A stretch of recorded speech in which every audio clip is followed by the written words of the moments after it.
Chapter 1. Third Young Master, the hospital just called. Madam stopped breathing 5 minutes ago. Lin K took Rong Su's coat and quickly passed the phone over. As a professional assistant, even upon hearing such devastating news, he maintained his poker face, exhibiting his composure to the fullest. Rong Su took the phone, listening to the words, "Please accept my condolences." His eyes flickered and the corners of his mouth twitched slightly, a stiffness that was unexplainable, cold, and almost mocking. "He'll be there right away." Just as he got into the car, he received another call from home. "Third Young Master, the old man has found out about Madam's passing." Then came a series of childhood friends offering their condolences, having somehow heard the news. Rong Su rubbed his temples, loosening his already messy tie further, feeling somewhat annoyed. It had only been a few minutes since Yan Yi's death. How could the whole world know already? Upon arriving at the hospital, Rong Su pushed open the car door and had just stepped out when the driver, old Wang, looked mournful. "Third Young Master, please accept my condolences. Madam wouldn't want you to be upset." Rong Su's movement paused momentarily, and he slowly turned his neck to look at old Wang, causing him to tremble and feel weak in the knees before Rong Su scoffed and averted his gaze. She wouldn't want him to be upset? Huh. Old Wang patted his chest. Had he said something wrong? Madam passed away. Was saying, "Please accept my condolences" wrong? But the look in the third young master's eyes was truly frightening for a moment. He felt as if he had seen a demon from hell, with a delicate, beautiful face wearing a stiff expression and a pair of dark, haunting eyes. Old Wang patted his shiny bald head, cursing under his breath. It must be that he had watched too many horror movies lately. Rong Su's face was grim, his peach blossom eyes frozen, and the corners of his mouth pressed into a straight line. Until he heard the 18th "Please accept my condolences" from the little nurses in the hospital. The pent-up frustration in his heart exploded. Get lost. The little nurses ran away, crying in fright. Damn, his wife was dead, yet they all acted like it was a festive occasion. Even if he didn't like Yen, what right did they have to show such a celebratory expression? Yen, he was in the top floor VIP room. Without the signature of the Rong family, her body remained on the hospital bed. Rong Su took large strides regardless of his feelings for Yin. His nominal wife had suddenly died, leaving him with complicated emotions. There was also a hint of indescribable frustration. He had just thought of countless ways to torment her when she woke up, but unexpectedly, she had sought out the king of hell herself. Was he angry? Assistant Lin followed closely behind, trembling with fear. Just as they reached the corridor outside the hospital room, a scream came from inside. "Ah, she's come back to life." The scream was long and sharp, twisting in a way that could shatter eardrums, causing Assistant Lin's expression to change slightly. A pale-faced nurse stumbled out of the room, charging straight towards Rong Su.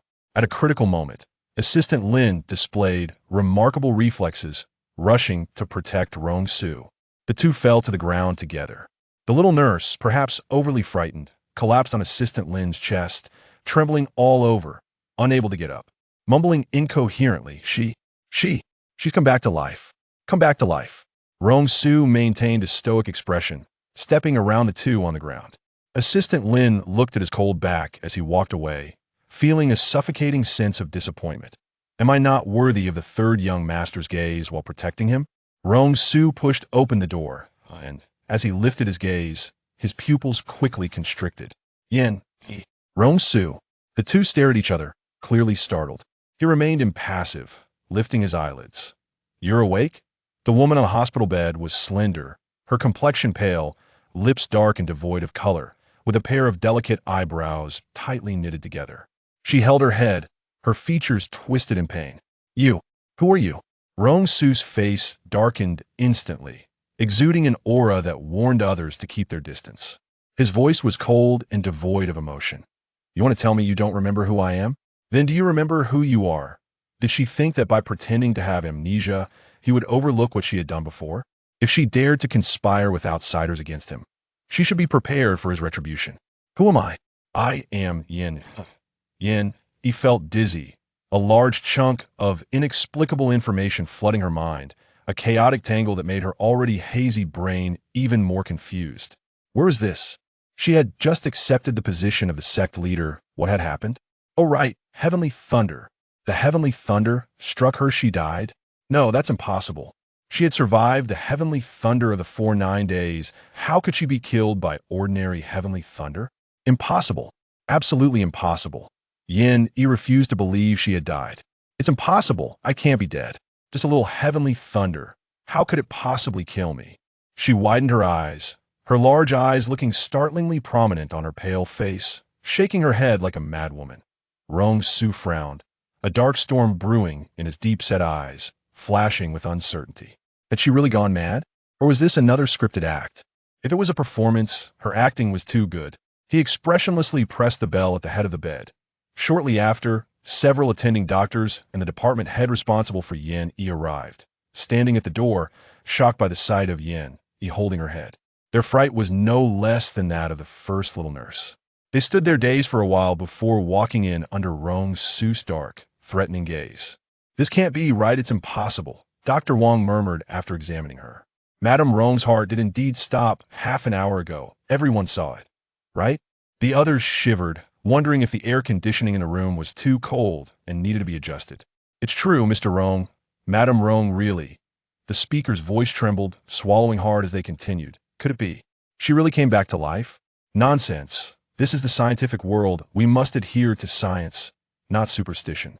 It must be that the examination wasn't thorough, or there was a malfunction with the equipment. Everyone, you are the director, you must be right. From the moment they entered, Rong Su didn't miss any details on their faces. Their surprise was genuine, and the fear in their eyes was real. Therefore, there was no possibility that Yin Yi was setting him up. But could someone really come back to life half an hour after their heart had stopped? Recheck her. Perhaps there's something wrong with her brain, that he suspected Yin Yi was pretending. After all, the accident had been prepared for him, but unexpectedly he had switched cars, and she had boarded the death car herself. If she woke up, even if she was foolish, she would certainly guess that he wouldn't let her off easily, so pretending to be mad or having amnesia made sense. The blood clots in her brain have disappeared. There should be no amnesia. However, the human brain is complex. Madame Rong may not remember due to transient amnesia, and it should get better after a while. Dr. Wang still found it miraculous. Her physical condition seemed to have improved significantly since the morning checkup. This morning, she had clearly shown signs of exhaustion. Yet unexpectedly, all her failing organs had recovered to health. Truly strange and remarkable. Could it be that a false death had a self-repair function like a computer reboot? Yin Yi looked blank. Had she really died? She had become another Yin Yi, one who, in a corporate novel, married the villain's second male lead, but turned against him to help the female lead harm the villain as a pawn. Indeed, the female lead was the original's best friend. If she had any motive, it was certainly for the female lead's friendship. Unfortunately, she didn't realize that this friendship was nothing more than shredded paper, not even as durable as plastic. Plastic may be fake, but at least it lasts. But shredded paper? A gust of wind could scatter it.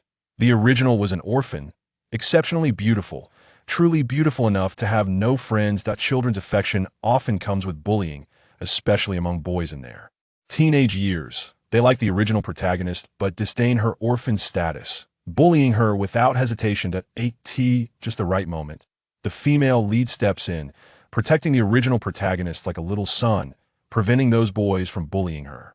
Later, the original protagonist is adopted by the Rong family, and the female lead, being her only close friend, frequently visits the Rong family.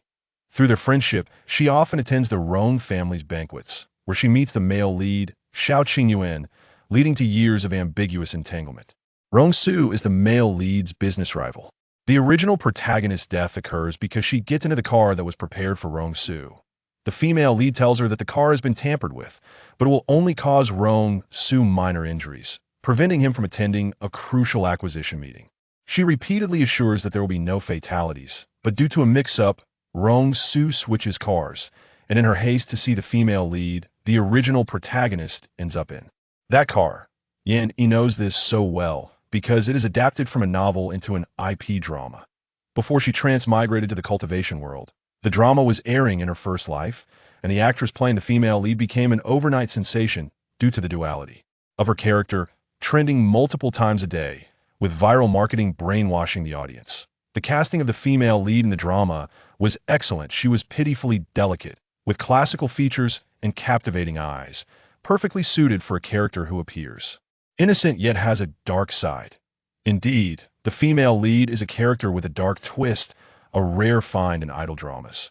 Her closeness and protection of the supporting character are all driven by self-interest, leading to the show being criticized for its flawed values, with both praise and condemnation continuing until the finale, resulting in the actors gaining significant resources afterward. Yenny had edited this drama, so she still has some memory of the plot. Just after finishing the edit and uploading it, a 7.6 magnitude earthquake struck. Yenny was unfortunate enough to be trapped in the basement, struggling for 7 to 8 days without rescue. When she eventually closed her eyes, she unexpectedly found herself in the brutal cultivation world. After years of hardship, she finally became the head of a destitute sect, only to be struck back by a bolt of heavenly lightning. This damn heaven is simply playing with her. Yenny stared blankly at the ceiling, a phrase suddenly flashing through her mind.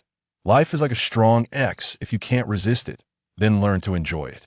Let's observe for a few more days. Rong Su frowned, his thin lips pressed tightly together. Yenny came back to her senses and hurriedly shook her head. I don't want to stay in a hospital.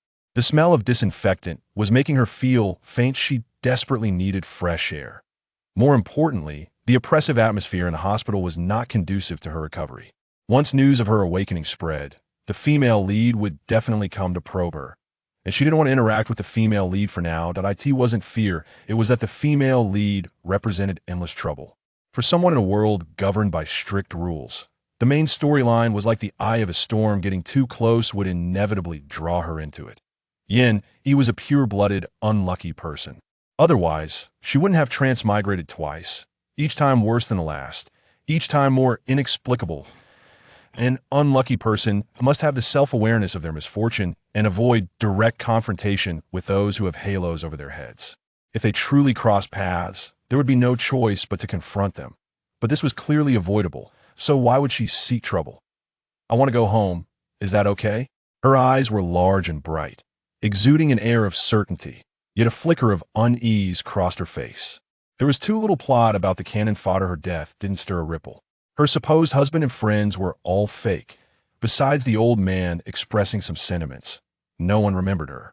Yenny only remembered that in the drama, she was timid and cowardly, clearly backed by the Rong family, but insisting on mingling in the entertainment industry.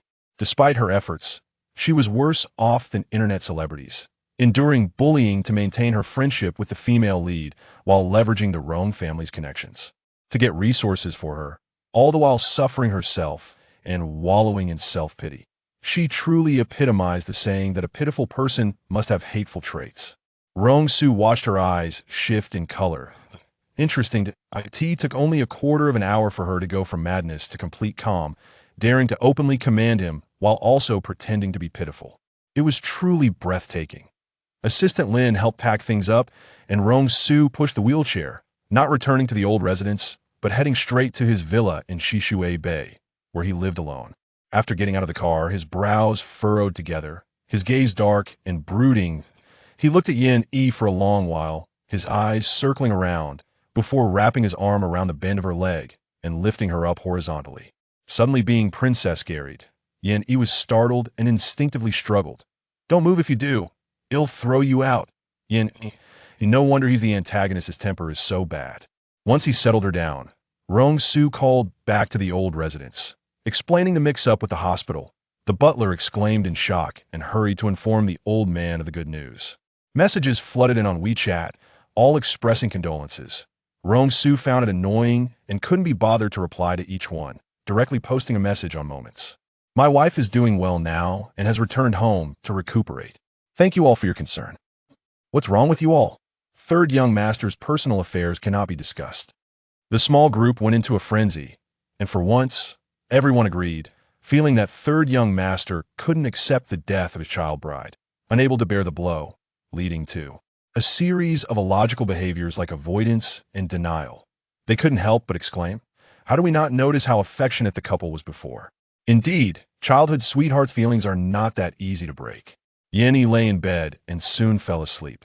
The door quietly opened. Rong Su stood by the bed, his gaze deep, and there was a strange cold fragrance in the air. The long-standing ailment that plagued him seemed to be cured under this faint scent. He tucked her arm back under the covers and adjusted the blanket. Then he slowly placed his hands on her delicate neck. Her neck was slender, easily grasped by one hand, and with a slight squeeze, it could be broken. She found it strange. Aside from being a bit frantic at first, she became very calm, so calm that she resembled a cold robot, yet still trying to feign fear, which was nothing like the Yanni she knew. When the old man adopted Yin, he was already in college, spending little time at home. Yin, he was timid and shy, rarely coming before him. She was not good at socializing, somewhat delicate, with terrible judgment, always trailing behind Jiang Qingyu like her echo, completely lacking a sense of self. For the proud Rong Su, even after spending 800 years with Yin, he wouldn't have liked her as she was. But the old man was superstitious, insisting that Yin Yi's birth chart was suitable for him, claiming that being with her could improve his chronic issues. If it weren't for her foolishness in believing Jiang Qingyu's words that nearly led to his death, Rong Su wouldn't have minded supporting her for life. After all, he had no intention of marrying, and having her presence to appease the old man was not a bad thing. He had thoroughly investigated women who would become his wife, so even though he didn't interact with Yin, his understanding of her only increased. And now, Yin was no longer Yin, and perhaps she was not Yin at all. But a glint flashed in Rong Su's eyes, sharp like poison. His hands slowly tightened around Yin Yi's neck until she felt uncomfortable, her brows slightly furrowing, and with a soft whimper, he released his grip, his lips curling. Slightly, you'd better really not be her. Chapter 2, Yin Yi was in a deep sleep. Her consciousness wanted to wake up, but her body was too weak, and her eyelids felt so heavy that she couldn't open them, automatically sinking back into a deep slumber. The sun was warm, shining through the window and casting a golden halo on her pale face. The fine fuzz on her skin was particularly noticeable in the sunlight, and her eyelashes fluttered. After a while, her eyelids slowly opened, revealing eyes that sparkled like stars. "Madam, you are finally awake." Aunt Joe pushed open the door, holding a bowl of dark, bitter herbal soup that smelled both bitter and astringent. Even with the window open, the bitterness hadn't been diluted much. Yin, he couldn't help but slightly wrinkle her brow. It had been many years since she tasted bitterness. In the immortal cultivation world, alchemists could easily turn any spirit herb into sweet pills. And cultivators rarely got sick as long as they stayed on the mountain, ensuring they could live for hundreds of years. "Madam, don't be afraid of the bitterness. It's said that good medicine tastes bitter. Just look at how thin you are. There's not a bit of flesh on your arms. You could snap them with a little force." Yin, he covered her nose and said, "Let it cool for a bit. It's too hot." After a while, the medicine was still there. After another while, the medicine remained steadily on the table, and the pungent bitterness had not dissipated even as the soup cooled. She couldn't help but grumble internally, wondering if they planned to suffocate her with the taste of the medicine now that they saw she was still alive. After her private complaints, Yin couldn't help but chuckle. Rong Su's ruthlessness was mostly directed at his competitors. In order for the drama to pass the review, all the harshness had to be within limits and couldn't involve anything inappropriate. The antagonist's wrongdoings were merely because he opposed a male lead everywhere, affecting the romance between the male and female leads, and was convicted by a group of XX couples or XX girls. Yin, he didn't watch the drama or ship the couples, so it was hard for her to feel any animosity towards Rong Su as a drama fan. She only wanted to take care of her health before continuing to watch. Right now, she was just a walking skeleton. "Madam, the medicine is about to cool down. If it cools, its efficacy will diminish. Please don't delay, or Mister will worry." Seeing her hesitating, Aunt Joe quickly brought up Rong Su. Thinking that since Yin Yi was young and Mr. was handsome, she must like him very much and would care about him. Yin Yi's eyes widened. Her already prominent eyes looked even bigger due to her thinness, clearly shocked. Would Rong Su worry about her? She pretended to be flattered, but internally scoffed. He would probably wish to get rid of her, considering the original owner had done something foolish, or perhaps he had other plans, like using her to manipulate the male and female leads, shattering their hopes just as they were about to succeed. This would satisfy his complex psychology. Thinking this way, the second male lead's character was actually quite intriguing. No wonder he had such high popularity in the fandom filled with fans of beautiful faces. Aunt Joe looked at her eagerly. If she didn't drink, she wouldn't leave. Yin, he steeled herself, closed her eyes, and took the bowl of medicine, downing it in one go. It was bitter and felt like she had eaten several raw rhizomes of a bitter herb. The bitterness surged from her throat to her nasal cavity, and as soon as Aunt Jo closed the door, she could no longer hold it in and rushed to the bathroom to vomit thoroughly into the toilet. The person in the mirror had a pale complexion, and after vomiting, her lips had a slight hint of color. Her eyes were big and round, with slightly drooping corners, giving her a dejected look. She was so thin that it was alarming. Her eyes looked excessively large, almost terrifying, like a character from a horror movie. This face resembled her by about 80%.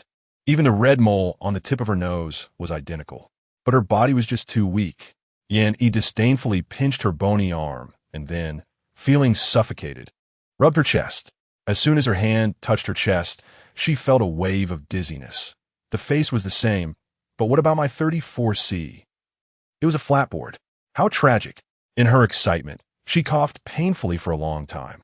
After coughing, she thought bitterly, well, if I take good care of myself, it will eventually come back. But relying on ordinary herbal medicine, who knows how long it will take to restore my vitality. More troublesome was that the smell of the soup was too strong, like a potent poison, almost suffocating. It would be more practical to use a health talisman and a spirit-gathering array. Madam, what are you looking for?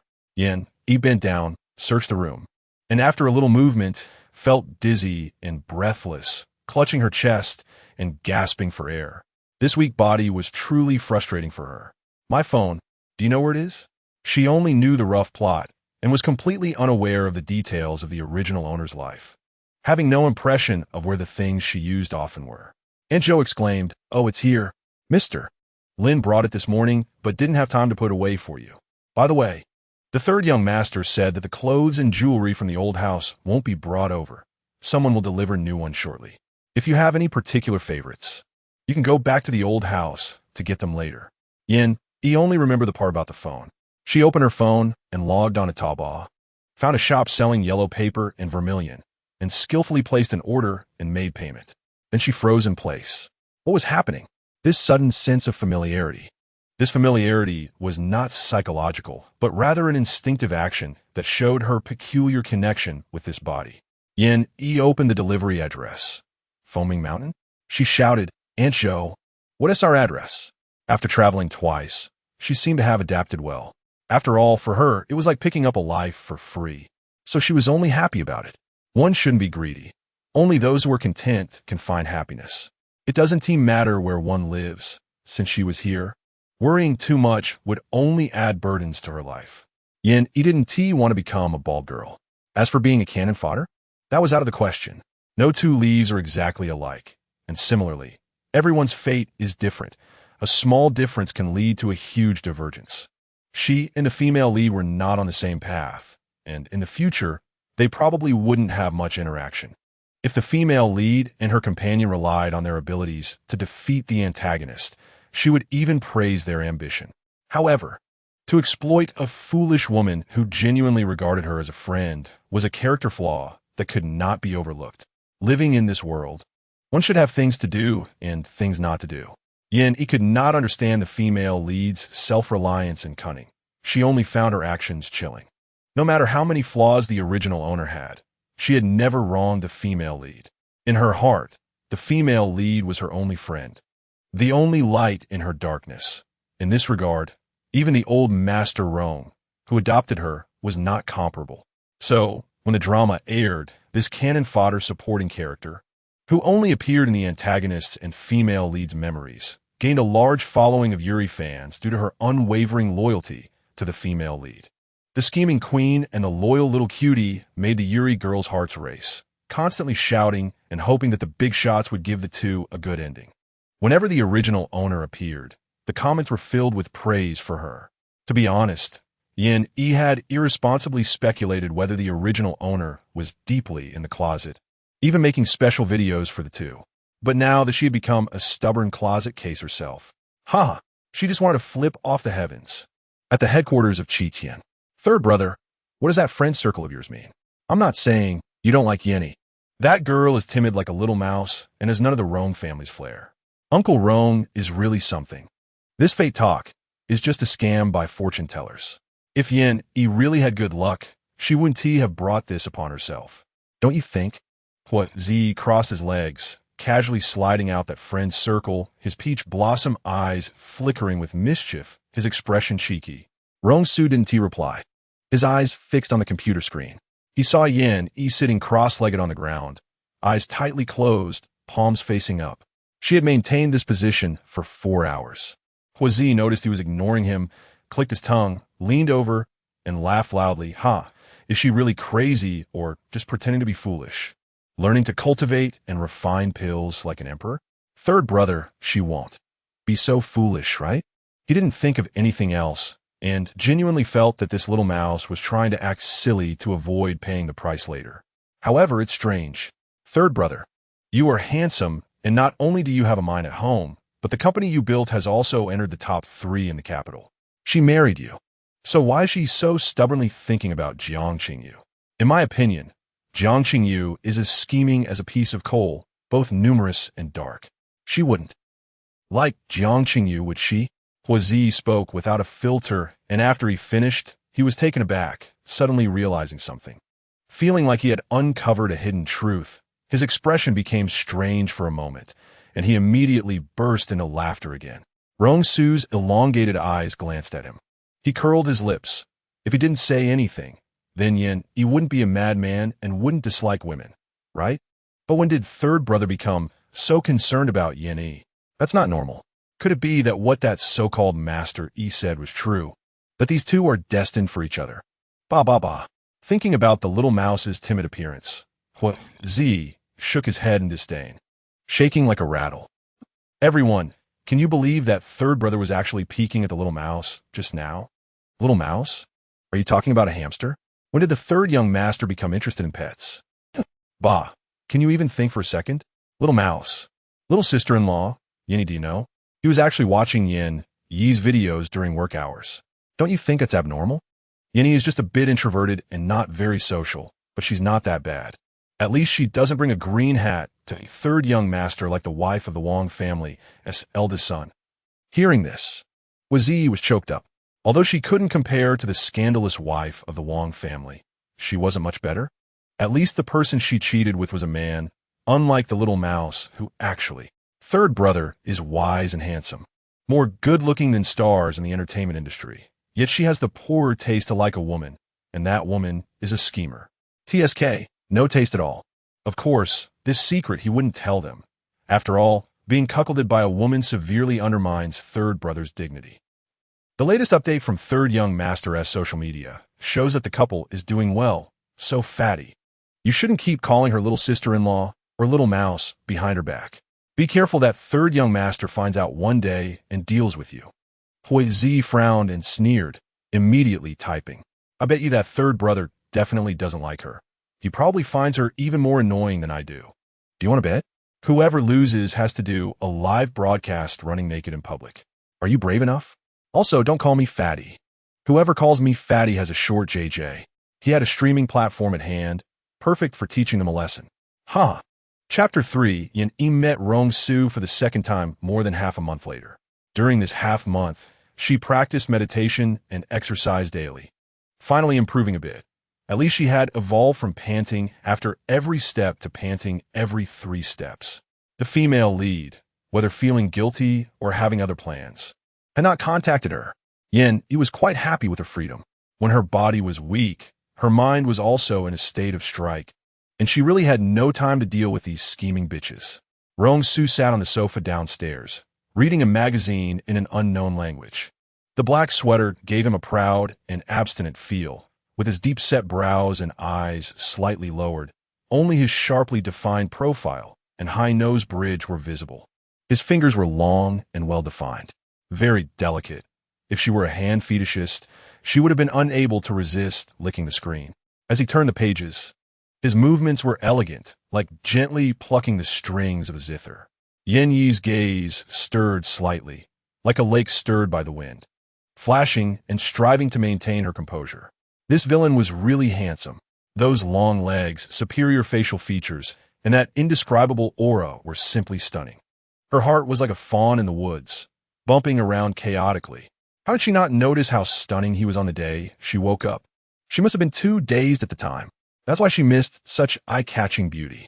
In real life, he was much more handsome than in the cut scenes of the drama. Acting is still acting, and just speaking of aura, it can't be compared. Nor should it be. She wanted to shout 100 times, "Mom, I can. I'm in love again." Awake? His voice was unexpectedly gentle.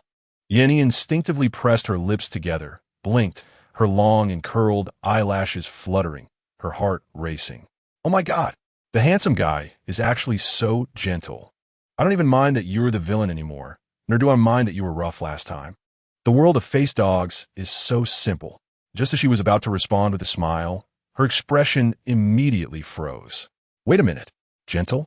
She felt a jolt in her heart. Her blossoming desires were scared away, and her rationality returned. She discreetly assessed the man who had tilted his head with a hint of malicious cuteness. She heard him say again, "Let us eat first. Aunt Joe made you some health soup." After saying this, he closed the book and walked towards the kitchen first. Yen, he was left with a question mark on her forehead. What the hell? What kind of magical line was that?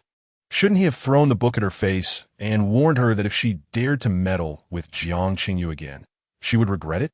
Did he even remember what she had done before? This was a matter of life and death.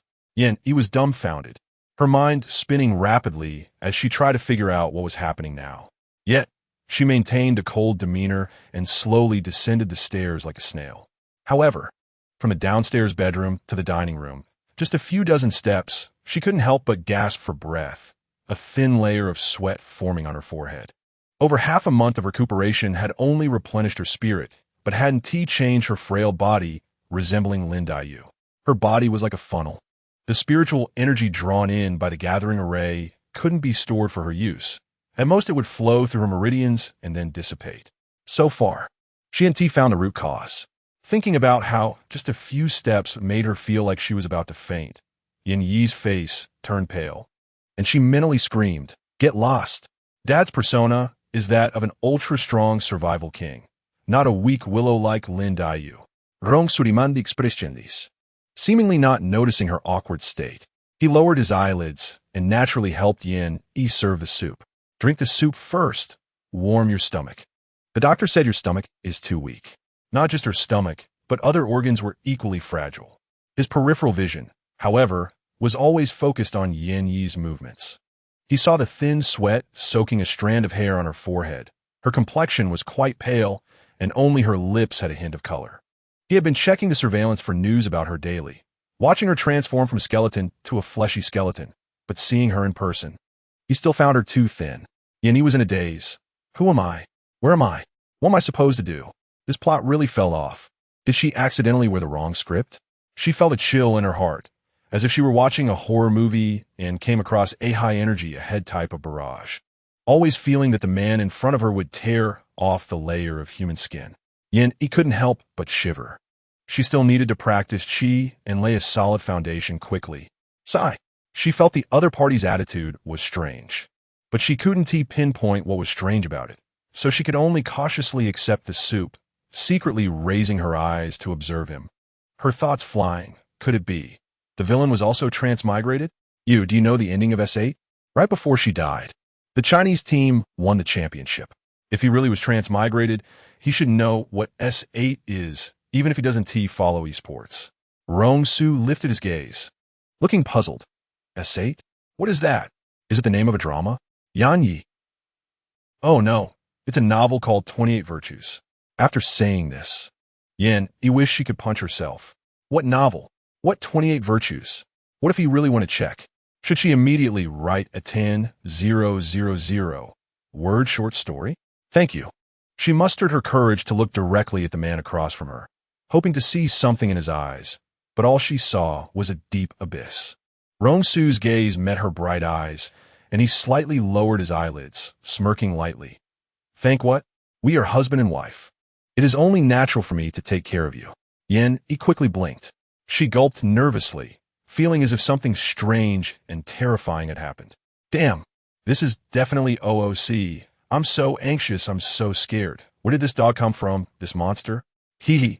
She let out a dry laugh, nervously averting her gaze. The other party was too powerful, and her side was lacking in defense. So she activated her emergency avoidance mode. Yin lowered her head, feeling flustered, and quickly took a sip to calm herself. Ah, it burned her mouth. It must be swollen now. This must be revenge. He diverted her attention just to get back at her. This petty thief. No, I can't stand this grievance. No matter what, I'm still the leader of clan. Be careful. Why are you so clumsy? After being sick for a while, you've changed. Rong Su suppressed the laughter in his throat, looking at her with a feigned depth, deliberately dragging out his tone.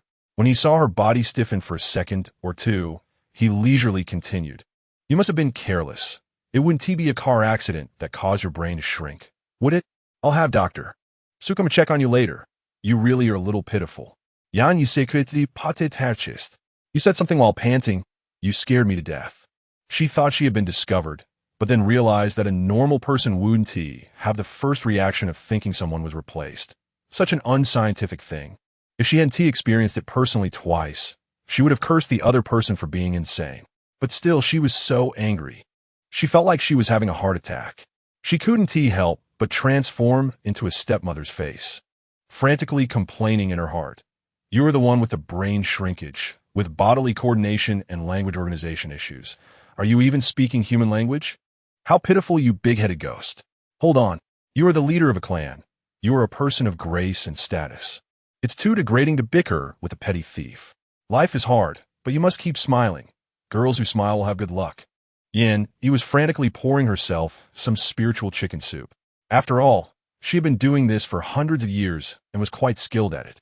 About a minute later, the anger in her eyes finally subsided, as if she had used up a lifetime of acting skills, playing countless edited clips of movie emperors and empresses in her mind. She blinked her bright, star-like eyes and pouted her swollen red lips, sweetly whining. Third brother. You are too much. How can you say that about me? I'm going to tell the old man. After saying this, she shivered in disgust, remembering that the original owner always called Rong Su third brother. As for the tone, the poor thing must be timid and cowardly. She tried, but it seemed impossible. She couldn't get over that psychological barrier and could only choose to give up. The original owner always looked pitiful, and just by appearing in front of the old man, he would automatically go into a mode of sympathy, scolding Rong Su without taking a breath, making himself look like a stepfather.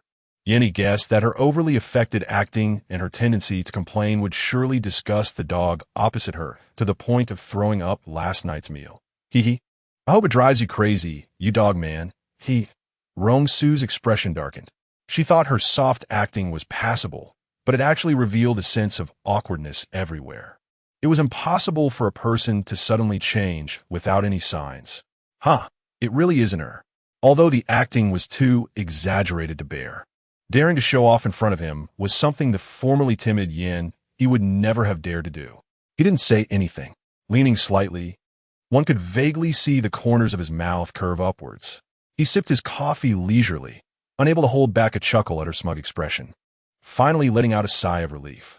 To be honest, this woman who had stolen Yin Yi's shell was quite amusing, lively, and interesting. Playing along with her wouldn't be a bad idea. After work, I'll come to pick you up. Yanyi. She suddenly looked up, her eyes still a bit confused. What was he planning to do? Was he going to take her out to confront the female lead? Thinking of this, Yin Yi's pupils slightly dilated. She looked at her own thin, pale wrist that could break with a gentle fold and clicked her tongue in disdain. Thinking it was too weak to look at. How would she escape if a fight broke out? Rong Su watched her expressions change repeatedly, sometimes silent, sometimes angry, with a myriad of emotions. He said slowly, "Let's go back to the old house for dinner, lest the old man think I'm bullying you again." Chapter 4. What kind of persona should she create so that the big boss in the old house wouldn't notice that someone else had taken over her body?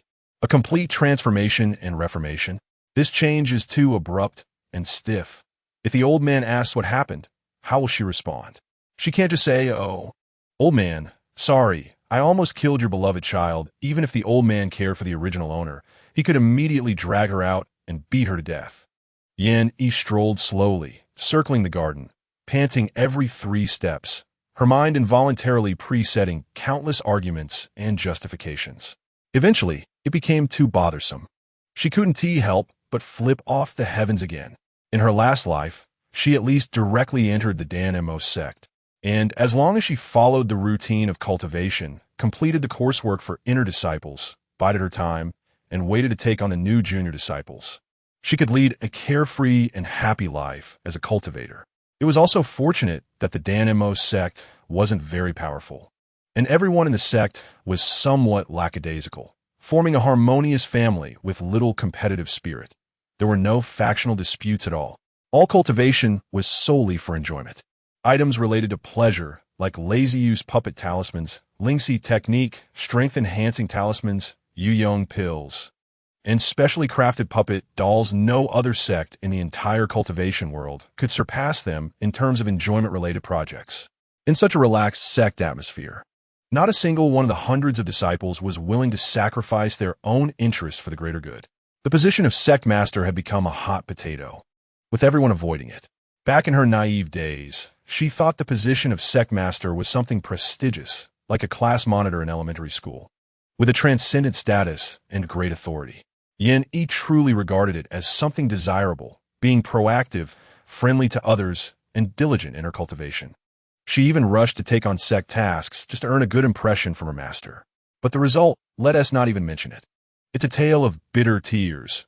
She diligently helped the elders manage the Danmo Sect for over 100 years, only to be struck by lightning during the ceremony to take over as sect master, and she hadn't even gotten over her craving for the position yet. "Madam, the sun is quite strong. You should come inside and rest for a while. What if you get sunburned?" Aunt Zhou shook her head, a look of sympathy flashing in her eyes. Who could have imagined that a girl raised in such luxury would have such a frail body? After walking just a few steps, she would break out in a cold sweat, and her lips would turn pale. Although Dr. Su said her health had improved, and she just needed to rest, Aunt Zhou thought to herself that she didn't know how much longer she could live.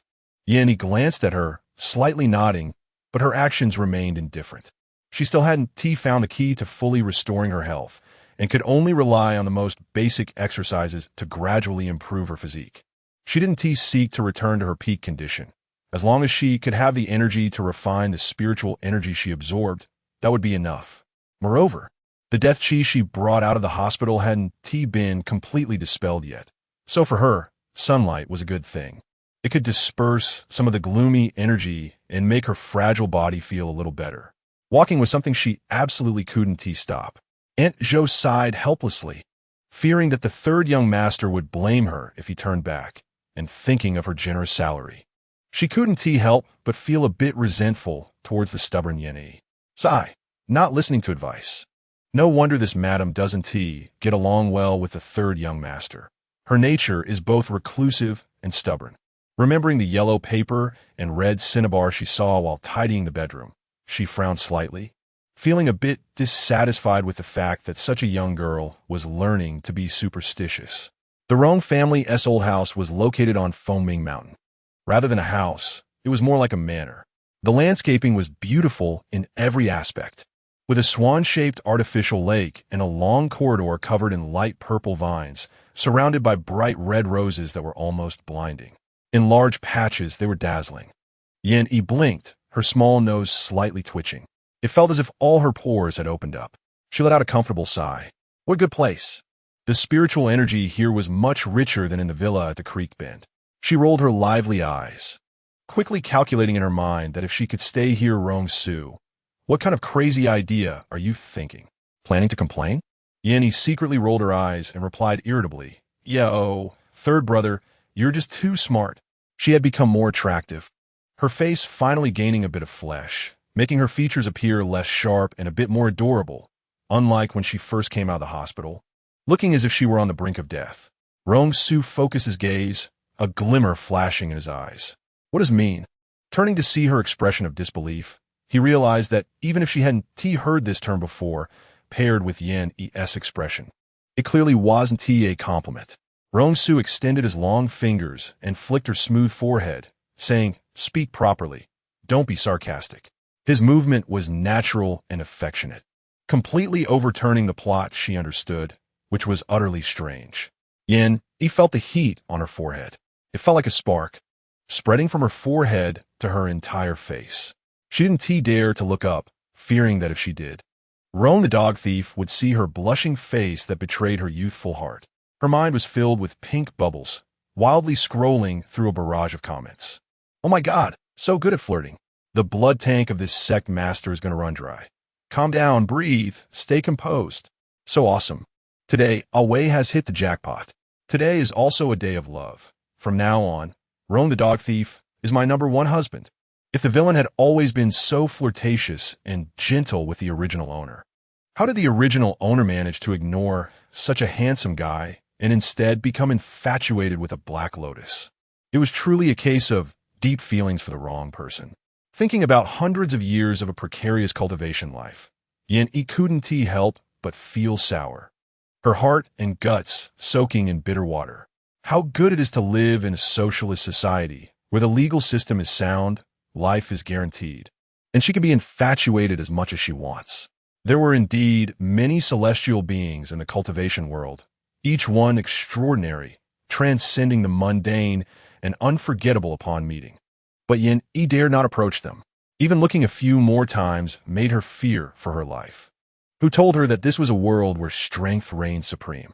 When she first woke up, she had imagined being in a romantic relationship with a certain immortal or demon lord, eloping, experiencing deep love and suffering, and eventually having a harmonious ending. But just as she began to entertain such thoughts, she heard that a female disciple under Elder Xinghua had taken a liking to a senior disciple from another sect. She secretly followed him a few times without drugging him or attempting any immoral act, but just to admire his beauty. Not long after, news came that this female disciple had perished while exorcising demons.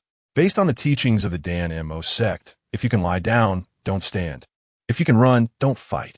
How could one possibly sacrifice oneself for others to exorcise demons? Everyone knew this was just an excuse to cover up the truth. Unfortunately, lacking strength, she ultimately couldn't seek justice. Yin was immediately frightened. She felt that the world was vast, filled with dangers, and her enthusiasm for cultivation surged rapidly, leaving no room to admire those handsome young men outside, no matter how beautiful they were. One had to be alive to appreciate them. A moment of carelessness, and she might return to the afterlife. Rong Su didn't leave Yin much room for thought. Slowly retracting his hand and continuing, elder brother and second sister are also here, Rong Ping and the others you, as an aunt. Shouldn't quarrel with the younger generation anymore, to avoid angering the old man. Of course, if they are being unreasonable, as an elder, you can also discipline them. He was afraid that Yin would slip up and reveal something, causing the old man to suspect something, and then they would have to find some Taoist priests to exorcise demons, which would create a huge mess. However, to Yin, it sounded like advice, but it felt more like a warning. A warning for her not to be rude to his nephews and nieces. Yin was immediately stunned, and after coming to her senses, she bared her teeth at his back. Dog thief, don't think that just because you're handsome, you can do whatever you want. Just as she was about to make a face, Rong Su suddenly turned around, only to see her making exaggerated facial expressions.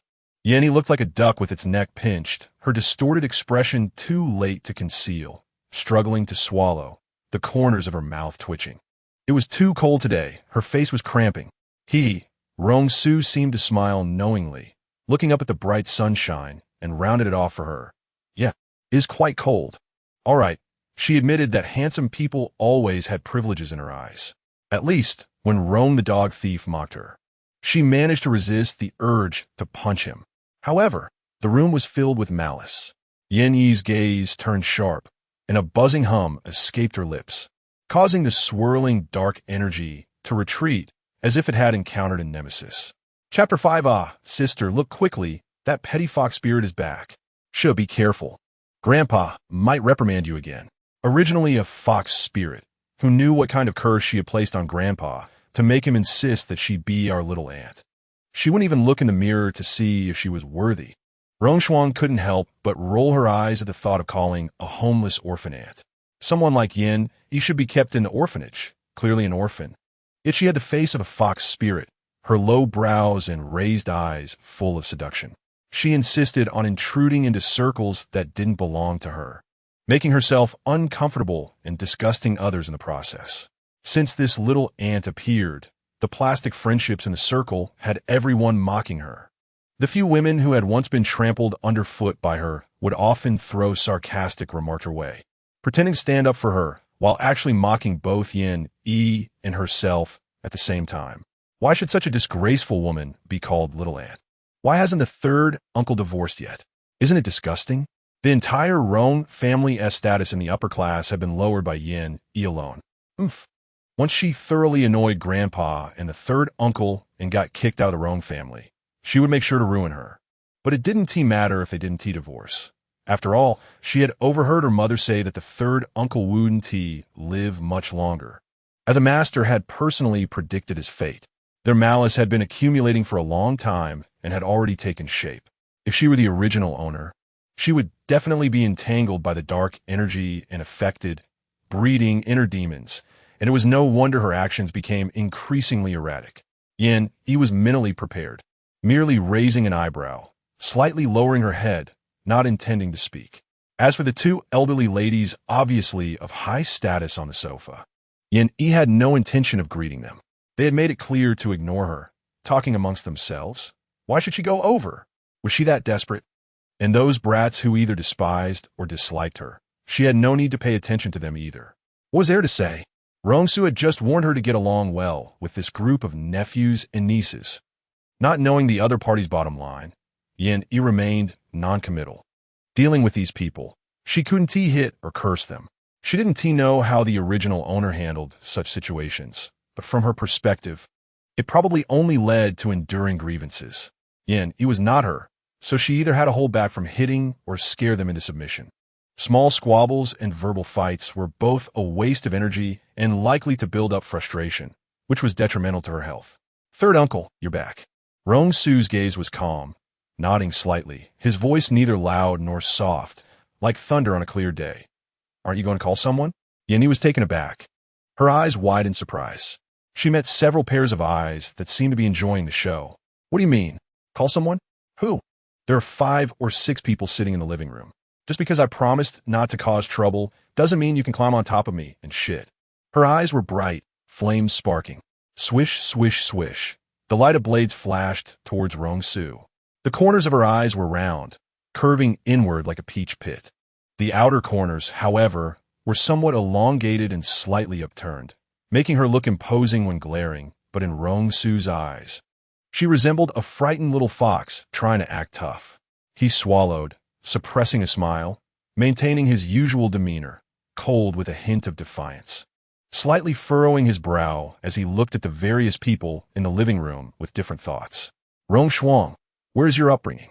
Though he only pointed out Rong Shuang, everyone knew that the third uncle was setting an example. The siblings stiffened, exchanging glances, unable to believe what they had just heard. In the past, when they targeted Yin, the third uncle had said nothing. Now, just for not greeting her, how did it provoke the third uncle's questioning? This was ridiculous. After speaking to a few younger relatives, Rong Su turned his gaze to the indifferent elder sister and the second sister. His tone bland, but the meaning behind it made them feel particularly uncomfortable. The quality and character of the Rong family should not be forgotten amidst others' flattery, not only in academics, but in being a person as well. Yin, a grand drama of inheritance disputes? Bring out the small stools and crack some sunflower seeds.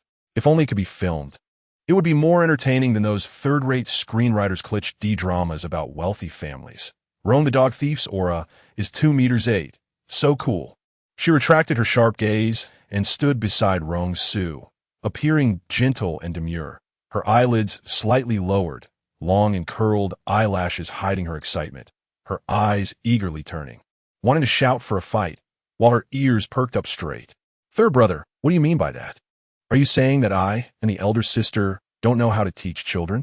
Or are you implying that you don't want me, this sister, to come home because I'm in your way? Second sister Rong, with her well-maintained face, immediately turned hostile. Here it comes. The drama has begun. Yan Yukulenchit had feasts in excitement, holding herbidet. Soon, the drumbeat of the show began. Third brother, did you encounter some trouble at work that made you unhappy? If you're facing difficulties, feel free to tell the family. Your big brother will definitely not ignore it. Or you can tell me. We are family after all. Blood is thicker than water. You finally settled down to work without causing trouble. Not only is the old man happy, but your big brother and I are happy too. The Rong family will always be your support. If you're worried about the old man being unhappy, we can keep a secret from him. The Rong family. Your big brother can still call the shots. This voice was gentle and elegant, contrasting sharply with the sharpness of second Miss Rong. But the meaning behind it was anything but gentle, a turbulent undercurrent. The implication was twofold. First, that Rong Su had been wronged elsewhere and was venting his anger on the younger generation, which was very uncouth. Second, that it was not just a hint, but a clear indication that Rong Su was incompetent, making the old man annoyed and worried, and was a freeloader relying on the Rong family to survive, while the Rong family was currently under the control of the first branch. Yan Yigaspit. Wow, are we entering the mode of internal family strife? One wrong word, and it escalates. She was a bit choked up, unable to recover. The group of nephews dared not make a sound, huddled behind second Miss Rong and the elder lady, acting like quail, though their movements were cowardly. Their gazes were anything but surprisingly daring to glare at her. Yin secretly turned her head, her eyelids slightly lifting. She covertly observed Rong Su's expression. As a result, she was caught red-handed by Rong Su. Her heart skipped 2 beats. Her expression shifted from fleeting to determined in an instant, and she immediately pursed her lips, smiling, giving him an encouraging "I'm rooting for you. You're the best" look. Rong Su. It seemed she could always find various ways to make him laugh, both timid and cunning, like a leaf turtle. Is that so? Your big brother can lead the Rong family? How come I heard that major project decisions are still made by the old man and a few key elders? Didn't your big brother's last proposed project, the Buyuan Health Resort, end up losing a huge sum? His posture was arrogant, raising an eyebrow, casually, his tone mocking, even carrying an indifferent smile. After striking back ruthlessly, he turned to speak to Yin as if he had changed faces, gently smiling and lowering his voice, his sharp tone instantly softening into a clear spring. Didn't you say you want to go back and get used to things? You could go upstairs alone to pack, right? His gaze was assertive and unquestionable. Yin blinked, her heart racing but her face remaining calm. Her long eyelashes fluttered as she deliberately acted cute, pretending not to understand and not hearing clearly. Huh? I'm not leaving. The watermelon is all cut up, so I'm definitely not going. Although her ability to change expressions in a second did surprise her a bit. It was almost creepy. Mrs. Rong probably didn't expect that Rong Su was not at all willing to sugarcoat things. Instead, he would stab where the big house hurt. Her serene smile froze on her face. Her gaze instantly turned sharp as a blade. The small, exquisite teacup in her hand was placed on a coffee table with a thud. Third brother, where did you hear this news? You don't participate in the management of the Rong family, so you don't know how difficult it is. It's normal for new projects to have both profits and losses. Instead of focusing on your brother's mistakes, why not? Her eyes swept toward Ye, and she slowly said, I heard that the accident with your sister-in-law is related to someone named Jiangnan. You might want to investigate. After all, that car is yours. What if it was you who had the accident that day? Yen's heart tightened, and his expression gradually became serious. When Rong Erji heard this, she couldn't sit still anymore. Although she was unhappy with her brother for blaming the family's child, deep down she still cared for this younger brother. After all, they were siblings, and he was 20 years younger than her and the elder brother. They had watched him grow up. She hurriedly said sternly, What your sister-in-law said is right. You should check it out. Luckily, you had something else going on that day and switched to another car. Otherwise, if something had really happened, how would Dad handle the blow at his age? Yin internally scoffed and rolled his eyes silently. Although this group of people didn't know that the one behind the scenes was her good friend Jiang Qingyu, the tone of thankfully you weren't in an accident. It was someone else sounded so unpleasant to her ears. Mrs. Rong smiled, regretting in her heart, yes, why wasn't it the third one who had the accident? What else was said afterward, whether there was chaos or bloodshed at the scene, didn't know, because she backed down. After Rong, the needing support from parents, third young master smiled at her for the second time and urged her to go upstairs to pack her things. She could only put down her enthusiasm for gossip and left with reluctance, glancing back 3 times. During dinner, the tense atmosphere had passed. "Just kidding," he replied, and everyone was once again a happy and harmonious family, the scene filled with a joyful atmosphere. However, there were always some oblivious people showing off their little cleverness. "Third aunt, you've been married to third uncle for 2 years. When are you going to give us a little cousin?" Chapter 6. The old man was spirited and his gaze sharp as he sat at the head of the table. Upon hearing Rong Ping's words, he urged, "It's time to have a child." He then turned to Rong Su, his tiger-like eyes wide open, with a character appearing between his brows. "Third son, give a clear answer. When can I hold my grandson?" Yin Yi, who was holding a piece of rib, trembled slightly. She secretly complained, "Can't she just have a peaceful meal?" Always setting the stage for drama. It was truly difficult for her as an amateur actress who was neither professional nor dedicated. She pretended to be shy, quickly glanced at Rong Su, and lowered her head without saying a word. Seeing that Rong Su was also playing dumb and focused on eating, in order to avoid the heat of the moment, she gritted her teeth and kicked him. Rong Su's eyes flickered slightly. He was not weak, nor was he timid. He casually replied, "Well, Rong Ping, Rong Shuang, Yu Chun, Bo Yuan, aren't they all your grandsons? If that's not enough, let your elder brother bring back those 2 nephews and nieces from outside." "I'm not saying it, old man. The Rong family is already thriving enough. There's really no need to rush for more children. It doesn't suit you." Xiao Bo Yuan was the youngest son of Rong Erji and was 20 years old this year. Hearing Rong Su say this, he didn't feel offended and smiled shyly, vaguely sensing that this was his uncle's way of being close to him, treating him equally with his cousins in the Rong family. However, Mrs. Rong's elegant facade completely shattered. Rong Chong was keeping another woman outside, and she knew it well. The entire Rong family was clearly aware of it, but no one would bring it to light. Rong Su's ruthless words tore apart the beautiful facade that everyone was desperately trying to maintain, and it was a direct slap to her face. Before she could get angry, she heard Rong Chong happily ask, "Third brother, do you really think so? Do you also think Yu Guang and Xiaoyu should be brought back?" If the third brother spoke in favor, the old man's chance of agreeing would increase. Rong Su did not respond. Instead, he served Yin Yi a piece of beef brisket, saying she was still too thin and should eat more. If her health deteriorated, would such an interesting person have nowhere to go? Yin Yi felt a chill. The way he looked at her, it was exactly the same as when she drew the SP Big Ant and planned to have a good time. It was terrifying. She thought this number 1 husband should be thrown back into the pending zone until he was confirmed to be sane. "Dad, Yu Guang and Xiaoyu are almost 18 now. Yu Guang is very smart. He ranked 2nd in the province for science this year, just 2 points behind the first place, and he received an admission letter from Shui Mu University a few days ago. What do you think?" The old man's voice boomed like thunder as he slammed the table angrily. "Do you really want them back?" "Dad," Rong Shuang shouted angrily, "what do you think being a mother means to us? Do you only care about that pair of bastards? Their mother is a bastard, and they are bastards too. Lowly things, garbage from the gutter, only thinking about others' belongings." "Shut up," the old man said. "Rong Shuang, as a young lady of the Rong family, where's your upbringing? Always talking about bastards and garbage, really?" Grandpa Rong looked at Rong Shuang with a fierce expression. She wanted to act spoiled like before, but when her eyes met the old man's stern and intimidating gaze, she couldn't help but shrink back and timidly said, I didn't say anything wrong. This is clearly the truth. Do you also think Dad is right and that they should be allowed to enter the family?"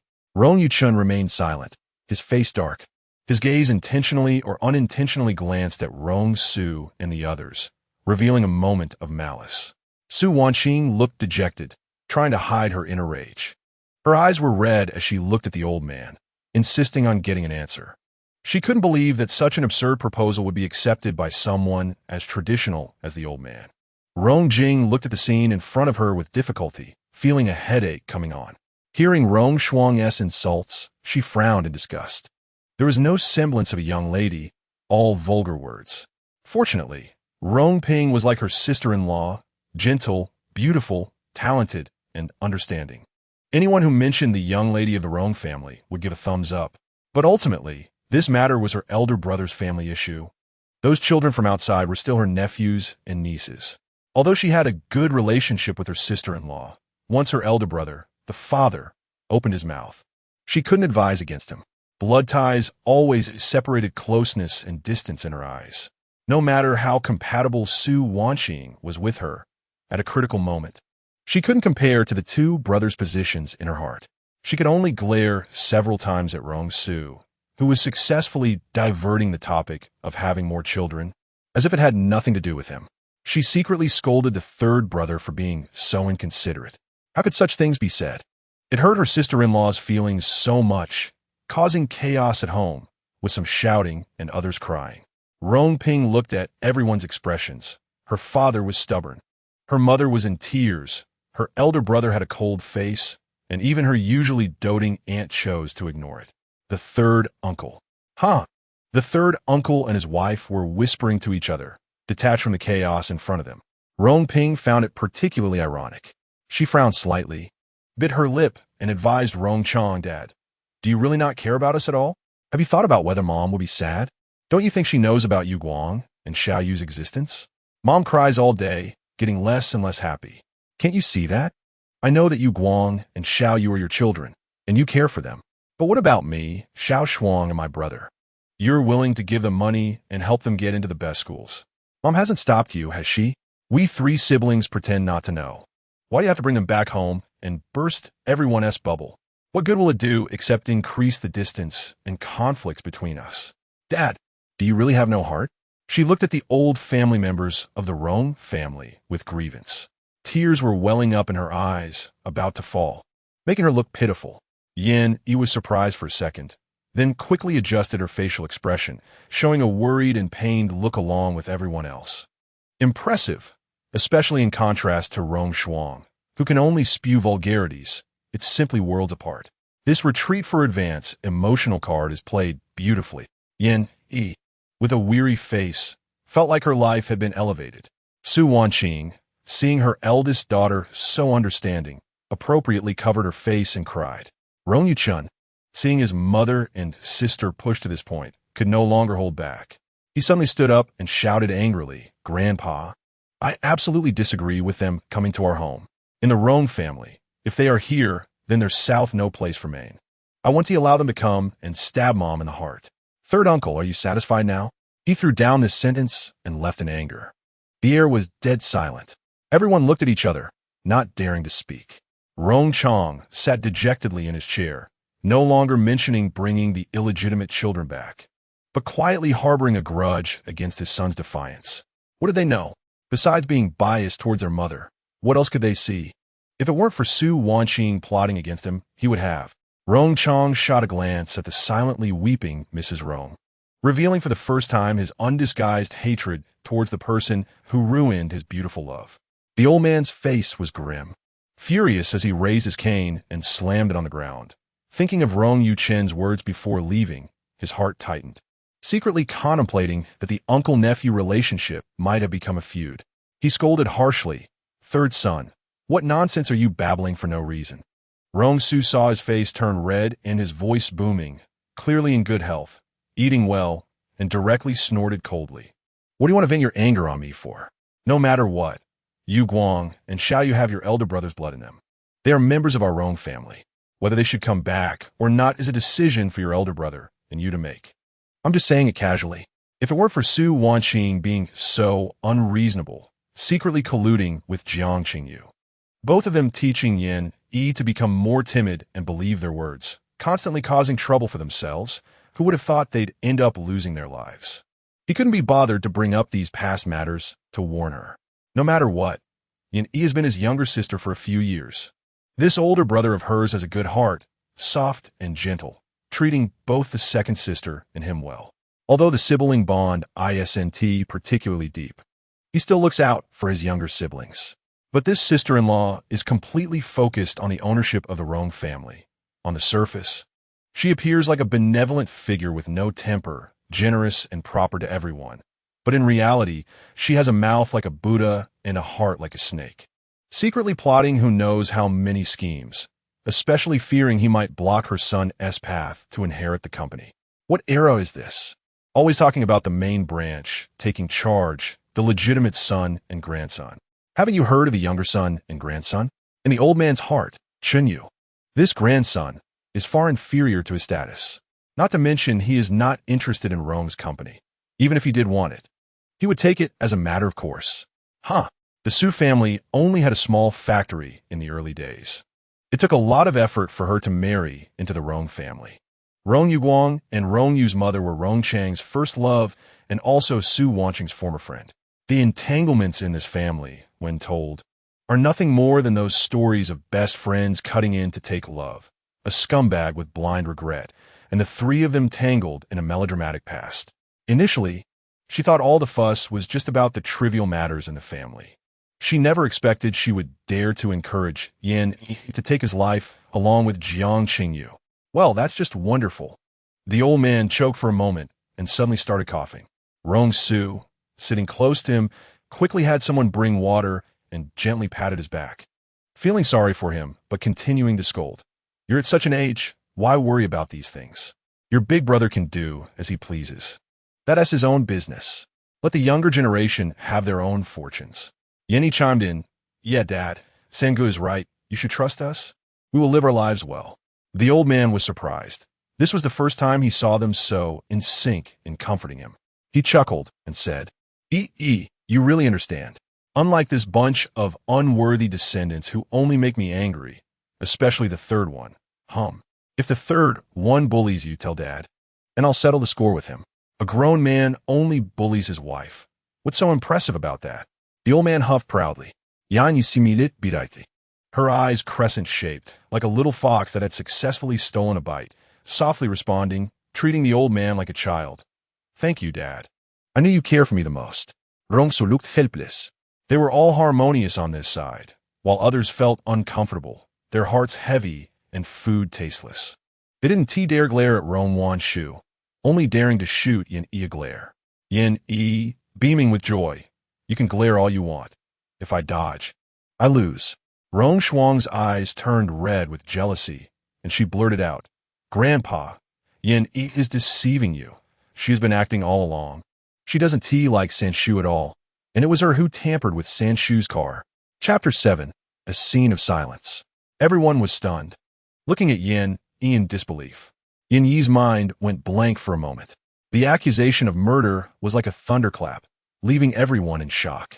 Yin Yi paused for a second, then immediately put on an innocent face. Rong Shuang, it's fine if you don't recognize me as your third aunt. After all, you've always looked down on me, thinking I brought shame to the Rong family. But slandering me without evidence is too much. If I wanted to harm, my husband, would I be foolish enough to end up in the hospital for half a year? After all, the original owner is truly dead. Rong Su looked at her with trust, secretly sighing that her confidence was lacking, but she sure knew how to put on a show. Upon hearing this, everyone thought, yes, Yin Yi had been declared dead by the hospital, and her survival was nothing short of a miracle. If she had truly orchestrated all this, not only would she have failed to harm her third uncle, but she would have lost her own life in the process. That was just too extreme. Apart from Rong Su, who remained expressionless and found it amusing to hear the little ghost beside her lie, everyone else was urging Rong Shuang not to make scene. Rong Shuang's face turned red with anger, wishing she could pounce on Yin Yi and hit her, but Su Wanqing harshly pinched her, telling her to apologize to her third aunt. Old Master Rong glanced at the unperturbed third uncle, his gaze heavy. Rong Shuang, apologize. Rong Shuang stubbornly stared at Yin Yi. Apologize to her? No way. With that, she slammed her chair and stormed off. This meal was nothing short of thrilling, and no one was happy. Yin Yi felt guilty and immediately distanced herself from Rong Su as soon as she got into the car, curling up on one side, closing her eyes to pretend to sleep. You can't see me, you can't see me. It wasn't me who did it. Rong Su secretly scoffed. Keep pretending. The news of Yin Yi waking up spread quickly, fueled by Rong Shuang's desire for revenge. It wasn't until the agent's call reached the house that Yin Yi remembered, she had forgotten that the original owner was actually a female star, one who had signed a contract to sell her life. Since you're awake, why not contact the company? It's a great opportunity to release a statement and make a comeback. Now that everyone knows you're awake and the hospital has also given interviews, it's too late to think of ways to generate buzz. On the other end, the agent was exasperated. Yanyi. I. What do you mean I? Ancestor, have you forgotten the announcement you received 6 months ago? There's still a variety show you haven't participated in. Do you know how much the penalty for breach of contract is? Fortunately, the production team is easy to talk to and has already communicated. You've missed the first season, but they're arranging for you to join the second season. Yin, no, I wanted to say, Yin, don't be willful. Think about how you got this opportunity. Xingyu has said so many good things for you. If you don't think about yourself, you should at least think about Xingyu. She owes a huge favor to keep this opportunity for you. Also, remember to post on Weibo to let everyone know you're back. Yin, he was interrupted several times, feeling a bit annoyed and also with a headache. She opened Weibo, and through the company's latest post, fans already knew she had woken up. The most recent post had many comments. As the comments piled up, Yin, he was pleasantly surprised to find a faint inclination towards spiritual energy entering her body. The warm aura was different from the pure and crisp spiritual energy in the cultivation world, slowly wandering within her, nourishing her damaged meridians over and over again. Yin, he hesitated for a moment, then let out a long breath. With a few clicks, she directly posted a new selfie on Weibo. Yin, I'm back. Image, she was waiting for the reaction to this Weibo post. Yin, he felt anxious, worried that things might not go as she hoped. She was so nervous that she couldn't move, her whole body stiff, her face serious, not daring to breathe. When the comments reached 500, her expression was like a golden crow breaking through thick clouds, bursting forth with dazzling light. By the time it reached 1,000, 2,000 comments, her smile could no longer be concealed. She had found the method. Thank the heavens. Thank the earth. Thank fate. Her door to survival had not been completely closed. The concern and enthusiasm from her fans actually provided her body with a continuous source of vitality. If her body was an old, broken machine, gradually coming to a halt over time, now she was saved. In this world where spiritual energy was scarce, she had found a new cultivation technique. However, this did not mean she really wanted to mix in the entertainment industry, right? Hello, Sister Wei. What if I want to terminate my contract? Half an hour later, Yin Lottery slowly climbed to the trending search list. Yin to thank the wide-ranging love and expectations from my fans, I will randomly select 10 people to send a special peace talisman. Image, what the hell? Is Yin the one I think she is? The one who was in a car accident and became a vegetable? She actually woke up. A medical miracle. The point is, after waking up, she starts selling talismans. What a bizarre twist. Is this considered sucking the fans' blood? LS, it's a gift, a lottery. Who cares if it's real or not? Just retweet it. No harm done. In the makeup room, 2 women, one sitting and one standing. The atmosphere was tense. She woke up? The woman with chestnut-colored curly hair murmured, her expression dazed for a moment before turning resolute. What did she wake up? I don't know. The news was spread by Rong Su. Did she contact you? Otherwise, you know Rong Su too. Ask her what's going on? Jiang Qingyu shook her head, a shadow cast over her beautiful face. Vaguely feeling that Yin, he seemed to be slipping out of control. This feeling was unfamiliar and uncomfortable. After pondering for a moment, she said with a dark expression, she probably hates me now. Otherwise, with Yin Yi's personality, she should have contacted me the moment she woke up, crying in grievance. Anna, then, what to do?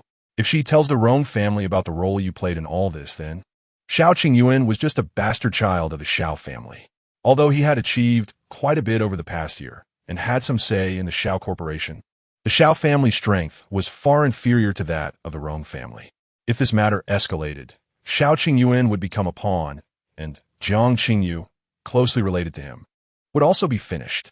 Jiang Qingyu scoffed, speaking mockingly. There are many who want to get rid of third young master Rong, not just me and Qingyuan. Anna, remember, I have nothing to do with this matter. Even if I said I wanted third young master Rong not to participate in the merger, does Yin he have evidence proving that I hired someone to tamper with the car? With her foolish brain, Rong Su is just a playboy who only knows how to eat, drink, and have fun. The Rong family is now led by Rong Chong, and he is just a second-generation heir enjoying dividends. The one who got into trouble is Yin Yi, whom he doesn't like. Not him. Do you think he would investigate? If he really wanted to, it has already been half a year. He should have investigated by now. She dared to use Yin Yi, naturally knowing her position in the Rong family's eyes. Old Master Rong was nice to Yin Yi, but that was merely due to some vague superstition. The other members of the Rong family never regarded Yin Yi seriously. Rong Su was the same. They would never stand up for Yin Yi. More importantly, the matter was allowed to proceed because the matriarch of the Rong family had given the green light. Old Master Rong cared about his reputation and was getting old. No matter what, the Rong family would not allow this matter to escalate. As Jiang Qingyu thought of this, a smug look appeared on her face. Look, she only needed to show a little warmth to make Yin Yi serve her. What a profitable deal. As for Yin Yi's strange behavior, she didn't take it to heart. She had known Yin Yi for over 10 years and knew very well what kind of person she was. Weak, insecure, lacking love, and stubborn. Once she decided she was good, she would listen to her in everything. Both foolish and fortunate. Why should the one adopted by the Rong family be her? It was truly frustrating. Don't worry, once this scene is over, I'll go find her. Anna nodded. At this time, Yin Yi had just arrived at the company. Star Entertainment Building. The contract with the company was for 5 years, and now there were still 2 years left. The agent's name is Yang Wei. She looks quite young, and so far, her work arrangements are impeccable.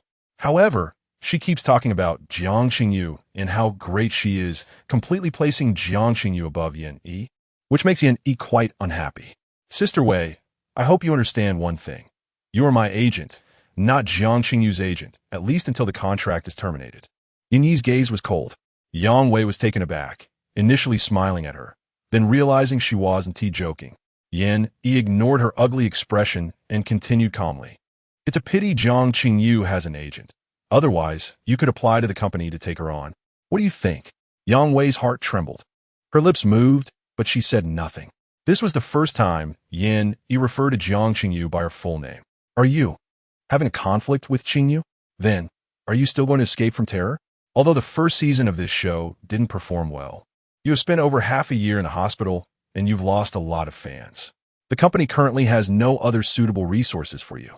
If you don't go, not only will you have to pay a breach of contract fee in the 8-digit range, but the company might also make things difficult for you. Think it over. Yin Yi chuckled lightly, raising her bright eyes in surprise. Of course, you also said it. An 8-digit breach of contract fee, I can't afford that. This should be the only job left, right? After the show's filming ends, I plan to terminate the contract with the company. It was then that Yang Wei realized Yin Yi seemed different. Not only had her attitude towards Jiang Qingyu changed drastically, but her entire demeanor had transformed as well. The previous Yin Yi was beautiful yet timid, with a soft voice, always bowing her head when doing anything. But now, the confidence and pride in her brows conveyed a sense of superiority, and her tone was no longer carefully placating, but rather carrying an air of someone looking down on others. From her demeanor to her appearance, it was as if she had become a different person. Are you sure? If you terminate the contract, you will also have to pay. Moreover, it depends on whether the company is willing to let you go. Yin Yi paused at the door, turned back with a bright smile. Sister Wei, you've been having bad luck lately, so be careful. After the show's filming, as long as she meets the expected fan count and thoroughly perfects this body, as long as her spiritual energy no longer leaks, she will naturally find a way to earn the money. Yang Wei's brow twitched. Her luck had indeed been poor lately, but those were all trivial matters, hardly worth mentioning. What do you mean? I've been doing well lately. Nothing seems off. Seeing her insincere expression, Yin Yi chuckled softly and nodded slowly. That's good. Then I'll give you this safety talisman. Just consider doing a good deed. Her divination skills were lacking. She only discerned energy, which was a fundamental skill for a cultivator. If she couldn't even see the bad luck, what was the point of cultivating or drawing talismans? The Danmo Sect excelled in talismans and alchemy. Talismans were not only used to deal with cultivators and protect oneself, but also a powerful tool against the evil creatures that emerged from darkness. Although the disciples rarely ventured into the world and had little fame in the cultivation realm, the various talismans produced by the sect were very popular. However, the ancestor had left a warning: quietly accumulate wealth and not seek false fame. After several generations, the disciples had been raised to be different. They compromised and avoided conflict in everything, spending their time either on alchemy or indulging in food and drink, becoming too lazy in their cultivation, with the strongest being merely at the nascent soul stage. Due to their insufficient strength, the intricate talisman techniques and alchemical formulas were shelved, and few could practice them. Yin-Yi was an oddity in the Danmo Sect. Gifted and hardworking, aside from going out to cultivate, she spent her time in the Qingguang Pavilion studying texts. And over time, she naturally became the most outstanding one. Yang Wei looked at the talisman in her hand, her face hard to read. She shook her head in disappointment, casually putting the safety talisman in her bag. A few days later, Yang Wei had a car accident. A minibus lost control and crashed onto the sidewalk, colliding with 4 cars, resulting in 11 deaths and 23 injuries. Chapter 8. Wow, you really are incredibly insightful. Thank you so much. I don't know what to say. How did you figure it out? Yang Wei was so excited that she was at a loss for words. The moment that minibus came crashing towards her, she truly thought she was done for. In that near-death moment, many images flashed through her mind. Her parents who incessantly nagged her about blind dates, whom she found utterly annoying, the unpaid mortgage and car loan, and the day Yin-Yi had confidently said she was going to have a streak of bad luck soon. Meanwhile, Yin-Yi was jogging to the music, calmly responding on the phone, "It's good if nothing happened." After hanging up, Yang Wei was still unable to contain her excitement, pulling out the now-turned-to-ash talisman. Her face filled with wonder. She was so close, just a little bit away from death. She never expected Yin-Yi to be someone with real skills. Unfortunately, she planned to retire from this circle. Otherwise, such a talented master would definitely become popular in the future. Yin-Yi ran for an hour, finished her stretches, and turned to wash up in the bathroom. After her shower, she changed into a light orange long dress, stood in front of the mirror, and spun around. Her alluring big eyes, high nose bridge, and rosy red lips complemented her slim, yet not overly thin figure.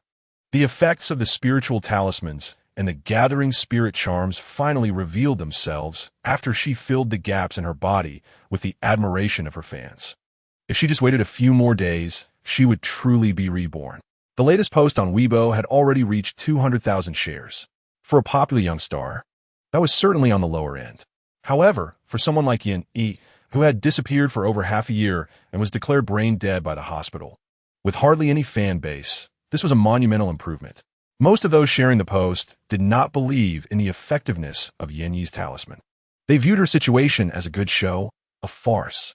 They mocked and bet that this was an alternative publicity stunt, and that Yin-Yi's new persona would be that of a metaphysical girl, with a flood of promotional articles sure to follow. Yin-Yi was not completely oblivious to their thoughts, but she didn't care. Time had given her the greatest wealth. She learned not to be limited by the eyes and evaluations of others. Even though Yin-Yi did not think she was any different from ordinary people, subconsciously, she understood that those who pursued longevity found it hard to see the shadows of mundane worldly affairs. Not to be modest, her perspective had indeed broadened. Just like before her first crossing, her dream was to find a decent job after graduation, to date a caring and decent boyfriend, and to occasionally attend fan meetings to see handsome guys up close and cleanse her soul. After crossing over, she devoted herself to cultivation, like all cultivators, pursuing the path to immortality, yearning for the day she could break through the heavenly tribulation and ascend to become an immortal.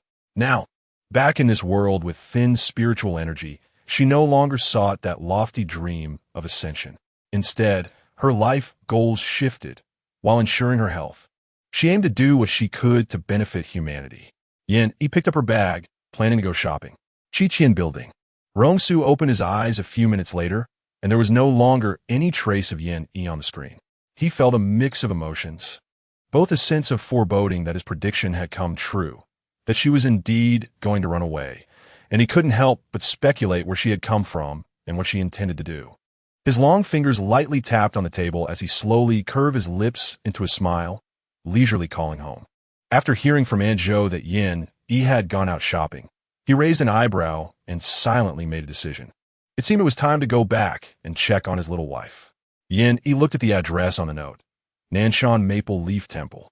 She didn't call for a car, but instead followed the map, walking slowly towards it, imprinting each landmark along the way into her mind. This was Yin Yi's habit. Whenever she entered unfamiliar territory, her primary task was to understand the environment, recognize the routes, and identify people to avoid making untimely decisions. Because this was a world of novels, the general framework was similar to reality, with some major roads still bearing their original names, only with minor details varying.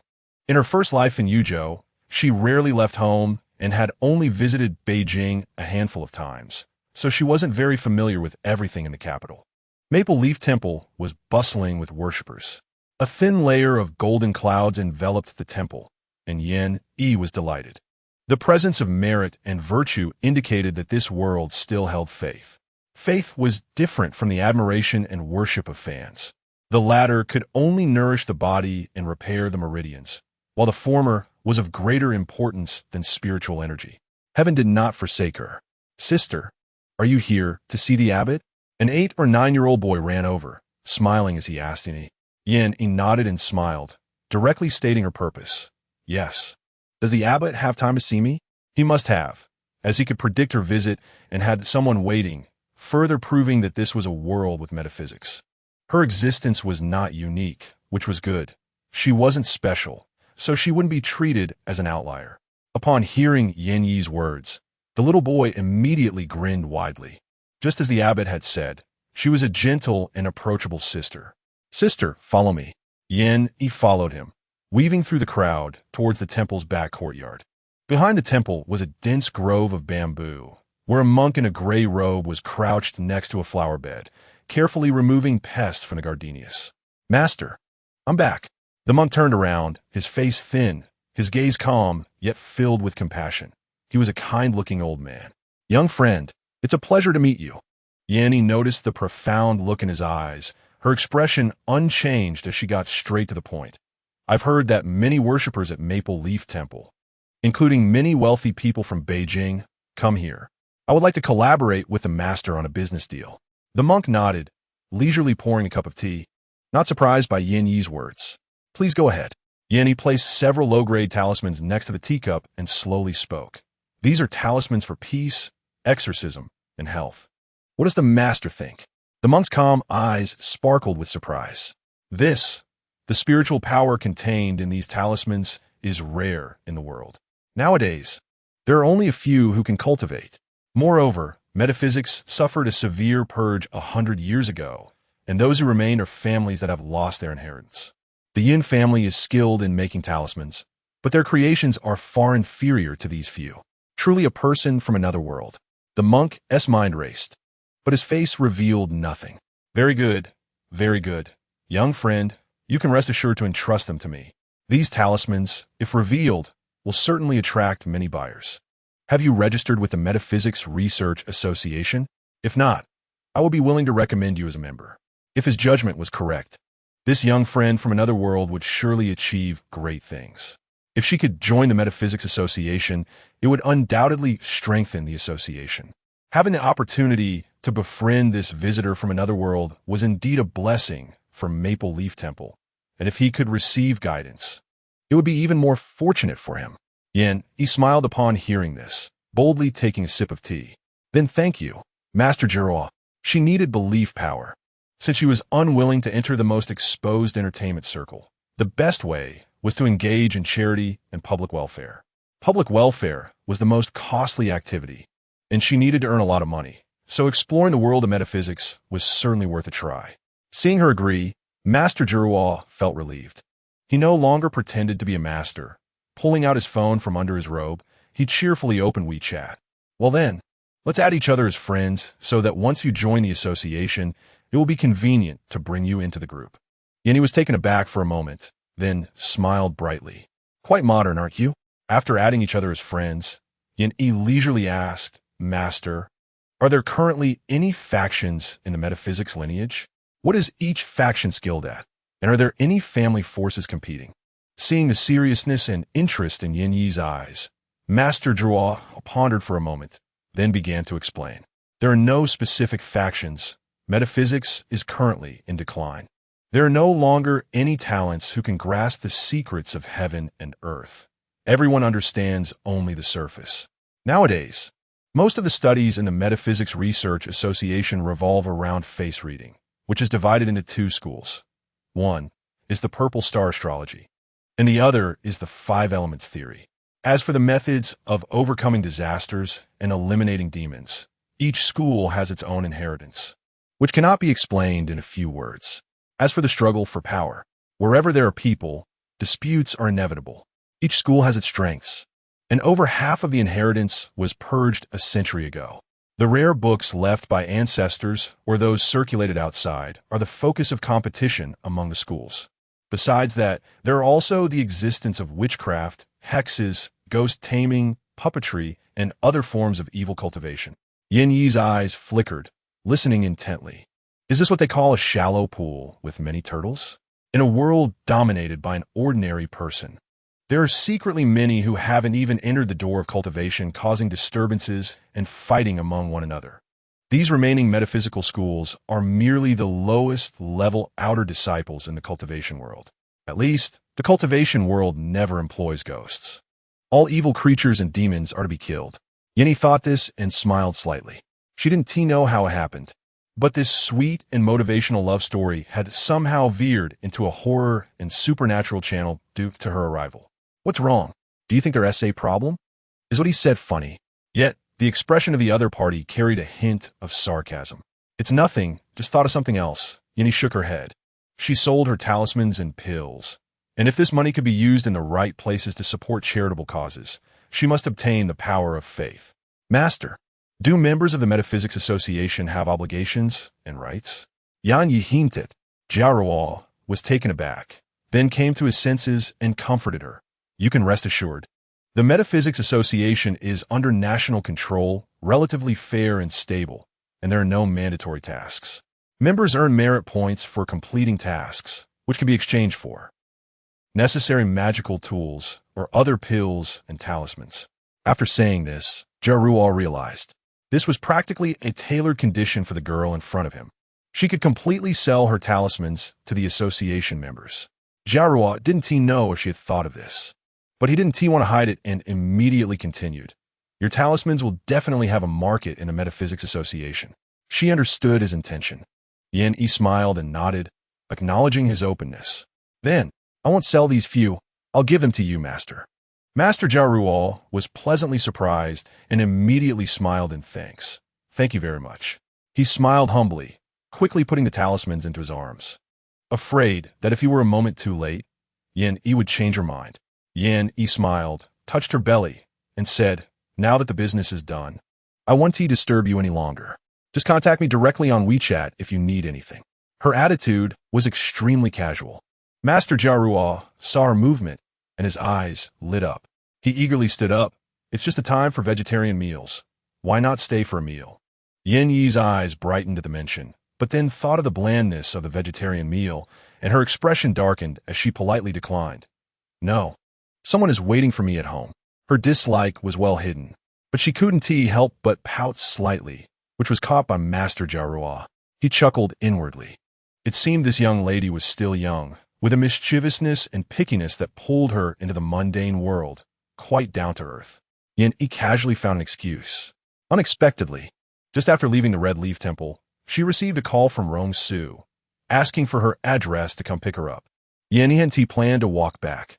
She had already opened a taxi app. When she heard that Rong Su was passing by, she didn't object, just waited under the parasol tree. Half an hour later, Rong Su arrived. Yin Yi naturally moved to open the back seat door, only to see Rong Su roll down the window, half smiling. Do you take me for a driver? Yin Yi was taken aback, rolled her eyes at him, and pretended to be delighted. Wow, third brother, you actually came to pick me up personally. I'm so happy. Rong Su looked at her insincere expression and couldn't help but smile. When he smiled, he didn't appear as deep as usual. Sitting in the passenger seat, Yin Yi secretly scoffed. His mood was unpredictable. No wonder he was the antagonist. What are you doing? Suddenly, her vision went dark, and Yin Yi shrank back, warily staring at the enlarged face in front of her. With a snap, Rong Su leaned down to fasten her seatbelt. looking up at her with a playful glare and lightly mocking. Do I look like I'm desperate? Yanyi. Ha, he. Third brother, what are you talking about? I didn't quite catch that. She tugged at the corners of her mouth, glaring at him in mock anger. Was she that bad? Although she was a bit thin and had a small chest, her legs were long. Okay? Yin, he felt frustrated. Rong Su raised an eyebrow, sizing her up for a moment, then casually replied, What did I say? I didn't say anything. He paused, unexpectedly poked her forehead. Seems like your accident after effects are quite serious. Not only has your temperament changed, but your hearing has also been affected? When it came to the accident, Yin, he couldn't help but feel guilty and deflated. Her gaze wandered. Rong Su chakel muerdi. This innocent little ghost seemed quite simple, with a lively and interesting personality. Especially easy to fool. He imagined she must have been young when she passed away. Strangely, spending time with her had indeed eased his headache a lot. What made you think of going to the Red Leaf Temple? You used to not believe in these things. This was pure nonsense. Yin-es belief in ghosts and gods was unknown to him, but it didn't prevent him from deceiving those around him. Sure enough, Yin shifted uncomfortably, her gaze darting outside the window. She mumbled, I didn't believe before, but does that mean I can't believe now? People need a change. You can't view the current me with the past perspective.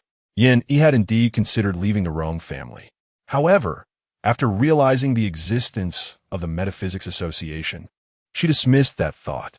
Even though the monk Jia Ruo from Red Leaf Temple couldn't see through her background. His hospitality today made her understand that he vaguely knew something was unusual about her. And the Rong family, at this moment, was her best protection. In the novel, the Rong family had considerable influence. Rong Su could become the antagonist, blocking the male and female leads from leading a happy life because the Rong family was wealthy, and his mother-esque connections spanned military and political realms. He was the youngest son of the Rong family and was also favored by the Shun family. Holding the title of Rong Su's wife shielded her from many troubles. As for Rong Su, aside from being sarcastic and having a strange temperament, he wasn't inherently a bad person. At least, in dealing with this wife who was plotting against him, although he disliked her, he didn't deliberately target her. Nor did he show any intention of bringing up past grievances. This attitude left Yin both surprised and frightened, feeling utterly perplexed. Did he really not get angry at all? Did he have no desire for revenge? Rong Su chuckled lightly. You're right. People should learn to grow. You finally aren't so foolish anymore. I'm quite relieved. He sighed deeply, looking as if he was saying, You've finally become smart. Yin ground her teeth. MMP. Can you not speak like that? Chapter 9 Rong Su rarely returns to the Shishui Bay Villa. During this period after Yin woke up, he only occasionally came back during the day and was almost never home at night. Yin also never inquired about his whereabouts. The two were essentially a plastic couple, and with the added barrier of Yin Yi's foolish actions due to Jiang Qingyu's deception, there was a significant distance between them. Asking too many questions would surely cross boundaries. Yin didn't know how to face Rong Su, so she simply chose to ignore it. Are you sleeping here today? Her eyes widened in shock. Her gaze panicked, like a startled deer, and her voice suddenly rose by several degrees. Rong Su looked up, a teasing glint in his eyes, amused as he replied, This is my room. If I don't sleep here, where else would I sleep? After saying this, he didn't care about Yin Yi's reaction and directly walked towards the bathroom. Yin was stunned and jogged to catch up with him, protesting in a low voice, If you sleep here, then where am I supposed to sleep? Aren't fake couples supposed to sleep in separate rooms? That's how it's depicted on TV. With a pained expression, Yin Yi's brain was racing. The original character had died as soon as she appeared. Neither the novel nor the TV series elaborated on her relationship with Rong Su. She had assumed, as described in the novel, that Rong Su loathed his wife so much that he wouldn't even glance at her, never considering that they would have to share a bed. Although, as a face-conscious person, she did like Rong Su's appearance, but it was merely an appreciation of his looks. She felt uncomfortable at the thought of sharing a bed with a man. Rong Su turned around, leaning against the bathroom door, looking at the person in front of him who was anxiously tugging at her clothes, a smirk on his face. When did you become so duplicitous? Are you secretly coveting my body, deliberately chasing after me to have a romantic bath together? He was caught off guard by his words, her face turning red. Her mind, influenced by Rong Su's teasing, spiraled into inappropriate thoughts, filled with images of his tall, athletic figure, the alluring abs, droplets of water and foam sliding from his neck down to his solid chest and enticing V-line. Her ears felt hot, flushed with embarrassment. The air in the room felt sticky, filled with an ambiguous pink haze, and she was almost suffocated by her uncontrolled fantasies. She waved her hand to fan herself. Calm down, calm down. You are a woman who has seen countless male models in swimwear. Even though she knew Rong Su was deliberately teasing her, he still lost her rationality. The words slipped out before she could think. We are married. What's wrong with watching you shower? Rong Su. Yi. As soon as the words left her mouth, Yi hurriedly covered her mouth, her eyes wide in shock. Oh no, what did she just say? Events. Can time rewind by a minute? Impulsiveness is the devil. Impulsiveness is the devil. He awkwardly picked at her nails, chuckling nervously, wanting to explain herself, but saw the man leaning against the door, his expression frozen, glaring at her with a cold and stern look, utterly shameless. Then with a loud bang, he slammed the door shut. By the time Rong Su finished his shower, he had already fallen asleep on the other end of the big bed. Rong Su stood by the bed, his gaze deep and contemplative. After watching her for a while, he finally smirked and softly murmured, carefree. Suddenly, his expression darkened. The balcony outside the bedroom was now filled with greenery. A few orchids quietly blooming, their cold and subtle fragrance barely perceptible. In one corner of the flower pot lay a few inconspicuous heated stones. Rong Su's eyes flickered as he glanced at the sleeping figure. He carefully climbed onto the bed, pulled the blanket aside, lay on his side, and stared at the back of Yi's head. The fragrance of the orchids gently invaded his thoughts, soothing his painfully throbbing head, and his eyelids slowly began to droop. If he could survive, in less than 5 minutes, he fell asleep. The next day, Yi opened her eyes, startled by the scene before her. She was tangled up like an octopus around Rong Su, her head resting on his neck, and her hands shamelessly placed on his chest. Was her sleeping posture really that bad? Yi quietly tried to push the man away, but as soon as she moved half an inch, he pulled her back, his deep, husky voice mumbling, "Be good, don't make trouble. Be good, don't make trouble. Don't make trouble?" Yi reached out and touched her little bun. It hurt. Just then, when Rong Su unexpectedly yanked her back, her little bun collided with his hard chest, causing her to tear up from the pain. "Hey, wake up, it's time to get up." Yi struggled, but the man held her tightly, dead asleep, and despite her sweating from the effort, she couldn't escape his embrace. "Rong Su, you rascal, wake up quickly. Third brother, can you open your eyes and let me go?" He chose to give up on trying to wake him and simply stared at the sleeping man, cursing him 100 times in her mind. As she stared, she felt increasingly sleepy. Forget it. Why bother arguing with him? She might as well get some more sleep. When he woke up again, it was already 10 in the morning. One side of the big bed had grown cold. The instigator of her late rising had long since left. Fuming, she got dressed and went downstairs, only to find a strange woman in the living room. Yi's gaze turned icy. Was this the red-faced confidant of that rascal Rome? She subconsciously forgot the possibility that this woman could be someone she knew. "Sister you're finally awake." The strange woman stood up, her tone overly courteous, but a flash of contempt and dissatisfaction crossed her eyes. "Yi. So she really knew her?" Yi coldly nodded. Do you need something?" Wu Chiwei was momentarily taken aback. "Did you forget today's schedule? We're filming Escape from Horror in Yunyan Town, your province, and we need to gather at the airport by noon." He scratched her head and unapologetically replied, "Oh, I forgot." She turned around to call Aunt Zhou to help her pack, then glanced sideways at Wu Chiwei. "How did you know I live here?" She hadn't lived in the Shishui Bay villa before.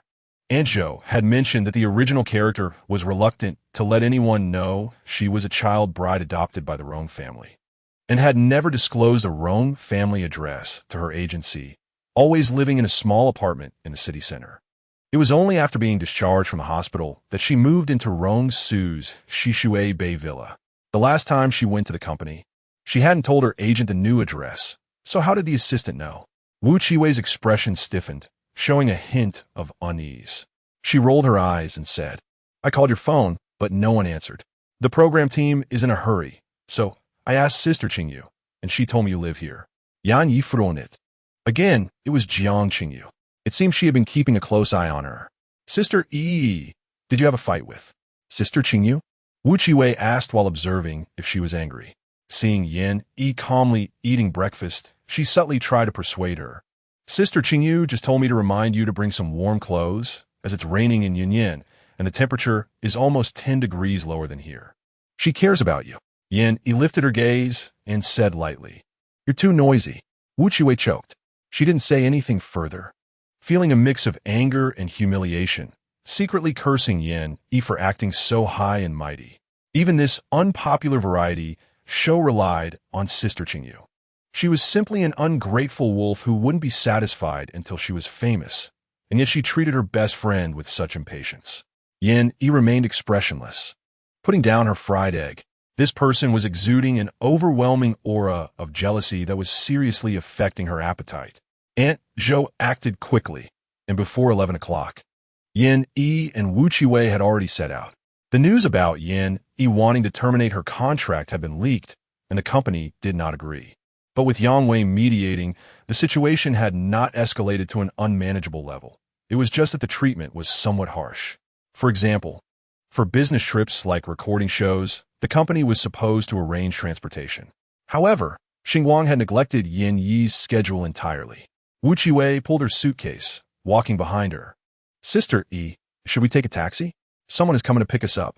The driver from the old house was already waiting outside. Wu Qiwei opened her mouth wide. Glancing at the villa behind her and the respectful driver waiting there, a strange thought crossed her mind. Didn't Xingyu say that Yan Yi was an orphan? Then whose house was this? Could it be that she was being supported by a rich person? Did the company know about such explosive news? Or should she ask Xingyu? Wu Qiwei smiled, her eyes revealing disdain. She must be supported by someone. Otherwise, with Yan Yi's lukewarm status, not even drawing any negative attention. How could a star with no buzz live in a place like Shishui Bay? With this leverage, it should be easier for the company to control her. Then, she could apply to be by Qingyu's side, and Qingyu said she could help her get a role with less screen time in the crew. Yan Yi and the others arrived at the airport at the agreed time. The live broadcast started from the moment they arrived in Hanyan Village. Yan Yi was indeed in a remote mountainous area. Hanyan Village was not small in population, nestled between two mountains, with a stream circling around the village. Featuring both mountains and water, a simple folk culture, and picturesque scenery. There were 7 guests in total. Yan Yi did not recognize any of them. To her, these people were like paper figures from a comic. Not only were their names unfamiliar, but their faces did not connect to anything in her mind. Apart from the main group, she was completely unfamiliar with this world. Therefore, Yan Yi could only maintain a stern expression, using her aloofness and silence to cover up her ignorance of everything. Hello, I'm Shang Guang, and this is Qing Mei. We are hosts for the Shark Live Horror Channel.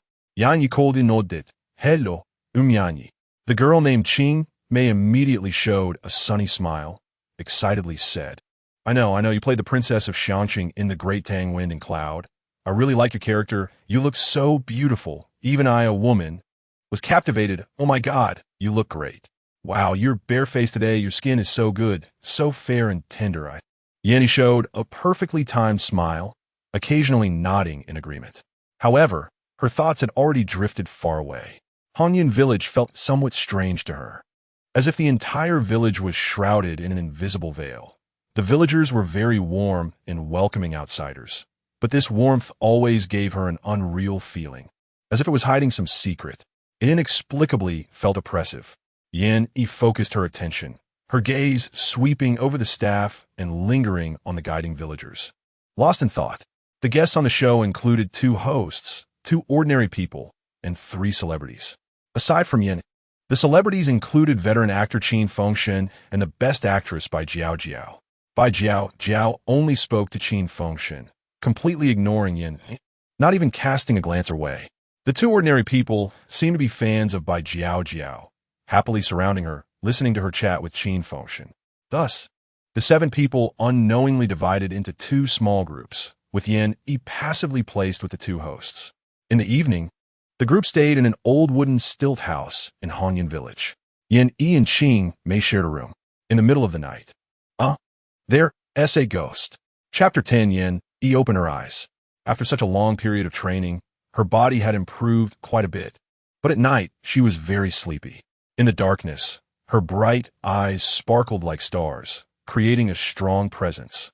Outside the grid window hung a full moon, surrounded by a faint blood-colored nebula that was spreading toward the center of the moon. It was a blood moon. Scientifically speaking, a blood moon is an astronomical phenomenon that occurs during a lunar eclipse, where the thick atmosphere absorbs the blue, green, and yellow light, leaving only red light to penetrate through, making it a rare spectacle. However, to practitioners, a blood moon is an omen of great misfortune. If the moon changes color, disasters will follow. Blue signifies hunger and worry. Yellow signifies virtue and joy. White signifies drought and loss. Black signifies water, illness, and death, while red signifies conflict and war. With evil spirits and malevolent entities lurking, this village truly has its mysteries.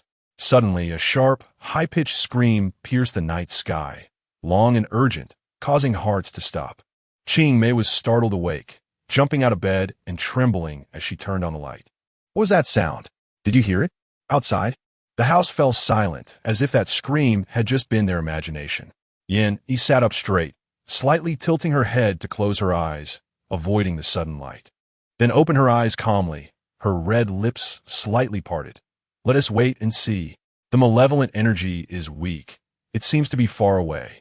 This broadcast of Horror Escape was in live mode. Except for the time when the guests were sleeping, everything else was under live broadcast. The moment Qing Mei turned on the light, the live stream automatically started. It was now 10:30 p.m. for the remote Hongyun village. It was already deep into the night, but for the bustling city, it was merely the beginning of nightlife. Apart from the fans who were lurking in the live stream, no one knew that the interrupted broadcast had resumed. Qing Mei cleared her throat, trying to say something to distract from her inexplicable anxiety. Yin E, did you hear that? Someone said, it's haunted. The last 2 words she whispered, glancing at the grid window. That glance instantly frightened her half to death, leaving her stunned. A black shadow, resembling a person but also a monster, loomed on the thin window paper. Logically, it should have been dark under the light, and she shouldn't have seen this scene, but it just appeared suddenly.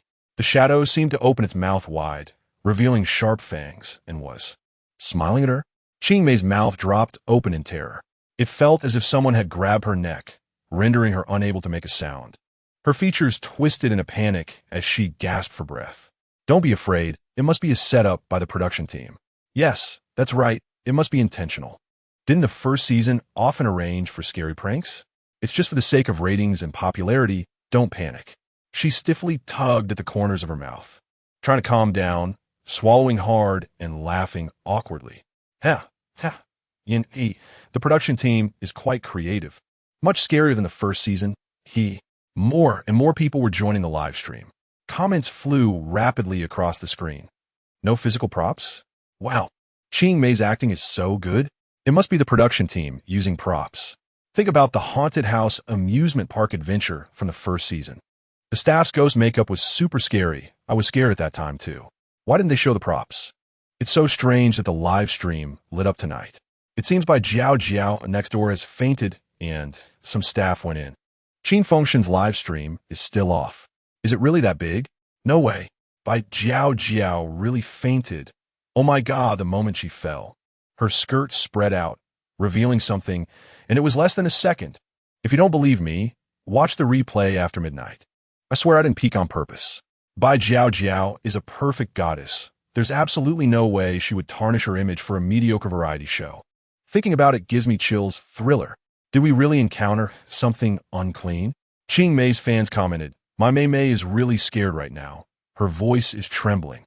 And she doesn't know what's outside the camera, feeling both scared and curious. If it's real, how come Yin E in the same room seems completely unfazed? I have an immature guess. What if that thing appears behind Yin E and only Qing Mei can see it? He lifted the blanket and let out a soft HM.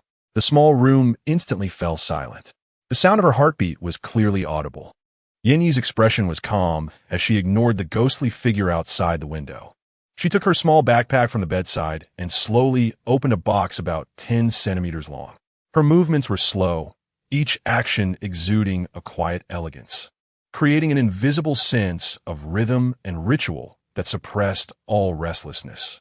Qing Mei dared not blink as she stared at the grid window, slowly approaching Yi. Her voice still trembling. Why? Yi, what are you going to do? Yi lifted her lips slightly, coldly saying, let's see how powerful this ghost is. Ghost? Qing Mei's face immediately turned pale, her lips quivering as she stubbornly whispered, Yi, did you get a hidden script? Otherwise, how could she be so calm? She must have known in advance that this was a horror segment designed by the production team. It's an unspoken rule in the industry that variety shows have scripts. Horror Escape claims to have no script. But the states of all the guests in the first season were quite obvious, and surely one or two of them had insider information, allowing them to shape the image of a savior leading everyone out of a dark and terrifying environment while ensuring maximum watchability. Yi pondered for a moment and understood what she was suspecting. No, she replied, taking out a heavenly thunder talisman and a fire control talisman. She handed over a crossing calamity talisman. Take this. It can ensure your safety. King Mei war stund. Her eyes wide as she stared at the talisman that had been forcefully shoved into her hands. Are you really acting this convincingly? They prepared props in advance and still claim there is no script? Hypocritical. It seems Yi wants to establish her persona as a metaphysics master this time. If she continued to do nothing, she would surely be overshadowed. No, she had to think of a way to stand out and not be outshined by Yi. If Yi was a metaphysics master, how could she carve her own path to shine in the show? Yi, should we go check on the others? Knowing that Yi had a script made, Qing may feel less anxious, even if that black shadow was still trying to break in through the window. She didn't care. The urgent matter was to quickly establish her image as a hot-blooded, kind-hearted girl. Coincidentally, Yi's personality was relatively cold and distant. Such a person would surely be quite unpopular in social interactions. One was warm and kind, while the other was cold and distant. The audience would definitely prefer her. Yi glanced at her lightly, her peripheral vision catching the ghostly figure at the window. She let out a muffled hum and just stay calm. King Mei pouted, reluctantly saying, oh, all right, Yi, I'll follow your lead. Seeing her unconvinced, Yi coldly withdrew her gaze and said nothing more. Tonight was merely a test by this village for them outsiders. As long as they left early tomorrow morning, that would suffice. She had done all she could. Believing or not was not up to her. If something truly happened, it would be destined. Yi thought indifferently. She took out an ordinary sandalwood-colored brush. Her fingers lightly traced 2 lines on the brush body, visible only to herself, and the spiritual light merged into the brush, instantly forming a formation. The light points scattered, and as she waved her fingers, they sprinkled outside the room, then condensed into a thin barrier, enveloping the entire stilted building. All the lurking ghosts seemed to have encountered their nemesis. Unable to issue a final cry of struggle, they were wiped out by the formation. Qing Mei showed dissatisfaction, sneering coldly in a perspective that the camera couldn't capture. Playing tricks. She has been doing horror live broadcasts for more than 2 years and has been to quite a few haunted houses. So how could she not know that there are no ghosts in this world? Everything is just a deliberately created scary environment. At the moment the formation was generated, the shadow dancing in the dark night suddenly disappeared. Yi's eyes flashed with satisfaction. It was really thanks to the retweets and comments on Weibo that her spiritual veins were mostly repaired. Otherwise, how could she have the strength to activate the 10 Directions net formation? If she had rashly participated in this program right after waking up, she would have surely perished at the hands of these low-level ghostly beings. TSK, that would have been a disgrace to the Danmo Sect. Time to sleep. There will be work to do tomorrow. Qing Mei glared at the person lying down, bit her teeth, and secretly speculated about her background. Could tonight's supernatural act have been arranged by the production team specifically to support her? That night, nothing happened. The next morning, what did you say? Leave? Change places? Why do we need to leave? The deputy director exploded with anger, pointing at Yin, Yi, and scolding. Hongyun village has beautiful scenery and a long cultural history. There's a hanging coffin burial group in the back mountain. Our filming focus is on the night exploration of the hanging coffins. You, on the other hand, can't even endure one day of hardship before wanting to leave. If it weren't for Qing Yu speaking up for you, do you think this program would have included you? Yin Yi's expression remained unchanged, but she began to feel anxious inside. It seemed that as long as it was related to Jiang Qing Yu, it was hard for her to stay calm. But this was not right.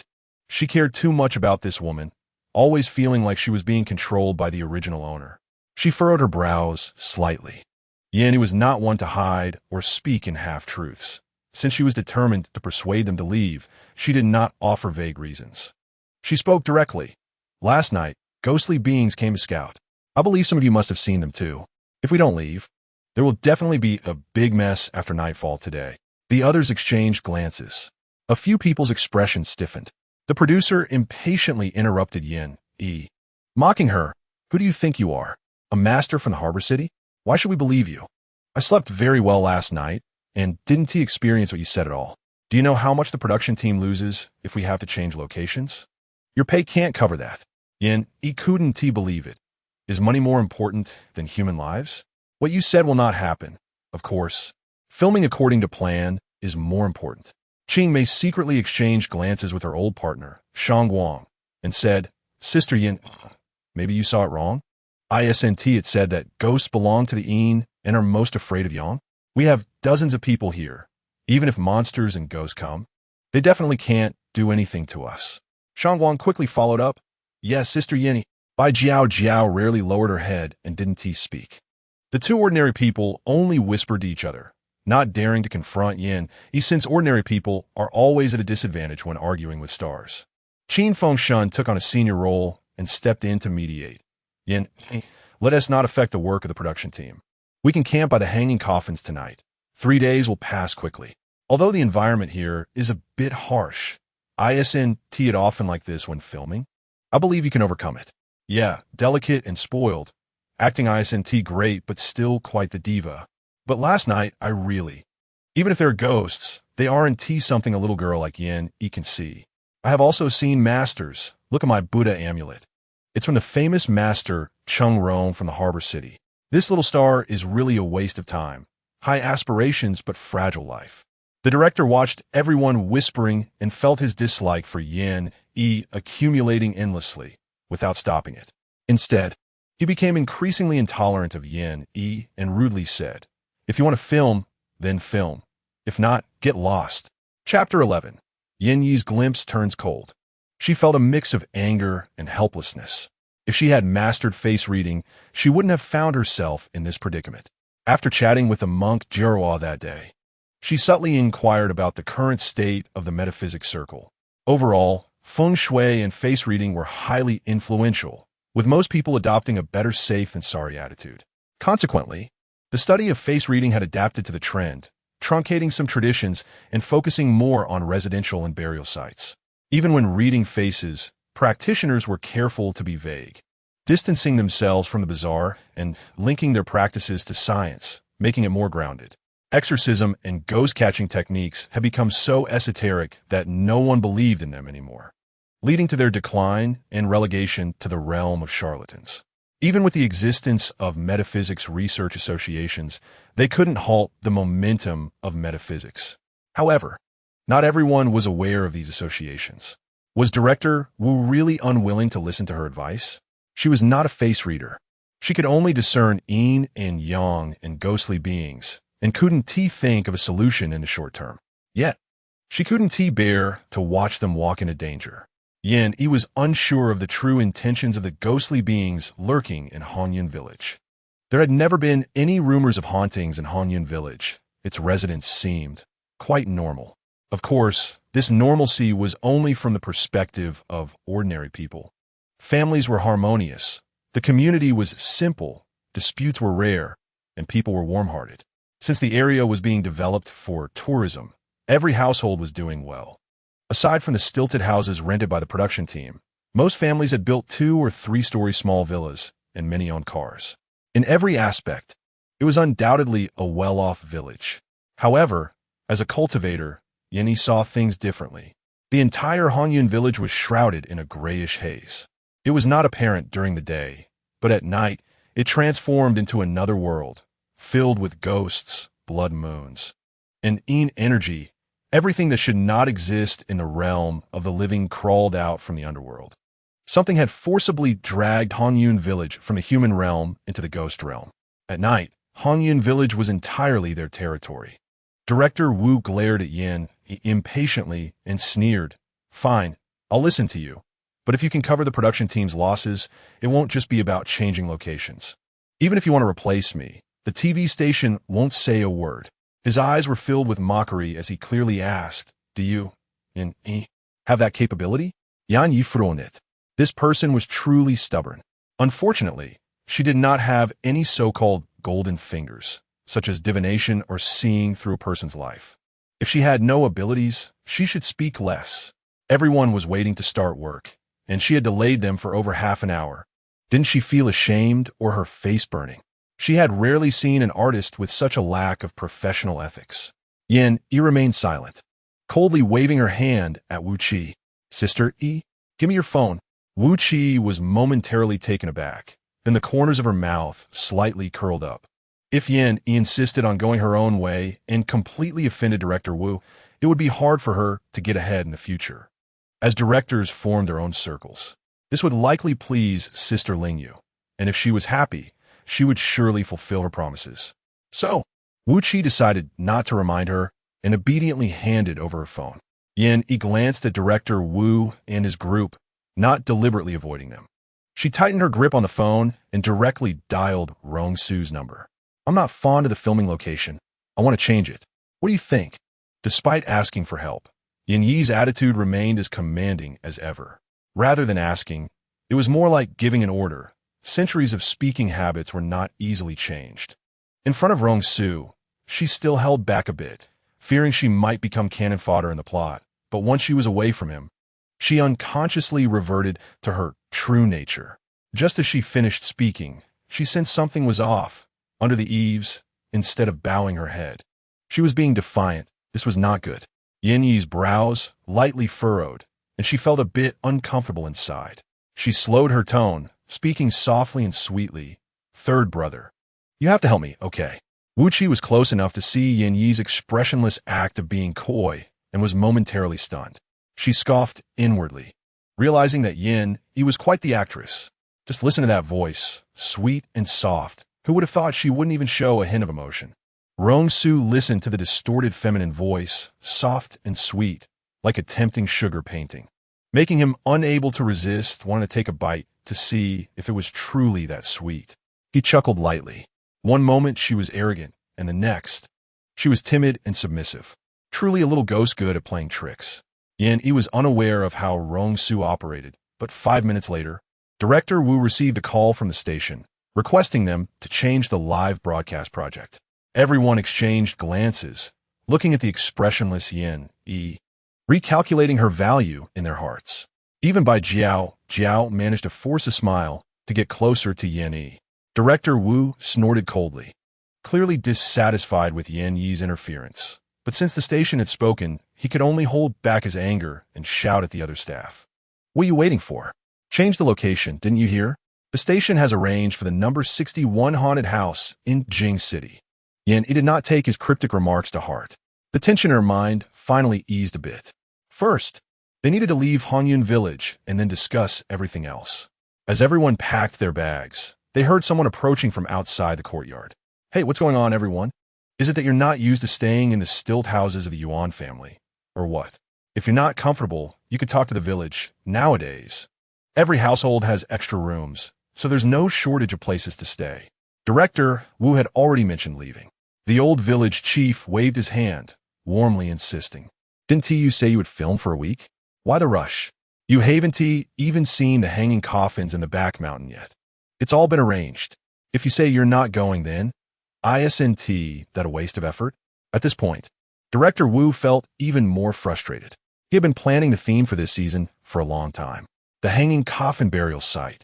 from thousands of years ago to modern times, was all part of the Hongyun village lineage, mysterious and full of horror. The live broadcast effects would definitely stand out among all variety shows. If the popularity was high, it would be a huge boost for the director. Yet, it was all ruined by a willful backer. Director Wu shot Yan a displeased glance and smiled apologetically at the old village chief. There was nothing he could do. The station's arrangement stated there was a more suitable location, and Hongyun village would have to wait for another time. The old village chief, with a thin, hunched frame and murky eyes sparkling with light, looked troubled and hesitated, saying, "Well, the money we agreed on will not be refunded." Director Wu replied, "It's fine. Everyone take it." Once the payment was settled, the village chief's frown disappeared, and he regained his enthusiasm. "Then let's have a meal in the village before leaving. We can't just take so much money without treating you. It wouldn't sit right with us. Anyway, our transportation is convenient. After eating, it's just a few hours' drive to the city, so we'll make it in time." No excuses. Director Wu thought for a moment and agreed. When Yan finished packing and came out, she heard Director Wu say the village was treating them to a meal, and her brow couldn't help but twitch with a bad premonition. Although she knew everyone was annoyed with her, she couldn't help but advise, "Director Wu, let us set off as soon as possible." Director Wu narrowed his eyes. "You got your way about changing the location. Why are you unhappy about having a meal? Or do you want to call your benefactor again?" This was a clear breach of decorum. Regardless of whether Yan had a financial backer or not, this kind of talk would spread. And with people's tendency to associate the worst, Yan would undoubtedly be branded as someone who sold herself and was kept by a benefactor. Director Wu has a short temper, and sometimes his words are harsh. Yan, don't take it to heart. However, the villagers' enthusiasm is hard to refuse. It's just a meal, and it'll be quick, right? Just consider it experiencing local customs. Yan glanced outside the courtyard, and her heart skipped a beat. She lifted her lips, her expression turned cold, and her voice became icy. "It seems your understanding of folk customs is quite unique, requiring so many people to keep watch." Director Wu's face darkened, wanting to curse, and followed Yan Yi's gaze. Outside the entire stilt house courtyard was a vast expanse of rice fields, where about a dozen young men stood in the courtyard's rice fields, pulling out the unnecessary dry straw, coincidentally surrounding the stilt house tightly. He strode towards the courtyard entrance, pushed open the heavy wooden door, and as he stepped out, he heard two people at the entrance smiling with innocent faces saying, "Hey, Director Wu, are you going out? It's almost mealtime. You can't sneak away." The village chief said he wants to invite you for a meal to thank the production team for supporting Hongyun Village. Each household has received about 1,000 yuan, and since you haven't filmed anything, you can't take it for free, so. One of the men said while scratching his head honestly, smiling shyly. The other nodded, placing the dry straw into a basket on his back. They were genuinely simple. Director Wu's mind was racing, and he replied stiffly with a forced smile, "We will definitely go. We'll go right away." If he couldn't see the firmness of these people, he would have lived those years in vain. But why was this happening? Wu Mini couldn't figure it out. The small courtyard was deathly silent. Apart from the 7 guests, their assistants, and the staff, there were nearly 30 people, but everyone was stunned by the predicament before them. They felt a chill all over, as if thrown into a freezing river. They didn't understand why so many people were guarding them outside while they were just packing their bags inside. How is this any different from being imprisoned? Yan sat expressionlessly in a bamboo, reclining chair under the eaves, swinging her legs, causing the chair to sway up and down. The situation was far more troublesome than she had imagined. She thought the village would only be dangerous at night, that the existence of the ghosts was unknown to the villagers, and that the ghosts and villagers existed in 2 parallel spaces. But the fact that these people wouldn't allow them to leave made her overturn that assumption. The villagers of Hongyun Village must be well aware of the ghosts wandering at night. Perhaps those ghostly beings needed them as a medium to achieve some objective. Yan covered her brow. Trouble. Then she raised the corners of her lips. Although it was a bit troublesome, it was still a good opportunity to make money. The talisman for warding off disasters was priced at 10,000 each, and she could offer credit. That was generous of her. The talismans she intended to sell were meant to be priced at 100,000 or even 1 million each. Master Draw had said that her talismans were bestsellers in the metaphysics circle, a hot commodity. Wu Qi smiled awkwardly and said, Sister E, this talisman. Is it really useful? Can you give me one? Yan Yi shot him a sideways glance and coldly spat out 2 words. Not giving. She couldn't open that door, otherwise. Everyone would ask her for one. And how could she make money to pay the termination fee? Of course, she could shamelessly ask Rong Su for help. But it wasn't desperate enough for that yet, and she didn't want to. In front of handsome guys, she should maintain her dignity. Playing tricks and taking the opportunity to make money. How shameless. Yan Yi didn't raise her eyelids, ignoring who was mumbling, and coldly said, If you have objections, you can choose not to buy. Business is a matter of mutual consent. I'm a fair person, not forcing anyone. The air fell into silence. Half an hour later, Yan Yi looked at the more than 300,000 yuan that appeared in WeChat, and the corners of her mouth curved up to her ears, smiling cunningly. Chapter 12. Outside the yard, there were people guarding, and it was hard to tell how many there were. Director Wu and the others dared not act rashly, only keeping a low profile and staying vigilant, while the props team hid all the tools they could on their bodies. Surprisingly, the meal was very calm. So calm that everyone felt uneasy, their hearts racing. Especially with what Yan Yi had said earlier, their minds were completely out of control, desperately conjuring up all sorts of unscientific scenarios. The villagers wore warm and honest smiles, as if their previous actions were truly meant to thank them. But Yan Yi felt that these people looked at them like they were pigs ready for slaughter in a pen, fat and plump, looking quite satisfied with their harvest. It made the viewers' scalps tingle. The village chief led the group in toasting, but due to Yan Yi's earlier intimidation, everyone collectively chose to refuse, fearing they might fall victim to the drinking culture. The villagers, seeing this, pretended not to notice, exchanging glances and no longer urging, laughing heartily as they talked about the harvest and living conditions in Hongyan village. The meal went on, and on the surface, it seemed that both hosts and guests were enjoying themselves. Once everyone boarded the double-decker bus, the vehicle fell silent for a few minutes.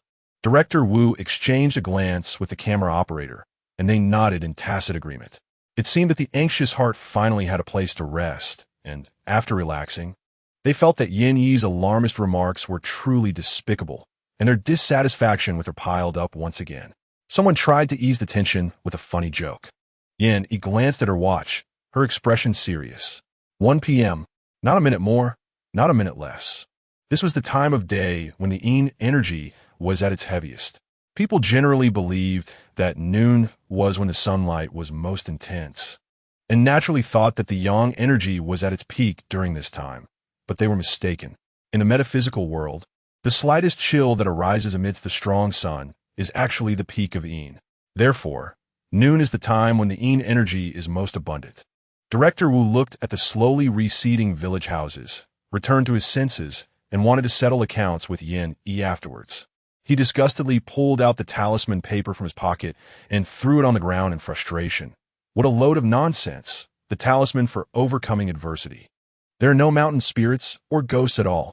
Look, everything is just fine. Country folks, how can they be so scheming? If there were really ghosts or monsters. With today's internet, it would have spread long ago, right?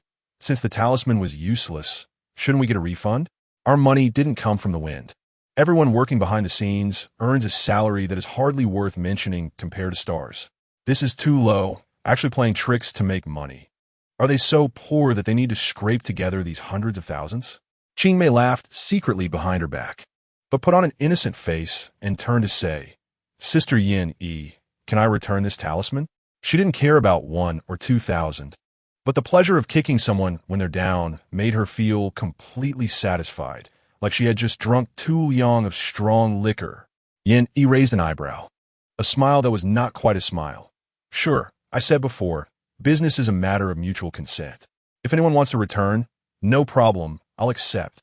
Hearing her say this, everyone thought Yan Yi had been exposed, lost face, and had no choice but to agree.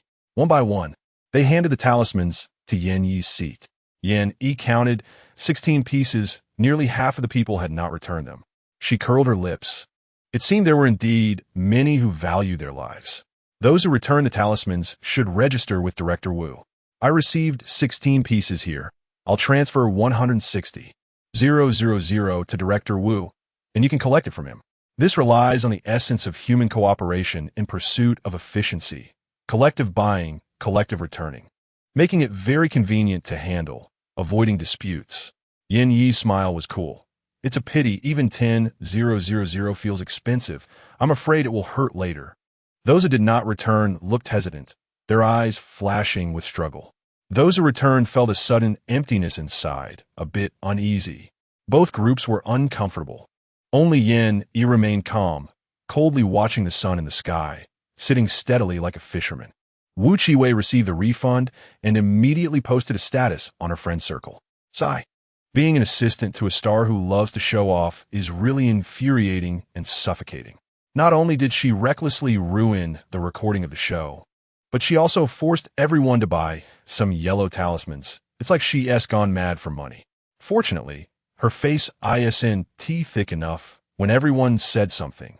She could only agree to a refund. I'm going to jump ship. Image, you've worked hard, but it's really petty. Who told her to have a financial backer? Switching just like that. Funny, this person was obviously on the bus. Don't mind it too much. She is not a bad person at heart. When she comes back, I'll talk to her. By the way, there's a recent role for the third female lead. You can give her a heads up. If she wants that role, I'll chat with the director first. The last message was from Jiang Qingyu. Wu Qiwei specifically blocked Yin Yi. She looked at Jiang Qingyu's message and obediently replied, Sister Qingyu, you're the best. I wish I could work in your studio. The cameraman was sitting in the last row. His actions were very discreet, and no one noticed that the live broadcast had already been turned on at this time. The audience just happened to witness the staff attacking Yin Yi, and the bullet screen was filled with uniform accusations and insults towards her. What the hell? Yin Yi has gone too far with her persona, selling talismans? What was she thinking? By the way, didn't she do a lottery for talismans on Weibo before? Sometimes playing with a new persona gives a fresh feeling, but maintaining a persona, even while on a show like this, is just too funny. There should be limits. Don't forget, 10,000 is not much for stars, but it's quite a lot for ordinary staff. Her acting skills are terrible. I really don't know what kind of background she has, disappearing for half a year and still coming back to chase her dreams in the entertainment industry. Bihu has exposed her before. She's an orphan, relying on her decent looks to be a canary for someone, probably a living dead for half a year, abandoned by her financial backer. That's why she is participating in a variety show to make money. Suddenly, the bus made a sharp stop. The screen shook, and suddenly with a bang, the angle shifted to the outside of the window. 5 mouse special effects? A second from day to night? I haven't read much, don't lie to me. What is this? In just a few seconds, the live broadcast room turned into snowflakes, a string of mosaics followed, and the entire live channel exploded instantly. Horror escape, a supernatural event occurred? Quickly climbed to the hot search. Meanwhile, in the vehicle, everyone lurched forward due to inertia, and several people who weren't wearing seatbelts fell directly from their seats. Bruised and battered. Old Zhang, what the hell is going on? What kind of plane is this? Dam, bliden. The car was suddenly filled with curses, and no one noticed that the blazing sun hanging in the sky suddenly disappeared, replaced by a huge round moon. Time seemed to have reversed, from daylight to moonlit night. Ah, what is going on? Why did it suddenly get dark? The driver, Old Zhang, had also hit hard. His chest slammed into the steering wheel, nearly knocking the breath out of him. It took a while for him to clear the stars from his head. At first, he thought he had been seriously injured. His brain was unclear, and his vision blackened. Later, he realized that it wasn't just dark, the road beneath him had vanished. And in front of the car was a sheer cliff, the mountain wind howling up from the bottom of the cliff, blowing into the car, chilling everyone's hearts. If he drove forward another 2 meters, both the people and the car would fall off the cliff, and everyone would meet the king of hell. This was the closest they had ever been to death. What should we do? This road is right, look. Gouda shows the provincial road is just ahead. I can't be experiencing a ghost wall, right? The crowd exchanged fearful glances, shrinking back in their seats. Those who had just complained about the stuffiness now didn't mind it at all, mustering their courage to close the windows that hadn't been shut tightly, fearing that, like in a movie. A female ghost might suddenly jump out from outside to collect their lives. Director Wu sat on the ground in a daze, his legs trembling weakly. After several attempts, he finally managed to get up. Once his gaze slowly focused, and he fully regained his senses, he hurriedly ran to Yin Yi's side, almost begging on his knees. Trembling as he apologized, "Miss Yin, no, Master, can I still buy the talisman? I can offer 20,000. No, 100,000? Would that work?" The crowd of people who had returned their talismans was in a state of panic, desperately shouting, hoping that Yin Yi would not hold a grudge against them and would save their lives. They were unclear about the actual effectiveness of the talismans, but the bizarre scene before them undoubtedly proved that Yin Yi's earlier judgment was correct. Under such circumstances, her talismans could not be entirely fake. This desperate desire was simply the most humble thought in the face of a life-threatening situation. It was like when people encounter something they can't handle. They turn to deities for hope, essentially seeking reassurance. Yin Yi looked out the window, her demeanor as cold as ever, only responding with a soft HM. But at that moment, no one felt that she was being difficult or acting haughty, because her actions of retrieving the talismans were swift and showed no signs of holding a grudge. They recalled their earlier insinuations and scornful remarks about her being obsessed with money, and in this moment of fear, they felt an overwhelming sense of shame. Many people had tears in their eyes, grateful to the point of weeping. Master Yin was such a good person, cold on the outside, but warm-hearted. Those who had returned their talismans felt an inexplicable sense of superiority, thinking they had sharp insight and foresight. Just like that, 10,000 instantly turned into 100,000. After receiving the talisman, Director Wu felt a slight comfort in his heart, sensing that the chilling aura was not as heavy. He looked out at the dark window, then back at Yin Yi, feeling anxious. Master Yin, what do we do now?" To someone who understood the craft, Master was the most respectful title. Yin Yi replied, "Turn back." "But, didn't you say there was something strange about the village? What if?" Remembering the overly enthusiastic and peculiar villagers, he couldn't help but frown, a wave of resistance surging within him, causing him to shudder. "We can't leave. Can't you see? The blood moon has already appeared. Hanyan village is currently in the ghost realm, not in the human realm. Simply put, the current Hanyan village is not in the same world as it was before we left. This is different from a typical ghost wall. A ghost wall is caused by resentment creating a different magnetic field, affecting people's psychology, leading to illusions and a loss of clear judgment. But the current cliff is not an illusion. The only way to escape is to find the connection between the village and the ghost realm and sever their ties." The crowd exchanged glances, and the timid ones were already crying in fear, biting their lips and weeping silently. Chapter 13. The car turned around and headed back to Hanyan village. The car was very quiet. The silence was so profound that they could hear each other's heartbeats. And the fear of the unknown made everyone tense as a string, as if it would snap with the slightest pressure. Under the reflection of the blood moon, everyone's expressions were clearly visible, some numb, some horrified. "Miss Yin, we'll be safe, right?" Finally, someone couldn't help but ask the question that everyone was concerned about. Everyone looked intently at Yin Yi, both fearful and hopeful. They naively believed that if Yin Yi said it, it would definitely come true. "The Yin energy here is too strong. I can't see what's going on in Hanyan village from here.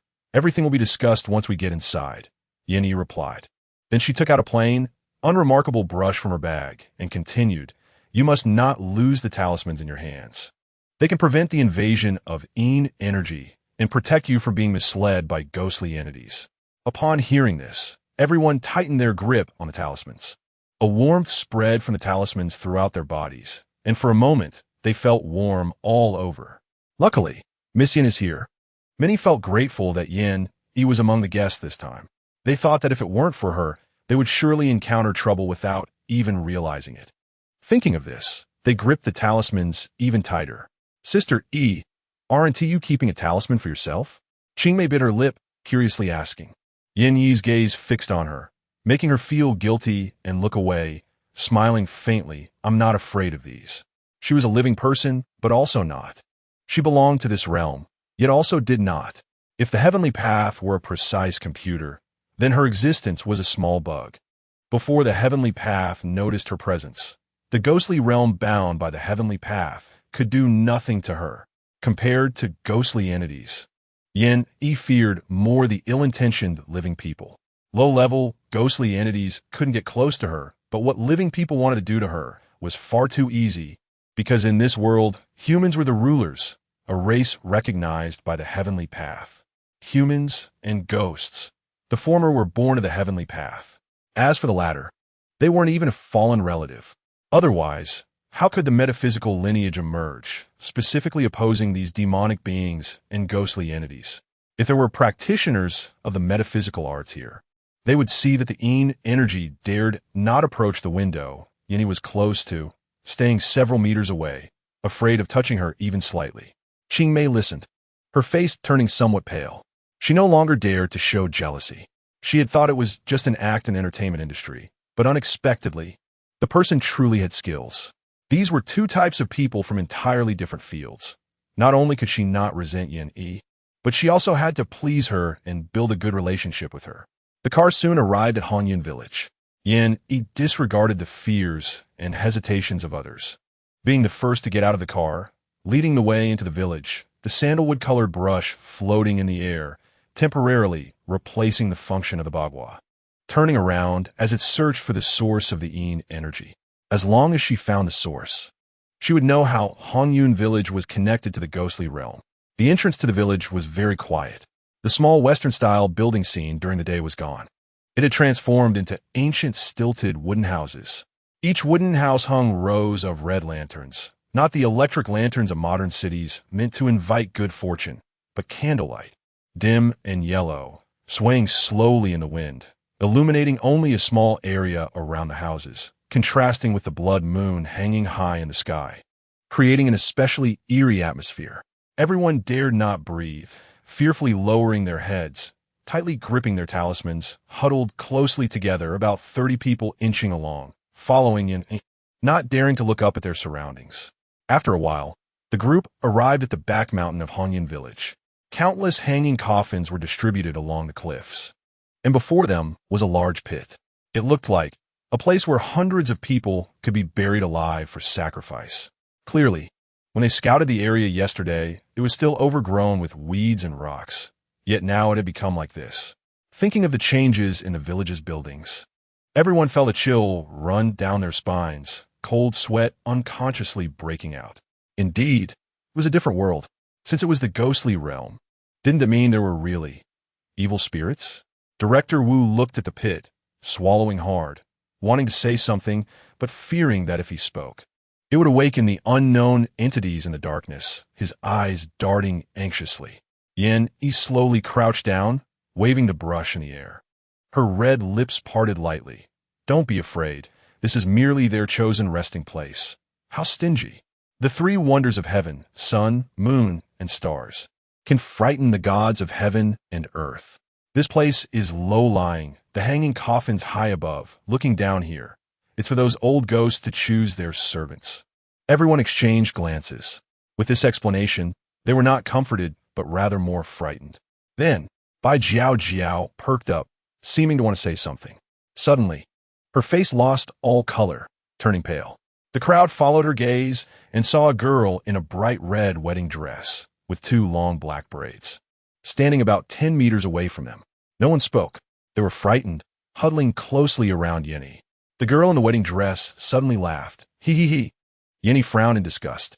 Shut up, you're so noisy. Oh. The ghost girl tiptoed forward a few steps, scaring the crowd into retreating with screams. Shoo. Don't wake the adults. You don't want to be discovered by them, do you? She had a charming heart-shaped face, and even heavy makeup couldn't hide her beauty from when she was alive. Yan Yisukofut stepped forward. The others were terrified, watching as Yen moved closer to the ghost girl, their hearts racing, not daring to think too much, quickly following with trembling legs. The ghost girl was taken aback, reaching out to touch the last person. Her fingertips were suddenly burned by intense flames, and she screamed in pain.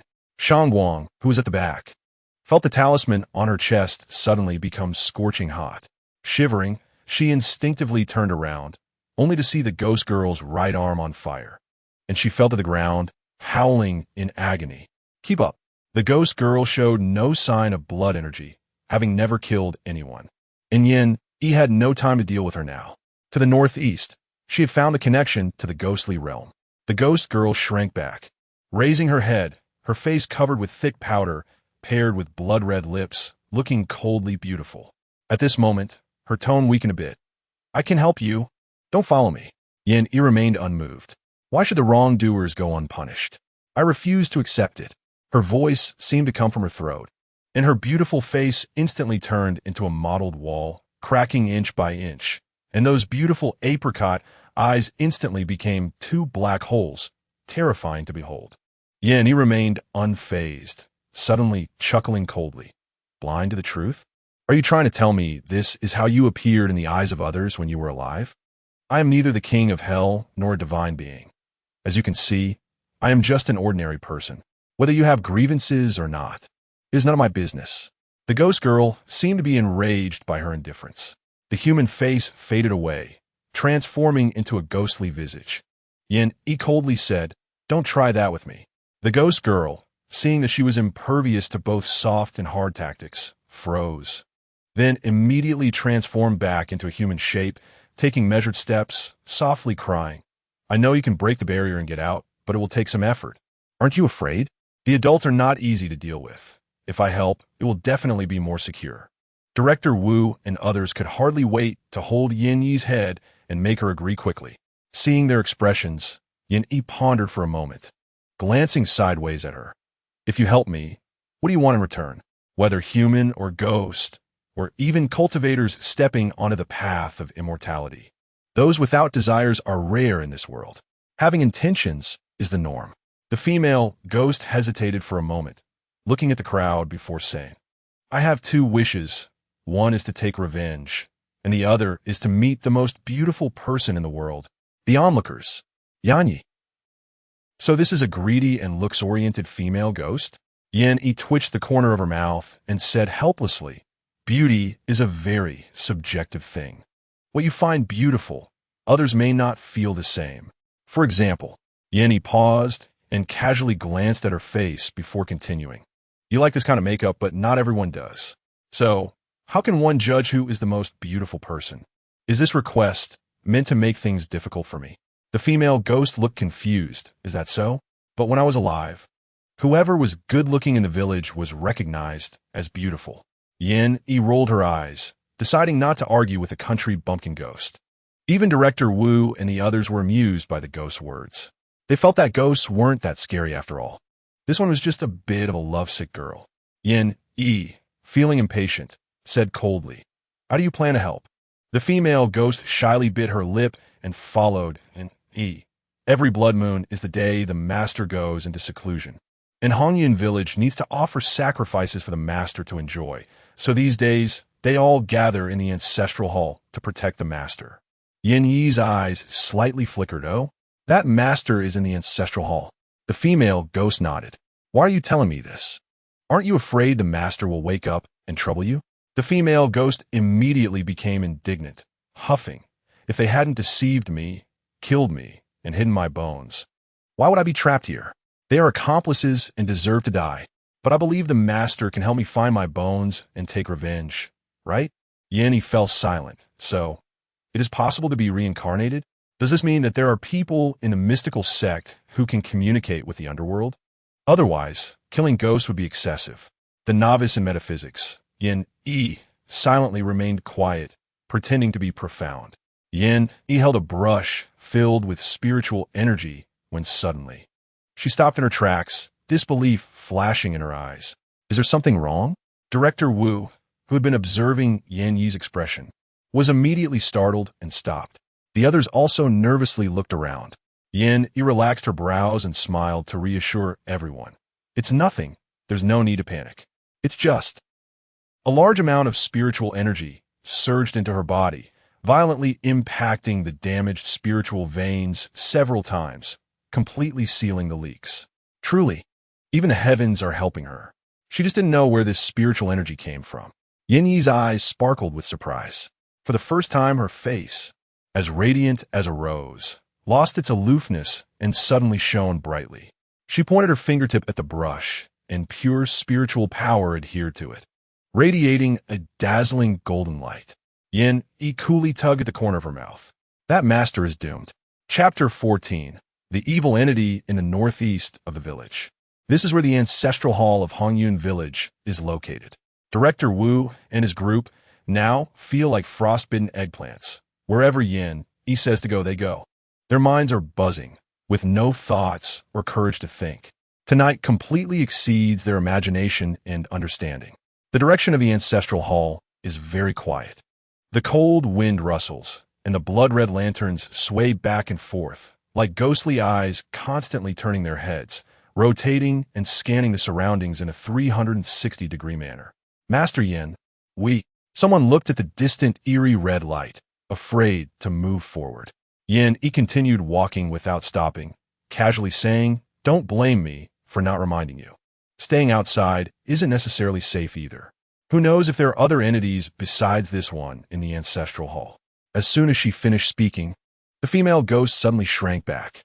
She quickly hid behind and perhaps too panicked and got too close, causing her to be pushed back a few steps by the barrier surrounding Yin. The ghostly energy swirling around her was absorbed by the barrier, leaving her significantly weaker, as if a living person had lost their vitality. Yin frowned, looking at the intact talismans in her bag. Strange. It's not the talismans at play. What's going on? Does she have other opportunities on her? She had never seen anything like this before, where ghostly entities would automatically be neutralized upon approaching her. Even in the realm of cultivation, when exorcising demons, it involved real weapons, thunder, fire, and various talismans. If she had such abilities back then, why go through the trouble of training? She could simply become a walking exorcism talisman. "Master, I'm fine." The female ghost shrank her neck in fear, becoming even more respectful towards her. Yin nodded, looked at the others, and pondered for a while. She lightly traced a line with her pen, forming a wind-concealing formation.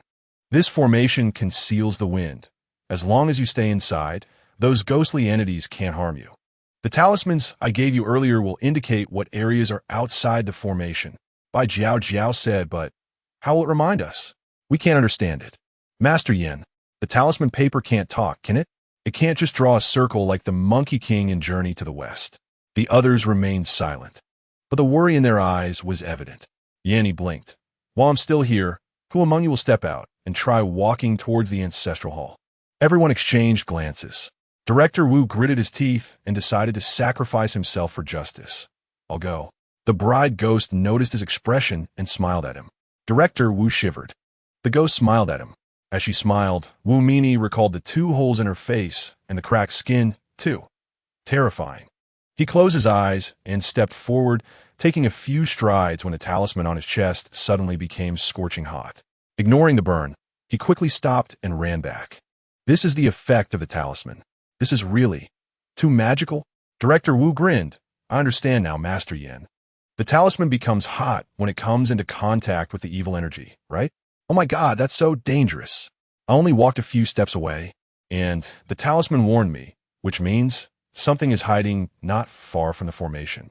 Do not leave the formation. Remember, no matter what you see or who calls you, do not go out. Ghostly entities are the best at enticing people." Yin looked at Director Wu's expression and casually reminded him. "All right, I understand. I'll keep an eye on everyone." Director Wu sighed in relief. With Master Yin here, they wouldn't run into trouble. After reminding everyone, Yin turned to the bride ghost. "Take me there." The ghost, having had most of her ghostly energy suddenly swallowed when she got close to him, looked even paler and floated weakly beside Yin. This time she learned her lesson and stayed far away. "Master, follow me. Tell me everything you know." Yin looked up at the blood moon, deep in thought. She sensed the artifact connecting the ghostly realm to Hongyun Village. However, she did not detect any ghostly energy from the villagers. If they were human, then they followed human laws. She could not simply and brutally strike at the heart of the matter, lest she inadvertently cause harm. The female ghost did not hide anything and explained everything she knew. When she spoke of the anger, her resentment was difficult to quell, and several times she revealed her ghostly form. Yin blinked, stunned by her words. "Are you saying that every 2 years, the master manifests, possessing the village chief, and demands offerings of young boys and girls. Every year, a virgin bride must be offered. Where do these young boys and girls, brides, come from? Are they all from your village? The female ghost's face showed sorrow, and blood tears flowed from the two dark holes in her face. Some are from the village, and some are tourists. There are many farmhouses in the village, and tourists passing through the mountains generally eat in Hongyan village. Once they consume the specially made food from the village, the master will manifest and issue his orders. Those chosen by the master will voluntarily return to Hongyan village. Yan Yusudendi understood. So that's how it is. No wonder the village chief insisted on treating everyone to a meal. Everyone in your village knows that you worship such a. Yan Yi thought for a moment, genuinely unsure what term to use to refer to their deity, looking at the female ghost as if she were mentally challenged. The female ghost nodded awkwardly. Hongyan village has been worshipping this master since last century, and indeed, as the master promised, our lives were peaceful, like a paradise, untouched by the ravages of war. But after the founding of the country, one day everything changed. The offerings the master demanded shifted from livestock to living people. At first, everyone resisted, but what no one expected was that if we did not prepare offerings, the master would come to take them himself. After living in fear for several years, the villagers no longer dared to disobey. Otherwise, the master would turn everyone into vengeful spirits. It wasn't that no one had thought of leaving, but those who left the village died in various ways. Yin Yi's gaze grew colder as she thought about how, for so many years, Hongyun village had aided and abetted evil, not knowing how many people they had harmed. Her chest burned with anger, unable to catch her breath. She sneered, "Turn into vengeful spirits? Heh, do the people of Hongyun village still count as humans? What is the difference? They are merely wearing human skins while doing the deeds of vengeful spirits." While the two conversed, Yin Yi had already followed the female ghost to another door of the ancestral hall. Her aura was domineering wherever she passed. The black mist in the air seemed to touch a nemesis, immediately dispersing far away. This commotion naturally alerted the master, who had just awakened in the ancestral hall. As soon as they entered the ancestral hall's vicinity, the wind began to howl, stirring the red lanterns and the celebratory red silk under the eaves. The village chief's closed eyes suddenly opened, a chilling smile on his face, and his dry, orange peel-like visage appeared particularly eerie in the candlelight. He revealed a mouthful of black. "Rotten teeth, fools! Someone has entered, and you didn't notice?" Chapter 15. After the village chief's furious reprimand, his body began to tremble uncontrollably the next moment. All the villagers saw his face twist, his expression grotesque, and his murky eyes wide open as if he had seen something terrifying. It felt as if another person inside him was being pulled and torn away, trying to separate his soul from his body. He was both frightened and angry, muttering to himself, "What's going on? Who has come?" That aura felt like a vast, blazing righteousness, yet also like the chilling malice suppressed beneath the nine hells. Such an aura. He clenched his fists as the ghostly energy surrounding him began to be drawn away by some mysterious force, continuously dissipating. He looked in horror at the lanterns outside, swaying more violently, struggling to control his body that was about to be torn away. Suddenly, he could no longer hold on, and his legs buckled as if under immense pressure, kneeling on the ground. "Master!" The others looked at the village chief anxiously. The deity they had worshipped for nearly 100 years appeared before them in such a disheveled state, and suddenly their faith collapsed. Along with the collapse of their faith, confusion and a hint of complexity filled their eyes. This devil that had oppressed them for nearly a century seemed to have met its nemesis. But if he didn't receive this year's offerings, would their entire village be trapped in endless hell? The more they thought about it, the more desolate they felt. The more they thought, the more lost they became, and they could only prostrate themselves on the ground, frantically knocking their heads, continuously praying as they used to. The master will protect Hongyun village. The master is the most powerful deity.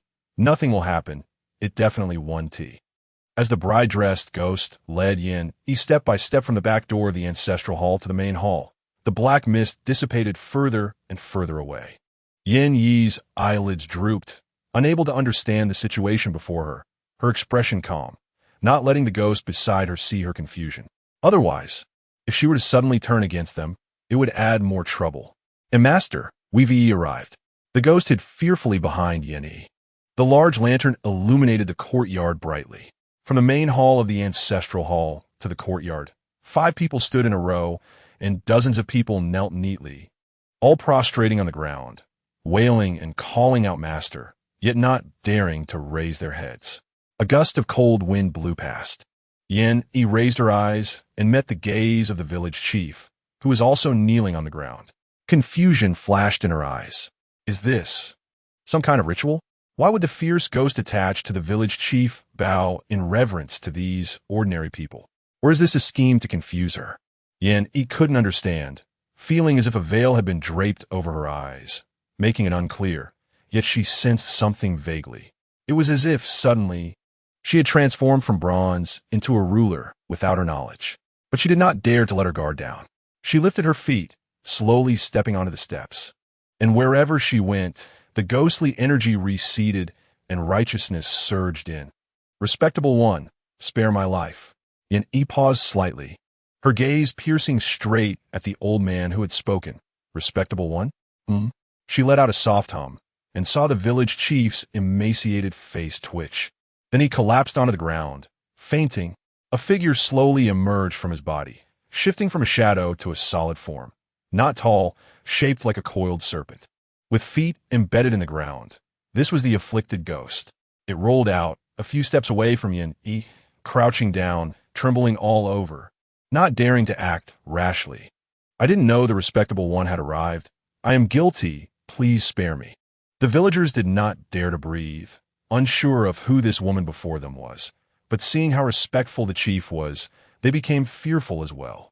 They feared that a demon was above them, and another, even stronger one, would come to continue oppressing them. At this moment, everyone trembled, wishing they could dig into the ground and hide. The bride-dressed ghost, seeing the old ghost who had oppressed her for decades now kneeling and begging for mercy, thought back to how she initially wanted to use the Master, and her face turned pale, thudding down to kneel at Yin Yi's feet. Yin Yi was bewildered, but managed to maintain her disguise, and no one noticed. She looked around. Everyone was kneeling before her. The layers of black, ghostly energy wanted to approach her, but didn't dare, only shrinking to the periphery, including the little boss she thought would be difficult to deal with. Unexpectedly turned out to be a little minion that surrendered without needing any greetings. This felt unreal. She had made various preparations, but found them unnecessary, instead revealing other mysteries. Yin licked her lips, her mind complex, her gaze sweeping to a clay statue on the offering table. Continuous malice flowed from the clay statue. In Yin Yi's eyes, the clay statue was an invisible black hole, and on the other side of the black hole lay the true underworld. This clay statue was the medium that dragged Hongyun village into the ghostly realm. She stepped forward. The afflicted ghost endured the dual pressure of righteousness and malice. Wanting to hide, but unable to, even resentment was impossible. No one could harbor resentment against this person, as their submission and fear had been ingrained in their bones since they became ghosts. It looked at her with pleading eyes, hoping that this one would spare its life for recognizing the situation. After all, didn't she usually not interfere?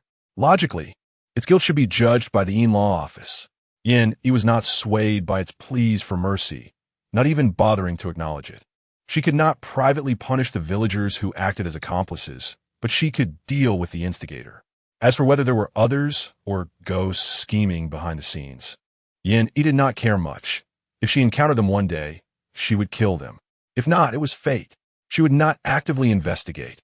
Matters of yin and yang involved many aspects, and if she pursued too aggressively, it would be crossing boundaries. With a wave of her hand, the killing formation was set, and the afflicted ghost's eyes widened, just able to emit a gurgling sound before its soul dissolved, not daring to believe why she was meddling. Yin clicked her tongue in disdain, looking at the ink brush stained with resentment. It's dirty.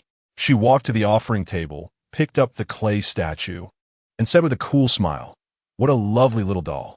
Then, with an innocent face, she crushed it into pieces. The ghost watched this scene, a chill running deeper in her heart, and quickly expressed her intentions. Master, I only want to find my own bones. I want to bring harm to the world. Please help me, Master. Yin Yi replied, what I promised you will not change. Yin Yi turned around, looking at the hall filled with sin, silent, before turning to leave. At this moment, time reversed.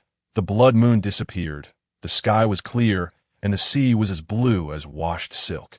After the clay statue was destroyed and the afflicted ghost exterminated, the entire Hongyun village returned from the ghostly realm to the human world.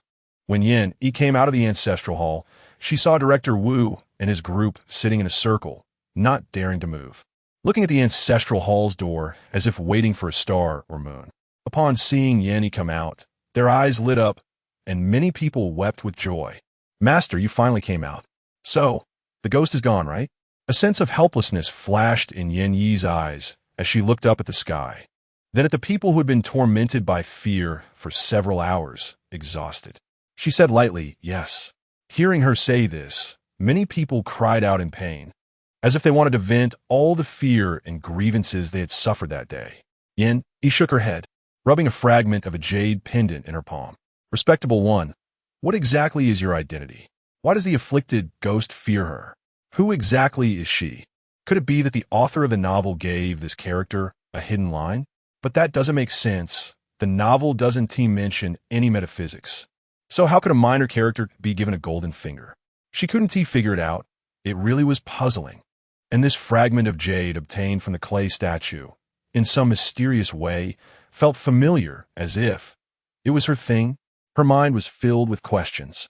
Yin Yi regretted killing the afflicted ghost too cleanly and decisively, not extracting any information from him. But if she had to do it again, she would still act the same way. As a child who grew up watching television, I often saw various villains die from talking too much, with their final words never fully spoken, and good deeds ruined by unnecessary chatter. Yin Yi deeply resonated with this. If you can take action, there's no need to ramble. Otherwise, if there's a twist, it's not just about getting slapped in the face, but it could mean losing your life. As a group reached the entrance of the village, several police cars drove by, sirens blaring. Yin Yi was walking behind the crowd when suddenly everything went dark in front of her. A tall, thin figure stood before her, frowning slightly. Are you all right? Yin Yi looked up, surprised. What are you doing here? Rong Su, with a cold expression and a bad temper, replied, Could I not come? You got into a fight with the director over a show, and it escalated to the TV station. He had actually watched that live broadcast, and considering her questionable identity, he couldn't stop worrying about her. He couldn't help but think if she might be harmed or captured by others of her kind. The relationships among ghosts are not more forgiving than those in the human world. Tales of big ghosts eating small ones and fierce ghosts killing gentle ones are plentiful. In Rong Su's eyes, Yin Yi was just a small ghost who used petty tricks, but was actually quite foolish and timid. He looked her up and down and said coldly, Next time you need help, it won't be as simple as just calling me third brother. He quietly breathed a sigh of relief. Yin Yi smiled, her gaze lingering on Rong Su, and after a slight pause, she obediently nodded. She shifted her attention to the others and was taken aback again. There were shades of gray, white, warm yellow, and also blank spaces. But the light surrounding Rong Su was the only pink. Yin Yi blinked, and the colors remained. She rubbed her eyes hard, but it was still the same. Are your eyes uncomfortable? Rong Su observed her blinking and rubbing her eyes, his gaze deepening. Yin Yi shook her head. I'm fine. It seemed she was hallucinating. Her condition might be quite serious. She would have to go to the hospital later. The production team did not leave immediately, but collectively took notes.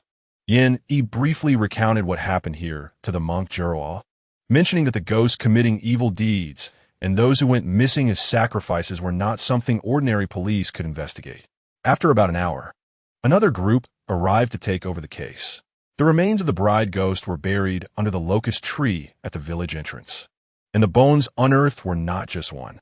Aside from the bride ghost who had escaped a disaster that day and ultimately hid in that brush pen, other small ghosts lurking in the dark corners of Hongyun village returned to the ghostly realm as the afflicted ghost turned to ashes. As for the villagers of Hongyun village, They believed the law would provide them with a fair judgment. Master Yin, aren't you coming with us? This person is. Director Wu looked at Yin like a fan, wishing he could pull her onto their bus. It didn't matter if the issue was resolved or not. Only the master could give him a sense of security. Yin glanced at the distinguished man and said lightly, "A friend is here to pick me up, so I want to be going with you." Rong Su snorted softly. Director Wu turned back multiple times, hoping Yin would change her mind. "Wait, Director Wu." Director Wu turned around in surprise, looking at her happily. "Master Yin, are you going to join everyone?" Yin replied, "One talisman is 100,000. A total of 6 million. Remember to make the payment." The smile gradually froze. Director Wu. Oh. Chapter 16. After getting in the car, Yin looked at Rong Su with suspicion. After hesitating for a moment, she asked, "Is it really because of the TV station? They arrived too timely. It couldn't be a coincidence. Besides, just because of her previous phone call, how could the police come over?" Receiving the other party's gaze, it seemed to suggest she was mentally challenged. Yin choked up and directly grabbed Rong Su's sleeve. "Do you know something happened here?" Rong Su glanced lightly at her hand, gripping his sleeve, and his gaze gradually deepened. Yin was surprised and speechless. "How do you know?" "Hongyan village is closed off, and the incident happened just a few hours ago." "You." Her curiosity piqued. She couldn't help but inch closer to Rong Su, now almost half her body leaning on him. She hugged his arm and shook it, urging him to clarify things for her. Rong Su tilted his head and looked at her. Did she like hugging people this much? Was she like this with others too? Little ghosts were indeed little ghosts. Having been away from human society for too long, lacking any sense of shame, Rong Su silently criticized, but he appreciated Yin Yi's closeness. The corners of his eyes subtly lifting in a half-smile. "You should ask your production team about that." Yin Yi blinked. "What do you mean? Tell me." Her eyes widened. The inner corners of her eyes seemed to press down deliberately to feign fierceness in her already outstanding features. Having absorbed most of the ghost energy from Hongyan village, became even more dazzling, resembling a white tea plant nourished by spiritual liquid. Rong Su tilted his head, laughing as he looked at Yin Yi. He slowly asked, "It's been a few days, your courage has grown. You dare to shout at me now. You haven't been possessed, have you, Yan Yi?" She quickly withdrew the claws gripping his arm, her gaze evasive. But subtly shifting a few centimeters to the side. Just as she lowered her head, Yin Yi realized, oh no, by dodging like this, she was just telling him that she felt guilty, right? Why was she feeling guilty? She was a perfectly fine sect master. Yet she was thrown here before even taking office. It was quite unfair. Moreover, she didn't believe for a second that Rong Su could truly see through her identity. Yin Yi adjusted her mindset, brewed her emotions, lifted her head, puffed out her chest, and prepared to put on a teary face, just as Rong Su suddenly leaned in. "Scared? You coward." He flicked her forehead, and after doing so, he laughed. "Who knows who said they were deeply in love with me? Yet you dodge so quickly, treating me like a flood beast. You don't seem like someone who's deeply attached to me at all. Hey, did I get tricked into marriage by you?" After saying that, he leisurely shook his head. "Yan Yi." Her mouth twitched, and she blurted out, "Did you eat peanuts?" Rong Su narrowed his eyes. "What? Peanuts? What does that have to do with peanuts?" Yin stifled her laughter. Nothing. But she still couldn't hold back, and a string of silver bell-like laughter echoed in the small space. After a few hiccups, she forcibly steered the topic back. "What is going on with the police outside? Who called them? How do you know something happened here? Do others know? Is there public panic?" "Rong Su, you have so many questions at once. Which one should I answer? This matter is a long story." Yin interrupted him, then make it short. "Rong Su, there was a live broadcast accident. It's already causing a stir online. You can check Weibo yourself. Wait for the production team to handle the public relations." After thinking of the 10,000 talismans in the video, he pinched his brow and asked, "Are you short on money?" Yin opened Weibo and saw trending topics related to the supernatural events in Hongyan village. Hearing Rong Su's words, she didn't even look up, instinctively replying, "Yes." Who isn't short on money? She was practically broke. Yin also found it strange. Was the Rong family so stingy with their daughter-in-law? Which wealthy daughter-in-law didn't he have a monthly allowance in the millions? Why was it that when it came to her, it was all about being poor and having troubles? Along with a seriously out-of-character husband? It was simply hard to put into words. It was really depressing. She looked speechless. Rong Su could tell from the expression on her face that she was lost in thought. He felt it necessary, as a kind man, to give her a brief summary, considering she always brought him amusement. Didn't the old man give you my supplementary card? There's no limit. So how could you be short on money? You were quite generous when you swiped for Jiangqingyu. Yin, he looked up in surprise. Huh? How what? You throw things around and don't even look for them when they're lost. Are you even a woman? Luckily, Aunt Zhou found it. That card was taken back when you swiped $1 million for Jiangqingyu's dress. My money isn't something anyone can just use. But this person in front of him, didn't he know that? Rong Su had no psychological burden in deceiving her. Yin, he responded with an O, her attention returning to the Weibo interface. When she saw that video, her expression darkened. What a death wish. Fortunately, the comments were relatively friendly. If she wanted to earn the public's trust, her reputation must not be tarnished. Horror Escape is in Hanyun Village, right? My goodness, I witnessed the incident unfold. Just now, 4 or 5 police cars drove over there, followed by several smaller cars. It seems something really happened. Yenny thought, is she really a master? Why is it so hard to believe? But she did mention that there were issues in Hanyun Village. She still dared to sell talismans. It couldn't be that the entire production team was in cahoots to hype it up, right? The police wouldn't be playing along with the act either. Still, the truth was unknown. In this day and age, who knows what the entertainment industry might hype? What if the police were responding to something other than a supernatural event, but rather a social case? No matter what, I need to retweet Yin Yi's Weibo. Retweet 1. Yin Yi saw the comments on her Weibo post about sending talismans suddenly increased to over 200,000, and the retweets surpassed 1 million. A happy smile creeping on her face. Indeed, the more people, the more strength. No wonder she could break the shackles of spiritual veins and complete her goals ahead of schedule. But what exactly happened to her? Yanni absent-mindedly looked at her fair hand. A flash of inspiration struck her. Could it be she had killed a wild monster, and heaven dropped an upgrade gift package? The thought lingered in her mind for just a moment before Yin. He shook it off. Wake up, Yin. This ISNTA game, you don't have a system, and no one is assigning you tasks. The spiritual energy attached to the killing formation had an unknown force, akin to belief power, yet not quite. This was clearly not right. The spiritual energy here was too thin if she wanted to change her cultivation method. Yenny fell into deep thought again.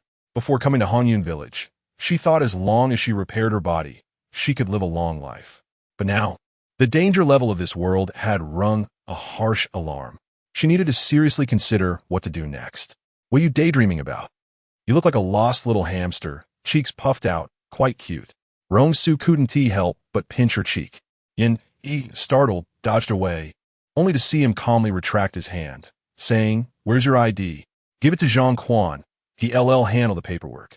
Yin Yi paused for a moment, looking at the handsome guy who leaned in close, suddenly realizing she had overreacted. She grinned and handed over her identification. The public relations team of the TV station was quick. Upon hearing that the production team was safe, they hurriedly clarified on Weibo. Horror Escape was just staff playing with special effects simulation software, which is why that scene appeared in the footage. Since the return trip was outside the live broadcast time, the director discovered the unauthorized recording and promptly stopped it. The staff member has already been reassigned. So please rest assured that the guest did not encounter any accidents by Jiao Jiao, Qin Feng Shun, Yin Yi, Big-Eyed Qing Mei, Shangguang Xiaoku AI. The two ordinary friends. What software? I want to play too. You old rascal. I totally believed your nonsense. What kind of software can change the environment so dramatically? Shibiaquan, speak cautiously. Please repeat after me. Prosperity, democracy, civilization, harmony. Remember the core socialist values and reject feudal superstition. It's said to be special effects software. So, is special effects software? What? You haven't tried it? Can high technology allow you to play with it? Is that too much to ask? Doghead, take back my 40-meter big knife. Anyway, I'm going to retweet for the lottery. First, let us follow Yin E. Yin E's fan count is skyrocketing. Countless people are checking in on her Weibo. If they don't truly like her and believe in her, Yin wouldn't be able to gather their faith, which is why her Weibo is so popular right now. But actually, most of the visitors are just following the trend. Yin retweeted the TV station's clarification Weibo. She casually drew a red carp. Yin, believe in science, image, retweet link. Chapter 17. After a brief day of rest, the new script from the production team was released. This time, there weren't so many gimmicks, or perhaps they didn't dare to try. They only chose a well-known haunted house, and filming was quickly completed in 2 days. The house itself wasn't scary. The live broadcast scenes presented to everyone were actually designed in advance, such as rearranging the furnishings in the house and adjusting the lighting. But once everyone entered the haunted house, they couldn't help but let their minds wander, automatically thinking of Hongyun Village, leading to a tense and uneasy atmosphere. Even if they wanted to lighten the mood, they could only tell some humorless cold jokes, which instead intensified the horror atmosphere. It made the audience watching the live broadcast feel anxious and unsettled. I'm dying of laughter. Qingmei's joke directly killed the mood, and the expressions of others are just too hard to describe. Their eyes darting around, truly worried that something would suddenly jump out. The haunted house number 61, after standing outside with friends to watch, indeed felt eerie, as if there was something inside. No, I see everyone's expressions are very tense. Why are we still playing truth or dare? ISNT, this a typical brainless plot in horror films? Knows when no die. Tension. I just want to know what expression Yinny has, but she hardly gets any camera time. Wow. The bullet comment shield. High energy ahead, what just floated by? Yin, casually glanced at the replay. Aunt Zhou was mopping and passed by, also taking a peek and curiously asked, Madam, is this real or fake? Is that house really like this? Yin, tilted her head, smiled, and said, it's all arranged by the production team. There's actually nothing to it. After saying that, she dragged the progress bar back again. Suddenly, her gaze froze. She rewound it again, and this time she finally saw clearly that when the shadow floated past the window, another shadow followed behind it. And then the two shadows merged into one. Yenny narrowed her eyes and curiously took another look. After confirming she wasn't mistaken, she immediately called Director Wu. When Wu Mini received Yen's call, he was in a meeting at the station. I'll step out to take a call. He wondered what Master Yin wanted from him. He said with confusion, Master Yin, is something wrong? Guessing unconsciously toward the bad direction. Yin, who was the staff member creating the atmosphere outside during the live broadcast a few days ago? Was there anything unusual? If she wasn't mistaken, the entity possessing was not a good thing. If it was too late, it might cost a life. Wu Mini lowered his head, thought for a moment, and suddenly said, it seems to be Xiao Zhang. No, it might also be Xiao Su. I don't remember clearly. How about I ask later and call you back? Good. After he hung up the phone, Yin started watching the video again at double speed, not finding anything unusual afterwards. However, why didn't she feel anything at that time? Strange. Yin shook her head. Overthinking was useless. She stretched her back, got up, and ran for over an hour in the gym, stopping only when the exercise intensity was about right. After showering and changing clothes, she slowly headed to the Star Entertainment building. Is she really going to terminate the contract? Yang Wei had a pained expression. It was hard for her artists to finally break through, and now their popularity and traffic were rapidly rising, rivaling the hottest young stars. Unexpectedly, the person involved was adamant about quitting the industry. She stubbornly advised, why must you terminate the contract? If it's dissatisfaction with the contract, I can help you negotiate with the company. Is there some other arrangement? Yin clasped her hands on her knees, looking particularly well-behaved. She thought for a moment and said, I can't act. She smiled again, self-deprecatingly saying, watching others act is enjoyable, but watching me act is not a punishment. For everyone's better viewing experience, I'd better not hurt everyone's eyes. Yin has always been a person with clear goals, never losing her way. She has a clear understanding of herself. She can act, even though she has crossed over several times. Heaven hasn't given her a skill tree for acting. She can make talismans, exorcise evil spirits. But she just can't act. Even facing complex interpersonal relationships, she feels annoyed. She is not suitable for overly complicated environments. The interactions in the entertainment industry are even more complex than in the cultivation world. At least in the Danmo Sect, everyone is a happy family, eating and drinking, researching new things, occasionally teaming up with other sects to exorcise demons, just like Yin, a disciple with ambitions for the sect leader position, who is only concerned with internal affairs and rarely has any intrigue. So, if others provoke her, it easily stirs up her bad temper and makes her irritable. Who said the cultivation world is known for strength? Disciples from various sects, if there are grievances, they directly come to confront each other. Life or death is a predetermined fate. If someone stirs up trouble behind the scenes with schemes and tricks, they will be looked down upon. To maintain world peace and ensure everyone has safety, she feels that the entertainment industry is really not worth forcing. Yang Wei didn't know her true thoughts and wanted to persuade her again. Acting skills don't need to be too concerning. We can choose roles that match your persona best.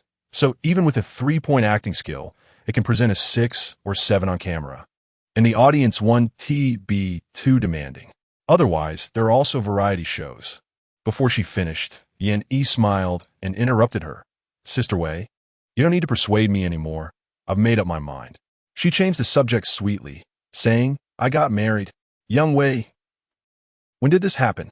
Suddenly hearing her self-disclosure, Yang Wei's mouth dropped open, not reacting. Who is it? Is it someone in the industry? Yin Yi. Listen to me. Your career has finally taken off. You can't indulge in emotions and ruin your career. What if the relationship doesn't go well? At least you still have your career, right? Yin Yi. He is an outsider. His family is somewhat wealthy. She didn't say much else. Sure enough, Yang Wei had already automatically filled in the blanks and looked at her with pity. A female star marrying into a wealthy family, having fought for a few years of freedom and now returning to family life. Being a daughter-in-law is tough, and being a wealthy daughter-in-law is even tougher. Her face was full of regret. Her mouth opened several times before finally sighing. What a pity. But thinking about it, Yin Yi can draw talismans and has real skills. Even if she doesn't become an actress, she won't have trouble making a career. Yang Wei, being in the industry, naturally knows quite a few hidden gossip, like who raises little ghosts or who went to Thailand to get a Buddha amulet. This shows that masters are not lacking in clients. But compared to the famous masters in Hong Kong, Yin is much less known and still too young. Thinking about the female stars who marry into wealthy families, few can truly achieve a peaceful life. She couldn't help but remind, if one day you want to come back to the entertainment industry to have some fun, just contact me. The debt of gratitude. Even if Yin Yi didn't say it, she always kept it in her heart. Yin Yi curved her brows and eyes, revealing a pair of small dimples on her face. Her sharp features softened, and she nodded. I understand. After signing the contract to terminate the agreement, Yin Yi let out a sigh of relief. She looked at the black card in her hand and shrugged helplessly. She still owed Rong Su. It was also the fault of the Star Company for being so impatient. Seeing that she suddenly gained popularity from Horror Escape, they wanted her to bring along another newcomer, Ling Ji, and intended to give Ling Ji the mystical persona that belonged to Yin Yi. When Yang Wei notified her, the promotional copy was all ready, stating that Yin Yi's 2 lottery draws on Weibo and the prophecy from Horror Escape were all guided by Ling Ji, who is the real mystical girl. Then they planned to hype up the best friend persona for Yin Yi. Perhaps the previous Yin Yi was too weak and too easy to bully, so she had gotten used to having her things taken away, which is why the company dared to exploit her without restraint. However, Yin Yi was not her. She couldn't tolerate it. Her things were always hers. If she didn't offer them, no one else should think about taking them. Whoever dared to reach out, she would dare to chop off their claws. Yang Wei watched her figure go downstairs, lost in thought. Once again, she felt a sense of regret. Hey, Master Yin. I asked, Xiao Su didn't come to work today. I heard he took sick leave due to a cold. Yin Yi frowned. How many days has he been on leave? Director Wu thought for a moment and said, he probably took leave the day after finishing the program. So today, it's the 5th day. After saying that, he also felt something was off. He hesitated and asked, is something wrong? Yin Yi directly told him her suspicion. I suspect he encountered something dirty at number 61. Director Wu raised his voice. No way. I'm sorry, Master Yin. I'm not doubting you, just too surprised. Number 61 has always been very safe. There was a film crew that took location shots there for more than half a month, and I haven't heard of any supernatural incidents. Could it be you made a mistake? He lowered his voice for the last sentence. He really didn't want to recall the situation in Hongyan village. Although he was amused by that female ghost for a moment, he knew that the ghost was harmless because Master Yin was by her side. Most of the time, ghosts are unfriendly presences, and the fear they instill is not easily erased. In response to his doubt, Yin merely raised an eyebrow and said calmly, I want to know which hospital he is in and which ward. The first affiliated hospital of Nanjing University. But I'm not sure about the department. After hanging up the phone with Director Wu, Yin thought for a moment and dialed Rong Su's number. In the office of Qiqian Building. Last quarter, we achieved a revenue of 128.6 billion, a 23 increase compared to last year. The situation in the harbor city is not looking good lately, and the branch office changed Jiangqingyu. Rong Su suddenly spoke up. The person in charge of Tianhe was momentarily stunned, and looking at the expressionless Rong San Xiao, vaguely menacing, he had 1,000 questions in his heart.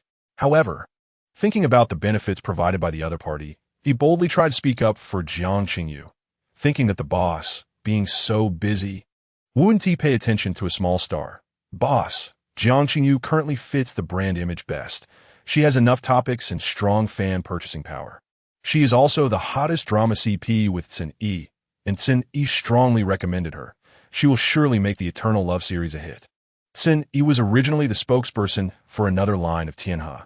The two sides had had a pleasant cooperation over the past year, and on his account, the boss shouldn't be too opposed. Rong Su curled the corner of his mouth. Juanqiu's face instantly darkened. Jiang Qingyu, a bug that can only flounder in the gutter. Change her. If a female star to partner with Sin, he can't be found, then change him too. The atmosphere in the office suddenly became tense. The person in charge of Tianhe Jewelry was sweating profusely. Suddenly, a phone rang. Everyone exchanged glances, their eyes darting towards the phone on the right side of the boss's hand, but no one dared to remind him. Finally, Lin K softly reminded, Third young master. Your phone. Chapter 18. Under the cold and piercing gaze of the third young master, Lin K felt bitter inside, but he had to keep smiling on the outside. He lowered his head and reminded, Yes, madam. As soon as he finished speaking, the cold air enveloping him suddenly vanished, and he felt as if he had returned from the Arctic Circle to the equator, with the temperature slowly rising. The third young master picked up the phone, and his tone abruptly changed to one that was gentle and affectionate, like the melting winter snow, with a hint of teasing. The people in the conference room exchanged glances, each with their own feelings, unable to help but speculate about who was on the other end of the line. However, even without knowing who it was, they could tell from their boss's tone that it was definitely a woman, and a woman of significant stature. The person in charge of Tianhe Jewelry couldn't care less about curiosity. He let out a sigh of relief and secretly wiped the cold sweat from his palms. Just now, it had been a close call. He thought he was about to be doomed. Facing the boss's deathly stare made him feel weak all over, wanting to directly admit his mistake and bow to apologize. This phone call saved his precarious career and made him completely wake up to the idea of saying a few good words for Jiang Qingyu. When he returned, he would send back the lavish gifts sent by Jiang Qingyu's studio. How could he expect to obtain the endorsement from Tianhe after offending the big boss? Such a daydream was rather naive. And that guy from Wuqing, who kept saying they were old classmates and just helping out a little, didn't he mention a word about anything that might have displeased the big boss? Wasn't he that putting him in danger? They had to sever ties. Definitely had to sever ties. After Yin, he hung up the phone. She waved her black card. 20 minutes later, a low-key car stopped in front of her, and the driver was a familiar face, Zhang Quan. Madam, the third young master asked me to pick you up. Yin, he looked at the woman sitting in the passenger seat, puzzled about what this was all about. Was she sent by Rong Su to collect a debt? Or was she a lawyer here to sign a repayment contract with her? She raised an eyebrow slightly. The woman had a plain appearance, with delicate but unremarkable eyebrows, a nose that was neither high nor flat, and slightly thick lips. She wore light makeup that slightly enhanced her lip shape. Though it couldn't hide the coarseness of her features, she wasn't too unattractive. However, she formed a stark contrast with Yan Yi's naturally arrogant and fierce beauty, which was very aggressive. The woman nodded, her attitude cold. "Miss Yan, I am the new bodyguard specially hired for you by Mr. Rong." She looked at Yan Yi's expression, which was extremely indifferent, as if she had no extra emotions, but Yan Yi detected a hint of superiority beneath her coldness, as if she regarded her as a troublesome matter. After saying that, she stared directly at Yan Yi. Clearly, she was provoking Yan Yi. The atmosphere in the cramped car was quite subtle. Zhang Quan glanced at Yan Yi's face through the rearview mirror, then looked at one in the driver's seat with a headache, feeling secretly frustrated about how she got transferred over from Tian Kuan. He knew Wen relatively well, having briefly worked with her. This woman had skills and was quite attentive, but her attitude was too high. Except for the third young master. She had a deadpan face towards everyone else and was as cold as an Arctic glacier towards clients. If it weren't for the decent job she did on tasks assigned by the company, she would have probably been complained about and fired long ago. Yan Yi nodded slightly to indicate she understood and didn't say anything. Her reaction left Wen momentarily stunned. Did she look down on her? Did she think she wasn't worthy of speaking to her? Wen's cold expression instantly turned ugly. Upon arriving at the first affiliated hospital of Nanjing University, Yan Yi curiously asked Zhang Quan, did he say anything else? She called Rong Su because the penalty for breaking the contract had cost him 10 million. Regardless of whether Rong Su cared or not, Yan Yi felt it necessary to inform him. The money, of course, would be returned to him. She didn't expect to have an additional bodyguard. The attitude of this bodyguard towards her seemed a bit hard to describe. Zamquan Ravia. The third young master said that since you've broken the contract, your assistant should also be dismissed. It would be inconvenient for you to have no one to help you. So he had the security company arrange for someone to take over the assistant's duties. If you're not satisfied with her, we can have Tian Kuan send someone else. A crack finally appeared on Anne's calm face. She looked at Zhang Quan in disbelief. Zhang Quan sensed her gaze and sighed inwardly. Infatuation was a sickness that needed curing. Yan Yi ignored the strange atmosphere between the two and simply closed her eyes, thinking that since Zhang Quan and Wen weren't strangers, why couldn't she see the emotional aura that represented them? Was that time an accident? Yan Yi suddenly opened her eyes, recalling the scenes of her meetings with Rong Su over the past few days. It seemed that after leaving Hongyuan village, she hadn't seen that pink aura around Rong Su again. It appeared to be related to the location. Miss Yan, Protector, I am a professional. Mr. Rong sent me specifically because he trusts me to be by your side. I'm not an assistant. Wen suddenly spoke up. An assistant merely does simple errands. She was a professional security personnel, and the two roles were not comparable. Yan Yi raised an eyebrow and lifted her beautiful chin. Oh, is that so? She fell silent again. Zhang Quan certainly noticed Anne's embarrassment, but that embarrassment was of her own making. She had emphasized twice that the third young master valued her. What would happen if she angered the madam? He immediately said to Yan Yi, Madam, you may not know that Tian Kuan is a security company under the third young master, but he doesn't really manage Tian Kuan's affairs. Yan Yi expressed her understanding. Rong Su had looks, stature, and endless money. It was entirely normal for women to be attracted to him. If he were a playboy, he might even have enough illegitimate children to form a football team. To be fair, she liked him too. Just looking at his face could make her eat 2 more bowls of rice. So, Anne's vague statements didn't stir any waves in her. If every woman with feelings for Rong Su needed her to be on high alert, she might as well just kill Rong Su, the source of trouble, to have some peace. Someone like Wen was merely a bronze-level player. No need to pay too much attention. Zhang Quan sighed in relief. Only Anne's face turned ugly. The less Yan Yi cared, the more uncomfortable she felt, especially when facing Yan Yi's captivating face. Her heart ached, and she couldn't help but wonder why life was so unfair. Some people had no redeeming qualities, but could obtain what others desperately sought simply because of their looks. How ironic. Upon arriving at the first affiliated hospital of Nanjing University, Yan Yi stood at the entrance, looking up at the 4th floor of the inpatient department. Zhang Quan saw that she didn't even ask a question and directly walked towards the inpatient department, accurately reaching a specific ward. Thinking back to the conversation between the third young master and her in Hongyuan village, at this moment, Yin Yi's image in his heart grew taller. Though his thoughts were vague, not understanding why she was so confident, she just seemed impressive. It was a feeling of being particularly unfathomable. Yin Yi stood in front of Ward 4044. Zhang Quan and Wen followed behind, one on the left and one on the right. She lightly knocked on the door. Someone opened it. There were other patients in the ward, along with accompanying family members. Yin Yi nodded to the family member who opened the door and directly walked towards the bed near the window. The bed was empty. The person was already gone. She frowned slightly, a puzzled expression flashing across her face, then smiled and asked the neighboring patient, "Excuse me, where did the patient in this bed go?" There was still a lingering aura from the ghostly presence on the bed. She couldn't be mistaken. At least before going upstairs, he had definitely been there. "Oh, you mean that young man? He was discharged. Someone from home came to pick him up." Yes, it was truly tragic, so young, and his face was so pale. He just woke up for a bit at night, yet his family was in such a hurry to take him home. The doctor couldn't even persuade them. Wasn't that harming the child? It seemed like it couldn't be treated, and they didn't want to spend money? And then Yin Yi pursed her lips, took out the used brush, played with it in her hand, turned it around twice, saw the brush tip slightly tap twice, and then calmly put it back in her bag.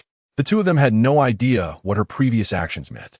Zhang Quan observed silently, while Wen couldn't contain her curiosity and asked, "Miss Yin, what are you doing?" Yin Yi seemed to smile without smiling, looked at her for a while, and then said lightly, "Is the curiosity of bodyguards this strong?" Wen was momentarily speechless. After Yin Yi finished speaking, she did not look at her expression and turned to leave.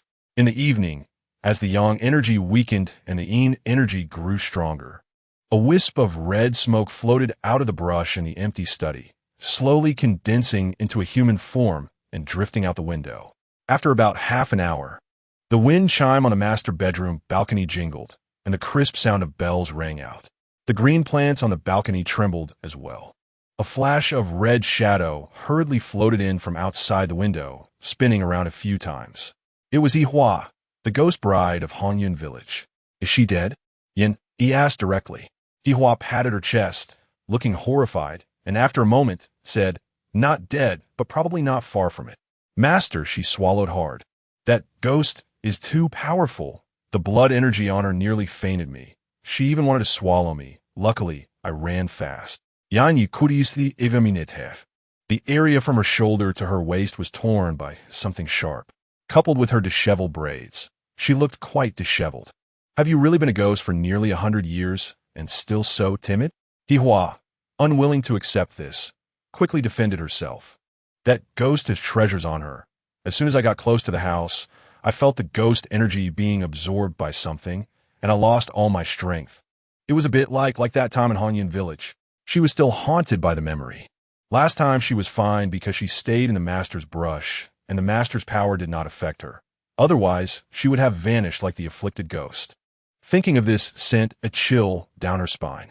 As she spoke, she seemed to think of something else, her eyes widening and her pupils darting. "Master, these two powers are very similar. Really, I'm sure that little ghost stole your treasure. We can't let her go. Yanyi, this little ghost wants to use her as a gun?" Seeing her excitement to the point where her tongue couldn't keep up, it seemed she still lacked the harsh lessons of society. Chapter 19, Yin Yi agreed to two requests from Yihua. One was to retrieve her bones, and the other was to let her see the most handsome man in the world. Her bones had already been recovered by the police, but as for the second request, she was truly at a loss. In her eyes, Rong Su was decent looking, but he clearly wasn't the most handsome person in Yihua's heart.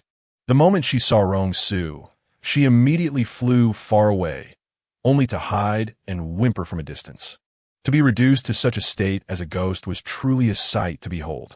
Yin Yi saw that her hands were free of blood, and that she had maintained her kind nature. So she decided to let her possess a brush and serve as free labor. "Really? Am I kidding you? Master, you have to believe me. She must be a little thief. I tell you, my nose is sharp, and that power is indeed just like yours." Yin Yi rolled her eyes, not knowing what kind of drama she had been watching these past 2 days that made her pick up a funny dialect, which she loved to show off, with a strange and particularly catchy tone.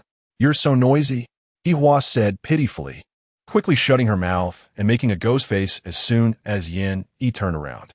Yin Yi changed in her clothes, a white base shirt with a green outer coat, holding only her phone and nothing else. Master, don't you have any magical tools? Not even a brush? Hihua tiptoed, half floating. Can't you keep your feet on the ground? Yin Yi looked at her movements, utterly disdainful, and continued to complain, you take advantage of others and still act innocent. The spiritual energy in my brush has been completely absorbed by you, and it has picked up the stench of ghost sickness, making it unsuitable as a magical tool anymore. Hihua pouted, sticking out her tongue. She mumbled, it's so much easier floating around. I can even fly. Standing on the ground feels exhausting the longer she was a ghost. The more she could appreciate the benefits of being one. For instance, traveling thousands of miles in a day, and also sneaking backstage to see handsome guys. She had recently become infatuated with a boy band called Fire Youth, with 9 young men, each with their own charm, all of whom were her favorites. And that spiritual energy, could she be blamed for it? After the ghost sickness died, the realms of yin and yang separated with the breaking of the mud statue. At that moment, she felt like her soul was about to be crushed and, in a panic, jumped into the brush. Later, she really couldn't help herself, and accidentally. Hihua walked closely behind Yin Yi, looking at her with a sense of reverence. No matter what, the master was her benefactor. Thanks to the master, she now had such a happy life, surrounded by affection. Aunt Zhou was busy in the kitchen when she heard footsteps and came out to take a look. Madam, dinner will be ready soon. Are you going out now? Yin Yi nodded, her eyes curving into a smile, her long, curled eyelashes blinking twice. Yes, I'm going out to take care of something. Aunt Zhou seemed to think of something, her expression brightening with a knowing smile. Young people should go out more, like taking a walk together, or watching a movie, or shopping, to make love last and be harmonious. Yin Yi seemed not to understand what Aunt Zhou was saying, but it didn't matter. She would be back soon. If I'm late, don't wait for me to eat. You can eat first. Aunt Zhou looked at her teasingly and sighed. It wasn't until Yin Yi walked out the door that she realized she had just said you in plural, implying she wasn't going out to meet the 3rd young master. In the garage, there were 6 luxury cars, all Rong Su's favorites. But tragically, Yin Yi didn't have the car keys and could only gaze longingly at the cars. Master, you're really amazing. No matter where you go, you walk. Without relying on external things, truly a master's demeanor. My admiration for you is like the stars in the 9 heavens, twinkling endlessly, and like the vast rivers and seas, continuous and boundless. Hihua had recently watched a lot of variety shows and dramas and could flatter like a pro, speaking hundreds of words without repeating, often throwing in 4-character phrases. However, Yin didn't feel happy at all. Did she want to walk because she was too poor to buy a car, and it was hard to get a taxi in Shishui Bay? In the end, it was all because she was broke. Especially after breaking her contract with Starshine Entertainment, she found that there were only a few thousand left in her bank account, which made Yin Yi feel an urgent desire to make money. Thinking of this, Yin Yi's expression turned blank as she couldn't help but silently complain about Zhang Quan and Wan. Where was the promised assistant? No contact information, and she couldn't find anyone. It was better to rely on the female ghost Hihua for help. I must get rid of her. Master, you're beautiful and kind-hearted. You're the most beautiful woman in the world, and you have great taste. Mr. Rong is talented and handsome. You two are a perfect match. I think. Yan you rubit hertemplis. Stop it, can you not talk? You're giving me a headache. Hihua's round eyes rolled around, and she let out a disappointed oh. After walking for almost 20 minutes, they finally approached the entrance of the community. A flashy Pagani sports car suddenly stopped in front of Yin Yi. Get in. Seeing it was Rong Su, a flicker of hesitation crossed Yin Yi's eyes. If he followed her, her true identity as Yin Yi would likely be exposed today. She never doubted Rong Su's intelligence. Otherwise, he would have been seen as a stumbling block by the male lead. Even though Yin Yi had done countless mental preparations, she couldn't hide her current nervousness, which wasn't about fearing Rong Su's ill intentions toward her. Rather, it was the feeling of confusion and helplessness about her identity being revealed. She was so different from Yin Yi, While she could use the life-and-death situation to bluff about her personality change, how could she explain her ghost-catching today? Would she say? She crossed the Naiha Bridge and was favored by King Yama, so he sent her back? That excuse could only fool a big fool. If this dragged on, Xiao Su, Yin Yi felt tormented internally and struggled. Forget it. Saving people was the priority. She bit her lower lip, her gaze firm. She opened the car door and sat down. Where to? 78, Fangchao Road, Hongyun Alley. Rong Su asked what happened. Is it related to that affiliated hospital? Yin Yi was startled, not expecting him to be so perceptive and guess right away. She felt a little flustered, but nodded faintly on the surface. Hihua floated outside the car, leaning on Yin Yi's side, looking infatuated. Master, Mr. Rong is really good looking. Those deep-set eyes, high eyebrows, and straight nose, oh my, he is comparable to my Su. And he guessed our purpose right away. He is both handsome and smart, simply the best. If it weren't for my brothers, I would definitely like Rong. Master, I misspoke. What I mean is, Mr. Rong is very handsome, but I don't mean to steal your man. Hihua met Yin Yi's half-smiling eyes and immediately backed down. Mr. Rong was indeed good-looking, but he looked difficult to deal with. Where would she find her little idols so charming? The sunny and lively Su, the brooding and elegant Shinshun, the sassy and cute Cha-Cha. Oh my, each person had a different style, bringing her different heart flutters. Rong Su caught a glimpse of Yin Yi's movements and speculated that there was something outside the car. But seeing her relaxed demeanor, he deduced that it was neither friend nor foe. Since she was unwilling to disclose, he didn't press her either, and subtly shifted to a safer topic. How is the new assistant? He had told Lin Kei that he was nominally looking for an assistant, but he had to find one with decent skills who could act as a bodyguard when necessary. If it were a woman, that would be even better. He was curious about how well the person sent over from Tianquan would work with her. Yin Yi tilted her head slightly, raising her gaze. Thinking of the cold and aloof went in, her brow furrowed slightly, almost imperceptibly. Her long, curled eyelashes blocked her bright, sparkling eyes, fluttering a bit, which was somewhat cute. She lazily replied, "Oh, I generally don't need an assistant. At least, I don't need one whose eyes are on the top of their head." Chapter 20, Fangchao Road. This is a famous food street where various regional delicacies gather, especially an abundance of authentic or modified hot pot restaurants. At this moment, it is mealtime, and there are particularly many people. Número 78 Hongyun Alley. The car slowly drives into the alley, and as soon as it turns in, Rong Su notices the temperature drop by a few degrees. The alley feels like a different world compared to the outside. The main street is brightly lit and bustling with people. In addition to various lively restaurants, there are also many snack stalls at the street corners, such as roasted sweet potatoes and pancake stalls. The aroma is enticing. However, the alley is quiet with no one around. About every 50 meters, there is a solitary streetlight. Turning left, they should arrive soon. Thanks to the guidance of Hahua, it has saved them quite a bit of trouble. This is a very old community with no greenery. Just a few old-style residential buildings standing tall. They're only 5 stories high. It resembles dormitories in schools or some low-rent housing scene in certain movies, with stairs in the middle and rooms on either side. Each floor has about 10 rooms. The path from outside the community to the inside is bumpy, and it just so happens that there was a heavy rain before, so the ground isn't very clean, with various puddles of dirty water, dark and seemingly smelly.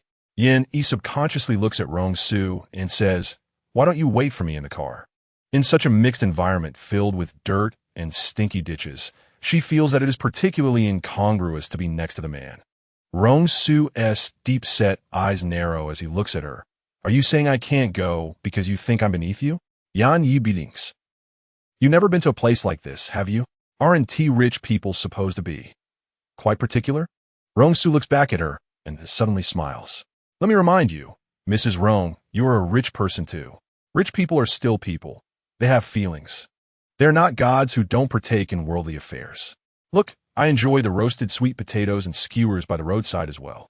We are all ordinary people, so there's no need to place me on a pedestal. We're the same, right?" Yin Yi chuckles, thinking that they are not the same. Do rich people call sweet potatoes sweet potatoes? That is called a different life experience. Ahem. Mrs. Rong is quite poor now. Does Mr. Rong need to support my household? Yanyi thesis Jesuali. The monk Jiro recommended her to join the Metaphysics Research Association. But nearly half a month has passed without any news. Only by joining the Metaphysics Association can she obtain an exclusive identity verification account to sell charms on the Xinmen website. However, this progress is too slow. Well, it can't be helped. That's just the national situation. A small membership recommendation took more than half a month for the approval process, which shows how low the efficiency is and how cumbersome the procedures are, indicating the decline of metaphysics is traceable. Rong Su nods as he walks. You're right. It's my responsibility to support the family. Otherwise, you could complain to the old man again. Being human is hard, but being your husband is even harder. Yanyi. Who would care about you? Don't think that just because you look good, you can act recklessly. Her husband has already been lined up from number 1 to 100. He wouldn't miss this one. The master is still here. Hua says. The old house has no elevator. Hua walks ahead, and Yin follows behind Rong Su. The balcony upstairs is shared. Xiao Su's family is in the last room on the right on the second floor. On the surface, Rong Su looks relaxed. But the alarm in his heart has long been ringing, especially after entering the community. Every room, whether lit or dark, has no one appearing. Yet as they pass by, they can hear voices from inside the houses, whether arguing or showing affection. Before 7 o'clock, everyone has their doors and windows tightly shut, as if they have reached some kind of tacit agreement. Is this normal? Rong Su's gaze is vigilant as he looks at every room. Look at your score, 36 points. The neighbor, Xie Pingyan, scored 90 points. Why are you so unambitious? This is a mother scolding her son. My son must be blind to like you. This lazy woman who only knows how to play mahjong and can't do anything else, ba. This is a mother-in-law and daughter-in-law dispute. Mom, I want to do it again. I want to go to the internet cafe anymore. This family seems to have just ended a domestic war. This is your favorite pig's trotters, stewed until soft. Mom, eat more. Hey, don't just serve me. You've been working so hard lately. You need to take care of yourself too. The last household sounds very loving. A scene of maternal kindness and filial piety. We've arrived. The door is open, and the entrance is less than 2 square meters, very narrow, with only a simple gas stove and a refrigerator that looks quite historic. The light is on inside. Since you followed me here, don't just stand at the door. A sharp female voice suddenly rings out. Rong Su's brow twitches. Hua shivers a bit, feeling a bit intimidated. When Yin glances at her, she immediately perks up, lifting her chin and standing tall. She is now someone with backing. No, she's a ghost. So she isn't afraid of that wild ghost inside. Yin, be careful. They step into the house. Rong Su follows behind her. Once the two enter, a cold wind blows in, and with a bang, the door behind them closes. Yin remains expressionless. Her gaze sweeps across the room, where a man sits on a small single sofa. He has dark skin, well-defined features, and a tall, muscular build, resembling a tough guy. However, he leans back alluringly, with long legs resting on the coffee table, a cigarette burning between his thick fingers. Upon seeing Yin enter, he slightly raises his eyelids and takes a deep, contented puff. Being human is great. The food and fun are things ghosts can enjoy. The man has a muscular body, but a feminine voice. His rugged appearance is filled with charm in every movement. It's quite an eyesore. Yin smirks in disdain and turns her head away. Rong Su skins. Realizing it is indeed a supernatural matter. Yin chuckles lightly. Is that so?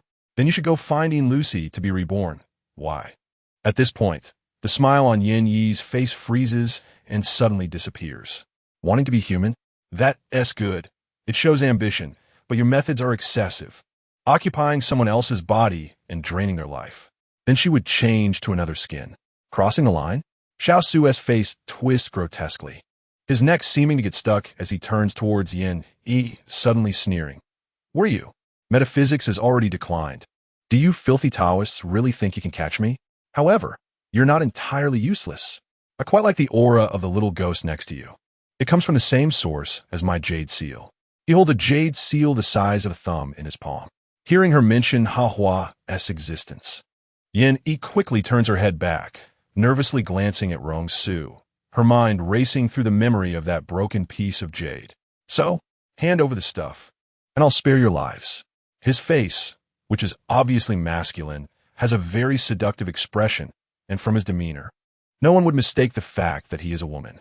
Hua shrinks back in fear, moving closer to Yin Yi and Rong Su, although Rong Su also scares her. He is much safer than the fierce ghost opposite. Yin Yi scoffs. Robbing from me? Huh, dream on. Her slender, fair fingers quickly form seals, and the deliberately sealed power surges out of her body through the seals in an instant. The female ghost realizes something is off, and her expression changes drastically. She is not human at all. She had hidden her aura and deceived her. Realizing she has encountered a tough opponent, the female ghost tries to escape, but unexpectedly. Her soul cannot leave at all. The new shell that she painstakingly exchanged for has become a cage that confines her, trapping her inside this man's body. She struggles madly. With her rage, the doors and windows rattle, the lights flicker on and off, and the clean white walls start to show mottled bloodstains. The house is filled with a chilling, ghostly aura. Yin Yi ignored her desperate struggle, tilted her head, and said seriously to Rong Su, "It's just a special effect. This person is trying to play tricks. There must be accomplices." Rong Su looked at the large patches of blood on the wall and the man howling and baring his teeth while trapped on the sofa. A hint of amusement flashed in her eyes as she calmly nodded. "Yeah, the effect is very realistic, more thrilling than a horror movie. Yanyi." She's not used to him cooperating so well with her performance. Chapter 21, Yin Yi made a sound of disdain, her right hand spread open, and a black jade talisman flew out from the ghost woman's embrace, landing obediently in her palm. "Oh, that's mine. As a cultivator, how dare you steal my things?" The ghost woman twisted wildly, the tall man's limbs contorted, bound by an invisible force. The more she struggled, the tighter the bindings became, her expression growing increasingly ferocious and terrifying. Yin Yi chuckled lightly and pouted. "You can only steal from people, but not let people steal from ghosts. That's not fair." She happily played with the talisman, and indeed, it carried the same power as the shattered jade. In the depths of her being, it felt as if it was meant to belong to her, crossing time and space, enduring countless hardships. It had returned to her hands once more. She even sensed a familiarity from the talisman, as if it were coquettishly saying, "It's been a long time. I'm so happy to see you again." Rong Su looked at her with sparkling eyes, so confident and charming, radiating light that was dazzling enough to leave nothing but her smiling face in his mind. At that moment, he seemed to hear the rapid beating of his heart, each beat expressing his infatuation. He thought this playful little ghost had finally made her way into his heart, yet she herself was unaware of it. The talisman in Yin Yi's hand seemed to thrive, as if it were showing off to its owner, proving its usefulness. Flying to the head of the possessed Xiao Su without needing Yin Yi's command. In the eyes of He Hua and Yin Yi, they saw the fierce ghost bound within Xiao Su's body, struggling crazily, unwilling yet unable to resist the talisman's pull. Finally, it turned into black smoke, being absorbed into the small talisman strand by strand, leaving behind only a series of regretful screams. Xiao Su lay curled up on the sofa, his 1.8-meter tall frame shrunk into a ball, his face pale, with dark circles under his eyes, looking as if he'd been drained by a fox spirit. Well, it was pretty much the same. It was all detrimental to his lifespan. Yin Yi had a perplexed expression. Turning her head, she saw Rong Su looking at her calmly, waiting for her explanation. How do I start to explain this? Yan Yi fronit, tvistink her diligate burais. Struggling for a while before tentatively saying, "Well, you see, I had a trip to the underworld after a car accident, and the King of Hell thought I was exceptionally talented, with remarkable bones, truly a rare talent in the world, to maintain justice and peace, and to reduce casualties in the human realm. He specially allowed me to return to the human world and bestowed upon me a body of magical power." I've finished. The more she spoke, the smoother it became, to the point where she almost believed her own words. Rong Su, oh, Yihua could no longer hold back and burst into laughter, but only Yin Yi could hear it. Yin Yi glared at the air, feeling frustrated as she looked at Rong Su. Big brother, at least give me some reaction, like surprise, fear, or something else. I'm putting in so much effort to perform here, and you should cooperate a bit. Rong Su saw her eyes widen and her cheeks puffed out, clearly dissatisfied with his response. She looked like an angry hamster, which was quite amusing. He reached out to ruffle her hair, looking helpless, and spoke in a particularly exaggerated tone, as if coaxing a child. Ah, and you've worked hard. Heaven bestows great responsibilities on a person, and must first temper their will and strengthen their bones. Master Zhuo also said you are a precious person of a Rong family. It seems he was indeed right. Yin Yi tilted her head and rolled her eyes at him. Hee. If you don't believe it, then forget it. But can't you see that I'm not stupid? Seeing you look a bit foolish, I'm reluctantly trying to coax you. It really makes me want to hit someone. Yan, you couldn't had feasts. Secretly complaining. Isn't it the case that heaven doesn't bestow great responsibilities but still makes one suffer mentally and physically, starving their body? What great responsibilities? She wouldn't admit to it. And that Master Zhuo, did the Rong family take her in because of him? Did he guess long ago that one day she would take over? Otherwise, with the degree to which Yin Yi was brainwashed by Jiang Qingyu, she would only unconsciously become an accomplice to harming the Rong family. How could she help them? The secrets within this were simply like opening a Pandora's box. One after another, overwhelming. But she didn't want to decode it. She just wanted to walk through the sweet plot. The female lead and male lead have a deeply tortured love, working hard together, each causing trouble for the other. She just wants to eat well, drink well, have fun, catch ghosts, and contribute to the stability and harmony of human society. Of course, she must never stop cultivating. Call 120 for help. Fortunately, they arrived just in time tonight. Otherwise, after midnight, Xiao Su's life force would have completely run out, and the fierce ghost would vanish without a trace, searching for the next vessel. But why did she specifically choose Xiao Su? It seems she must investigate number 61 further. Hihua squatted in front of Xiao Su, cupping her face in her hands, looking at his features. Master, don't you think his appearance resembles someone?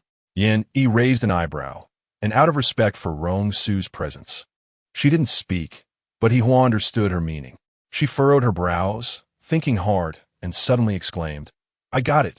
He looks so much like someone in an old photo from the second floor of the number 61 house. Really, his nose and eyes are very similar. Except the lower half of his face is a bit rough. Is that so? Yenny narrowed her eyes, deep in thought. The ambulance arrived quickly. He turned to look at the old neighborhood, still with tightly shut doors and windows, but the overall atmosphere had become warmer. In the moment, the fierce ghost disappeared. Many people shared a common question. Why had their tempers been especially bad these past few days? Even a small inconvenience could escalate into a conflict. In fact, many of these were just minor grievances, right? It was almost like being cursed. If Yenny were in front of them, she would surely say, it's because the aura of the evil ghost's location amplifies everyone's underlying negative emotions, and it absorbs resentment from within, strengthening its power. Hence people easily started to dislike themselves. Are you happy? Rong Su sensed her inner excitement and asked. Yenny looked at the rapidly retreating street scene outside the car and excitedly said, of course, sending treasures from 1,000 miles away. Not only is the sentiment heavy, but the gift is also significant. Such good fortune is more than welcome. More than welcome. Rong Su smiled. Narominded. Yi reminded him. What happened today must not be spread. After all, I'm an external personnel of the underworld and need to keep it confidential. Third young master is so clever. Surely you understand? Rong Su lowered his eyelids, hiding the laughter that was about to burst out, and casually replied, when their essay matter, I'm third brother or husband. When there is nothing, I'm just third young master. Yin Yi silently cursed. Wrong. Your codename in my heart is Dog Thief. With a smile on her face, she said, nonsense. Am I that kind of person? You're my husband, of course. You have to help me. Absolutely. One of my 101 husbands. Yin Yi, feeling thick-skinned, pushed her luck further. And what you said, you need to give Mrs. Rong some household expenses, okay? After all, she owed over 10 million. With so many lice, she wouldn't itch, and with so much debt, she wouldn't worry. So owing a bit more should be fine, right? Rong Su raised an eyebrow. Is that so? You didn't say that to Jiang Qingyu. He deliberately teased her with Jiang Qingyu, also with the intention to probe. What he witnessed tonight confirmed that Yin Yi's abilities were indeed impressive, but her temperament. How should he put it? She accepted everything in front of her too naturally, without any thought of resistance. Either her character was too good, adapting to whatever came her way, or she was wary of something. In her eyes, he saw admiration, but it had nothing to do with feelings. If she wanted to leave the Rong family in this marriage, with her abilities, no one could stop her. But why didn't she leave? That was worth pondering. However, now that she wanted to leave, he wouldn't let go. Hua floated by, covering her mouth to suppress her laughter. The master is still a very down-to-earth master. Yanni didn't have time to pay attention to Hua. Upon hearing Jiang Qingyu's name, she froze for a moment. Oh no! She really forgot about the original female lead. But the confusion only lasted for a second. Her expression immediately transformed into one of deep sorrow, beginning to sob awkwardly. Young and reckless, young and ignorant. She said you didn't like me, hated seeing me in the Rong family, woo. Yin covered her eyes, fake crying while peeking through her fingers to observe Rong Su's expression. Sigh, it's not easy being a person, all relying on acting. I'm really having a hard time. Rong Su stared ahead, catching a glimpse of her little actions from the corner of his eye, and smirked again. Don't pay attention to Jiang Qingyu in the future. That woman is quite strange in her ways, seemingly very capable of bewitching people's hearts. Yan nodded vigorously. She must be crazy to pay attention to Jiang Qingyu. After all, she's the female lead, the daughter of the heavenly Tao who has been granted special privileges. If it weren't for the fear of being discovered by the heavenly Tao of this world, realizing that her existence is a bug, she would have fled long ago. It's just that the damned person hasn't died yet. How long can she hide? Or perhaps her arrival is another way of conforming to destiny. Just as they got into the car, Rong Su's phone rang. The ringtone rang for quite a while, and the owner seemed deaf, sitting still like a fisherman. Yan Yi looked at him strangely. Rong Su, answer for me. Yan Yi. Isn't that a bit inappropriate? What if it's urgent? I don't even know who's on the other end. It felt a bit strange. Rong Su froneth. His cold gaze glanced at her. All right, I'll answer it. Why are you so fussy?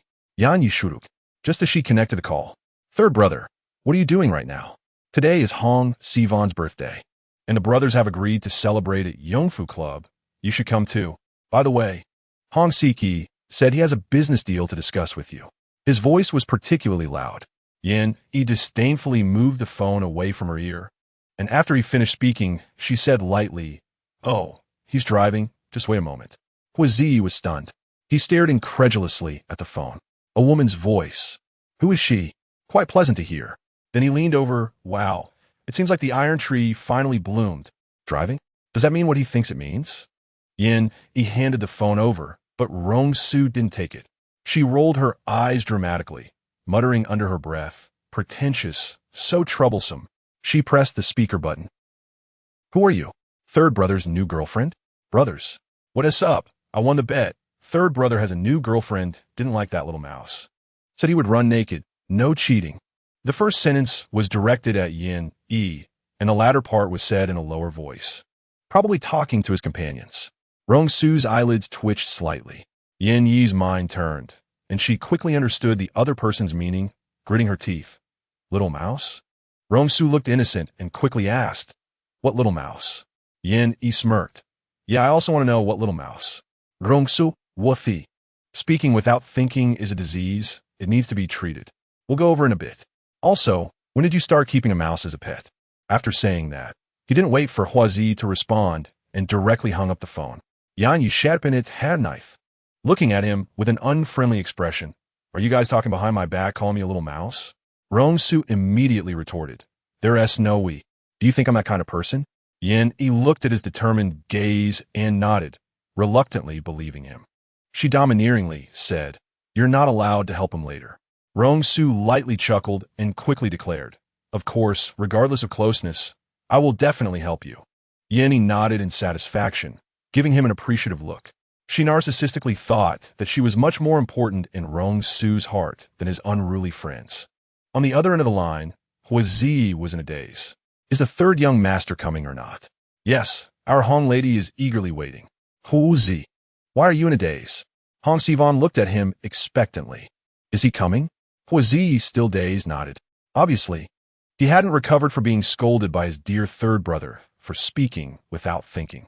Meeting Hong Sivan's expectant gaze, he nervously looked away. This is a battlefield. His third brother silently brought out a little lover. It's obvious to anyone with eyes that Hong Sivan has feelings for third brother. Although the little mouse occupies the title of third brother's wife, others might not know, but those who are slightly closer to them understand that third brother and his wife have a lukewarm relationship, rarely appearing in the same place. After more than 2 years of marriage, he had never met them. This Mrs. Rong is not as she seems. If she were a bit more popular, people could learn about her information online, but Yi is just an unknown, even less famous than an internet celebrity. This has led to a peculiar phenomenon. Even Huizi, who has been following Rong Su for a long time, can't remember Yi's face. He only remembers her timidity, cowardice, and lack of brains. People in the circle all believe that this marriage will eventually fall apart, an unremarkable missus. Rong will have to make way for the next generation once old Master Rong passes away, right? Hong Sivan is even more determined to win over Rong Su. But today, a surprise has come out of nowhere. Seeing him nod, Hong Sivan couldn't contain her joy, her lips slightly curling up, the anxiety fading from her previously cold and arrogant face, revealing a hint of pride. She knew that Rong Su wasn't completely indifferent to her otherwise. He would have come over to celebrate her birthday specially. The other 2 women beside her had already been the first to flatter and congratulate. Rong Su and Yi arrived very quickly. The moment the private room door opened, Hong Sivan instinctively raised her smile, wanting to present her best self to the one she loves, much like an orchid about to bloom. But the next second, her smile froze. Her elegant face suddenly turned cold, anger barely concealed, pointing at Yi. Who is she? The Rong family only has an older sister, no younger sister, and there are no girls among the relatives of Rong Su's mother's lineage. The girl in front of her looked young, with a face that could cause trouble. Every feature exquisitely crafted as if the creator had taken great care. Her skin was warm porcelain white, reflecting light slightly, beautiful to the extreme. She held a phone in her hand, one hand casually tucked into her coat pocket. Huizi's mouth dropped open, stunned. Wow, so third brother actually likes the seductive type? The expressions of the people in the private room varied. The men were almost dumbfounded, full of astonishment and envy, while the women inevitably felt jealous. But who doesn't know that although third young Master Rong doesn't run Rong's company, he owns 20 of the Rong family's shares. Even if he's a playboy, he is not the kind of playboy they can joke about. They are not on the same level. Hong Sivan suppressed the anger rising in her heart. Changing her smile, third brother Rong. Which sister the Rong family is this? Is she a niece? Yeah. Third young master, which young lady is this? Third young master.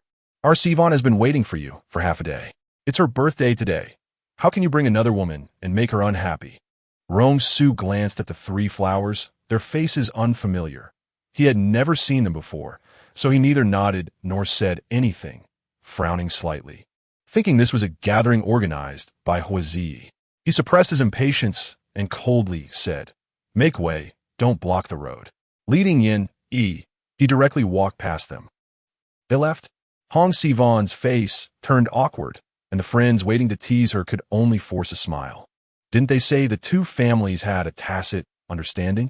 Didn't Hong Sivan say that third young Master Rong was different towards her? This, flattering so badly that it hit the horse's hoof.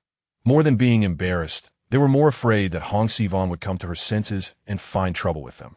After all, she has always looked down on others, now that she has embarrassed herself in front of everyone. How can they maintain their status as young ladies in the future? Especially Chang Chun. Her family situation is not good. The only reason she can get to know people in this circle and meet many wealthy young masters is because of her sweet talk, which made Hong Sivan happy. And that's why Hong Sivan is willing to take her wherever she goes. although she just wanted to find a sidekick to highlight herself.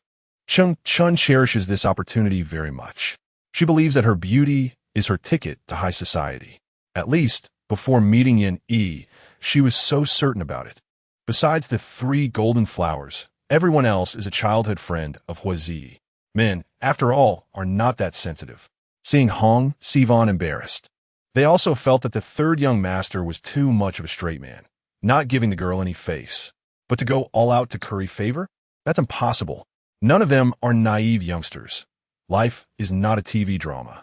And the idea of rushing to the rescue for beauty sounds nice, but is hard to pull off. Moreover, the female companions they brought have even less right to speak. In this world, one can lack many things, but they must have insight. The one who organized the gathering, Hua Xiao, hadn't he spoken yet, so they naturally behaved obediently, watching everyone circle around Rong Su, secretly sizing him up and guessing his identity and background. Rong Su glanced over Hong Sivan with a very cold expression, took Yin Yi's hand, and walked inside. The unfamiliar warmth at his wrist made Yin Yi pull back a bit, but he held her tightly. Yin Yi was momentarily stunned, a bit dazed, as she had just lost her focus, contemplating her life goals. Why was the atmosphere so strange? He Huan, as a competent assistant, had just watched a grand performance about a master and felt an unprecedented urge to express herself. She immediately reminded them of the plot. Master, this woman definitely wants to compete with you for Mr. Rong. She was just glaring at you. Look, she's glaring at you again. A femme fatale. Yin Yi's mouth twitched. So, she was a rival? Then, seemingly recalling something, Yin Yi looked at Yi Huan with disdain. With such a bland appearance, she could also be considered a femme fatale? Sigh, how could she be so blind at such a young age? What a pity. Third brother. Huazi stood up, secretly glancing at Yin Yi. Who is she? Rong Su, your third sister-in-law. As soon as these words came out, the private room immediately fell silent. Hong Sivan, who wanted to slowly investigate Yin Yi's background, was suddenly provoked and became violently angry. What does that mean? Who is she exactly? I thought you came here specially for my birthday today, didn't you? You could be with a woman like this. Why don't you want to be with me? Hong Sivan's eyes turned red with jealousy. She couldn't understand why Rong Su could like other women, but not her. Just because of that seductive face? She was a young lady of Hongsheng real estate. If he married her, with her father's help, wouldn't it be easy to secure a position in the Rong family? The plastic sisters beside her pulled her, not daring to speak plainly, urging her not to make a scene. It wasn't dignified. But Hong Sivan, used to being flattered, couldn't hold back her temper. Perhaps feeling extremely wronged and unable to vent, she turned and yelled, What do you mean? Do you think I can't compare to this kind of woman? A vixen. I don't even know which club she came from. Huazi. Stealing a glance at Rong Su, his face instantly darkened. Sivan, you're drunk. Your mind isn't clear. Ching Chun felt the air become stagnant. Everyone's faces looked bad, and she forced a smile, supporting Hong Sivan. Hua Xiao. I'm sorry, Sivan is drunk and talking nonsense. Another one also reacted quickly, tightly grabbing Hong Sivan, and followed up with an apology. Yin Yi felt a bit annoyed. What do you mean by that kind of woman? What do you mean by came from a club? What's wrong with her? The tone sounded quite dismissive of her, really thinking of herself as the sun and moon in the sky, while others are just mud on the ground. Before she could speak, she heard Rong Su's cold voice. Huazi, who is she? His eyes were deep, and his voice was very cold to the bone, making everyone present feel a chill. Everyone exchanged glances, those who were close to Huazi frantically signaling him to persuade Rong Su not to make the situation too awkward. Meanwhile, Hong Sivan's girlfriends dared not even breathe. Most of the people present were second or third generations, but there is quite a difference among them. There are those like Hong Sivan, who come from wealthy families and are pampered at home, and then there are those like Huazi and Rong Su, who already own shares, and many others who are neither favored nor have the ability to interfere in the family business. When the king of hell fights, who dares to speak?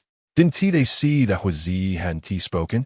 Some people present knew Rong Su's identity, while others did not. But just by looking at Huazi's attitude, they vaguely understood that Rong Su was not someone to be provoked. Huazi, feeling balding, looked at Hong Sivan with resentment. She is. My father is Hong Zhengnan, and we have a partnership with the Rong family. You can't treat me like this. Hong Sivon's face turned completely pale, tears rolling down her cheeks. She stubbornly held her head high, biting her lower lip, looking pitiful despite her ordinary appearance. She thought that by saying this, Rong Su would at least recognize his mistake in light of their family's cooperation. Unexpectedly, Rong Su's expression darkened even more. His tone sarcastic. Is that so? It seems the Rong family made a mistake in judgment. However, you do fit my family's eldest son's preferences. The innocent flower type. He's been into this type for over 20 years. Hong Sivon bit her lip, her face alternating between red and white. What did he mean? Was he retaliating against her? Because she said that the woman was from a club. He implied that the cooperation between Hongsheng Real Estate and the Rong family was because she had an ambiguous relationship with old Master Rong. You're going too far. She had never suffered such humiliation. The thought of being associated with that old man made Hong Sivon feel utterly disgusted. Rong Su's expression was cold. You brought this upon yourself, apologize. Yin Yi's eyes were about to pop out. The suffocating anger dissipated suddenly like a balloon being popped. It was a feeling of being protected, which made her heart feel mixed, very complicated, and also very good. It was like drinking a cup of latte, a bit bitter, a bit sweet. And there was a little bit of confusion. She looked at Rong Su's aloof profile, starry-eyed. She was in love with such a man, too handsome. However, he was truly a wolf. When someone confesses to you, you imply she is having an affair with an old man, crushing a girl's heart, bad person, really too bad, not gentlemanly at all, but she liked it. A man with a family should treat outside women like autumn winds sweeping leaves. Besides, wasn't he at Hong Sivon who insulted her first? She wouldn't he take pity on her? Just when Yin Yi thought Hong Sivon would be so embarrassed that she would leave angrily, she had already calmed down, reluctantly speaking, her voice as soft as a mosquito. I'm sorry. Dragged by her girlfriends, she sat on the other side of the sofa, her gaze like a bone worm in the dark, tightly staring at her. Yin Yi really didn't understand this group of women's double standards. From the moment she entered until now, she hadn't said a word. The one who hurt her fragile heart was Rong Su. Yet they didn't blame him, but put all the blame on her. She felt so wronged. No, she couldn't stand such grievance. She shot a glance at Yi Huan, who understood the command and floated over to Hong Sivon. She had long been displeased with this woman. Not only did she dare to pry into the master-s relationship, but she also dared to insult him. With Z under Rong Su's cold gaze. Came up to smooth things over. Third brother, third sister-in-law. You are late, let's have a penalty drink. Others also forced smiles. Everyone tacitly pretending that the previous conflict did not exist, but all of them intentionally distanced themselves a bit from Hong Sivon and her friends. As soon as he spoke, Yin Yi recognized him as the man on the phone, smiling warmly, and gently asked, "What did you mean by little mouse earlier?" Rong Su silently drank tea, mentally cursing Wuthi. Huazi said excitedly, "Cough, it's the one from Sanji's family. But don't worry, my Sangu is a devoted good man. Since he asked me to call you Sensa, he will definitely divorce that one. Sensa, don't misunderstand. Pang Pang, you're quite proud, huh?" said the doll-faced one beside them. Huazi couldn't hide her pride and laughed loudly. "Who told you to bet with me? I knew you would lose for sure." Yin Yi asked curiously, "What did you bet on?" The doll-faced one looked gloomy. "We bet on whether San Shao would like his wife." Pang Pang said, "Definitely not. And the loser has to live stream naked." After saying that, they suddenly realized the main character was right there, quickly silencing themselves and chatting nervously with others. Yin Yi glanced at Rong Su, who was already grinding his teeth, and casually said, "Is that so?" Rong Su put down his tea, frowned, and said seriously, "Z, I'm looking forward to your naked live stream." Huazi. The doll-faced ones. The unexpected one caught them off guard. Yin Yi, at least you know how to talk. Seeing Rong Su's earlier performance, Yin Yi gave him a bright and sweet smile. Huazi was dumbfounded, her expression changing as she stuttered. "No, Sangu, what did you just say? I seem to have misheard." "Rong Su," I said. "You can start your naked live stream now." Huazi looked at Yin Yi, who was lazily playing on her phone, then at the smiling Rong Su. And for a moment, she was confused and couldn't tell north from south. What does that mean? She pointed at Yin E and shouted, but didn't you bring her here? It made me call her Sans Saw. The people present were also curious, looking at the two for an explanation. Yin raised her eyes and smiled. Oh, I forgot to introduce myself. I'm Yin. Nice to meet you all. Huazi. Everyone. 3. Thank you, but we're not good. Yin dropped a big bombshell and ignored them again. Yang Wei had just texted her to remind her that Xinguang Entertainment had posted on Weibo, announcing her contract termination, asking her to retweet it. She had forgotten about it while busy with Xiao Su's matter, and now that she remembered, she logged into Weibo to handle business. The two had been there for almost an hour. Hong Siki hadn't arrived. Rong Su didn't mind. He wasn't there to talk business anyway. He just wanted to take the opportunity for Yin to get to know his circle, so she wouldn't always look like an outsider, carefree to the point of hurting herself. If he wanted to keep her, he had to establish more bonds between them, and the first step was to publicly acknowledge their relationship in a small circle. Sensei and I will head back first. What Z exclaimed, it's not even 9 o'clock. This is too early. Rong Su smiled. You wouldn't understand. Huazi retorted, what don't I understand? You used to never leave this early. And Hong Siki isn't even here yet. Rong Su just smiled, looking at Yin E with a gentle gaze that seemed to want to drown her in it, and said lightly, people with families can't be the same as a single man like you. Yin E raised her eyes, her face cold, shameless. You don't want to stay and use me as a shield. Yin. Contract terminated, also leaving the industry. Hope everything goes smoothly for everyone. Xinguang Entertainment, retweet link. April Fool's Day? I can't understand why you want to leave the industry. Terrifying Escape is gaining popularity. Your career is gradually improving, and more new fans are coming in. As a career fan, I really don't understand. Do you take your fans for granted? We work hard every day for your data, control reviews, edit videos, and draw pictures. Can't you feel everyone's affection for you? Or do you really have no heart? Sisters, calm down. We like 11. Don't we like her as a person, but for investing in a potential stock, hoping she can become the queen of the entertainment industry one day? That's not it, right? Since she doesn't want to be an artist anymore, I can understand. Many people think about changing jobs, right? Why not start today by treating 11 as our friend? And let's all work together to become better. If possible, 11. Can you continue to post? I hope to see the happiest and most outstanding you, regardless of whether you leave the industry, Yinny. I understand, but still hard to let go. Woo-woo.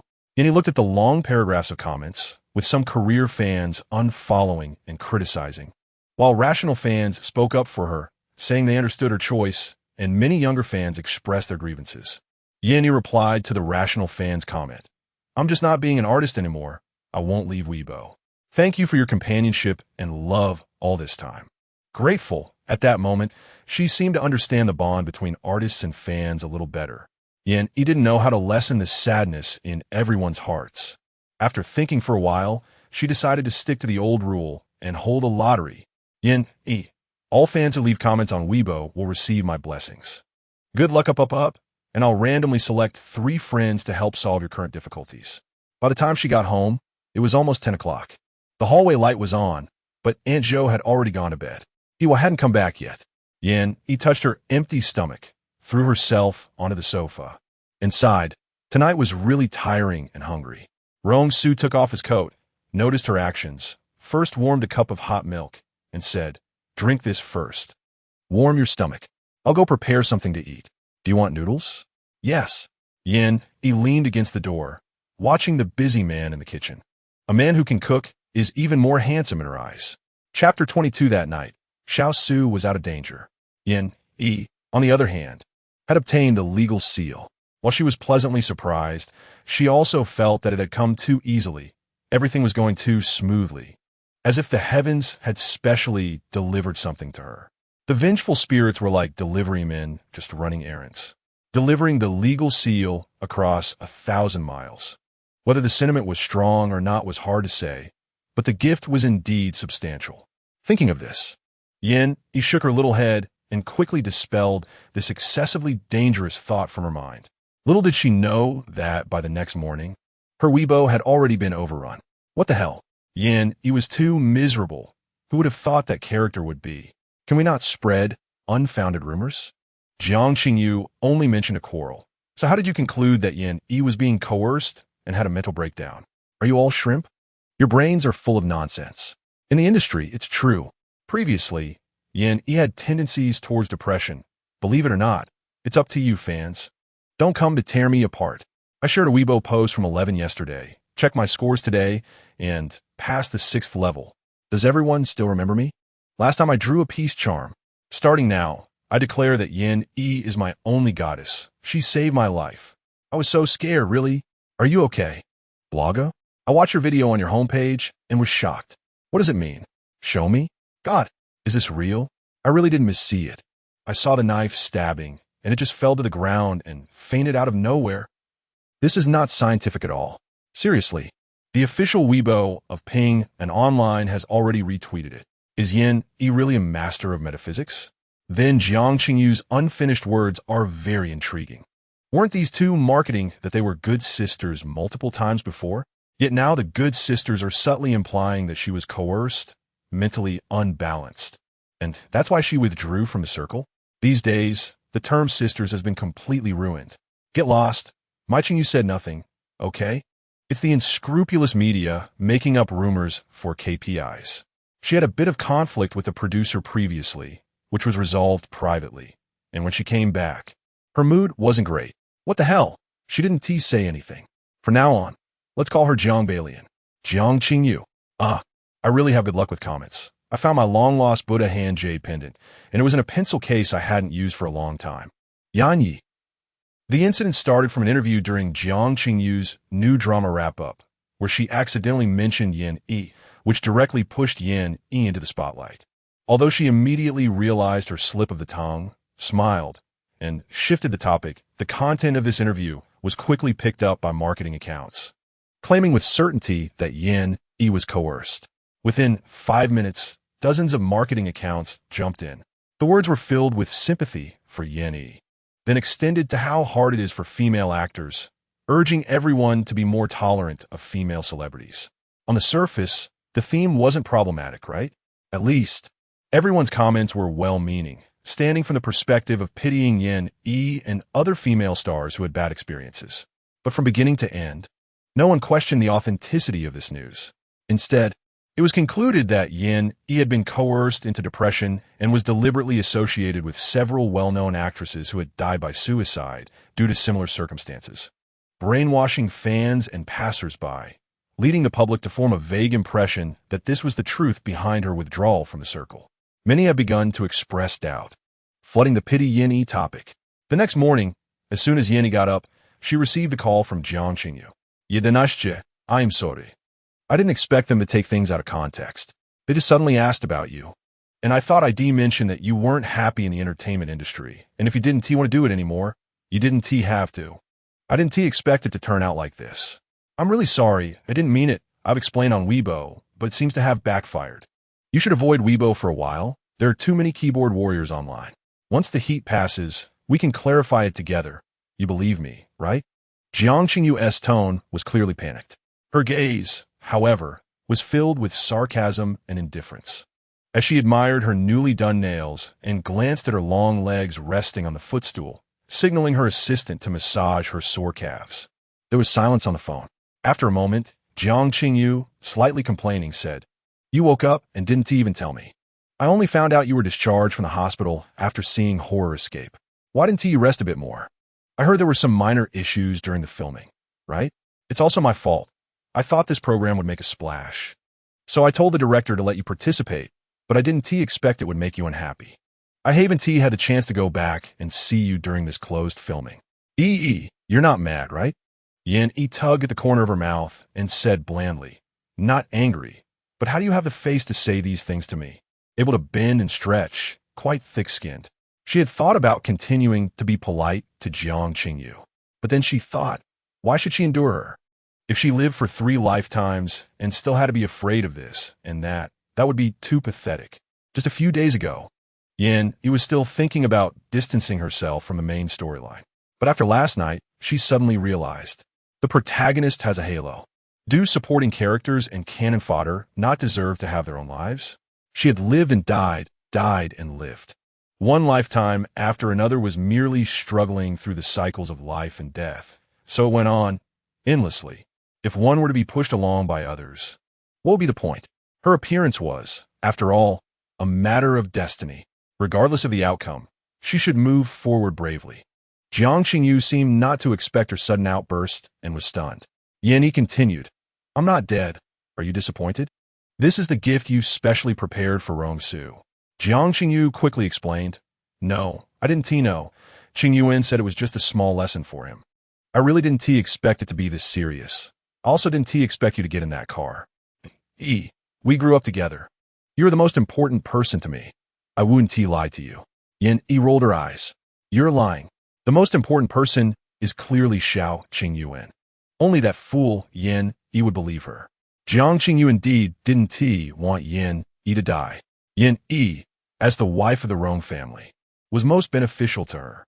The eldest of the Rong family was mediocre, while the third son, though seemingly not managing Rong's affairs, had secretly established his own company.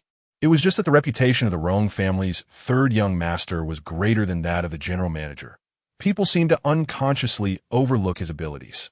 As long as Yan Yi was Mrs. Rong, she could know about Rong Su's news. Yan Yi was taken in by the Rong family, and she knew it well. She had heard that a master had said Rong Su would not live past 30, and only if he could find the right benefactor would he have a glimmer of hope. Yan Yi was that benefactor. Talk of fate, huh? It's all just ethereal nonsense. She never believed it. They were both abandoned orphans. If Yan Yi's fate was valuable, how could she have been thrown into an orphanage? In her youth, she had envied Yan Yi's good fortune. From an orphan to a wealthy family's adopted daughter, then to a wealthy family's wife. It was a meteoric rise. How she wished that person was herself. Later, after meeting Xiao Qingyuan, she thought, if Yan Yi could do it, why couldn't she? Why not take advantage of the third young master of the Rong family as fate? Since the master said his lifespan was short if an accident occurred, it wouldn't be surprising, right? Even if something happened, the Rong family wouldn't do anything to Yan Yi in public. After all, the notion of a benefactor was just superstition. Besides, didn't Yan Yi dislike Rong Su? She was helping her escape from this hopeless and painful marriage. What wrong had she committed? Shouldn't Yan Yi be grateful to her? Thinking of this, Jiang Qingyu's face showed an indignant expression. Yan Yi was amused by her words. In fact, she wasn't angry at all. This was Jiang Qingyu's grievance with the original owner. She wouldn't be righteous enough to take revenge for the original owner, nor overly generous to forgive her. They were merely strangers from two different timelines. The joys and sorrows between people are not interconnected. She cannot empathize. However, Jiang Qingyu's deliberate act of putting her on the trending search was a real offense to her. Jiang Qingyu, be careful. You also don't want her fans to know that all your personas are fake, right? After saying this, she hung up the phone.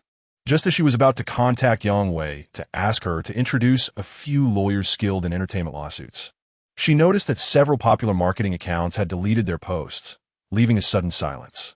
Yan Yi raised her eyebrows, easily guessing who was helping her. Supporting her chin, she let her thoughts wander for a moment and slowly smiled. In fact, Rong Su is indeed a good person. That protective nature resonated with her. Her mood suddenly brightened. A hint of sweetness lingering, like tasting the sweetest candy in the world, her lips unconsciously curling up. She looked at the blank avatar on WeChat and suddenly wanted to talk to him. Yan Yi danced a few happy hops barefoot on the floor. She just wanted to thank someone.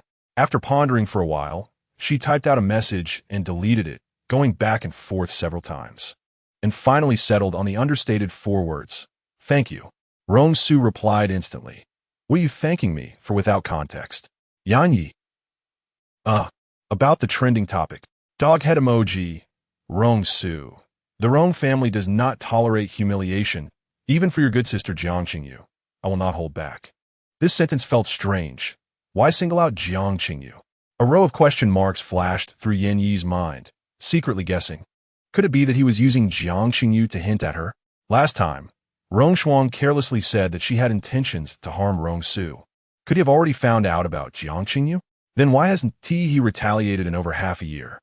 Yan Yi didn't realize that her opinion of Rong Su had changed in such a short time. If it were before, She would have thought he might have some ulterior motives or schemes. Yin, he sent a dancing pig emoji. Third young master. Your boyfriend power is maxed out. I'm crazy about you. Rong Su's ears turned red as he awkwardly closed the WeChat interface. After waiting for a while with no reply, Yin thought he was probably busy with work and dismissed the matter from her mind.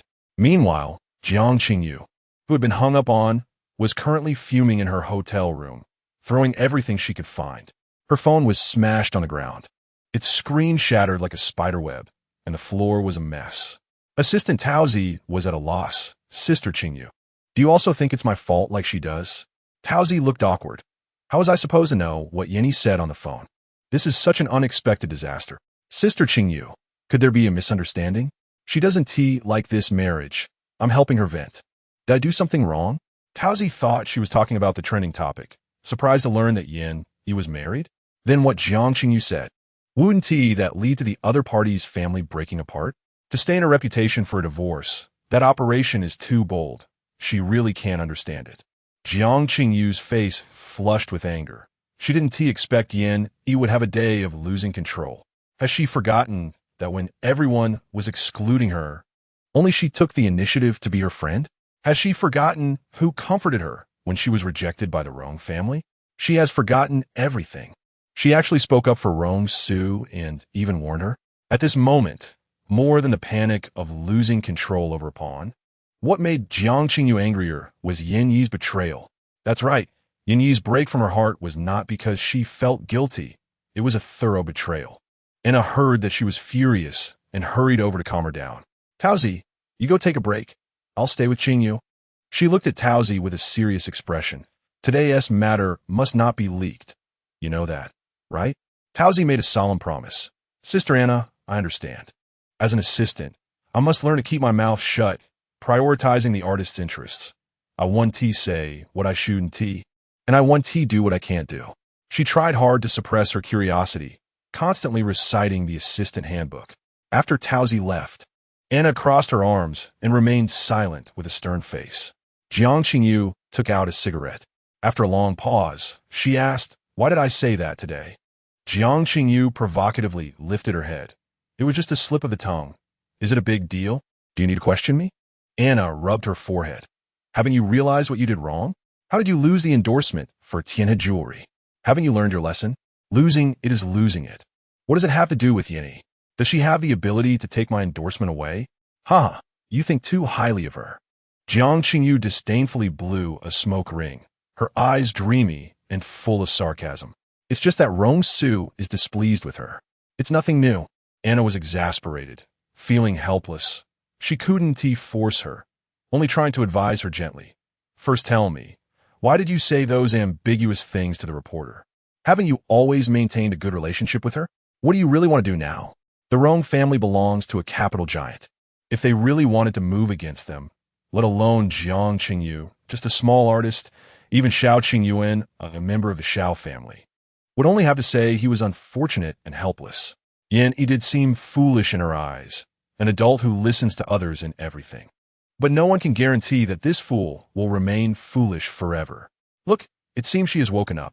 Jiang Qingyu's face darkened. I said last time that she must hate me now, so she didn't contact me. Sure enough, she turned against me today and even learned to threaten people. Well done. It's all my fault for being too soft-hearted at first. If I had just treated her like I did with others, creating some true and false dirt to hold against her, would she dare to yell at me like she did today? I was indeed too good to her. Have you contacted Mr. Xiao? That matter was done for him. He can't ignore you, Anna reminded her. Jiang Qingyu paused for a moment, her expression blank for a second, but quickly regained her composure. It's been so long. Rong Su doesn't seem that formidable after all, and hasn't investigated them. So this time, he probably won intervene. After all, it was just a slip of the tongue. Qing Yuan has been busy with a major project, which concerns his position in the Xiao family. She can't bother him with such trivial matters. Anna sighed. What is so good about Xiao Qing Yuan that makes you feel like you've been enchanted? Mrs. Zhao's family background isn't very clean, and she is a strong woman. They are not easy to provoke in such a wealthy family. To put it nicely, you're a popular young flower with tens of millions of fans and significant social influence. If you quarrel with someone from the entertainment industry, you can still rely on fans and public relations to fight for a win. But for those real wealthy families, the entertainment industry is nothing.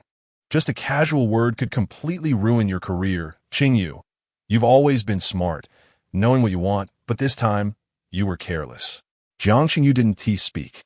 She understood very well why she would say such leading words. It was simply, she couldn't stand seeing Yin doing well.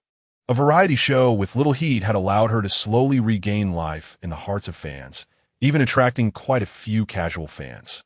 The glow around her was increasing. According to Wu Chiwei, Rong Su even specifically went to Hanyan village to pick her up. Family and career seemed to have undergone a tremendous change since she woke up. This is something she absolutely cannot allow. She just wants Yin to quietly be her backdrop. But now, her impulsive actions have already lost the opportunity, and before seeing Yin she is unsure if she can coax her back. So, what to do now? Anna tapped on the table, looking exhausted.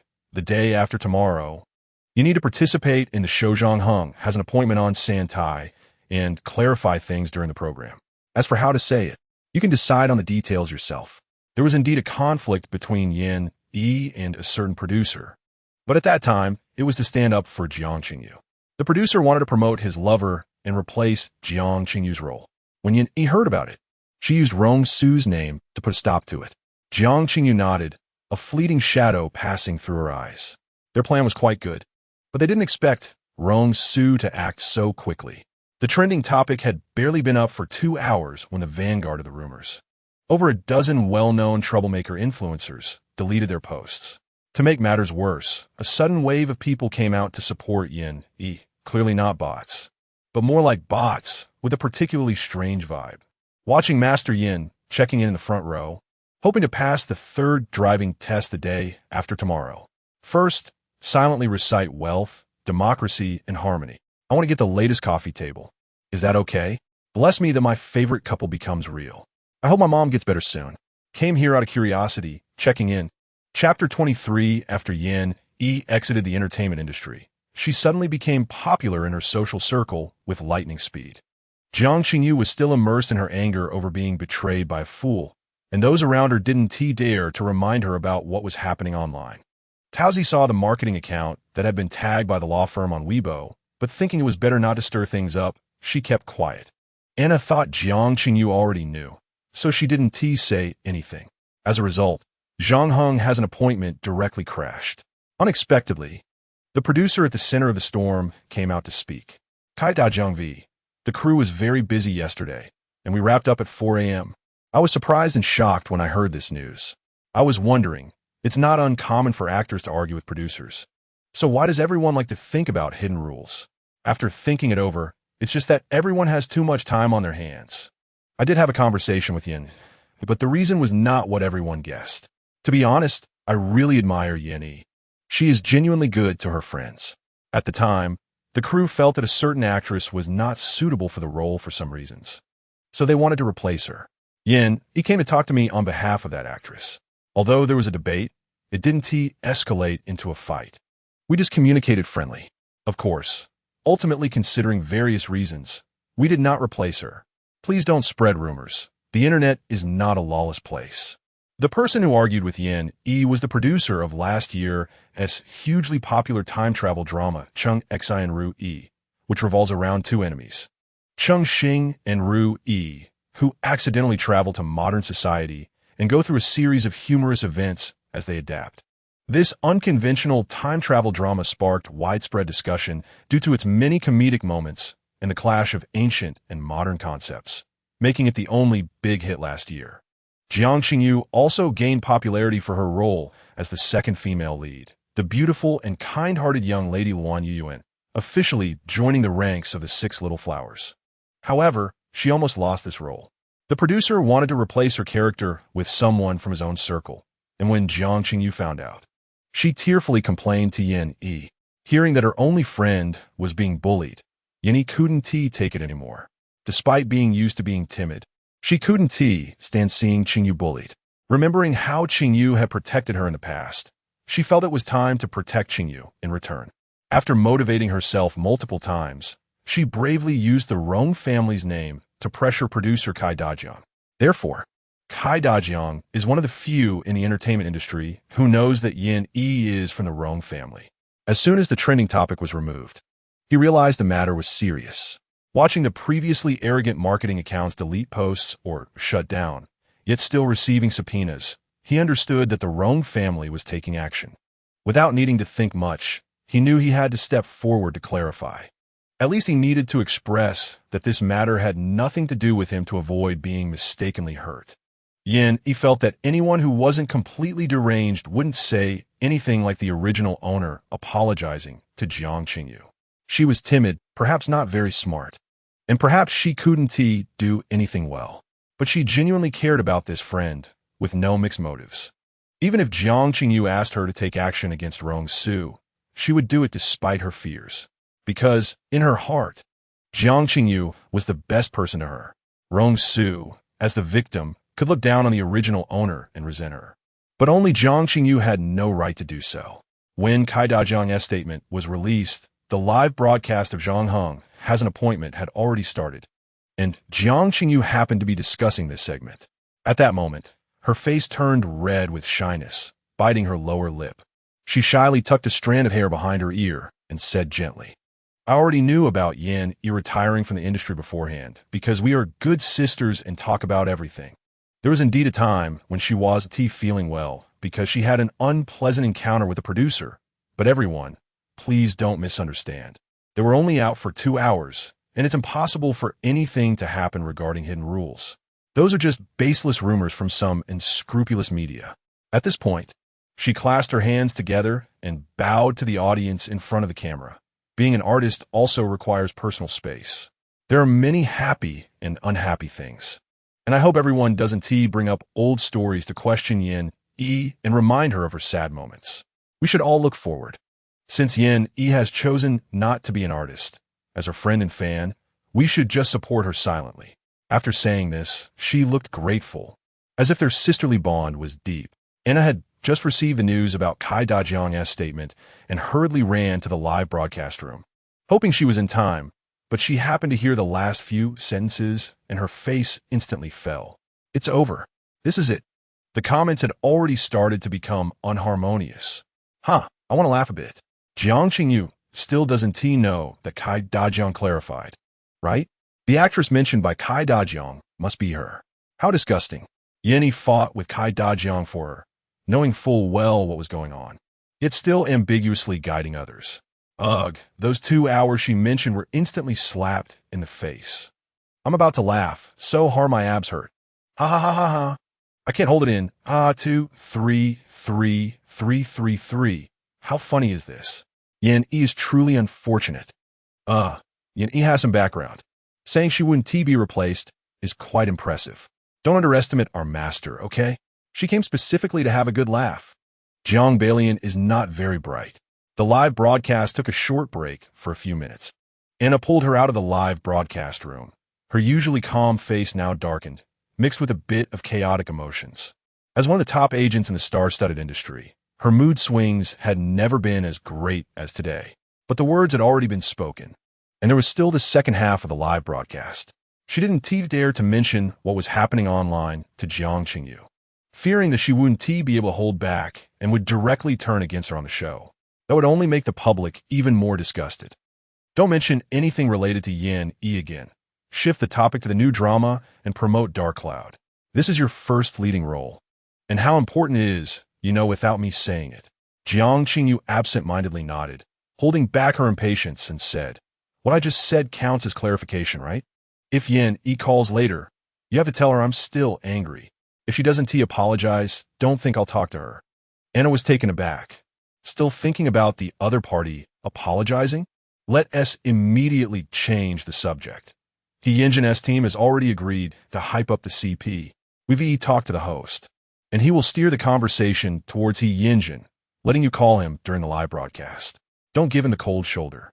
You know very well my relationship with Qing Yuan, and you still want me to hype up a CP? Jiang Qingyu frowned, looking at Anna with discontent. If he doesn't misunderstand, I'm unhappy.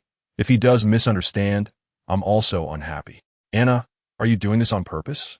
Anna looked at her, saying nothing. Under her gaze, Jiang Qingyu's eyes flickered. She pouted and said, "Let us say I misspoke. I was angered by Yin Yi, and I know you mean well."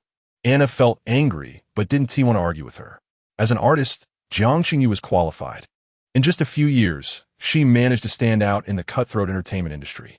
Although Yin, he had the support of the Rong family behind her, and many resources were more or less related to the Rong and Xiao families. Jiang Qingyu's performance was deserving of those resources. So, taking a step back, I'm your agent, and our interests are aligned, making you the most popular female artist in the entertainment industry. Hype with He Yinjin. The benefits outweigh the disadvantages. Don't look at me with suspicion. You know who's behind him, even if he is a newcomer, right? Jiang Qingyu's curiosity was piqued. Oh, the young master of the He family real estate, not an illegitimate child, born of the legitimate wife. Jiang Qingyu frowned and shot a disgruntled glance at Anna. What was the point of emphasizing that he wasn't an illegitimate child? Anna said, somewhat reluctantly, his background is good. If you hype him up, you can attract CPF fan support and also raise Xiao Qingyuan's awareness of danger, making him more nervous about you. What's wrong with that? She always felt that the Xiao family member didn't care about her that much. Otherwise, how could he let her handle such dirty work? Had he never thought about what would happen to Qingyu once the incident broke out? Anna dared not think too deeply. Her expression changed, but she ultimately kept her mouth shut. When Jiang Qingyu returned to the live broadcast room, she noticed the expressions of several staff members beside her were quite strange, as if they were trying to hold back laughter, and they had been pointing at her just now. She narrowed her eyes, took a deep breath, and displayed her most beautiful smile. Sure enough, just as Anna said, during the live broadcast, Zhang Heng brought up the phone call joke. At this point, the number of people in the live broadcast room reached 6 million, the highest number of viewers online so far. I heard there's a joke to watch, so I came to check in. Check-in 1. I was just here to watch the drama, but unexpectedly, my own house collapsed. Clearly, oh my little darling, wake up, such a white lotus and scorpion is not suitable for being a CP. The house collapsed 1. Let us promote the new drama. Sisters, don't panic. Can't be fooled, listening to Brother S' voice. You can tell he really has feelings for Jiang Balian. How could this happen? Don't give Jiang Balian heat. It's so shameless, really. 555,555. After the live broadcast ended, Jiang Qingyu walked out of the studio and heard a staff member exclaim beside her, "This is the highest-rated episode." With over 7 million people online in real time, Jiang Qingyu smirked. This proved her appeal. She raised her head proudly, flicked her long hair, and walked over slowly, smiling gently. "Did a lot of my fans come?" The staff member forced a smile, their expressions stiff, and the two exchanged a glance. Thinking about the big data statistics, the term Jiang Balian appeared 880,000 times throughout the live broadcast. They nodded in unison. Haters can also be considered fans, right? Jiang Qingyu felt smug in her heart, but still had to maintain her aloof persona, happily clapping her hands. That's not bad. I was so worried about low ratings and poor online popularity, scared to death, but now it's good. The task is finally completed. The two staff members were holding back laughter to the point their faces were almost red. This one is truly a master at acting. They praised her endlessly while suppressing their laughter. And when Jiang Qingyu walked out the door, they completely couldn't hold it in anymore. The entire backstage erupted into laughter. Did he call me to negotiate? Jiang Qingyu, bored, picked at her nails, her tone casual. Anna's face darkened as she directly showed her Kai Dajian's Weibo post. Anyway, the show was over. Even if she was black-faced, it was behind the scenes. 20 seconds later, a sharp voice of anger erupted in the small car. Is he sick? How long has it been since the incident? And he is still talking about it. Is he even a man? Useless. Scum. Did Yin Yi buy him off? Or did the Rong family tell him to come out and clarify? Such a big deal. Sister Anna, why are you only telling me now? How are you a manager? You didn't contact him in advance to sort things out. Anna watched her spiral into hysteria, rubbing her forehead in frustration. Enough. I said enough. Yin Yi saw that Rong Su had helped wrap things up, finding several well-known lawyers to handle the key rumors being spread by marketing accounts, and didn't pay attention anymore. When she saw that more and more spirit dumplings were coming in, she knew the public opinion had completely reversed. The Metaphysics Research Association finally approved her recommendation from Jiahua. Yan Yi obtained the qualification certificate of a metaphysics master. Just like other professions, a license is required to practice. But the qualification certificate from a metaphysics association is not solely based on exams. It also relies on recommendations from respected masters. From this, it can be seen that Jiahua, this monk, has real skills. Yan Yi logged into the Xinyuan network, planning to post and start her talisman selling business, not forgetting that she was currently heavily in debt. As the saying goes, with money, one can stand tall. The result was, friendly reminder, your account permissions are insufficient, please upgrade to an inner disciple. Followed by a crying frog emoji. Yan Yi. The website architect must have a wicked sense of humor. She gritted her teeth and angrily clicked on the level explanation. The Xinyuan network account is divided into 10 levels. Level 1 is a beginner.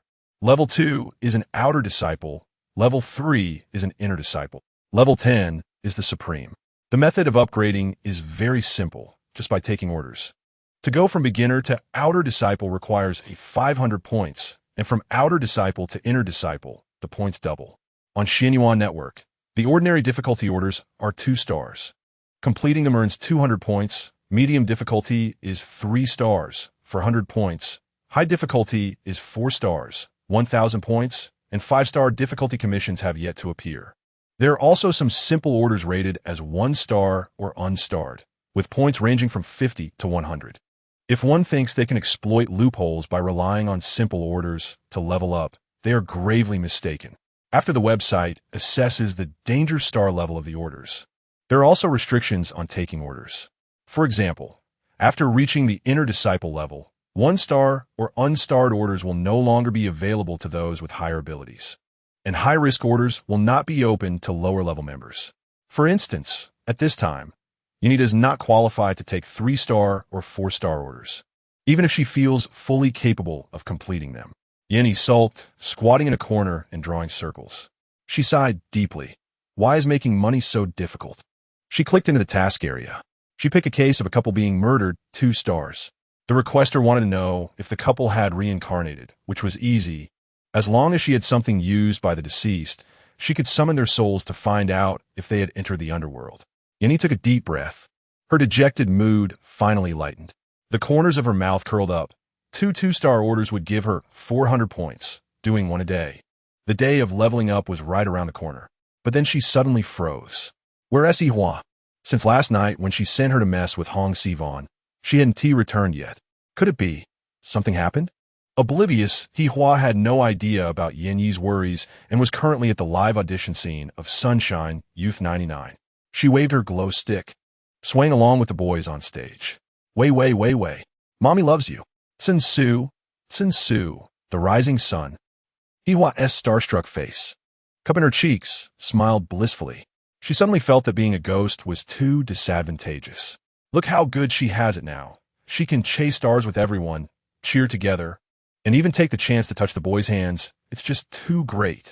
Rong Su, Sivan, what are you doing here? Didn't you say you weren't interested in these little idols? 2 people suddenly squeezed over from the side, separating her by 2 or 3 people.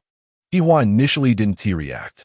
When she heard the second mention of Hong Sivan, she finally remembered that she was currently occupying Hong Sivan's body. Feeling guilty, she turned her head away and pretended not to hear. Didn't hear? I'm not Hong Sivan. I'm Hua. You're not calling me. Ouyang Jiji looked at her side profile and rolled her eyes. Acting all high and mighty, but isn't she just like them? Coming to covet the beautiful bodies of the little idols? Hong Sivan, do you want to come to the backstage with us later? You can get up close and personal with them. Ouyang Jiji squinted, thinking that Hong Siyun always looked down on others, giving off a vibe of you lowly people. Stay away from me, which was really annoying. She didn't expect her to have such a down-to-earth side. Hua's eyes flashed with struggle. She had just touched Wei and wanted to touch him again. Besides, just for 1 day, an extra half hour should be fine, right? Then, what am I hesitating for? It's settled. No slipping away or else. I'll tell others that you are a fan too. Hua, go, I must go. Ouyang Jiji was the young lady of Sakura Media. In the backstage of the performance, of course, she could come and go as she pleased. Hua was completely infatuated. laughing without caring about the surprised looks from others. When she saw Wei Wei, she rushed over. Wei Wei, you are so handsome. I want to lick. After saying that, she even pretended to make a hugging gesture. Ouyang Gigi was stunned and swallowed hard, tugging at her clothes. In front of so many people. Can you be a little more reserved? If you want to be kept, wait until it's private to say it. In this day and age, it's not uncommon for second-generation rich kids to keep a handsome guy or a pretty girl. But Hong Siyuan was too bold. Hua saw the various expressions on people's faces. Wei Wei's face was flushed, and several little idols looked both awkward and expectant. Finally, after admiring the boy's good looks, her soul seemed to retreat from Hong Siyuan's body. She clapped her hands, snorted, and quickly floated away. Hong Siyuan's body trembled. She shivered. She had a nightmare where a female ghost was claiming lives. And she ran and ran until her legs felt like they would break, but in the dream, she fainted. Where is this again? Am I still dreaming? She looked blankly at a group of people in the room. Ouyang Gigi, how could you be in my dream? This isn't a dream. Her eyes were filled with disdain as she scanned Wei Wei and the others from top to bottom, her gaze critical and disdainful. Then she angrily looked at Ouyang Gigi. Did you bring me here? What do you want? Ouyang Gigi, are you out of your mind? I kindly called you to the backstage to see handsome guys, and now you turn your back on me? Hong Siyuan, you really are as hypocritical as ever. Disgusting. Hong Siyuan couldn't recall what she had done. She was clearly sleeping. How could she suddenly appear here? Suddenly, her body stiffened, and a scene from last night flashed through her mind. A woman in a red wedding dress standing behind a pillar, staring straight at her, even smiling at her. Hee. Look at yourself. Don't say I'm wronging you. Look at your eager face, getting so excited when you see Wei Wei that you can't even walk. I wasn't pulling you back, right? You look down on people like me, thinking everyone else is mundane, but you're the only one who is different. What happened? Aren't you the same? We like who we like, and we don't hide it. We're much better than someone like you. Yeah, don't you think so? Yeah. Qin Yu smiled. Hong Siyuan looked at her on the camera, and her every move seemed like a different person. Suddenly, her scalp tingled, her lips lost their color. Pale and trembling. This is encountering a ghost? Chapter 24. The sky grew darker, and the dusk settled in. The last rays of sunset were obscured by clouds, revealing only a hint of golden light that spilled onto the eaves of the courtyard, and the leaves were coated in a faint golden hue. Yin closed her eyes in meditation when the sound of a bell from the balcony rang out. Her voice was soft. You're back? Hua's fleeting silhouette suddenly stopped, nearly stumbling forward. She blinked, slowly turning around with a flickering gaze. Master, I'm back. You look as stunning as ever today, truly as beautiful as a peach in spring and as pure as a chrysanthemum in autumn.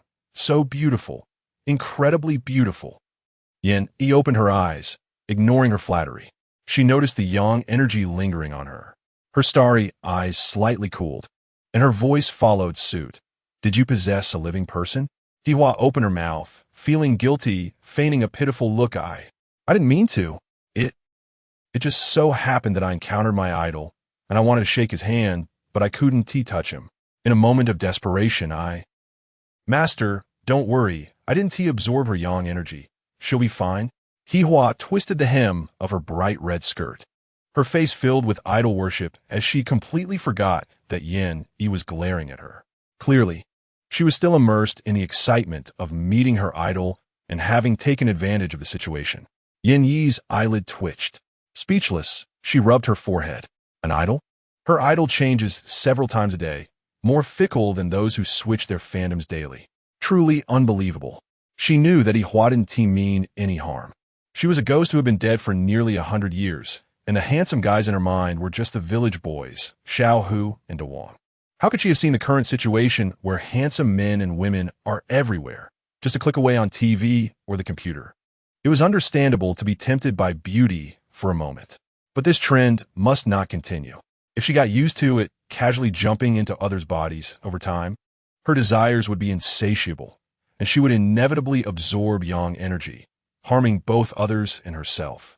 If living people accumulated too much yin energy, minor ailments and disasters would follow. Hua, there won't be next time. Yin's gaze was serious. If you continue to be disobedient, I will send you to the in-law office and let you see a different kind of handsome guy underground. He Hua was stunned, looking at Yin Yi's unwavering eyes, and quickly swore to the heavens, "Master, don't worry. I remember, I definitely want to do it again. Once you enter the underworld, you can only obediently wait in line for reincarnation. If you have to wait for dozens or even 100 years, then you'll be managed by the underworld officials for 100 years and made to do hard labor. What fun would that be? Besides, are the handsome guys in the underworld really handsome? Missing arms or legs, no eyes or faces. Isn't that common? The human world is much better." He Hua lamented the impending death of her love for her irresponsible parents. "Goodbye, Appas. I will silently support you in my heart." Yin Yi ignored her changing expressions and calmly tidied herself up, applying a delicate light makeup before taking her small backpack and heading out. "Let us go. Time to work." Yin didn't expect that the one placing the order was a child of about 10 years old. She was taken aback, her beautiful eyes wide. Hesitating for a moment, "Are you the one looking for me?" The child had a serious expression, sitting across from her, looking at her suspiciously. "Are you really a master who can help me?" Upon hearing this, Yin smiled lightly and tapped the table. "If you believe in me, then it will work. Do your family know? I charge a fee. At most, considering your young age, I can make it a bit cheaper." Yin thought, touching her dwindling conscience. The child frowned, tightly pursing his lips. He still had baby fat, making him appear childish, yet he maintained a serious face, which was quite amusing. He opened his backpack and took out a small fox-shaped ceramic jar.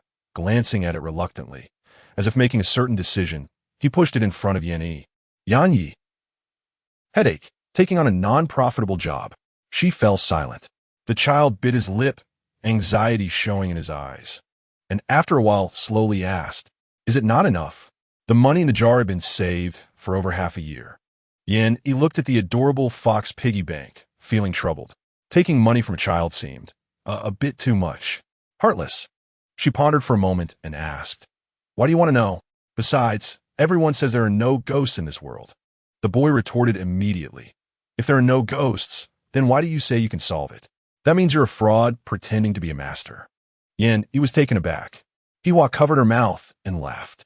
"I just heard that people who commit suicide go to the 18 layers of hell. And I want to know, are they also like this?"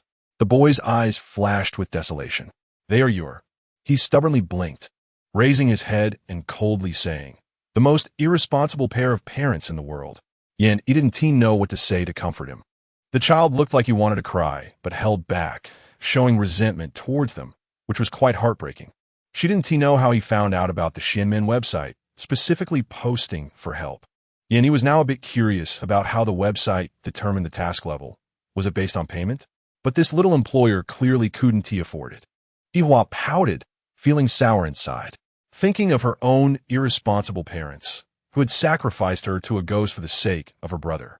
She suddenly felt a wave of sadness and tearfully said, "Master, he is so pitiful. Saving a life is better than building a 7-story pagoda. Let us help him, okay?" Yin Yi tapped the table. Still, she didn't speak. The light in the boy's eyes slowly dimmed, from hope to despair. He wrinkled his nose and said, "If it's not enough, I'll write an IOU, and once I save enough, I'll give it to you, okay?" Yin Yi raised her eyebrows. 200 points, well, if there is no money, then there is no money. She stood up. "Let us go. Doing a good deed for the day. I want to take your piggy bank. It's just summoning a soul, nothing difficult." Hua wiped her tears, overjoyed. She knew that the master was a good person with a cold exterior, but a warm heart. Yin Yi had imagined various suicide scenes, but none were as shocking as the one before her. She entered the room and focused for a moment. The residual scene played in her mind like a slideshow. A man had tape wrapped around his neck in circles, dragged along, resembling the long-necked people of a certain African tribe, except for the bloodstains seeping from his neck. The rest of his body was clean. The woman in his arms was exquisite and beautiful, wearing a pure white long dress, happily nestled beside him, her complexion calm, with blood trickling down her wrist like a small stream onto the ground. If it weren't a death scene, Yin Yi would feel that this scene was warm, yet filled with a strange beauty. This scene could only be seen by Yin Yi. In Hua and the boy's eyes, the house was clean, though empty, but it was tidied up well enough that one could not tell that such a bloody and beautiful suicide had occurred here. Go find something they used while alive. The boy paused for a moment, slowly walked to the bedroom, and pulled out a pair of wool gloves they had both worn. Is this okay? Yan Yi nodded. She took out a light blue talisman paper from her bag, waved it in the air, and it ignited without fire. The boy stared in amazement. This is really unscientific. Is it still magic? As the talisman burned out, Yanni dipped the gloves in the light blue smoke. In just a moment, the bright room suddenly darkened. The boy, curious yet fearful, huddled close to Yanni, his small hand unable to resist tugging at her sleeve. Yanni asked, "Do you want to see them or talk to them?" She thought that a child's attachment to their parents doesn't just disappear. Otherwise, they wouldn't go through so much turmoil just for the saying that suicidal people suffer in hell. The boy hesitated for a few seconds, then nodded firmly. He wanted to see them. At that moment, he completely believed in Yin Yi's abilities. Yin Yi reached out and waved her hand in front of his eyes. He felt a coolness, even though his eyelids didn't touch anything. When he opened his eyes, there wasn't much change in the room, but he could feel that the atmosphere inside was different. This feeling was mysterious. He was still too young to articulate it clearly. The temperature suddenly dropped by about 10 degrees, making him shiver involuntarily. Then, two figures slowly transformed from transparent to solid, appearing before the two of them and the ghost. The boy unknowingly shed tears, but his expression remained stubborn as he bit his lip and stayed silent. A man and a woman, both ghosts, excitedly wanted to rush over and embrace their son to talk, but they were blocked by an invisible barrier. They looked at Yin Yi with pleading eyes. Yuan Qingqing covered her mouth, crying silently. Xiaobo, I'm sorry. Mom and Dad are really sorry for you. You have to take care of yourself and listen to Grandpa and Grandma. Take care of yourself and don't overwork, okay? The man beside her had a gentle expression, comforting her as he wrapped his arms around her shoulders. He looked lovingly at their crying son. Xiaobo, Dad and Mom are fine, and we will soon be reincarnated. You have to be good, do you hear? Jiangbo pouted, crying uncontrollably. Did you argue because of me? Hearing her son take the blame for their suicide, Yuan Qingqing was in tears, shaking her head continuously. No, it's not because of you, son. Your dad and I, we were immature. We loved each other, but didn't know how to love. I blamed him for being too busy and not caring for the family, and he felt that if he didn't work hard, he couldn't provide a good life for us, so this is our responsibility as adults. It has nothing to do with you. It's Dad and Mom who are too cowardly and immature. Son, you are wonderful. You are our most adorable little treasure. The family of three cried uncontrollably. Hihua was also moved to tears. However, Yin Yi's heart was completely unmoved, even a bit indifferent. Two immature people, in pursuit of their ideal love, chose to die together to prove the existence of true love, yet forgot their aged parents and the child who needed care. Is such a perspective on love truly touching? Forgive her, a mundane person, for not being able to understand. After sending off the ghost couple, the boy remained silent all the way and suddenly asked, Sister, will they be reincarnated soon? Yin Yi replied slowly, Yes. After suffering for a few hundred years, she didn't know why she was so clear, but it was as if a set of underworld rules was hidden in her mind, automatically providing answers. Yin Yi could only categorize herself as exceptionally gifted, blessed by heaven. The boy repeatedly offered to pay, and after some back and forth, Yin Yi finally accepted a 1 yuan coin. I've accepted payment. You must be good from now on. Yihua looked at Yin Yi with admiration. Master, you are amazing. But I heard from the ghosts that ghosts from the underworld can't come out. Why can they? Yin Yi replied casually. You ask me. Who should I ask? This summoning technique is a common spell in the cultivation world, originating from the ghost gate next to the Danmo Sect. They have their own unique methods for refining ghosts and demons. However, in the cultivation world, there is no yellow springs, no underworld. Ghosts and demons are the targets of practitioners' extermination. They are not all transformed from humans after death. Many are born and nurtured naturally. Yin Yi felt that rather than viewing them as another stage of humanity, it was better to say they are a distinct category, belonging to a different species than humans. But this theory doesn't hold here. In this world, humans must report to the underworld after death, and the underworld has a strict management system. As for why methods from the cultivation world can be perfectly applied here, Yin was also confused. She just subconsciously knew how to act, but didn't understand the reasons. At this point, she instinctively rubbed the talisman hanging around her neck. What were you hiding from just now? Yin turned her head and glared at her. Hua giggled foolishly and stammered. Well, I'm afraid of ghosts. Yin felt her nostrils flare with anger. You, an almost 100-year-old ghost, saying this. Isn't it embarrassing? Hua was the typical type who appeared strong, but was actually weak. She could scare ordinary people. But slightly scary ghosts could frighten her to death. Hua stammered and mumbled, but I'm really scared. She was very afraid of other ghosts when she was in Hongyan village. So she would hide in the family's ancestral area where the hanging coffins were. The sick ghost didn't like to go there, and that female ghost who absorbed her ghost energy was also very powerful. Once a person dies, they can become a ghost. If a ghost dies, there's no future. How could she not be afraid? Yin waved her hand, looking at her with a wifely expression, feeling slightly choked up. Silently sighing, it's hard to find an all-round assistant. This one can only serve as a cute mascot. After completing this task, the experience bar was still less than half full, so Yin directly took on 2 more tasks.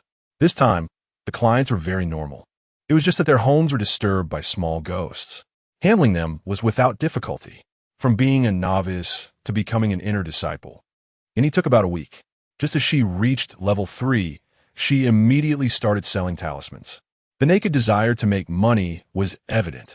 After finishing the important tasks, she suddenly remembered that she hadn't seen Rong Su for several days. No wonder dinner always felt like it was missing something. It turned out it was lacking the handsome face to serve as a side dish. However, Yin Yi's thoughts stopped there. Missing someone was impossible, and without Rong Su's face. There were still Zhang Su and Li Su. The looks of the fresh meat in the entertainment industry were all top-notch. In the last round of lottery on Weibo, she won 3 IDs. That night, Yin received a private message from one of the IDs. Sister my classmate has been acting strange lately. She runs to the bathroom to take a shower every midnight, singing while she washes. The voice is particularly soft, but we can hear it every time. We asked the neighbors, but they said they didn't notice anything. And since she started singing, she has become, how to say, more beautiful. It's almost like she changed her head, but we are boarding students. It's really impossible to have time for plastic surgery. Can Sister help her take a look? Yin, do you have a recent photo of her? The girl named Kawai Little Sun sent a group photo of the dormitory after a while. She didn't say who the strange person was, but Yin immediately recognized who it was, standing in the middle, pursing her lips, with a smiling face, yet her features were as plain as dead water. The little girl was in City No. 1 high school. She was a sophomore this year. Half a month ago, an old campus bullying film crew came to shoot at the old campus. The male lead was famous and handsome. He was a hot child star, just a few years older than them. The girls were, of course, very excited. Even if they weren't fans of this star, being able to see someone they could only see on the big screen up close still made them incredibly happy. On the day the crew filmed night scenes in the old campus teaching building, it just happened to be a Saturday, and many boarding students secretly went to watch. Chun Man's dormitory also went. Since that day, Han Yuer has become very strange. She talks to herself, takes showers at midnight, sings, puts on makeup, and suddenly laughs. The atmosphere in the entire dormitory is particularly eerie. After listening to the voice message she sent, Yin was almost in tears, hiccuping continuously, and quickly reassured her, it's the end of the month today. You're not at school, right? If you're really scared, how about we meet at Tianyi Square tomorrow? The little girl sniffled and agreed. Before turning off the private message, Yin took a few glances at the photo. There was indeed a problem. To be precise, it wasn't just one person who had a problem. She needed to go to the school to observe, but it wasn't easy to get into a strictly managed high school like City No. 1 high school. If she bluntly said that the students of their school were in danger, she would probably be kicked out by the security. Could she climb over the wall? Haha, that seemed unlikely. Yin chuckled a couple of times. After dinner, with the moonlight shining brightly, Yin set up her cultivation posture, ready to absorb the essence of the sun and moon, when Aunt Zhou hurriedly ran upstairs. Madam, it's bad. Yin opened her eyes, helplessly asking what happened. Hua also floated out of the brush, curiously squatting beside Aunt Zhou. The old house called, saying the second young lady is in trouble. Yan Yi was surprised and found it strange. If Rong Shuang was in trouble, calling over to Shishui Bei wouldn't help at all. Rong Su wasn't home, and she, a washed-up former 1800-line celebrity, had neither money nor power. It really wasn't worth a special call. Seeing her confused expression, Aunt Zhou hurriedly reminded her. They are looking for the third young master. The housekeeper said the third young master will be home soon. But he hung up right after answering the call and didn't say whether he would help or not, so they want you to persuade him. Yan Yi pointed to her own nose. Why should she help Rong Shuang? With Rong Shuang's flamboyant and domineering personality, it was no surprise that she got into trouble.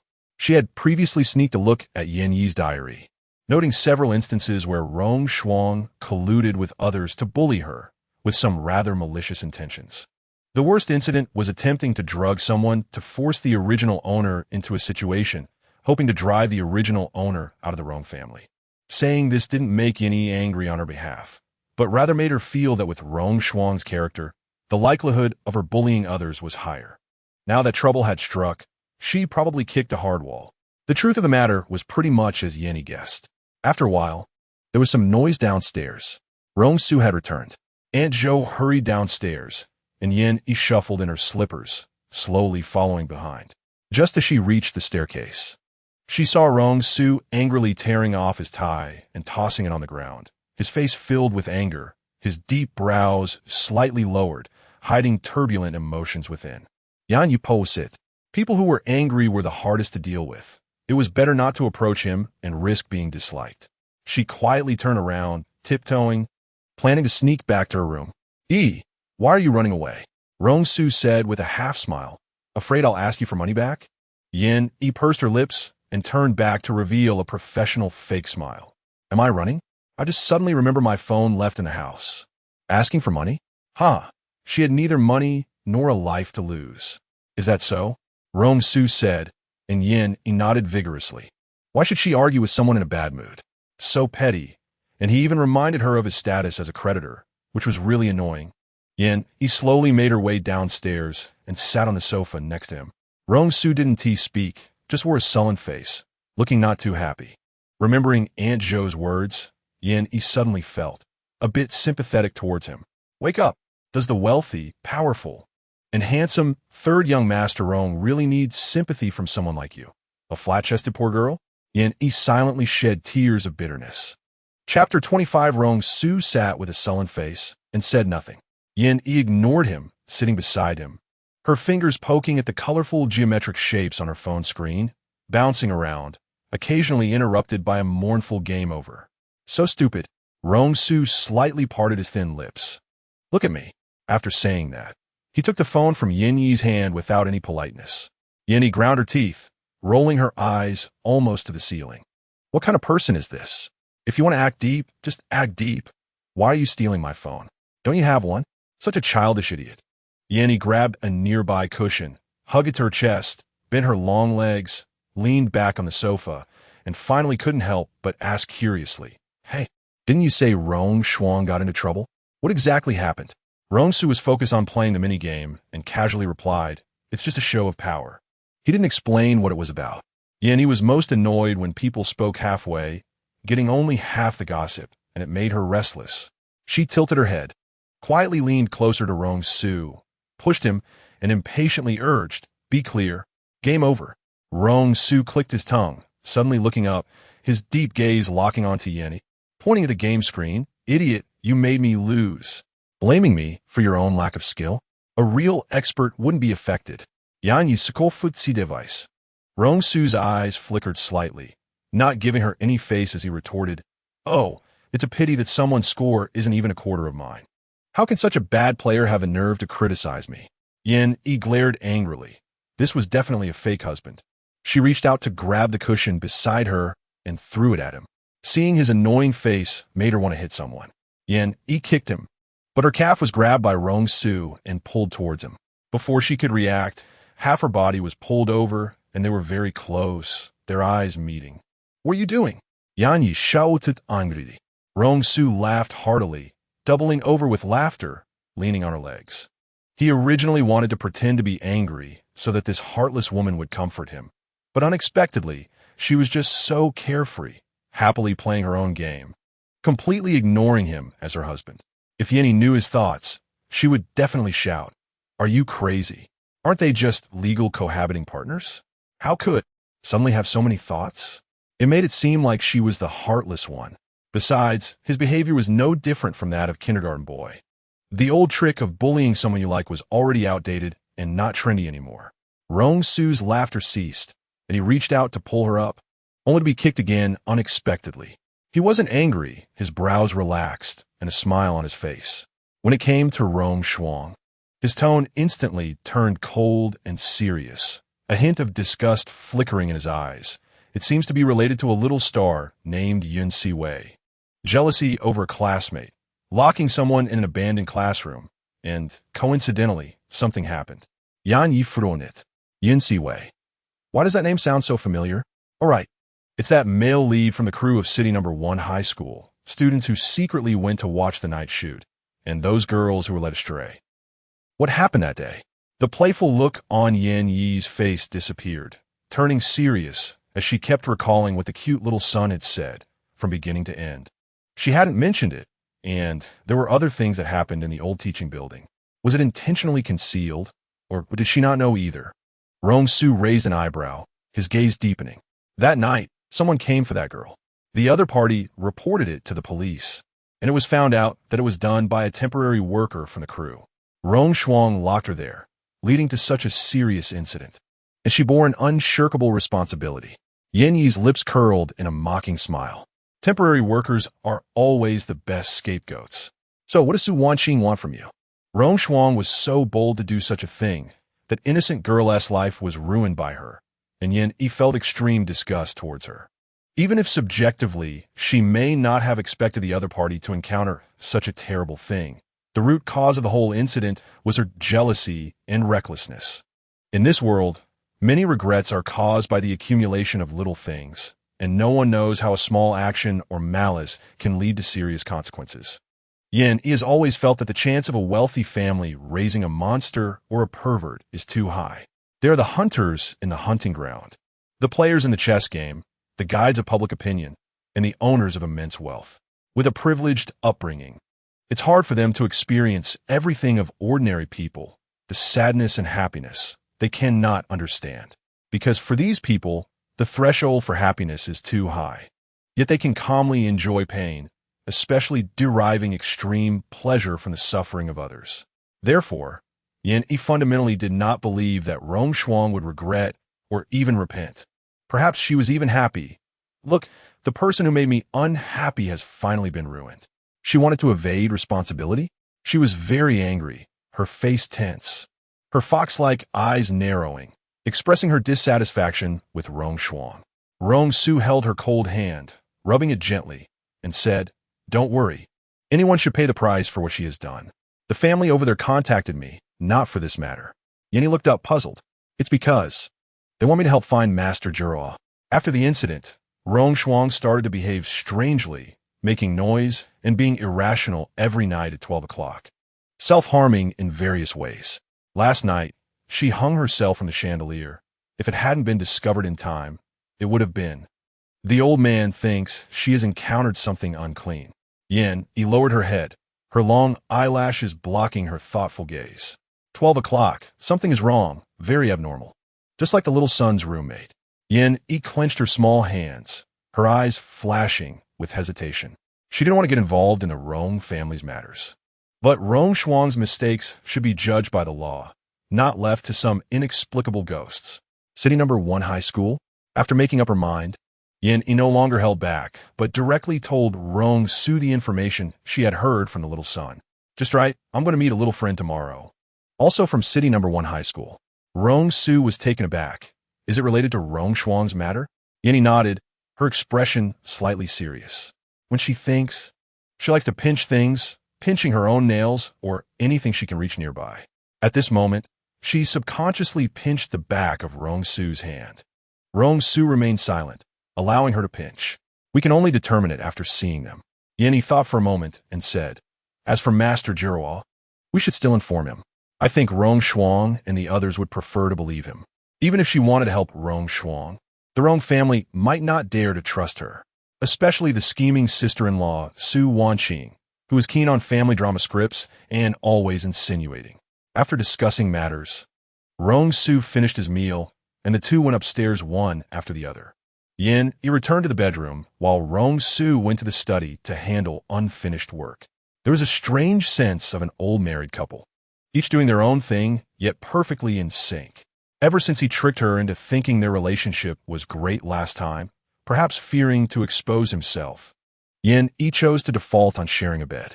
The first time or two felt strange, but after lying in the same bed for nearly a month, he had already reached a point where she could face beauty without blushing. At most, she would take advantage of him while he was asleep.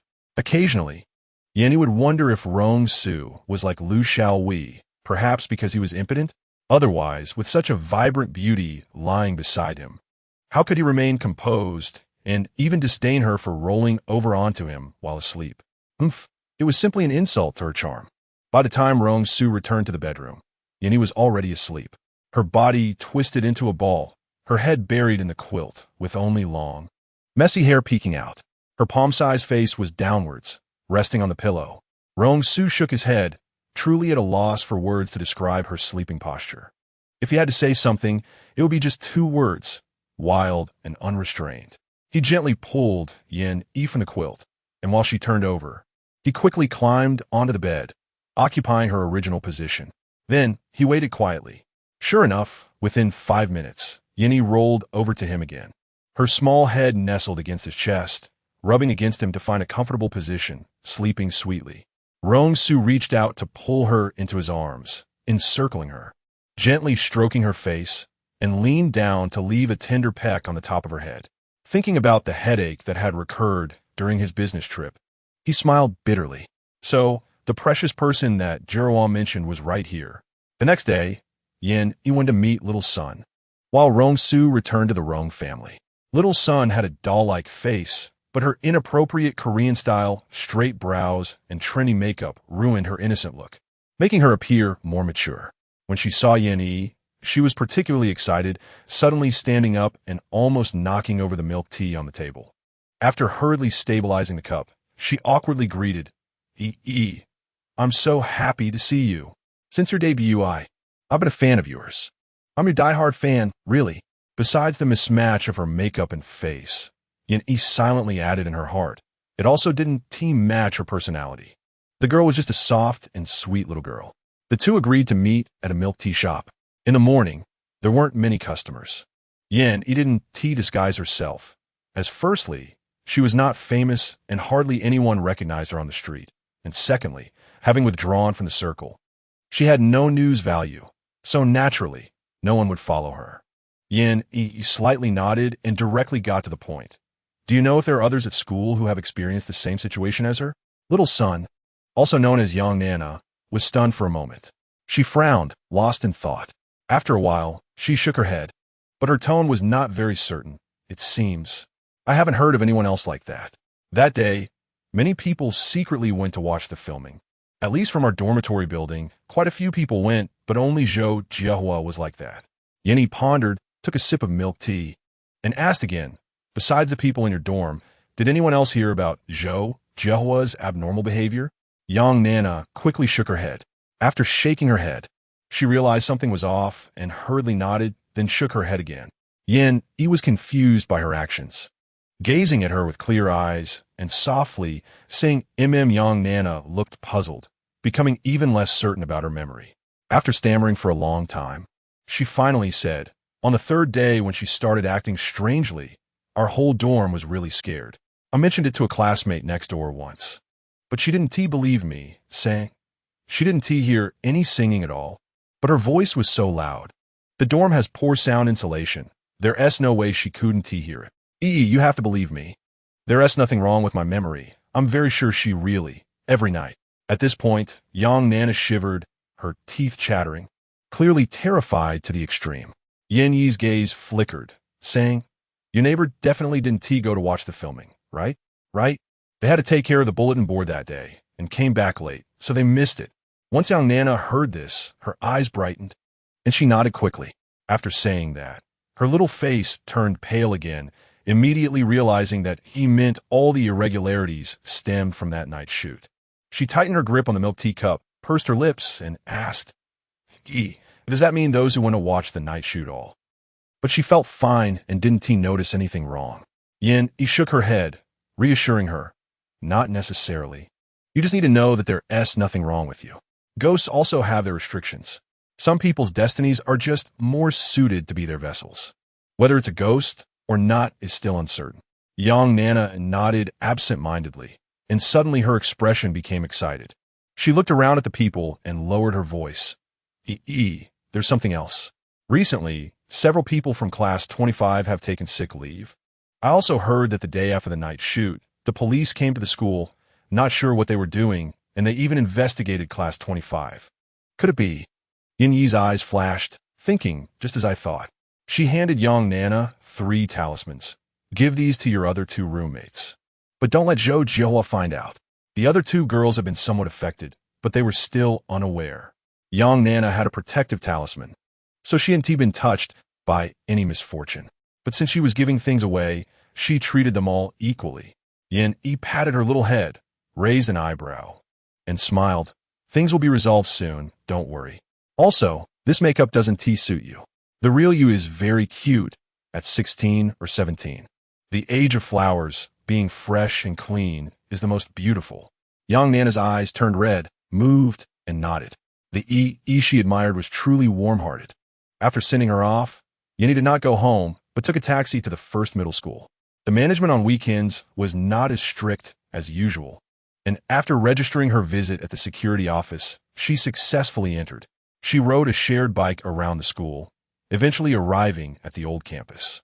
The old campus was separated from a new campus by a street connected by an overpass. The entire old campus was currently demolishing 2 buildings and rebuilding them, and the film crew was shooting into Sean building number 3. Standing downstairs, Yin looked up, shielding her eyes from the sun. It was very clean, with nothing there. After pondering for a moment, she rode her bike around to the back mountain of the Sean building. The road was narrow, paved with blue stones, and the stone path meandered through the woods, giving a leisurely feeling. Being in it, she could still feel the thin aura of the mountains and forests. Yin closed her eyes, absorbing the spiritual energy that lingered here into her dantian. Although it couldn't compare to the strength of belief, it was still a hearty meal. After absorbing the spiritual energy, Yin felt very good, her lips unconsciously curling up. Just as she opened her eyes, she saw a pool of dried brown blood on the stone steps about 10 meters away, splattered. She squinted, pushed off hard with her feet, and rode the bike over. It was both fishy and stinky, and she could also smell a moldy odor. It wasn't human blood. On this campus visit, Yanni didn't find any valuable clues. Instead, the strange and foul bloodstain brought new doubts. In the afternoon, Rong Su called, saying Jiahua had already arrived at the Rong family and wanted to see her. Coincidentally, Yanni also had many things she couldn't figure out. Upon arriving at the Rong family, Yin was taken aback. Su Wanqing looked haggard, visibly aging several years, the last time she saw her. She still exuded a noble and graceful aura, but now her brows were tightly knitted the whole time, evidently deeply affected by Rong Shuang's incident. The old man had grown old and had been tormented by Rong Shuang these past few days. He was resting now. As soon as she saw Yanni, Rong Shuang screamed frantically as if stimulated. "What are you doing here? Get out, get out." Rong Ping tightly hugged her, constantly comforting. "It's okay, Shuang. It's okay. No one is laughing at you now. Let her go. She's a ghost. I'm scared, Mom. Let her get out." She struggled while crying, her nose running and tears streaming, completely losing her composure. Su Wanqing could no longer care about the resentful and irritating Yin, but instead looked at Jiahua with a worried expression, pleading, "Master Jiahua, please, what is wrong with my daughter?" Jiahua shook his head, calmly saying, "She is completely normal now." Yanni sat next to Rong Su, pursed her lips, and nodded in agreement. Rong Shuang's behavior at this moment was merely pretending to be crazy. Although there was a murderous aura around her, the real person was not present. She was just using the ghost as an excuse to make things difficult for Yin. Yin didn't know whether to praise her for her strong will or to say she was out of her mind. Su Wanqing couldn't bear the blow and looked at Rong Shuang in disbelief. Normal? What does the master's words mean? In her days, she missed Rong Shuang's evasion and guilt. No, master, please clarify, I don't understand. She has been causing a scene for several days now, and now. Su Wanqing was incoherent. Rong Ping also nodded with concern and said, Yes, master, my sister almost hanged herself in the chandelier yesterday. This. Jia Rua slowly shook his head and explained leisurely, She is very normal now because what occupies her body is currently not present. We can only know what controls her by tonight. Suddenly, he turned his head and said, Yin Xiaoyu, am I right? Yin raised his head upon hearing this and said, Oh, indeed. Su Wanqing and the others stared blankly at Jia Rua's sudden insight, looking at Yin with suspicion and incredulously asking, Master Jia Rua, is this the more powerful master you mentioned before? Nonsense. She's a master? Master Jia Rua. Could it be that? Rong Yuchen spoke without thinking, and Su Wanqing quickly interrupted him, saying, Master, could you be mistaken? She is my third sister-in-law, not a master, just an ordinary person. She now had to doubt whether Master Jia Rua had been bribed by the third brother. Otherwise, how could he know Yin? But this was something that absolutely couldn't be said by Yuchen. Master Jia Rua's name is very prestigious in high society, and everyone trusts him. Jia Rua. Yin Xiaoyu is indeed more powerful than I am. Yin raised an eyebrow and nudged Rong Su with his elbow. Is this the help you mentioned from Jia Rua?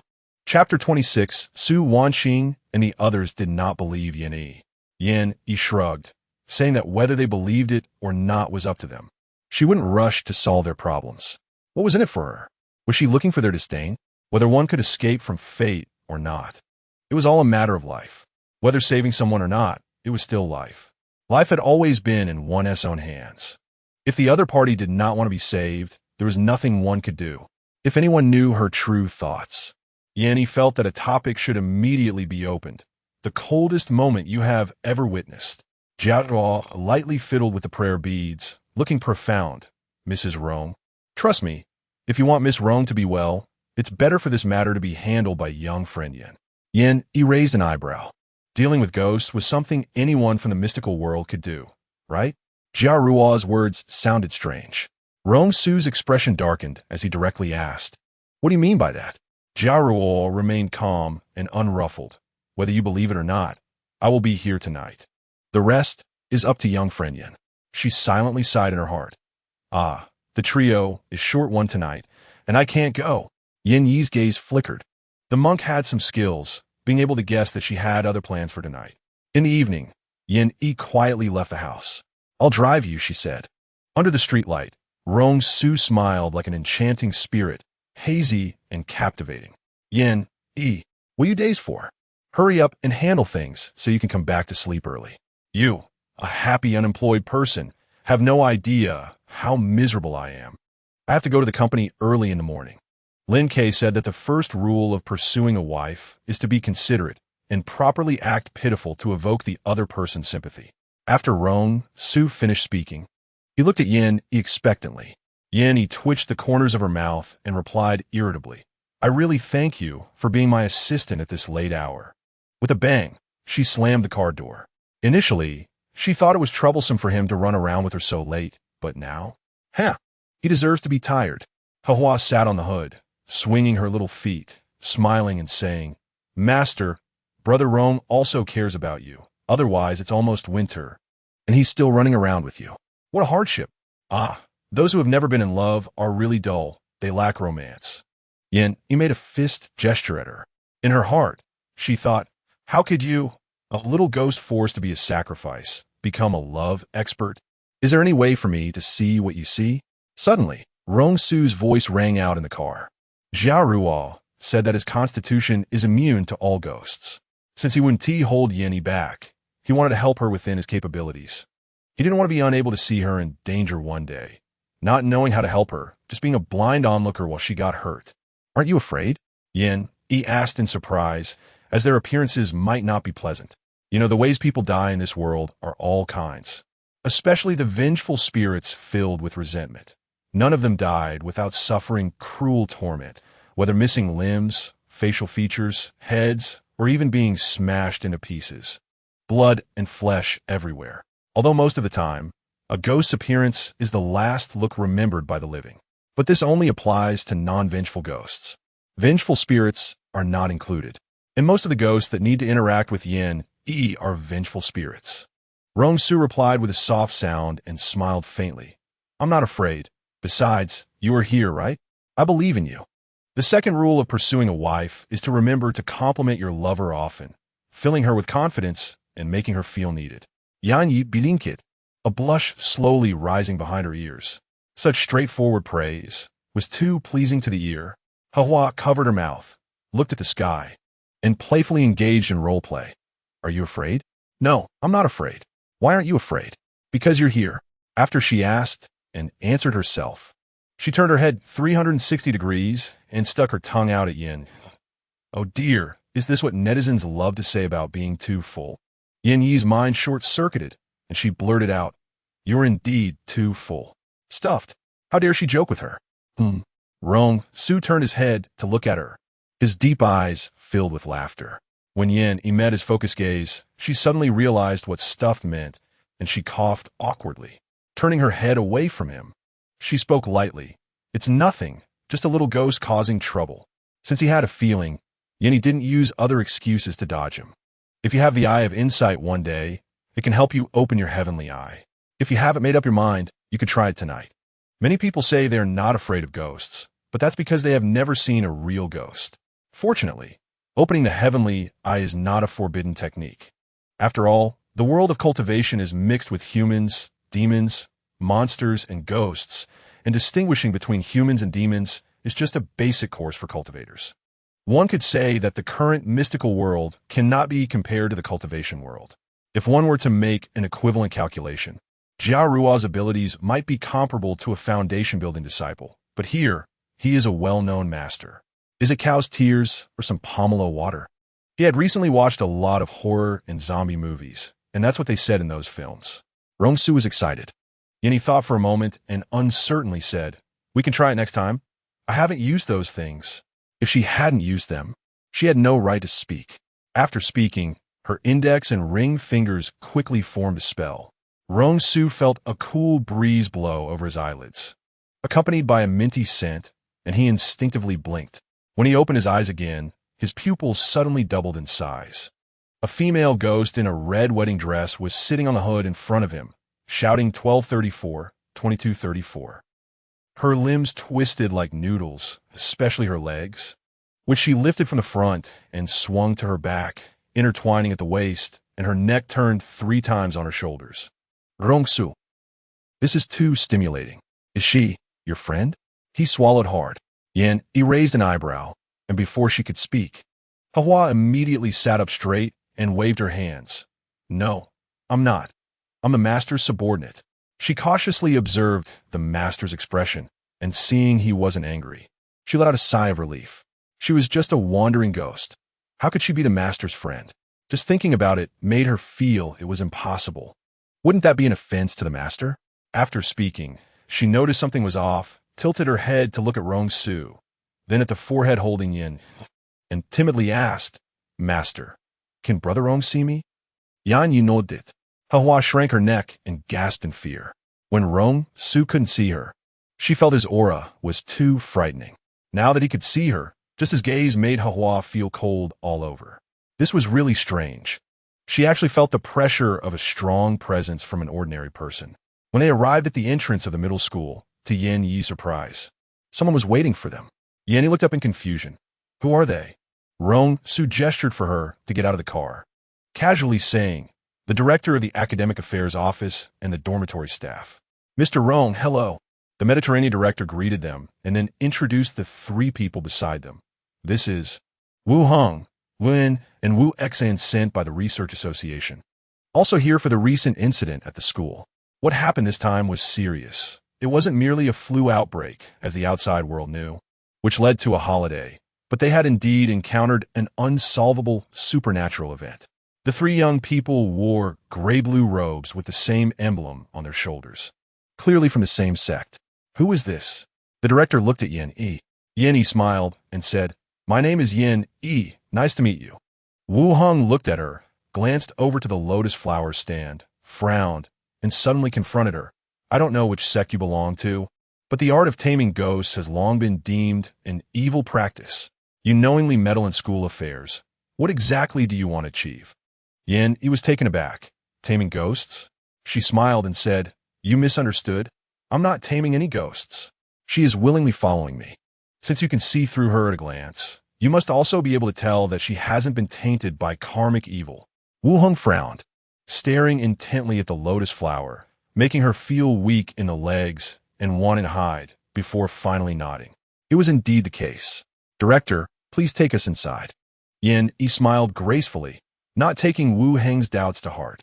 The main reason she wasn't angry was that this was a case without compensation. If Wu Hong and his group could resolve it directly, Yin Yi would be more than happy. The director and the dormitory manager were already confused by the two's conversation.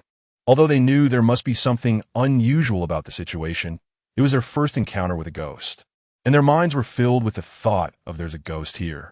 They were mentally tense, their backs straight, and even walking felt robotic, step by step, very stiff. The students hadn't returned to school yet that night.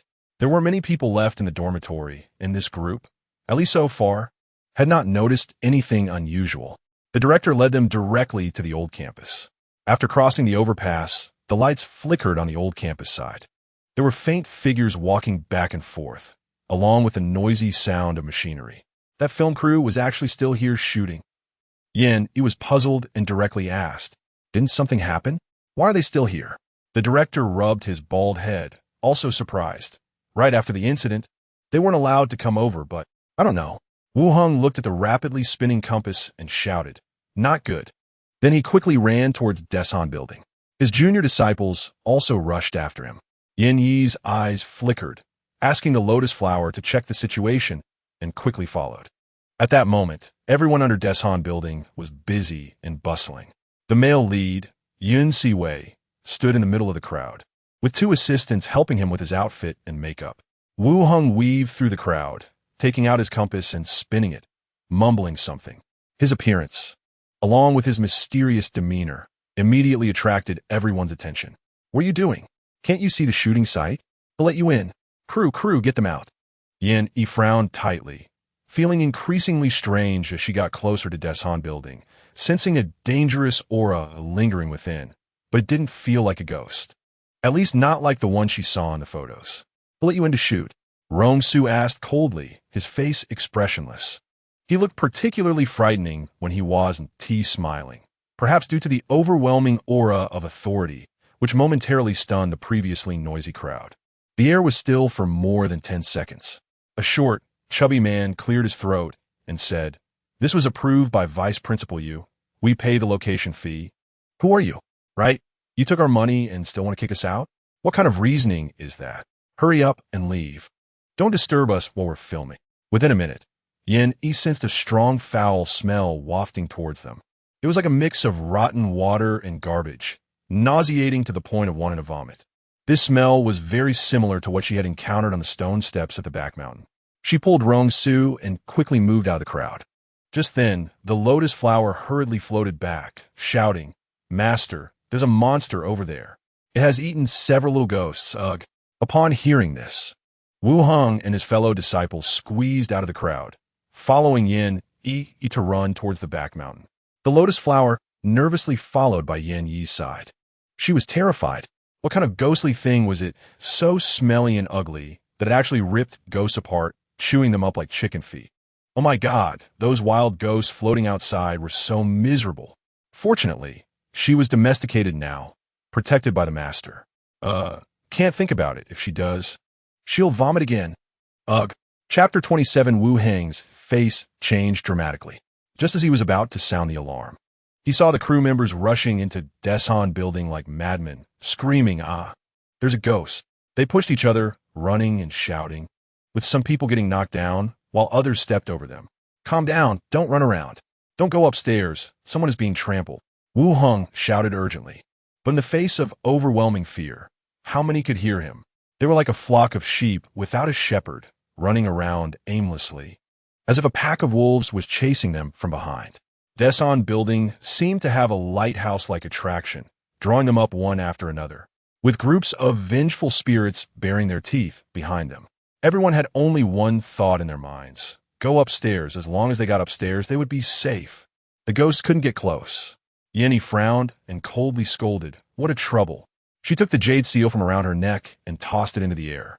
Rong Su saw it suddenly enlarge, transforming from the size of a thumb to a square meter. Hovering above Deson building and emitting a soft light that absorbed the dense black mist into the seal. The crazily rushing people suddenly froze in place, as if their souls had been suddenly extracted. Their eyes were blank, seemingly unaware of what they had just done. Seeing everyone crammed at the narrow staircase, with some lying on the ground, wailing and rolling, they panicked again. Wu Hing stood outside and shouted loudly, "Don't panic, come down one by one. Don't run into Deson building." He cast a surprised glance at Yenny.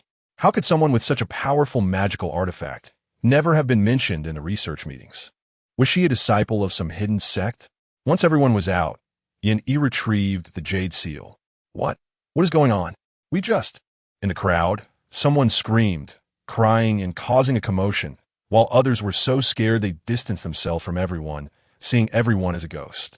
Compared to ordinary people, those in the entertainment industry had a higher acceptance of ghost stories.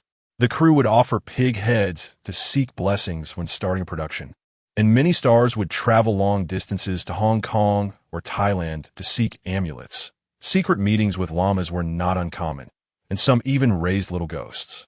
Now that they realized their abnormal behavior earlier, everyone's face turned pale, trembling, only daring to whimper softly. "Director, what do we do now?" The short and chubby director was also nervous, but with so many people watching him, he tried his best to remain calm, pretending as if nothing happened, and forced a stiff smile. It's a small matter, just a small matter. It's probably a magnetic field mismatch, causing some kind of illusion. Everyone is tired today, so let's not shoot. Pack up, we're done for today." He had her hands in her pockets, smelling the increasingly strong stench, and glanced at them lightly without speaking. Ihua was on guard, watching the direction of the back mountain.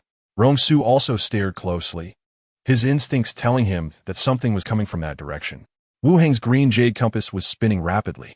At this moment, he couldn't care less about the crew members.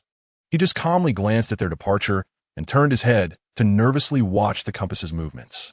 "Senior brother, there's more than one," Wu Xian said, eyes wide with surprise.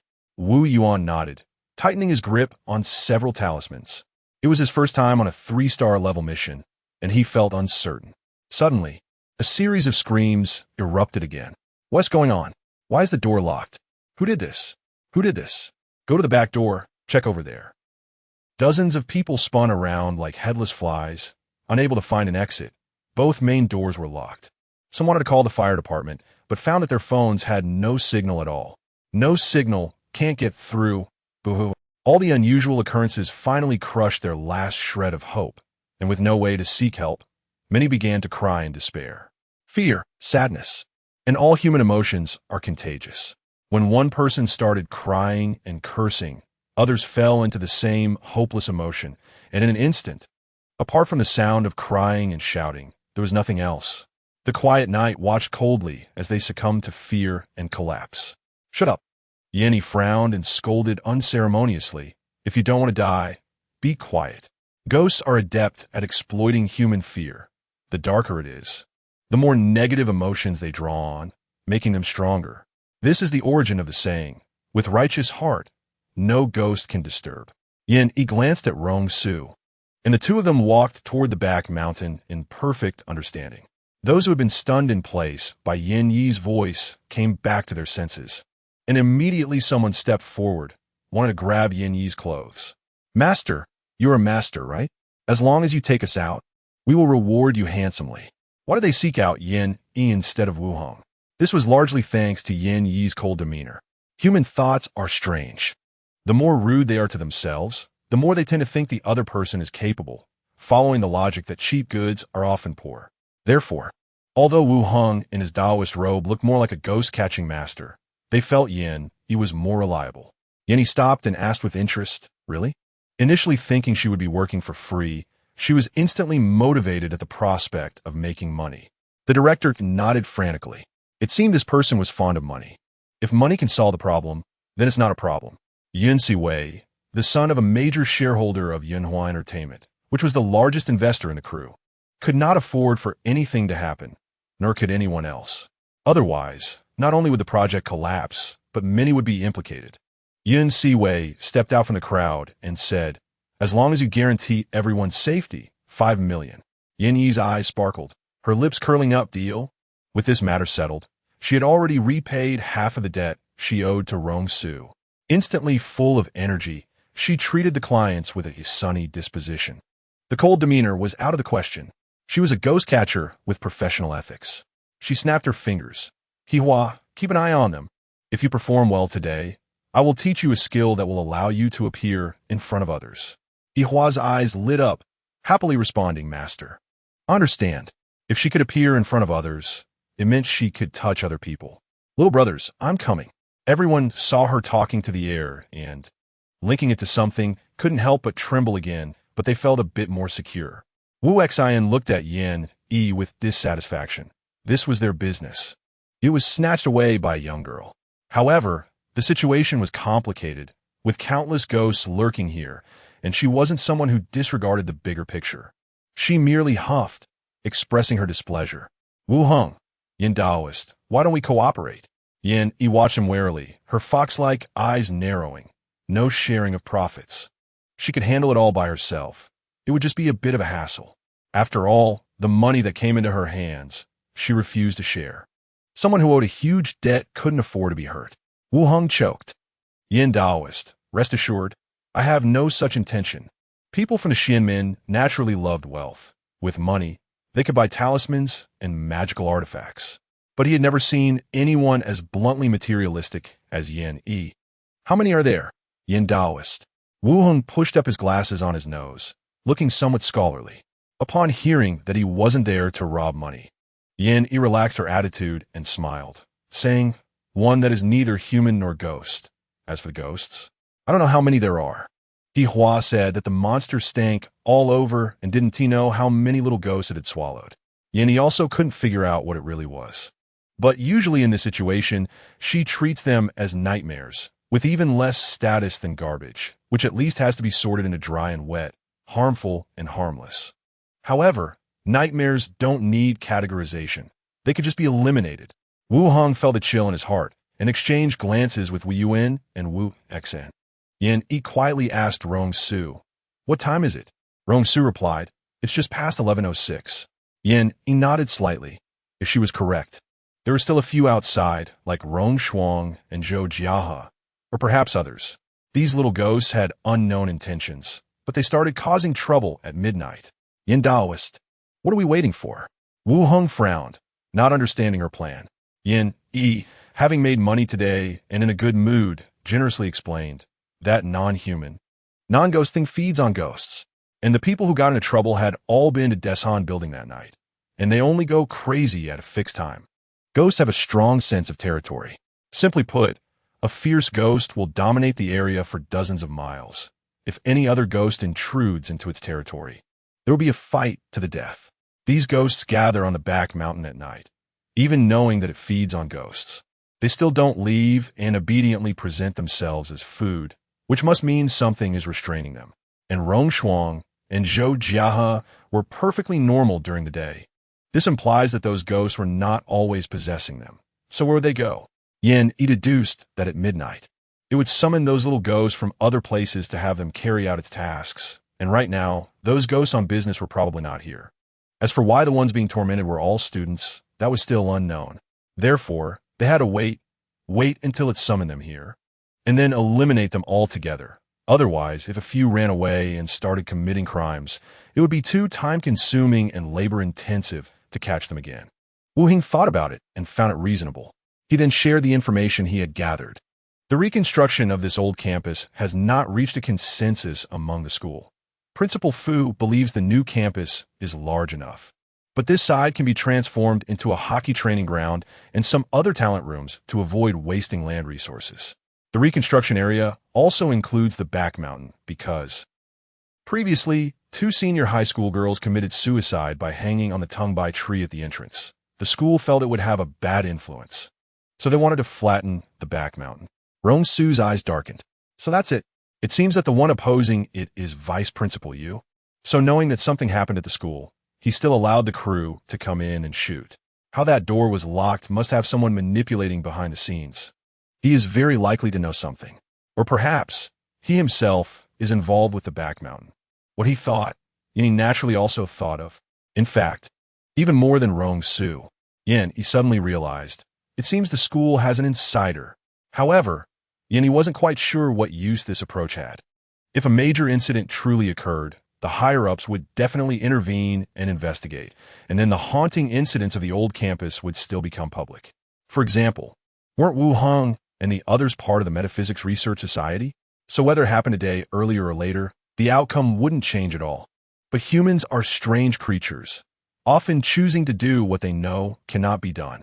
So it seems not so hard to understand that they would foolishly waste effort. The lotus flower was guarding the crew over there. After some discussion, the Wu family siblings, Wu Yuan and Wu Xen, did not follow, instead guarding the crew to be safe. He wanted to advise Rong Su not to take risks by following, but unfortunately, his attitude was very resolute. She secretly assessed her abilities. Protecting Rong Su was no problem, so she said nothing further. Only Wu Hong occasionally glanced between the two, and finally, unable to hold back his curiosity, asked, "Are you 2 partners? Also from the same sect?" Since they met, this Mr. Rong has not made a move. Is he even more powerful than Daoist Yin? With this thought, Wu Heng's gaze towards him carried a hint of admiration and respect. Chapter 28. Rong Su smiled faintly, his expression serious as he shook his head. "No, I'm just an ordinary man worried about my lady. Yanyi, do you really need to act so seriously? There are no acquaintances here, big brother. Act. Keep acting. The world is as vast as the stage." She had already laid back, allowing him to perform freely. After Rong Su finished speaking, he looked at Yin Yi gently, affectionately brushing aside the stray hair on one side of her face and slowly tucking it behind her ear. Pretending to be dissatisfied as he said, "Who told her to always run to dangerous places? It's really hard to put one's mind at ease." Wu Hong suddenly exclaimed in realization, enviously saying, "You two have such a good relationship." But he was thinking in his heart, "You're not a person of the Xinshu sect." Following behind, isn't that just adding to Yin Dao's troubles? What if that fierce ghost is too vicious? Wouldn't he that increase the difficulty of the task? In matters of romance, one should have self-awareness. If one frequently causes trouble, no amount of love can withstand the grind of reality. With this thought, his gaze towards Rong Su carried a hint of disdain and disagreement. He had already become numb. The first time she felt inexplicably ashamed, her face flushed, but now, her skin had thickened several layers through training. What else could she do with a drama queen? Naturally, she learned to be strong. It was fortunate that Rong Su was handsome, with deep and refined features, a unique temperament, and at this moment, he restrained some of his usual flamboyance, pretending to be quite the big shot. Otherwise, it would easily turn into a greasy mess. Just thinking about that greasy and charming smile, those greasy movements. Ugh. I want to vomit. Yin Yi silently cursed, but her face wore a relaxed smile. If it weren't for those two familiar with her, they definitely wouldn't be able to see through her cold and quirky demeanor. Rong Su raised an eyebrow, ignoring Wu Hong's disapproval. Don't think he didn't see the admiration in Wu Hong's eyes. Although the peach blossoms hadn't bloomed yet, if one wasn't careful, the seedlings would grow wildly, and he had to cut it off at the source. But this woman really has no heart or lungs. Had her heart blocked by cement? He had already made a confession, yet she couldn't even spare him a facial expression. And he didn't know he had thought so much in just a few sentences. She only felt he was addicted to acting and couldn't lose face in front of outsiders, so she could only secretly glare at him again and again, smiling as she pinched the lean flesh at his waist. Hee. The three chatted casually for a while, and Wu Heng's expression suddenly became serious. Yin Dao. Time's up. It is coming. The compass in his hand told him this was a difficult opponent. Seeing Yin empty-handed, Wu Hong frowned slightly and reminded, Yin Dao, where are your magical tools? Soldiers going to battle without weapons, bare-handed. Isn't that a joke?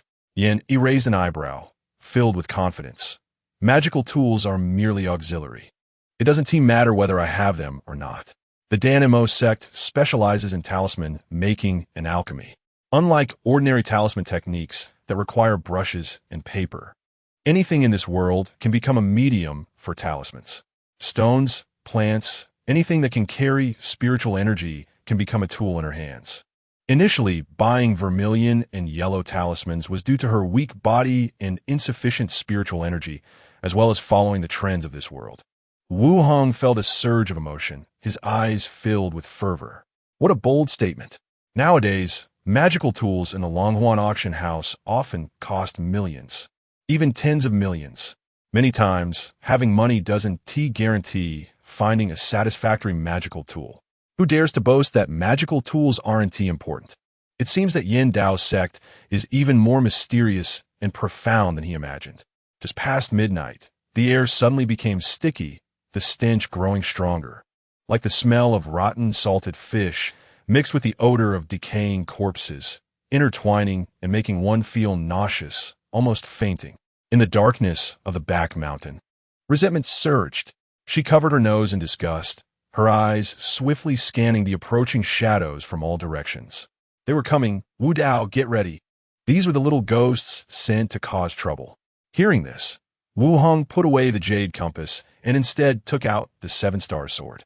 The blade of the seven-star sword was inlaid with a bronze pattern of the Big Dipper, with images of a dragon and a tiger near the hilt. It was indeed a good magical tool for slaying demons and monsters. Yenny understood and nodded slightly. Wu Hong must be a highly regarded disciple in his sect. As they spoke, a figure covered in rags, resembling a sharp-eyed man, suddenly flew out from the darkness, accompanied by a wave of foul odor. Beneath the tattered clothes, a layer of long black hair was exposed. Behind him floated a long line of little ghosts. They had expressionless faces, their expressions numb, like puppets without their own consciousness. They were zombies. Wu Hong's voice trembled. Zombies are the hardest to deal with, especially this one in front of him. Besides having stiff limbs, it already possessed the ability to lead other little ghosts, reaching the level of a flying corpse. If it waited several more decades, it would surely cultivate into a Ba. That would be a serious problem. It was truly fortunate to encounter them before his cultivation was complete, avoiding a major disaster. Yan Yi nodded lightly, having only glanced at it, but she quickly found the one possessing Zhou Jiahe. She recognized the aura of that little ghost. Stay back, before rushing forward. She reminded Rong Su. Rong Su looked at the dark mass, resembling a legion of undead from a movie, slightly furrowing his brow, but followed her advice and stepped aside, keeping his gaze locked on Yin Yi, not daring to be distracted. Upon truly seeing such a scene, he felt no fear, but there was a hint of regret, regretting that he might genuinely become Yin Yi's weakness. If he were the reason for Yin Yi's injury, he couldn't imagine what would happen to him. Just having such thoughts made his heart feel like it was pricked by needles, flooding him with pain and a deep sense of defeat, making him acutely aware that Yin Yi's world was too distant, and he couldn't keep up. Wu Hong was about to display his prowess when he saw Yin Yi dart past him, directly attacking the zombie. All the little ghosts surrounding the zombie, assisting in the fray, let out shrill screams as Yin Yi approached, their numb faces suddenly contorting in pain. The zombie, seeing the little ghosts were useless, fearfully retreated. No longer obedient like before, its consciousness began to return, and it roared in anger. Roar! The little ghosts swayed left and right, and Rong Su surprisingly saw a hint of difficulty on their pale faces. Roar! Roar, roar, roar. Yin Yi held her breath, her face turning red, and finally couldn't hold it any longer, shouting angrily. With such a loud mouth, can you shut up? Can't you show some manners? You're disgusting, you know. Wu Hong.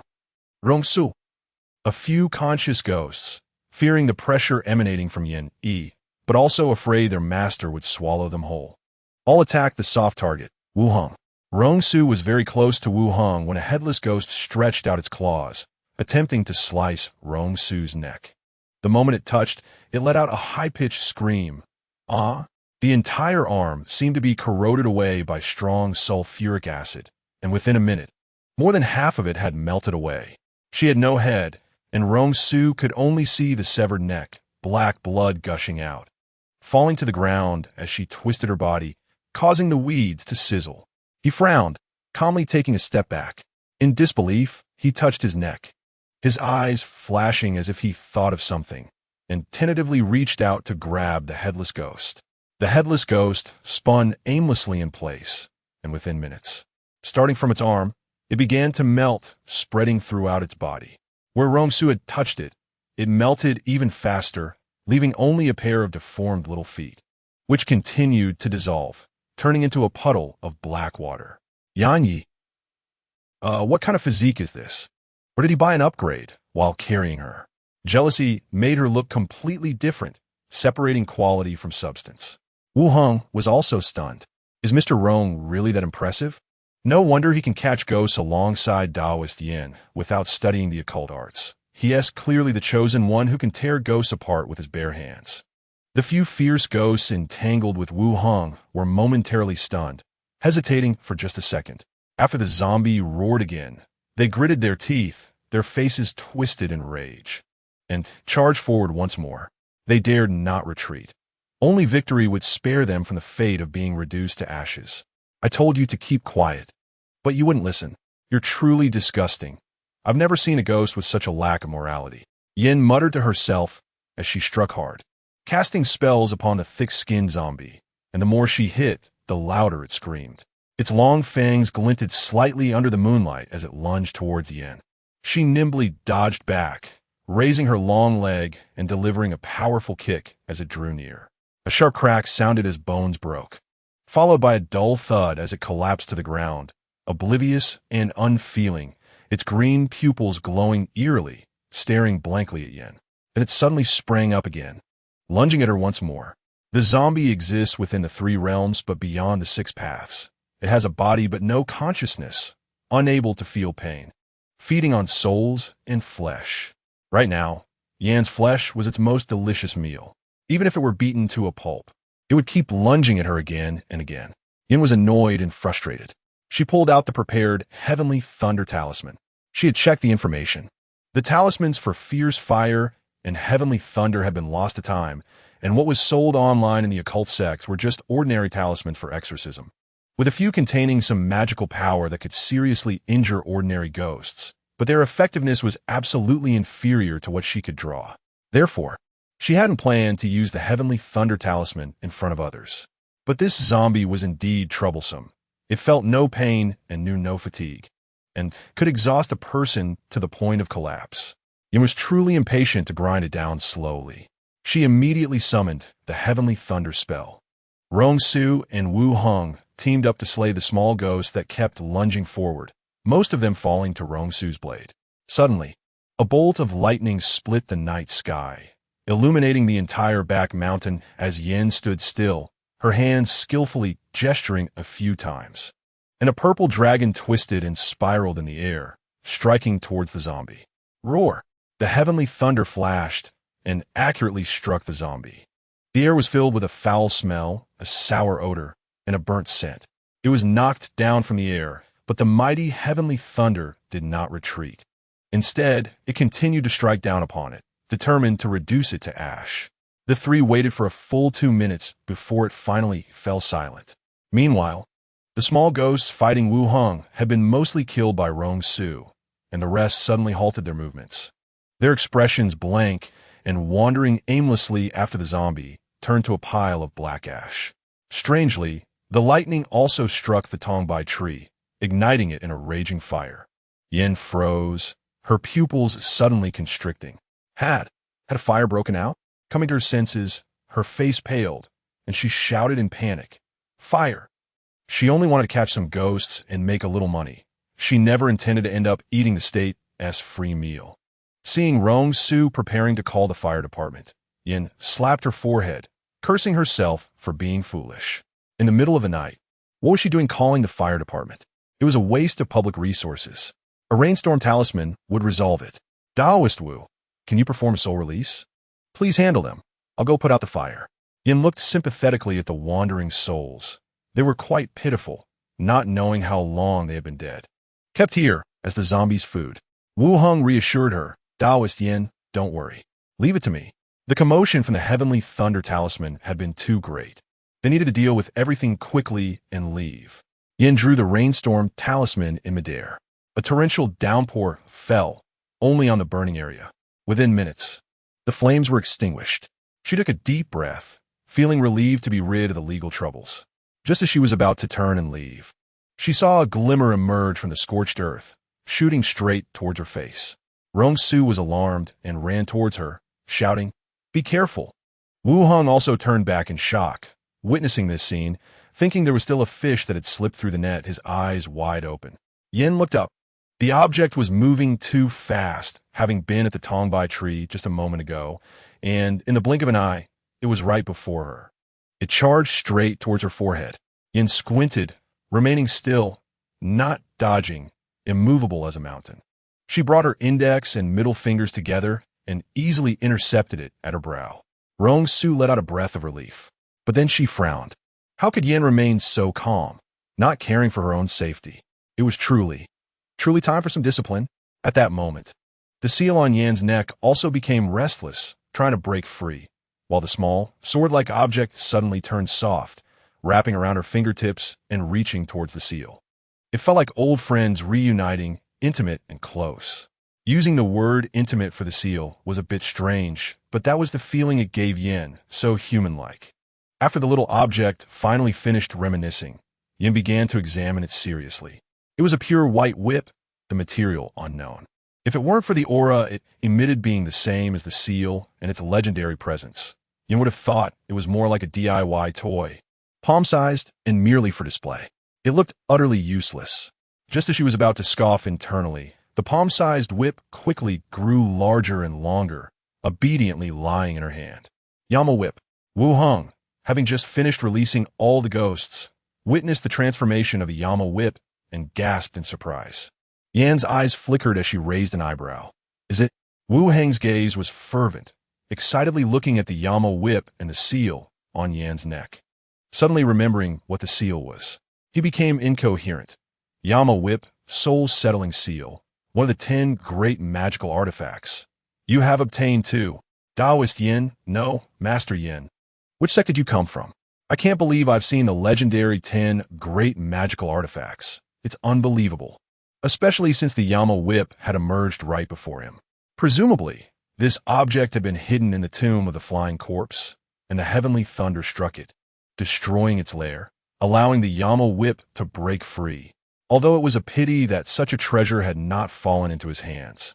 It was clear that the Yama whip had automatically recognized its master. Wu Heng felt a sense of openness and sincerity in his heart, apart from a tinge of regret. He was entirely happy for Yin. Looking at how Taoist Yin remained unfazed and steady, he fell into deep reflection. It seemed that he still wasn't steady enough. In reality, Yin was currently in a daze, her mind blank, only able to mask her confusion with a blank expression. The feeling of fate pushing her to reclaim her belongings was growing stronger. The resonance between the Yama whip and the soul-settling seal further confirmed this. She felt as if she were playing a game, starting with just one person and relying entirely on gifted equipment. There was no need for in-game purchases. After all, heaven had arranged everything, and she could just wait to inherit the fortune. Yin felt quite uneasy, as if she were standing in midair, and if she wasn't careful, she would fall and shatter into pieces. But this inexplicably lucky experience was just so exhilarating. She calmly accepted Wu Heng's envy, waving her hand lightly. It's all luck, just luck. Unlike Taoist Wu, who relies on strength, I really admire that. Having been an unlucky person for 2 lifetimes, she finally managed to sneak into Europe in her 3rd life. It was truly an unparalleled joy. Wu Heng, relying on his strength, silently stared at the tongbai tree, which had been both burned and drenched. Rong Su held her fist to her lips, suppressing a laugh and clearing her throat. Yin, if you don't leave soon, you'll miss the chance to collect their reward. Upon hearing this, Yin clapped her hands and gave Rong Su a thumbs up. Rong Su, I'm glad you reminded me. Let us go. Let us go. They won't try to cheat us, will they? Rong Su, that absolutely cannot happen. If you default, I'll go collect for you. Yan Yi. All right, you're the best. I'm going to go crazy supporting you. Wu Heng shook his head, looking enviously at the backs of the two. One tall and one short. They walked and joked, their postures intimate. It was particularly lively, and it also had a warmth that he longed for. However, thinking about the reward for completing this task, Wu Heng secretly curled his lips. 800 points plus 2 million. If he saved up a bit more, he could go to the Longhuan auction house for a splurge. But who exactly issued the task? Chapter 29. Cloud thinking payment is smooth. Yin, he looked at the message that the money had arrived in her bank card, feeling very pleased. Give me your Alipay account. I'll pay you back. Rong Su smiled, a smirk on his face. Aren't you heartbroken? Yin Yi's face froze, her heart aching. Of course, she was heartbroken. It hadn't even warmed up yet, and she was going to give it away. She suddenly turned into a pitiful look, full of expectation as she looked at Rong Su. Darling, don't you really want me to help you take care of it? Yin Yi deliberately emphasized the words really want. Her bright, clear eyes blinked, her eyelashes fluttering like little fans. Although Rong Su knew she was pretending to be cute, his heart, which was already racing, was instantly struck. To disguise his sudden fluster, he pulled a long face, eyebrows raised, and deliberately elongated his tone. Well, it's not impossible to let you take care of it. What benefit do I get? Yin Yi fiddled with her fingers, slowly uttering. Pay you interest? Rong Su glared at her irritably. Do I lack that little money from you? Yin Yi's delicate nose wrinkled, and she huffed unhappily. Then forget it. You don't even want the interest. She had a grudge against the rich. Rich people were the worst. Rong Su turned his head away, secretly curving his lips. Even she didn't realize that, at some point, she had become more and more open, from her early pretentiousness and poor acting to now occasionally being tsundere and retorting back. This change wasn't obvious, but Rong Su was keenly aware of every transformation in her. He leaned sideways, bending down to look at her, saying in a half-serious, half-joking tone, Iemsat, to compensate me, give me a kiss. Afraid she would refuse outright, Rong Su pretended to complain unhappily. I didn't let you kiss me before, and you weren't happy. Today I'll just indulge you. Yin Yi's eyes widened in disbelief, looking at him suspiciously. Jiang Qingyu didn't say that. From Jiang Qingyu's words, it was confirmed that her relationship with Rong Su was basically consistent with what was in the book. But what Rong Su revealed was that Yin Yi liked him quite a bit, but just liked Jiang Qingyu more. Wasn't Yin Yi a deep-cupboard lesbian, but rather someone who liked both men and women? Oh my, this character setting suddenly seemed so stimulating. She couldn't hold it together. Yin Yi was stunned by her own imagination, her red lips slightly parted, looking as if she had been struck by lightning, staring foolishly at Rong Su. Silly. She didn't know that her foolish expression was particularly endearing. Yin Yi subconsciously took a step back, quickly covering her lips, glancing around to see no one was looking this way, then whispered, You're being a rogue? Her face felt like it was on fire, hot and burning. The red flush quickly spread from her face to her ears, then to her neck. Yin Yi felt her lips tingle, so shy she couldn't bear it, not daring to meet Rong Su's gaze, instantly turning into a little stutterer, fiercely asserting, I tell you, what you're doing is not okay. You're ruining our perfect brotherhood, our camaraderie. Yes, that's it. Rong Su looked at her face, which was as red as a spicy crayfish, her eyes large and round, with a sharp charm mixed with a shyness she didn't even realize, and couldn't help but reach out to cup her cheeks, quickly pecking her again. Wife, you're so cute. Yin Yi was completely petrified. She didn't know how she got home. She didn't even know when Hua had caught up with her, being dazedly pulled into the car. She was absent-minded all the way home, feeling as if she had drunk fake wine, her legs weak and soft. If it weren't for Rong Su watching her, she might have bumped into a few telephone poles. Her mind was filled with barrage. I was stolen a kiss, kissed. Pervert. Bigi rogi, sobi. Why didn't I slap him back? Am I bowing to male beauty? It's over. My pure heart has been polluted by a scoundrel. Actually, it felt pretty good. When can we do it again? Soft and a bit sweet. Why didn't I feel sweet when I pressed my lips together? Perhaps I should wait until he falls asleep and try it secretly? That night, everything was peaceful. Yenny thought she would toss and turn, but as soon as she rolled into bed, she fell asleep while thinking. Rong Su didn't tease her again. He wanted to give her time to slowly think things through and gradually come to her senses. By midnight, Yenny rolled over as usual, and Rong Su habitually wrapped her in his arms, rubbing his chin against the top of her head, the two embracing like conjoined twins. The next day, Yenny sent a private message to Xiao Taiyong, telling her that the matter had been resolved. At least the haunting issue was settled. As for who locked the gate of the old campus of Shi Middle School, and who deliberately let Yin thinking and the others in a chute, that wasn't her concern. She believed someone would handle it. At least, once Tongbai fell, the tomb revealed wouldn't want to be seen by anyone, lest it triggered unnecessary speculation and panic. Yenny didn't know that a post had popped up on a certain forum in the middle of the night, instantly raising a high building from the ground. Real experience. Those supernatural events witnessed by my own eyes. Entertainment circle. No fans or haters allowed on various forums. Any post marked with the 3 words entertainment circle was sure to be hot, with fans and haters all coming in to secretly gossip. They were all thinking, is my brother's sister being attacked again? And let's see if there's any dirt on the stars I dislike. Surely someone has been exposed for raising a little ghost. Unexpectedly, the original poster actually had material. It turned out to be someone from the industry, belonging to the behind-the-scenes crew. The first segment was an excerpt of the widely known special effects clip from Hanyun Village. The second segment was the recent lightning strike at Shi Middle School, which lasted for several minutes. The first segment, because it was live, happened to awaken the memories of fans from various families, making them uncertain. As for the second segment, very few people filmed it, and most people didn't believe it, thinking it was just a particularly impressive post-production effect, or perhaps a clip from some movie or TV show, released to attract attention and fool netizens into buying tickets, sensationalizing it. The first segment had already been debunked, right? It was just a special effects software. It was accidentally turned on during filming. Can't we stop spreading rumors everywhere? But is anyone really that naive? The so-called software has yet to show its face now. Go check the program group and guess Weibo. How many times have they said nothing happened? It's been over a month. Why are there still people spreading superstitions? There are really so many who slipped through the cracks of the 9-year compulsory education. The original poster proved it. They really are behind-the-scenes staff, eating melons without thoroughness.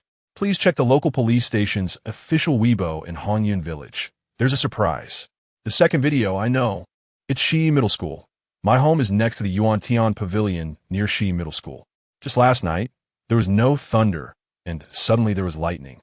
That momentum was so frightening. Image. I even complained to my friend's circle. My classmates said there must be a big demon undergoing a thunder tribulation. I laughed so hard. This really is an IQ test.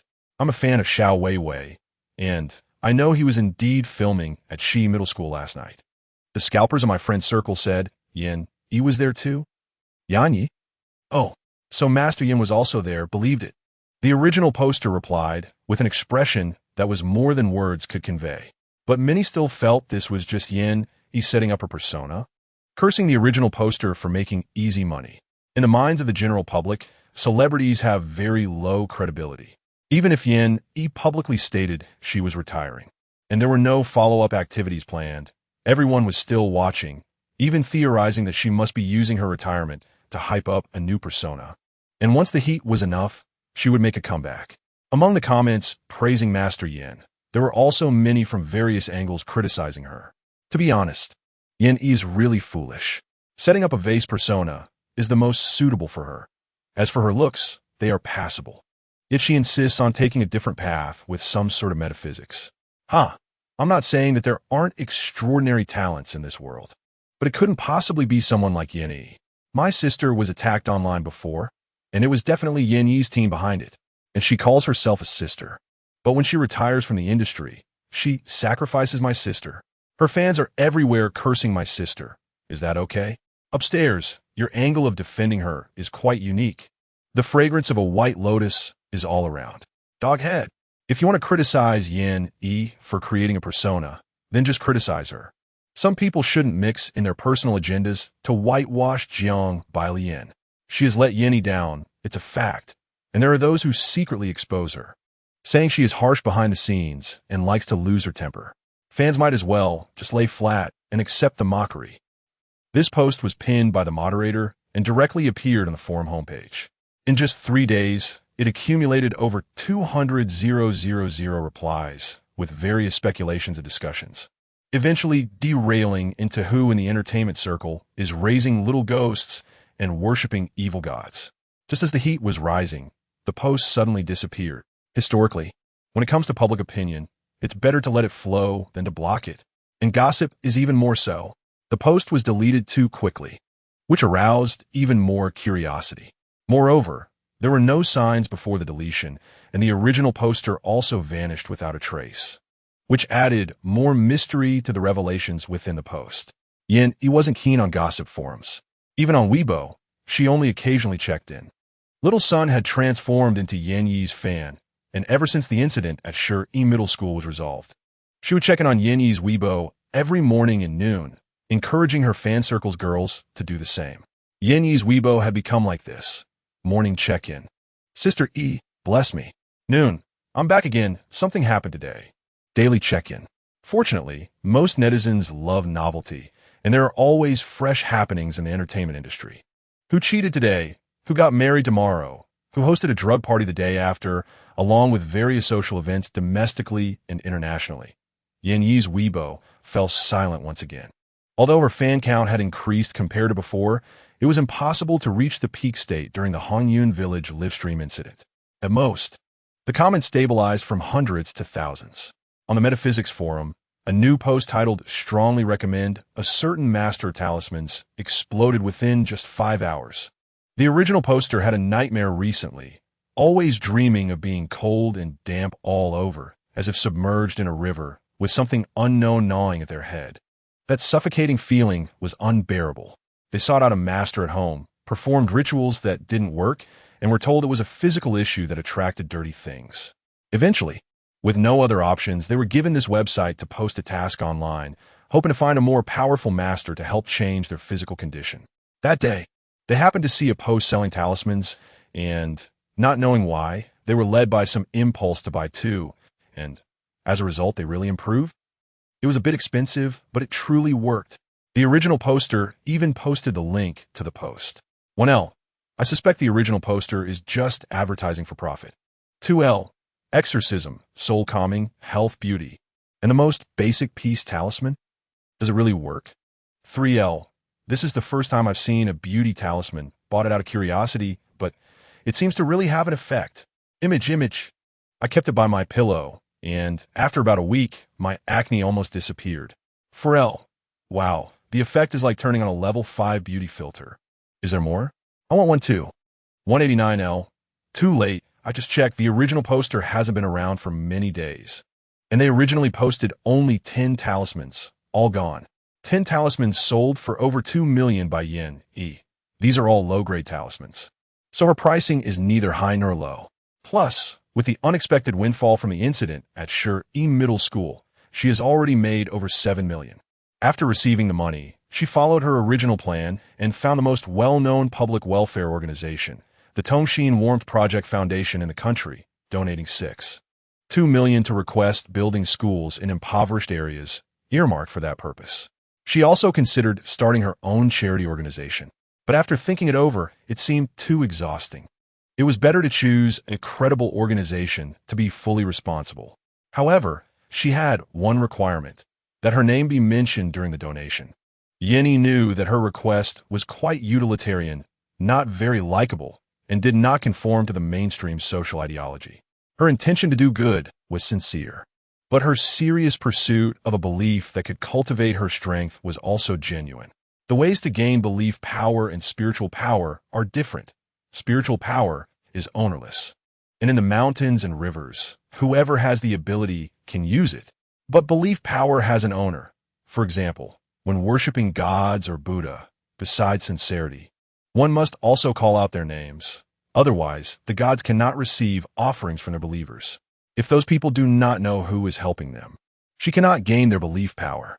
If it weren't for the fact that the spiritual power in this world is too sparse to support continued cultivation, she wouldn't have to come up with such a troublesome method. The manager of the foundation was astonished, looking at Yin Yi with a subtle expression, deeply doubting whether he had misjudged her. But after a moment's thought, he understood. It was merely for fame and profit. As long as those who truly needed help receive benefits and genuine assistance, it was not wrong to promote the name of the benefactor. It might even encourage more entrepreneurs to join the public welfare cause. Furthermore, everyone's moral standards are different, and it is unnecessary to measure ordinary people with the standards of saints.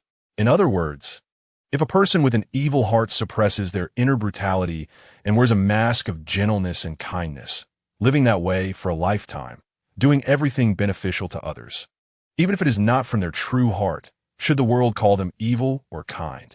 All right, Miss Yin. The details of the donation will be published on the official website. Yin Yi looked at the donation receipt and certificate, sighed, and said, from today on, I am Yin Ji Ronocrat, the pauper. To see results, it would take at least several more months.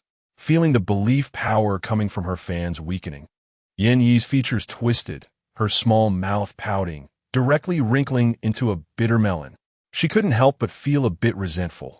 Fortunately, she didn't get lost in their flattery. The belief of the fans really needs long-term maintenance. If one careless mistake causes them to unfollow and turn against her, not only would she lose belief power, but she would also be enveloped in bad luck, affecting her fortune. It felt like an invisible chain was wrapped around her neck. Public welfare is slow, but as long as there are results, it can last for a long time. This is perfect for someone like her, a master-level survivor. Jiang Qingyu has been having a very hard time lately. The next drama she had originally negotiated was snatched by a newcomer from the same company, and several endorsements she thought were in the bag also flew away. Xiao Qingyuan's situation in the Xiao family is becoming increasingly grim, making it impossible for him to stand up for her. If this were in the past, when faced with such issues, she could have used Yin Yi to create a ruckus. After all, several high-level executives vaguely knew that Yin Yi was a secret of the Rong family. Although Yin Yi's relationship with the Rong family was not close on the surface, sometimes it is like this. The less one knows, the more cautious one must be. The Rong family may not care about her, but if outsiders make a fuss with Yin Yi, it is equivalent to directly slapping the Rong family in the face. The Rong family in the capital circle is truly not to be trifled with. Don't be fooled by the fact that after the eldest Rong took power, the Rong family's development speed has not matched the past, and it has not expanded enough. But the size of the Rong family is vast, and just living off their old capital is not something new capital can provoke. The late Mrs. Rong came from a prominent family, being the daughter of a certain second-in-command from the founding generation. The connections from the third young master's uncle are genuinely intertwined with the water meter circle. Therefore, when Yin Yi terminated her contract, the company wanted to keep her, but did not dare to take any action. Jiang Qingyu was regretting it so much that her intestines turned green. Anna, do you really think Yin Yi has turned against me? She furrowed her brows, lightly biting her lower lip, as if trying to persuade Anna, but more like convincing herself, looking aggrieved. Even if she is angry, hasn't she already retaliated against me? Kai Dajiang slapped me in public, and now how does everyone see me? They think I'm two-faced and have a heart of a snake. The endorsement for Tianhe jewelry has also been taken from me, and even Director Zhang dares to bully me. And Qingyuan, how could he doubt me? As she spoke, her teeth clenched, ruining her innocent expression. Taozi couldn't help but murmur to herself, two-faced and heart of a snake? I assent that true? That insider info is really poisonous. Anna was anxious, but she had to calm the artist down, so she suppressed her irritation and advised her kindly, don't think too much about it. You should focus on how to maintain your current position. Xu Yin is someone the boss wants to promote, and the resources the company initially promised you have mostly shifted towards her. We previously leaked news to the media saying you were on standby waiting for director Zhang's new drama, but now you can't get into the group. Just think about what those paparazzi and marketing accounts will say. Jiang Qingyu scoffed. Is it that I don't want to join the group? An old man, fat and foolish, thinks he can have me? Does he deserve it? Anna rubbed her temples. Qingyu, artists cannot lack exposure. The work you currently have has basically been snatched away. If time tells you, is returned, and if Director Zhang casually mentions that your skills are lacking, will there be any directors who want you in the future? Your acting skills are not so exceptional that you can't be replaced. I thought you understood the rules of the industry very well, didn't you? Anna's words were profound. Chapter 30. Peaches lowered her head, reducing her presence. If she could, she would wish to be deaf and mute right now. She really didn't want to know sister Jiang Qingyu's secret. Jiang Qingyu looked at her in disbelief. Her delicate flower-like face brimming with tears, looking so pitiful, she trembled and asked, Anna, what do you mean? Such a gaze made even Peaches, who often got scared by her bad temper, unable to help but feel soft-hearted, wanting to rush up and help her. Anna's eyes flickered slightly, feeling a bit reluctant. She was never one to expose others' wounds, but Jiang Qingyu had been too smooth sailing these past 2 years, failing to see her environment clearly. Her comfort had made her lose her mind and her sharpness. Qingyu, do you remember the time when you first entered the industry, when there was no Xiao Qingyuan, no Jian Yixi? At that time, she was the most daring artist, and it was precisely because of this that she decided to bring her along.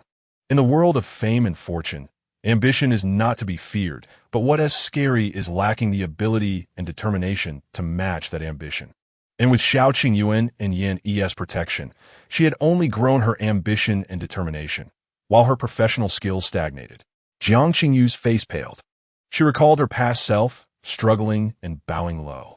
This was the experience she least wanted to remember.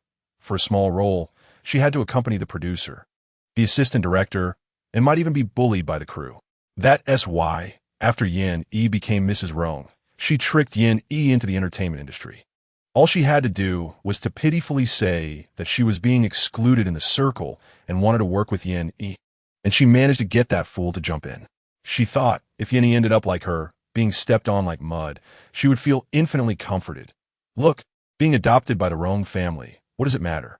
Becoming Mrs. Rong, in essence, she is still a pitiful, ugly duckling that no one cares about. If you needed tea, then that would be fine too. Yan Yi wouldn't let her friend be bullied. While protecting herself, she would definitely protect her too.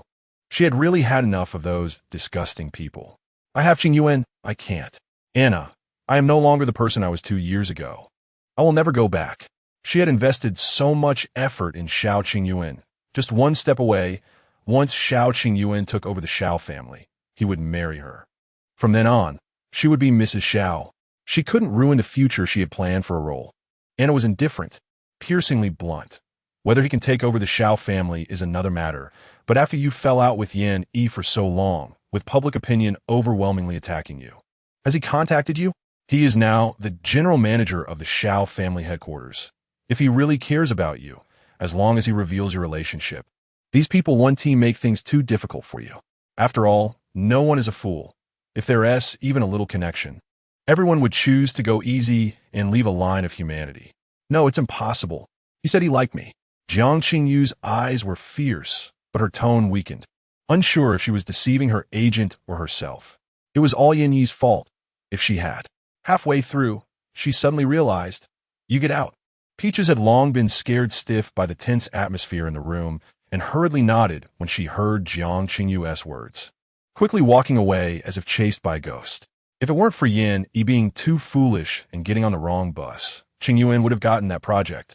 And the shareholders of the Xiao family wouldn't have opposed him taking over the board. It was all her fault. Anna's eyes flickered. She didn't correct her thoughts, but continued to steer the conversation back. The best way now is to either publicly acknowledge a relationship with Xiao Qingyuan. Those who try to step on you might back off because of him, or have Yan Yi strongly support you on Weibo. Otherwise, the coming days will be tough. The fame and fortune circle is most unforgiving. Once any sign of decline appears, anyone with grudges or not can come a step on you. It's better to step on you when your opponent is at a disadvantage than to let them climb on top of you. There are plenty of directors like Director Zhang who exploit artists, but there are also a few with good character and strong principles, though they are rare. Jiang Qingyu bit her lip, her pure face filled with hesitation. Anna handed her the phone, forcing her to face her predicament. I've dialed Xiao Qingyuan's number for you. You can talk to him.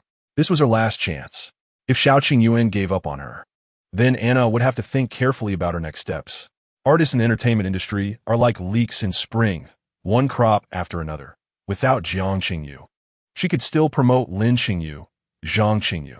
Jiang Qingyu glared at her, tears welling in her eyes, about to fall, and under the pressure.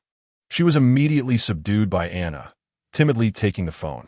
After angrily stating director Zhang's intentions, there was a long silence on the other end of the line before he said, "You can withdraw from the industry like Yin Yi." Jiang Qingyu's face turned pale, gritting her teeth as she uttered each word. "Qingyin, do you think like everyone else that having a female star as a girlfriend is not respectable?" Even her boyfriend looked down on her from the bottom of his heart, thinking she embarrassed him and was unworthy of the Xiao family as threshold. How ironic. Jiang Qingyu was not doing well at this moment, a wave of bitterness rushing through her heart.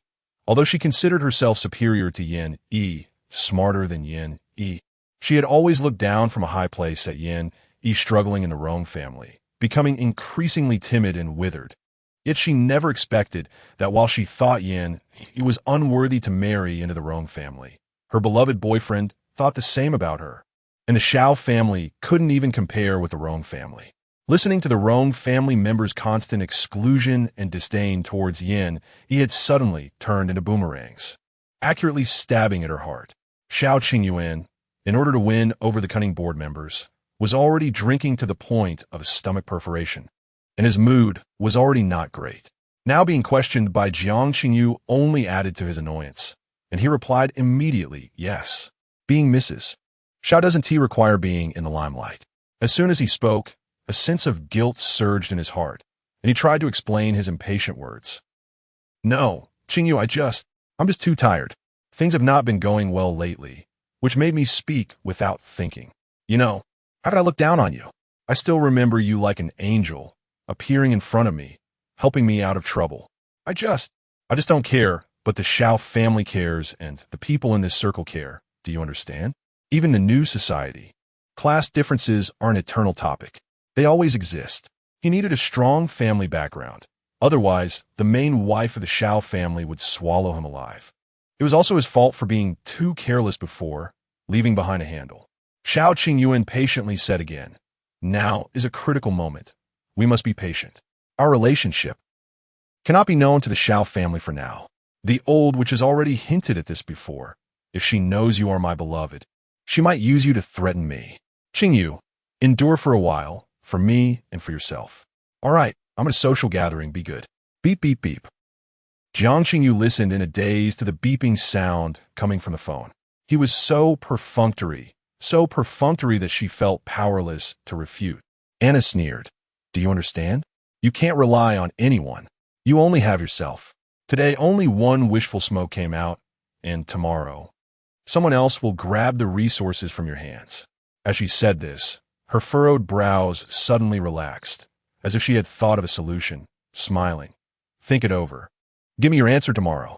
If she still couldn't see through it, then she would help her make a decision. After all, black and red are still red. Aren't they? As long as some of the old materials, true or false, are released and a new persona is created, it wouldn't be impossible to become popular in another way. After Anna left, Jiang Qingyu finally reigned in her indifferent demeanor. Covering her eyes, she cried silently. It seemed that she had truly been abandoned. Even though she was well aware that her feelings for Xiao Qingyuan were not pure, it was more accurate to say they were partners, collaborators in a grand scheme. But until this phone call, she still wanted to strive for the purity of their feelings. She thought that since she had already chosen her path, it must be smooth sailing to success. And she absolutely could not repeat the mistakes of the past and return to that dirty and dark period. But reality slapped her hard. Her supposed good friend and chess piece turned against her, and the boyfriend she longed for had grown impatient with her. They united to strip her of the right to dream. It was all their fault.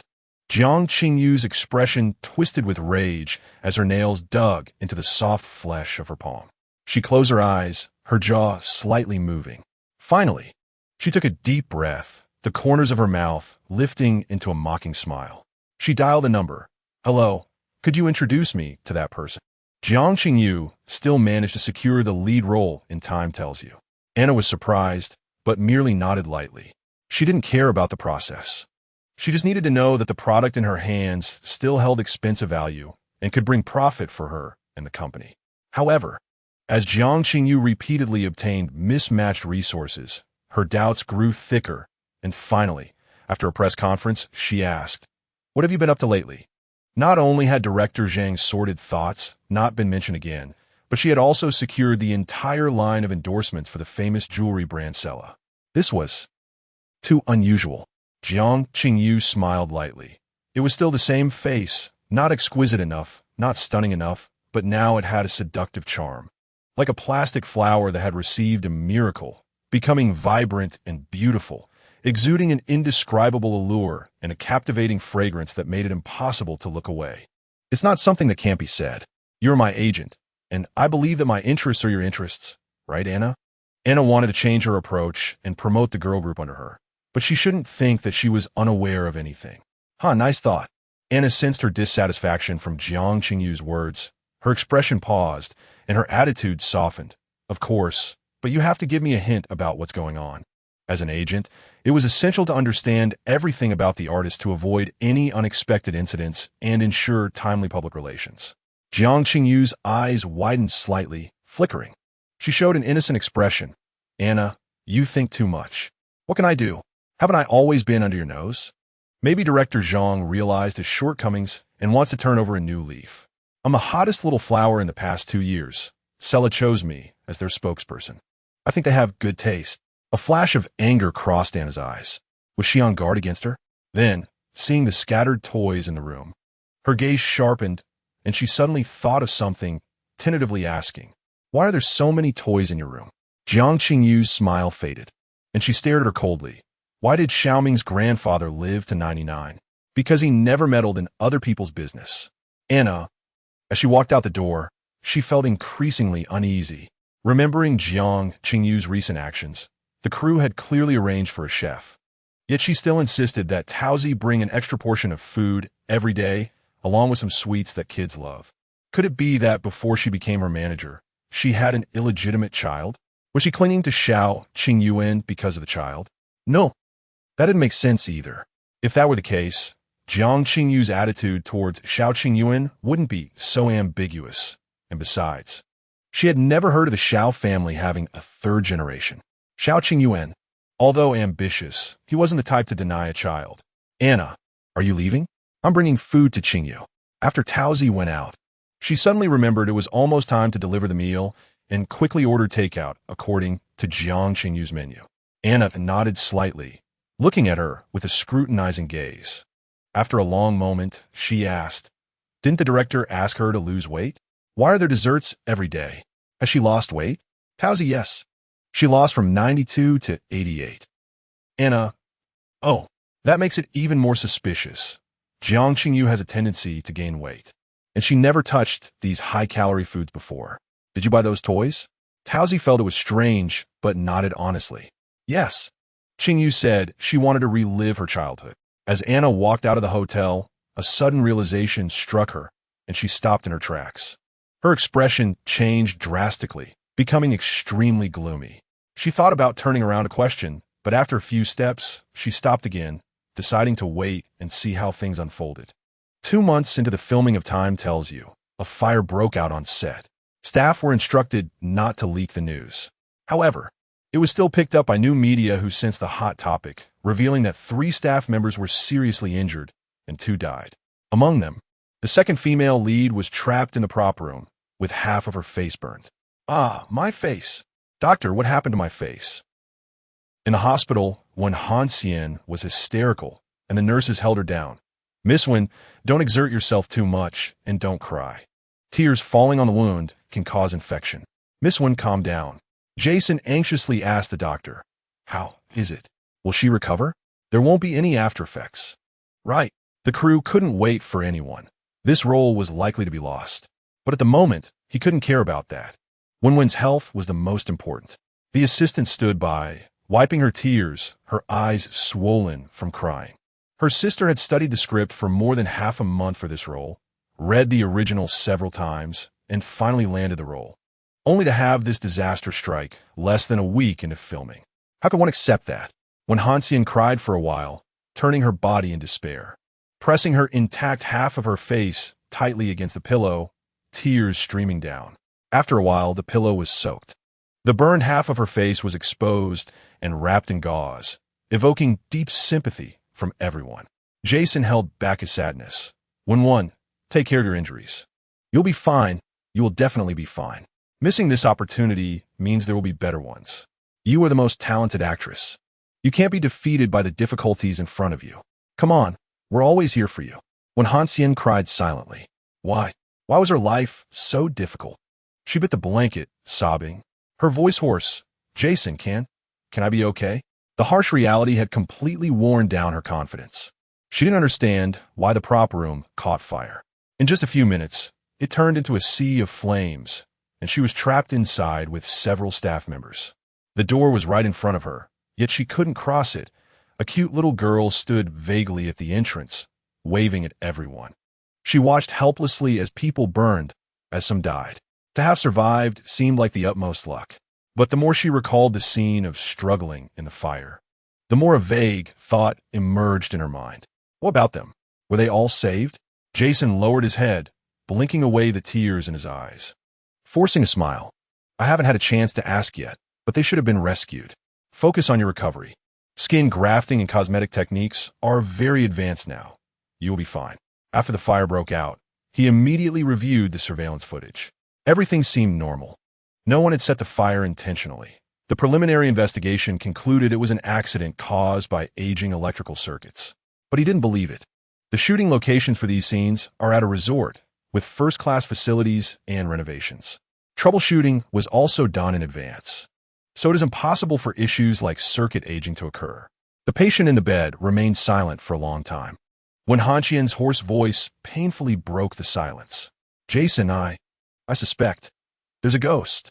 After saying that, she released the breath she had been holding, her expression bewildered. Jason's heart skipped a beat, worried that she was under too much pressure and choosing to escape from reality. He forced a smile to reassure her. Okay, I'll go find out. He has been particularly annoyed lately, because Rong Su seemed to have been possessed by someone, sometimes being warm and caring toward her, and other times being sarcastic, changing moods faster than a woman on her period. It felt like a roller coaster to her. Her heart racing, playing a game of highs and lows every day. Hey, why are you pulling me? Rong Su, let go.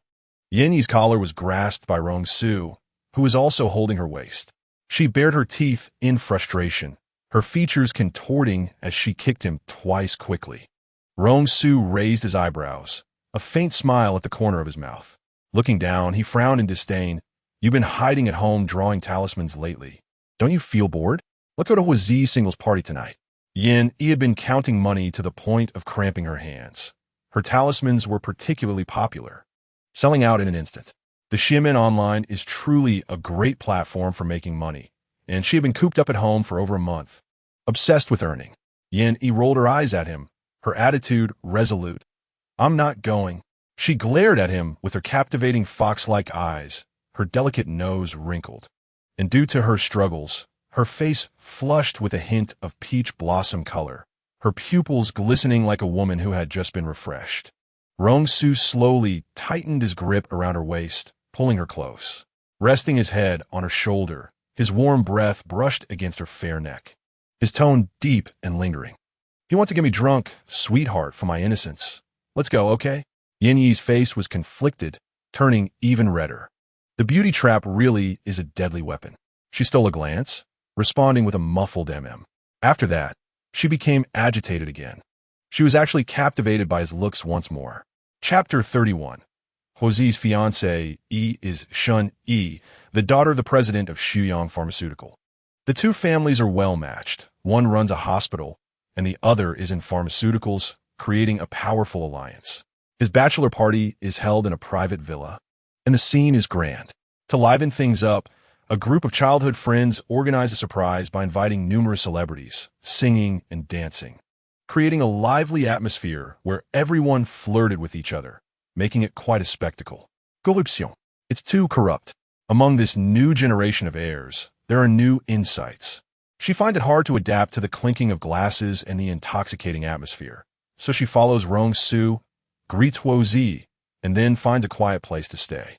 Bored, she browses the new tasks on the Xiamen website. This one seems uninteresting. This price is too low. This, 4 stars, generous remuneration, but unfortunately, she can't take it. Yanni lets out a soft sigh. On the other side, Rong Su originally planned to say a few words before looking for Yanni, but unexpectedly, he was pulled back by the silly Huozi. Third brother, are you, addicted to going back to your ex? Rong Su raises an eyebrow and sneers. Don't misuse words. Huozi, with a face full of, downs his drink in one gulp and can't help but complain. Oh my God. Bro, I'm so miserable. I almost got my legs broken for this marriage. Shun Yi is simply not a woman. No, she's not even a person. A few friends nearby nodded in sympathy, sighing, this kid wants to escape the marriage. He almost gestured with his hand to mimic cutting his throat. Rong Su couldn't help but laugh at the way they described the situation and directly asked, don't cry like a woman. What's going on?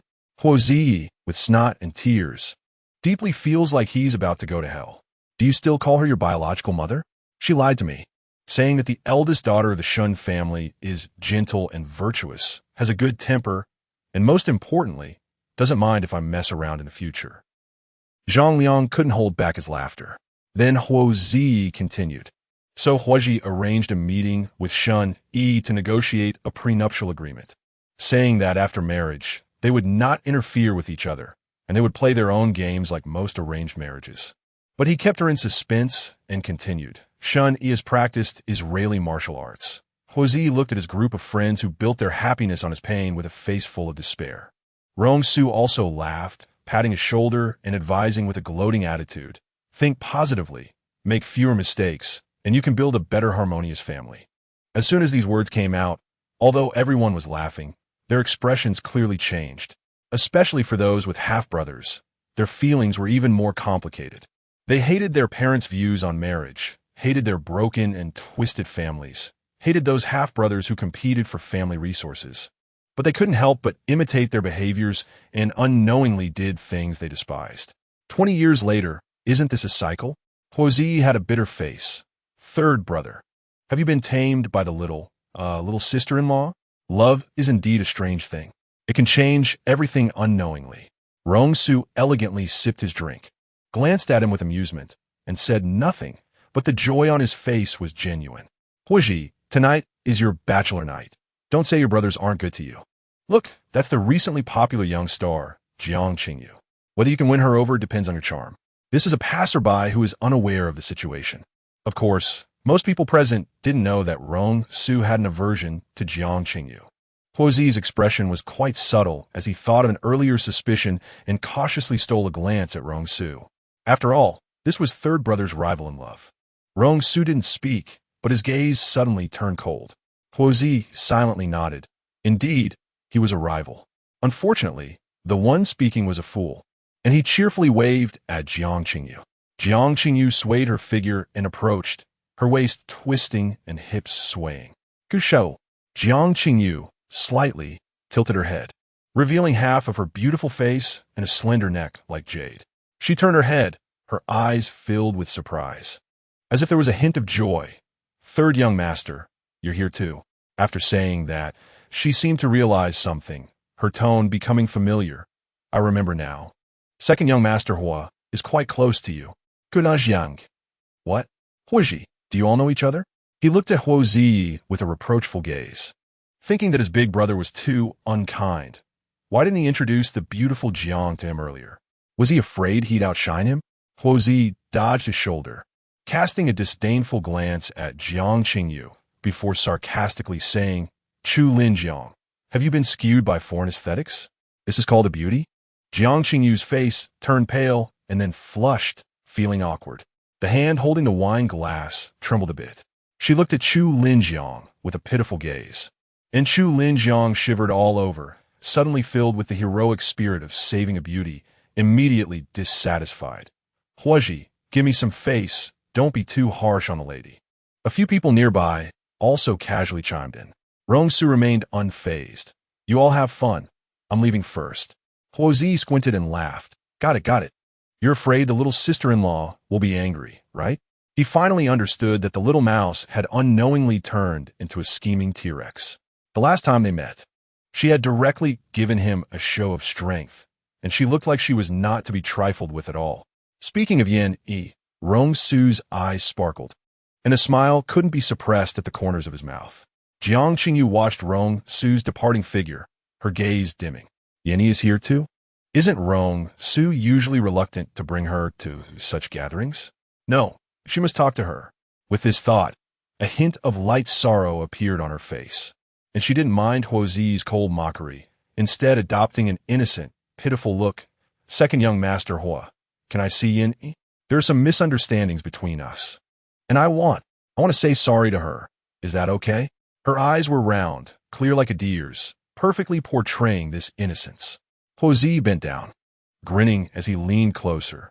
He stared into her eyes until she turned away, then humiliated her. Hey, one shouldn't be too virtuous. What you have with my little sister-in-law should be called slander, not misunderstanding. If you wanted to talk to her, why didn't you tell third brother just now?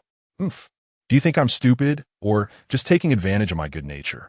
Chu Linjiang sensed something was off and glanced between Jiang Qingyu and Huozi, hesitantly asking, What's going on? Huozi snorted. His brothers began chattering about the grievances between Jiang Qingyu and Yin, most of which they had heard from Huozi's big mouth. What Huozi said was entirely biased towards Yin Yi. Although he had previously disliked the submissive Yin Yi, family matters shouldn't be discussed outside. He got along well with Rong Su, so in front of outsiders, he only mentioned that Yin Yi wasn't generous enough. As for the rest, he completely portrayed her as a little cabbage in the field. This little cabbage became so unlikable because she made a scheming Black Lotus friend. Now, after their falling out, the little mouse turned into a queen, stunning a group of childhood friends. What does this indicate? It indicates that Jiang Qingyu is a disaster. After Chu Linjiang listened to their chatter, his face filled with disbelief. The more he looked at the grievance on Jiang Qingyu's face, the more he felt a chill. Recently, he had been forced by his little sister to watch a lot of palace intrigue dramas. In every palace drama, there's a pure-looking but cunning and theatrical concubine. Now, putting Jiang Qingyu in that role felt entirely fitting. Chu Linjiang was so scared by his own imagination that he shook his head and quickly moved 2 meters away from Jiang Qingyu. Jiang Qingyu. Rong Su searched for a while before finally finding Yin Yi in a quiet corner. She sat casually, her long legs lazily tilted to one side, looking down at her phone and occasionally letting out a soft, mischievous laugh. Rong Su thought that if she weren't wearing a dress today, she would probably prefer to cross her legs. She seemed more like someone who would do that than the spoiled rich kid others saw her as. Was she playing it here? Yin Yi was startled by the sudden sound, looked up, stuck out her tongue, and quickly flipped her phone over. How could she tell him that she was reading about Rong's scandalous news? This big brother was indeed a romantic, taking care of a young university student in addition to his wife at home and his first love outside. The descendants were really thriving. In contrast, Rong was quite pitiful. She had just heard that he was determined not to live past 30. What a poor little thing. Yin Yi glanced disdainfully at the couple next to her, hugging and kissing. Did you have a bachelor party before you got married? She suddenly posed a soul-searching question. Rong Su instinctively wanted to laugh, but immediately forced his raised lips down, reaching out to pull Yin Yi's wrist with strength, suddenly yanking her up. Just as Yin Yi was about to hit him, she spun around and fell into his arms. Their positions shifted from one sitting and one standing to Rong Su wrapping her in his arms as she sat on the chair. Jealous? He asked with a half-smile. Yin Yi rolled her eyes, pushing against his chest with both hands. I'm not jealous of you. Let me go. I'm telling you, don't get more excessive. Some people were just too thick-skinned. She really had no way to deal with him. She didn't know what had gotten into him. But ever since he got the Tiamu pearl and opened his third eye, he had been oddly keen on teasing her. From initially resisting him to now being half pushy and half accepting, she had become infatuated with his looks and occasionally even fantasized about his body. What a fallen life. But desires are part of human nature. Enjoying pleasure without pressure made Yin Yi feel bubbly with happiness. No, Yin Yi was taken aback for a moment. What? Rong Su smiled slyly, one hand around her waist, the other pulling her head down, lightly kissing her lips like a dragonfly touching the water. It took Yin a moment to realize He and T had a bachelor party. Just as she was about to say something, she suddenly caught a strange smell. "What's wrong?" Rong Su asked seriously. Yin wrinkled her nose, confused, and then it vanished. Then, a scream came from the garden. Someone had fallen into the water. Yin and Rong Su exchanged glances, seeing the trouble brewing in each other's eyes. By the time they got there, the person who had fallen and had already been rescued. People nearby said it was a singing and dancing idol named Baiyu, known for her fiery figure and captivating dance moves. The powder-pink dress clung tightly to her body, revealing her curves, especially the pair of peaches on her chest. She seemed to be scared and was sobbing. Each hiccup made her ample bosom bounce. Yin quietly looked down at her own little bun. Heartbroken. Sour. So sour. At that moment, she was like a lemon. Could her chest grow back? Despite nurturing herself with spiritual energy and exercising diligently, she had only managed to turn her airport into a small bun, with little effect. Rong Su was amused by her ever-changing expressions. The thick aura of resentment almost drowned him. Following Yin Yi's gaze, his eyes darkened slightly, and he smiled meaningfully. As the owner of the villa, Huaji had the responsibility to uncover the truth. In the surveillance footage, there was no one but Baiyu. Baiyu's lips trembled. "Someone pushed me. I felt it. Someone definitely pushed me." Their hands were very cold, icy, like they had just been pulled from cold water. When they touched my leg, I sensed something was wrong, and when I turned back, I'd already fallen into the water. But we checked the surveillance, and no one was behind you.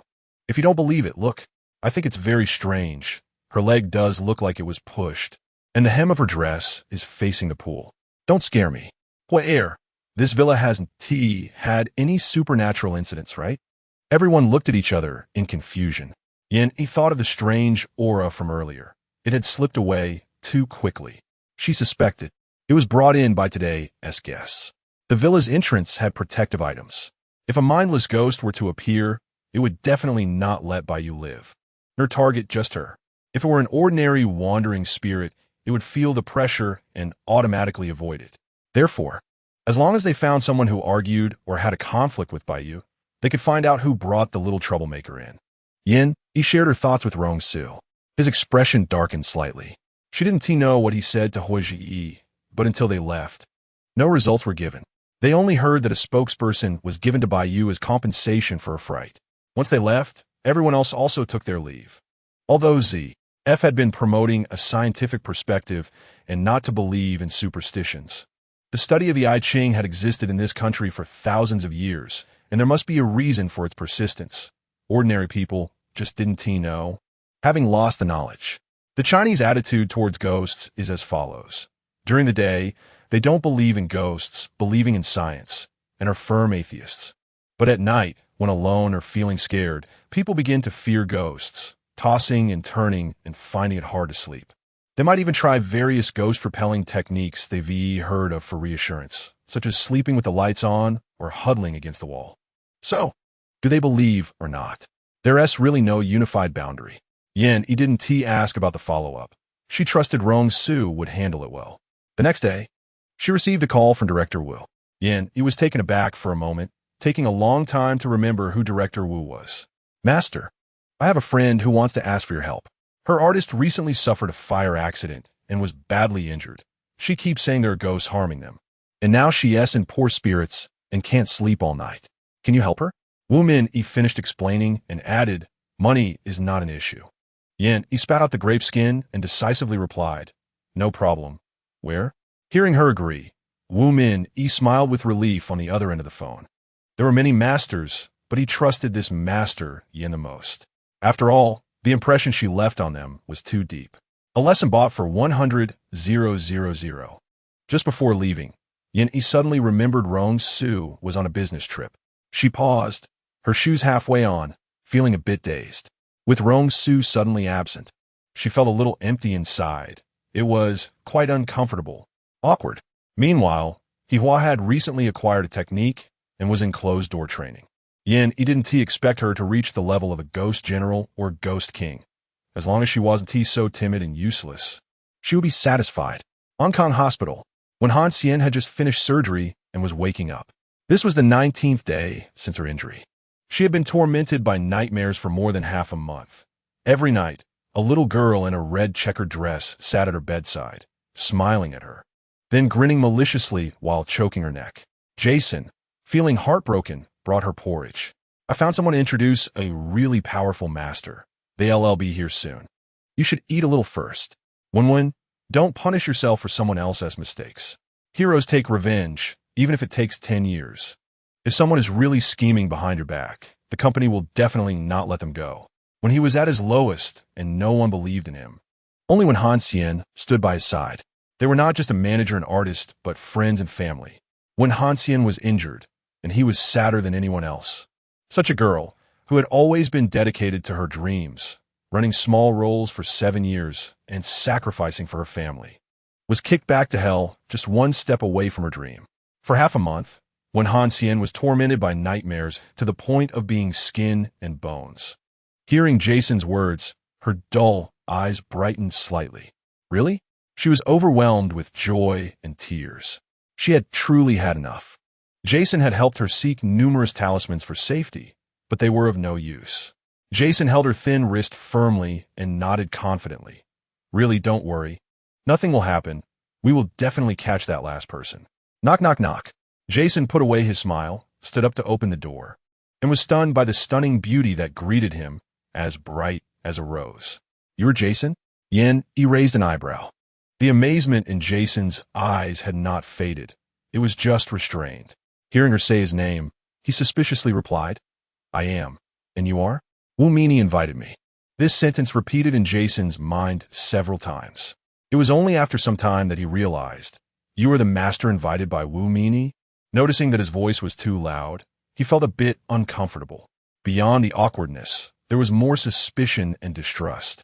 Yen, he was too young and too beautiful. With a delicate face and exquisite features, she looked like a favored child of heaven. The enchanting fox-like eyes contained a flowing spring, not innocent, but exceptionally clear, suppressing the innate charm she possessed. It was hard for him to believe that a woman who could rely on her looks, more beautiful than 90 of female artists in the entertainment industry, had the profession of a fortune teller. Yen nodded, not taking his doubts to heart, and stepped into the hospital room. Miss Wen, hello. I am Yenny. Chapter 32. Wan Huanxian stared blankly at her for a while, then spoke in a hoarse and difficult voice. Is it the Yen I was thinking of? Yen raised an eyebrow. Do they know each other? Jason looked at her in confusion, wondering if there was another reason behind her words. When Huanxian seemed to realize that her words were ambiguous, she cleared her throat and explained, I previously used a secondary account to draw a peace talisman from your Weibo. Speaking of the secondary account, half of her face flushed red, feeling a bit shy. This was the first time her voice sounded relaxed since her face was ruined. Jason was shocked, staring blankly. He had no idea that his artist secretly used a secondary account. He was really a failure as a manager. Jan Yinadi, no wonder. Jason snapped out of his self-pitying emotions and replied, no wonder what? Yen casually stated, the injury you suffered is rather light. Jason's anger surged instantly. His face was ruined, and she called it light? He wanted to kick Yenny out, but then he heard Wen Huanxian agree. Yes, that day. I was trapped in the innermost part, and the fire spread from behind me. I thought I was going to die, but unexpectedly. It was because the peace talisman blocked an attack. That's why only her face was barely ruined, while 2 of the 4 behind the scenes died. And the other 2 had burns covering 70% of their bodies. When Wen Huanxian first woke up, she was devastated, but after Xiaoka accidentally let something slip, she forced herself to recall every detail of the disaster. All the details played in her mind hundreds of thousands of times. Later, she heard Jason say that when she was sent to the hospital, she had nothing on her. At that time, she was still a bit dazed, unsure if her memory was wrong or if that peace talisman really worked, until Yenny stood in front of her, making her dare to believe that her inadvertent action saved her life. Wen Huanxian was so excited that she couldn't help herself. Unlike Jason, who was half believing and just wanted to find a master to reassure her, she truly believed in Yen.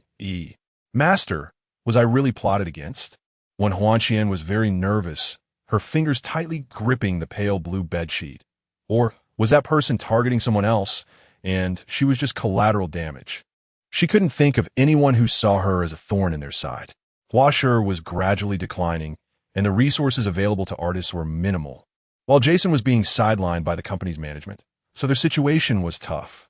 In such circumstances, when Huanxian never dared to conflict with anyone. Everyone was keeping their heads down.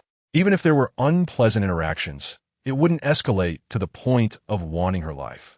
To put it self-deprecatingly, her current situation wasn't worth anyone's effort to deal with her so seriously. These days, she thought and thought. She racked her brain, but couldn't understand. Yan slowly approached, bent slightly, and suddenly grabbed her wrist with her slender fingers. Who gave you this? She was wearing a white cotton and linen long dress.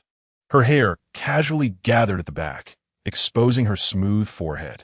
Her voice was gentle as she calmly said something shocking. This red string is the medium through which the other party found you. So there's no collateral. They really want to deal with you.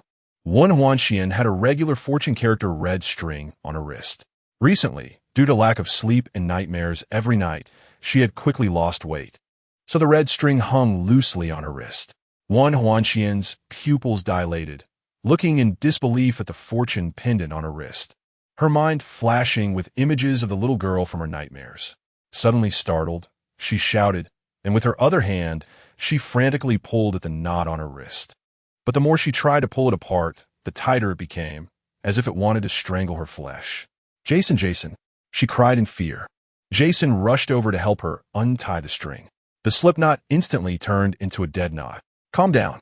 Yin saw the two getting more frantic, their faces turning pale, and quickly urged them to stop.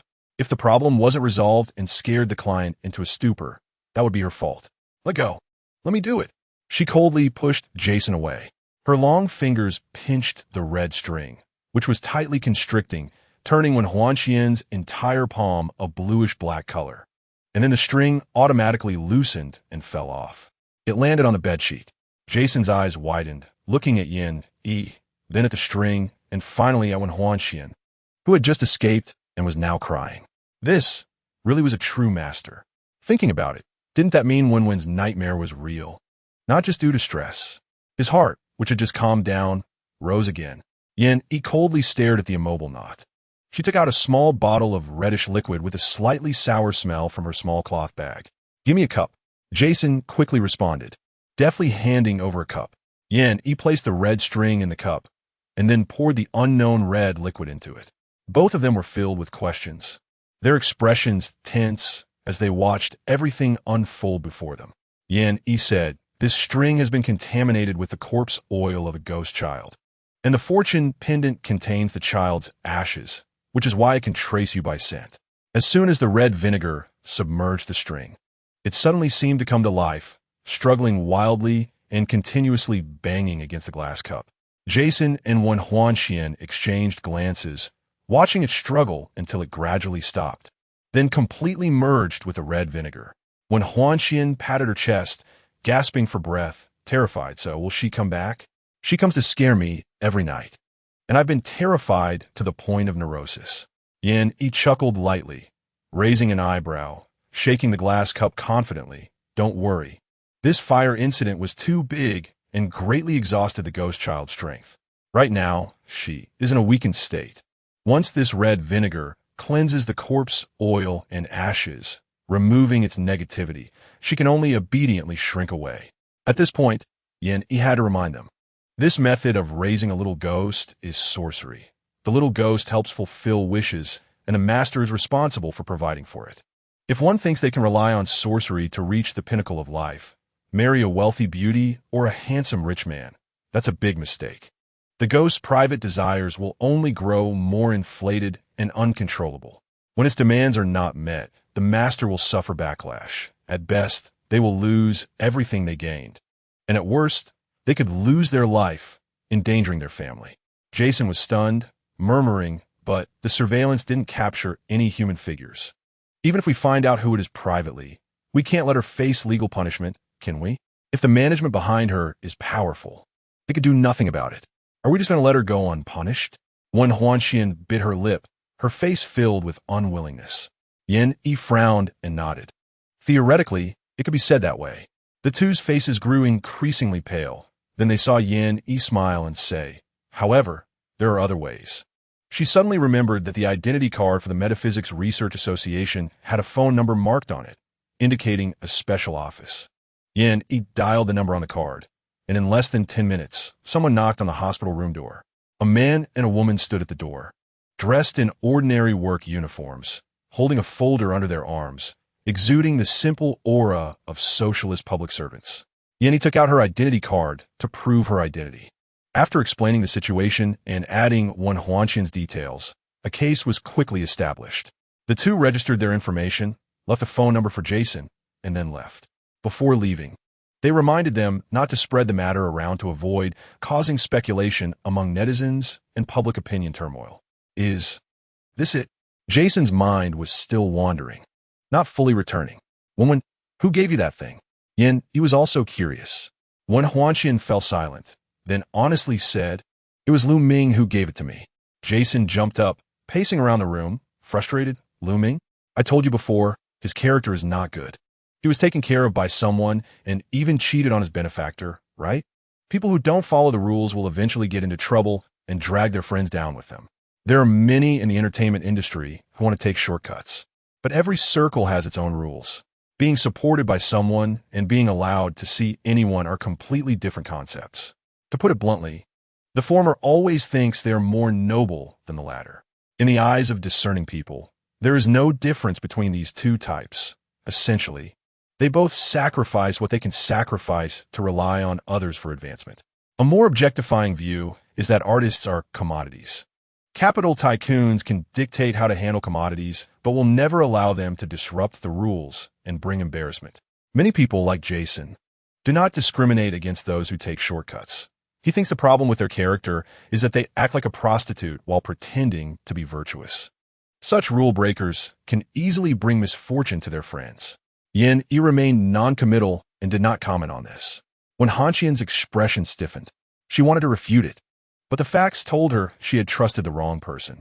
The two were at a standstill when Yin Yi suddenly asked, "Is this Lu Ming your colleague? Can I ask if you know Jiang Xingyu?" Yin Yi was not asking aimlessly. On the night of Huazi's single party, Jiang Xingyu was also present. If that little ghost was raised by Jiang Xingyu, it would explain why she only pushed Bai Yu into the pool that day without killing anyone, because she lacked the strength. When Rong Su asked, he sarcastically questioned if she wanted to chat with Jiang Xingyu. When Hanxian's expression became strange, as she suddenly remembered the conflict between Yin Yi and Jiang Xingyu, feeling a bit awkward, but she still honestly said, "I know her, but we're not very close. Before the incident, we were in the same crew. She was the female lead, and I was the second female lead. Our status difference was too great, so we hardly interacted." Yin Yi's face darkened, her expression subtle. "Then I suggest you keep an eye on her." Although when Hanxian and Jason did not understand why, they nodded. Jason took out a card. It was for 1 million. "Master Yin, I know this amount is insignificant, but you directly saved Wenwen's life. It's just that Wenwen only has this much." Yin Yi smiled and took the card, waving her hand to indicate she didn't mind. When Hanxian was not very famous, someone like her, who has long played supporting roles without relying on big names, would consider having 100,000 saved up quite a lot. Many supporting actors can only live in basements, eating instant noodles, waiting in film cities every day for work. Even Yin, he did not have much savings. It was indeed unfortunate. After finally landing a second female lead role, a fire had ruined everything. By the time she healed, the artist had changed again, replaced by younger and more beautiful ones. Who knows if she could even get the next second female lead? Jason and Wen Hanxian gave her a good impression, supporting each other in tough times while maintaining their bottom line. Yin, he simply gifted her a talisman for good fortune. The talisman, of course, was not as effective as raising a little ghost, but it aimed to avoid some small troubles and adjust the overall energy. When the energy is right, it becomes much easier to negotiate collaborations. To put it plainly, it just increases the chances of luck, provided there are real skills involved. When mentioned, Jiang Qingyu was practicing aerial yoga when she suddenly felt a sharp pain in her chest. Her limbs went numb, and she fell directly from the air, landing face first, her chin twisted. Then her little treasure crawled in, biting and tugging at her injured arm until it was a bloody mess. And she slowly crawled back to her own room. Oh. At this moment, Jiang Qingyu was in excruciating pain, lying on the ground, unable to get up, especially her arm that had been bitten, the wound slowly turning from bright red to dark black, as if poisoned. She struggled to move her body, crawling to the sofa where her phone was. "Hey, Anna." Her charming face was pale as snow, her forehead covered in cold sweat. Speaking made her jaw ache. Anna rushed over in a panic. She used a spare key to open Jiang Qingyu's house. Once inside, she saw Jiang Qingyu lying on the floor, gasping for breath. Her tight yoga clothes soaked in sweat. She immediately panicked, wondering if there had been a home invasion or something else. After getting her to the hospital and the doctor treated her wounds, she finally asked what on earth happened. Jiang Qingyu, with a pale face, shook her head, unwilling to speak. Seeing her insist on staying silent, Anna, feeling furious, directly questioned, "Did you raise something and got backlash?" Jiang Qingyu looked at her in shock, her eyes fixed on her, and retorted word by word, "Where did you hear that from? Anna, did you really raise one?" Jiang Qingyu turned her face away, refusing to answer. Anna, in a fit of anger, laughed coldly. "Jiang Qingyu, you've got some nerve. Do you know that raising those things comes at a cost? There is no such thing as a free lunch in this world. Today it can harm you, and tomorrow it can harm Taozi and even me. I warn you, get rid of it immediately." Anna's principle was always to look at the results, not the process. But raising little ghosts touched her bottom line. Jiang Qingyu remained silent, stubbornly letting out a cold laugh. "I'm not joking. Have you heard of Su Qing, a nationally renowned actress 10 years ago, who once stepped out of the country and aimed for international fame? The same year she won the Oscar for Best Actress, she went mad. She killed her husband and daughter, turned them into dolls, and then cut herself 228 times, bleeding to death." With each word she spoke, Jiang Qingyu trembled, and her teeth clattered together. Back then, her in-laws had invited Master Chen Suyuan from Hong Kong City. Although the media had been silenced, everyone in this circle knew about it. If little ghosts were so useful, why didn't more people raise them? Have you ever thought about the reasoning behind it? Anna's tone was icy, and her dissatisfaction with Jiang Qingyu had reached its limit. Jiang Qingyu shook her head. Suddenly, she laughed. She turned back and asked lightly, "Really? Aren't you going to ask where I welcomed the spirit child from?" Taking a deep breath, she slowly said under Anna's confused gaze, "It was Su Qingyang who told me." "Ha ha ha." Her sharp laughter echoed in the hospital room, piercing Anna's eardrums and heart. She froze for a second and immediately retorted, "Impossible. Qingyang won Best Actor and Best Actress. He has everything he wants. He would never do something as crazy as you. Impossible, absolutely impossible." Jiang Qingyu clapped her hands in delight, laughing until tears came out. "Anna, you say I'm foolish for hanging on to Xiao Qingyuan, but actually, you're just as foolish. Don't you realize? Do you know why Su Qingyang is still doing well?" Anna's pupils constricted. She knew Jiang Qingyu might not be telling the truth, but she could very likely be deliberately sowing discord. She wanted to cover her ears and not listen to her words, but her body froze in place, her hands tightly gripping her skirt, unable to lift them. Because Su Qingyang's little treasure is his own flesh and blood. That's why blood ties allowed him to escape backlash. How about that? Is this what you wanted to know? Are you happy? Is it thrilling? Jiang Qingyu laughed so hard she couldn't catch her breath, lying on the hospital bed, and from the corner of her eye, she caught Anna in tears, and an infinite joy surged within her. "Look, this is her iron-willed agent, Anna. Who would have thought she could cry so pitifully? Truly thrilling." Anna bit her lip, angrily staring at the madman on the bed. She took a few steps to the bedside, reached out to grip Jiang Qingyu's neck, and shouted excitedly, "Tell me this is a lie, right? Tell me you're just tricking me, right? Speak. Cough, cough. Let go, let go." Jiang Qingyu didn't expect her to act so directly. She rolled her eyes from the chokehold, weakly pounding Anna's arm, tears streaming from the corners of her eyes. At the moment she was about to touch death, the pressure on her neck finally disappeared. "Cough, cough, cough. I didn't lie to you." Her voice was hoarse, and with every word, it felt like her throat was being cut by blades, painful to the point of suffocation. After leaving Jiang Qingyu, Anna walked dazedly on the street. She pressed her lips together, looking as if she was about to cry, but also trying to smile. Tears flowed down her face like a string of pearls, falling rapidly. "Mommy, is she crying because something sad happened?" A little girl passed by her, quietly asking her mother. Shoo! Sadness turns into tears, and once they flow out, the heart feels better. Anna couldn't hear the discussions around her. Her mind was filled with Jiang Qingyu's words. Realizing that Su Qingyang had deceived her. It turned out that her child hadn't died at birth but had been taken away by him, turned into a ghost doll. How could he do this to her? That was also his child, wasn't it? Her baby. There was a traffic jam on the road. The car had been stuck for nearly half an hour. Yanni sat in the back seat and said coolly, "Some people just love to make a fuss.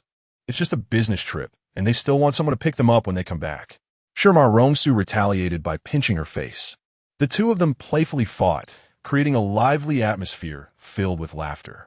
The driver chuckled and raised the divider to avoid being bombarded with dog food. After a while of fooling around, Yin Yi was panting, her lips slightly swollen.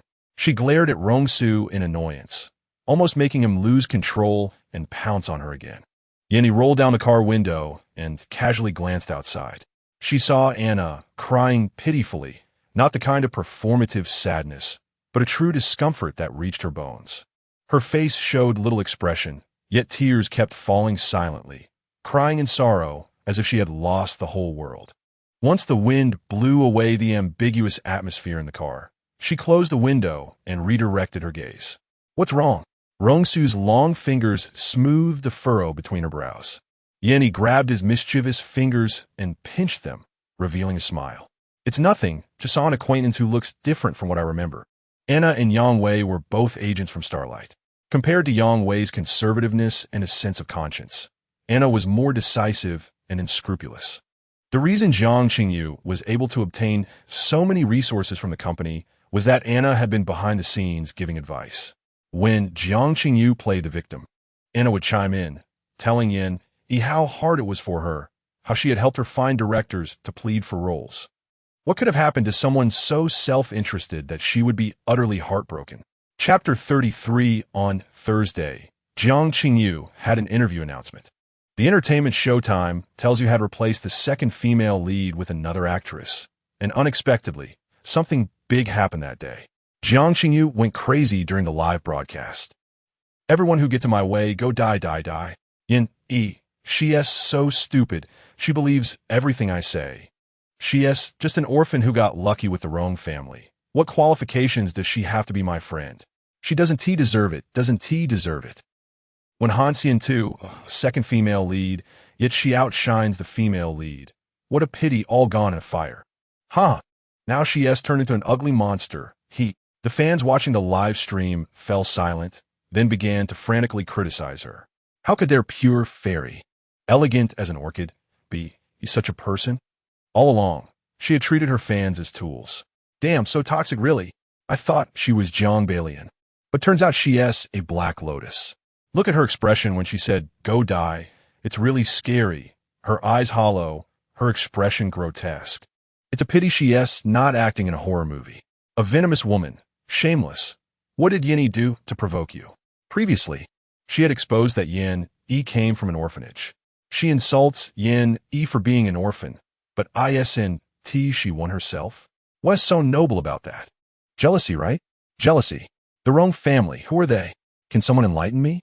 Rong Corporation, Rong Technology, Rong Investment, Rong Chun Properties, Rong Hua Ocean.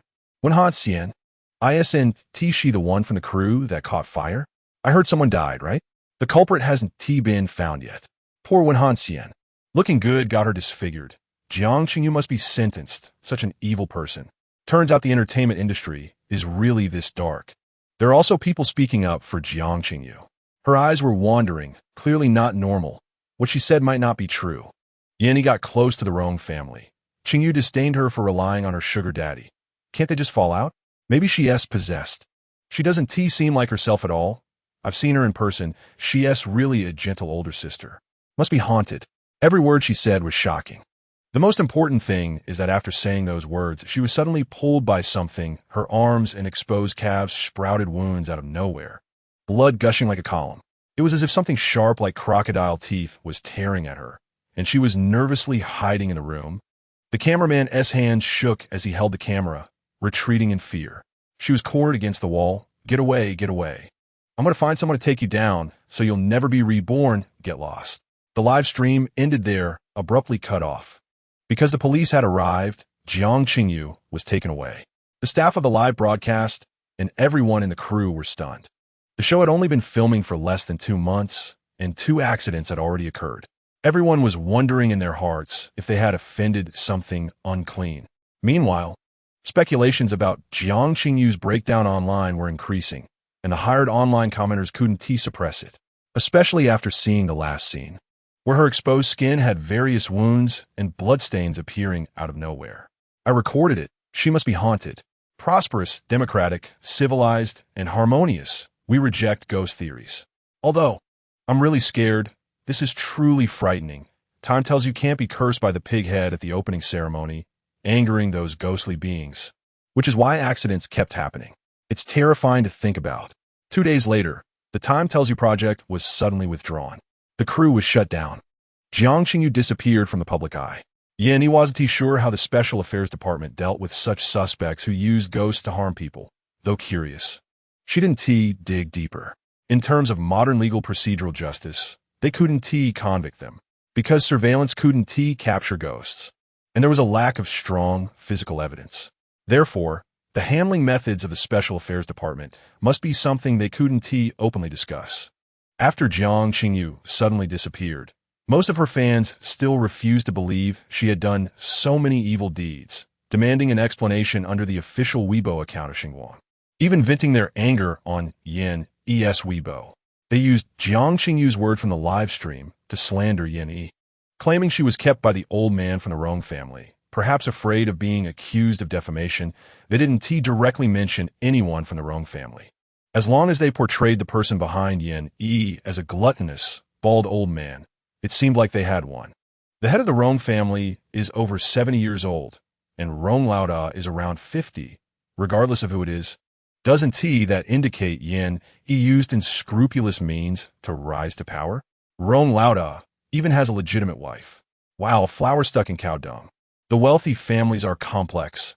Looking at the Rong family's assets, it's no wonder so many female stars are scrambling to marry into wealthy families. Remember Kai Dajiang? No wonder he had the guts to argue with the producer. His background is indeed solid. Since Yin is someone from the Rong family, it's not impossible for Kai Dajiang to help her while slandering my sister Qingyu. Damn, without a background, you can only be splashed with dirty water everywhere. Poor Qingyu. The idol filter shattered, causing the fans to vent their confusion and frustration onto others. They might not actually hate Yin, nor do they particularly like Jiang Qingyu, but they experience the thrill of following the crowd to criticize. There's also the satisfaction of manipulating someone else's fate. This kind of revelry didn't last a day. The Rong family's official Weibo posted a message. Third young master is online to warn those who defame and slander the third madam to get ready to receive a summons. Third young master is online. Good evening, Yin. Netizens eating melons. The Rong family has a third young master? No information found online. Seeking evidence feels like Jiang Qingyu's brainless fans got slapped. For real. I went to the same high school as third young master Rong, so I secretly took a picture. This is my treasure version image. So sour I shed tears. This appearance, this temperament, these long legs. Suddenly, I realized Yin is the real winner in life. Em jealous. But I can still get up and continue to ship. Away has been burned to ashes. Starting today, I will proudly wave the flag for E1CP. Sister ES career fans shed tears of bitterness. My sister is in front of Mrs. Rong, yet she ended up being less popular than a web celebrity. At 1,800th tier, so disappointing, crying in a storm, crying, puffed. And now your sister has withdrawn from the circle and is no longer playing. Yanni didn't know this matter could be dragged on her head. And of course, even if she knew, she wouldn't care. The attention on her didn't last long either. Public opinion is always timely and fleeting. Because the film emperor and television emperor Su Qingyang exploded with black material, rescuing her from the peak of public opinion. Not only was he dating his manager and having a child, but he also had numerous actresses as couples in the crew, with photos as evidence. You should know that Su Qingyang's persona is that of a celibate old cadre, not one to play with Weibo, not much in a WeChat. Besides filming, he just cooks at home and listens to music, seemingly very unambitious. Now, that so many explosive materials have been released by his studio, not only did most of his fans turn against him, but a portion of passers-by also joined in to diss him. This has similarities to Jiang Qingyu's downfall. Both experienced a collapse of their personas, and fans and netizens felt deceived, which led to such a strong backlash. If Su Qingyang's persona was that of a playboy who loves casual hookups, then these so-called black materials wouldn't shake his foundation. For a time, all the actresses who had worked with Su Qingyang were on edge, each one distancing themselves from him on Weibo. After when Han Xian was discharged from the hospital, she called Yan Yi. She had her assistant Xiaoka deliver a box of honey tangerines.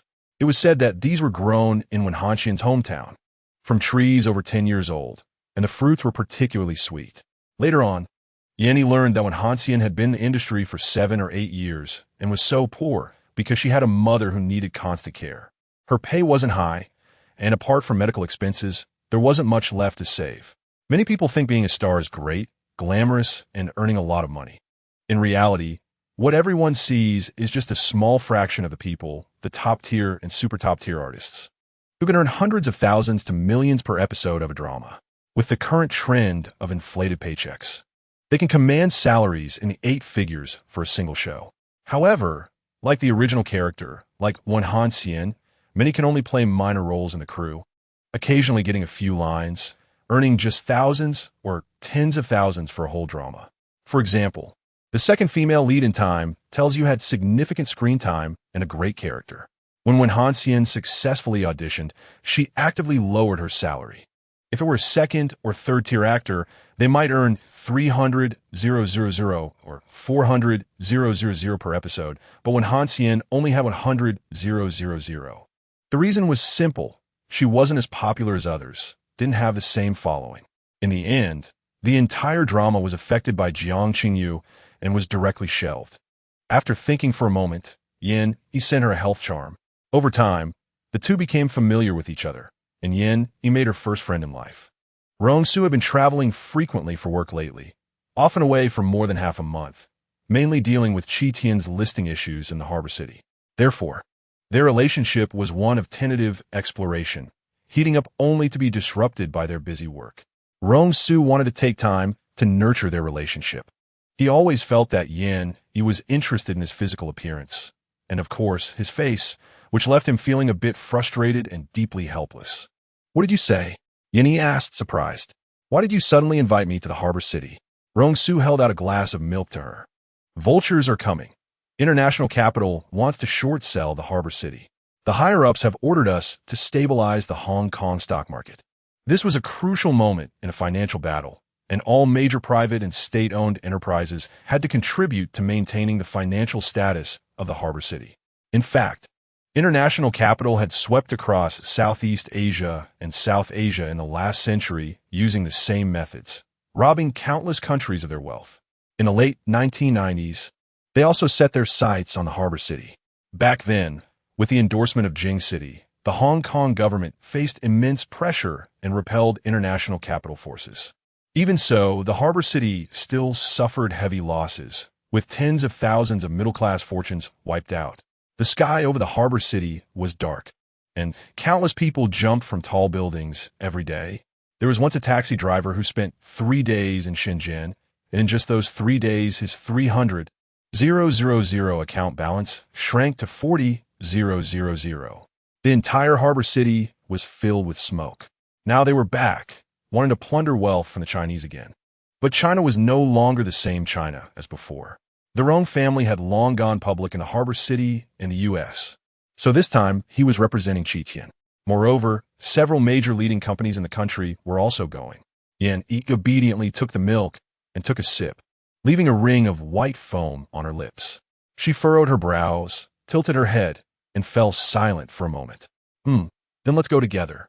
Coincidentally, there was a help request on Xiamen. Net for the harbor city which didn't have a star rating for difficulty, so there were no level restrictions. Rong Su was happy inside, but didn't want her to know, fearing her pride would swell even more. He just teased lightly, "Why are you being so agreeable today?" He rolled her eyes at him, hands on her hips. "Mr. Rong, I'll give you another chance." The harbor city was chaotic lately, with people going crazy, vandalizing and looting everywhere. He felt they had upgraded to a terrorist organization. Although there were bodyguards around Rong Su, no one knew how far those people had gone. He had seen on the news people setting fires in the streets, injuring and killing others, while bystanders remained indifferent, which chilled her heart. Rong Su was her legitimate husband, so she certainly had to keep an eye on him. If he got hurt, wouldn't that be a slap in her face? She wouldn't be happy about that. Right now, she had no interest in being a widow, he thought proudly. Rong Su quickly bowed and pleaded for mercy. "Mrs. Rong, I was wrong. To be able to marry such an elegant, capable, and beautiful wife like you. Mr. Rong is truly the happiest man in the world." He couldn't help but laugh, and with a puffed, milk sprayed onto Rong Su's face, who was trying to act cute and funny. "Rong Su. Yanyi. Ha, I really didn't mean to. Don't pinch my waist." Rong Su had a half smile, didn't wipe his face, and directly pulled Yenny in, not letting her escape. He leaned in and rubbed the milk on her face. Yenny shook her head and dodged, continuing to shout, "Rong Su, you jerk, don't rub that on my face, you're so disgusting." It's no different from saliva. Although it was her own, it was still gross. Disgusting? I think it's fine. No way. Her red lips were abruptly sealed. Yin Yi's eyes widened, startled by his sudden action. Gradually, their heartbeats quickened, as if they were about to leap out of their chests. Rejection slowly turned into acceptance. Their breathing became rapid, intertwined. Rong Su originally intended to tease her, to see her pout, and blocked her way in the quickest manner. He didn't expect it to spiral out of control. Men, in front of the woman they love, always find their willpower crumbling. Yenny was forced to lower her head by his heated and passionate gaze, and Rong Su gently patted her leg. His voice hoarse, "I'm going to take a shower first." He touched her soft and numb lips and mumbled an aha. Her mind was in chaos, and she couldn't hear what he was saying clearly. After Rong Su left, she picked up her cup and quickly took a sip to calm her nerves. She gently patted her flushed cheeks, taking a deep breath to calm down. "Calm down, it was just a kiss, don't get excited, don't get excited." Her mental construction failed, and Yin cupped her face, smiling giddily. It wasn't that she hadn't kissed before, but it felt different. It was too different from before. Now, she was rationally considering running away from home, her mind filled with rainbows. Yin sat alone downstairs, dazed for quite a while. She then secretly took out her phone and opened an app. What should you pay attention to for the first time? How to judge if a man's first time is good or not. After searching, she thought about the little Rong Su she had accidentally brushed against, and her face turned even redder. Woo, I've changed color. No, my lewd nature has been discovered. After calming down, Yin slowly walked to the second-floor bedroom. In just a few steps, she felt like she was walking on a tightrope, slow and cautious. Rong Su leaned against the headboard, holding a book. Aren't you busy with work today?" After saying that, Yenny blinked, trying to ease the ambiguous and awkward atmosphere. "You go ahead and work? I'll read a book." "Yes, right, I'll read a book." Rong Su raised an eyebrow, his handsome face shining under the light, growing even more attractive. His eyes were deep and dark. "It's fine. I'm not busy with work today." The atmosphere was just right. He really didn't want to miss out. He only had one thought in his mind, to have her. He maintained a calm expression, wearing an innocent smile. But upon closer inspection, one could see that his muscles were all tensed up, and little Rome was ready to pounce. He waved the book in his hand, speaking in the most ordinary tone. "The hot water is ready. Remember to dry your hair after your shower. You always leave it wet. It's easy to get sick. You really don't take care of yourself at all." Yin uncomfortably touched her bangs, responding with an "oh." After grabbing a bathrobe, she hesitated before entering the bathroom, casting a suspicious glance at him. She always felt like he was hiding something bad, like a big wolf pretending to be a little sheep. Rong Su held the book, pausing on that page for a long time. In just half an hour, he felt as if he had been waiting for half a century. The steam rising from the bathroom made Yin Yi's entire body appear rosy. Her face like a peach blossom, her eyes misty. Long strands of hair dripped with water. Yin Yi took the hairdryer, sitting on the vanity stool, and in the next moment, she felt a scorching body temperature behind her. Rong Su stood behind her, reaching out to take the hairdryer from her hand, his long fingers gently weaving through her hair. Her hair was dark, straight, and well-maintained. His fingers glided smoothly from the top of her head to the ends, silky and unimpeded. Yin Yi sensed that something would happen tonight, but she didn't reject it. Speaking of which, she had been in this world for nearly 4 months. From a timid, God's eye view traveler to someone who had gradually begun to integrate into this world, she seemed to be getting more accustomed to Rong Su's presence. Under the lights, the two slowly embraced. "Master, I have something to report." I didn't see anything. You all continue." Chapter 34. The Lotus Flower's retreat ends. Sneaks away to see her little brothers. As a result, in the backstage of the show, she stumbled upon a man and a woman arguing, accompanied by a fierce-looking ghost baby. The Lotus Flower was scared and almost ran away in fright. Then she began to comfort herself in an AQ style.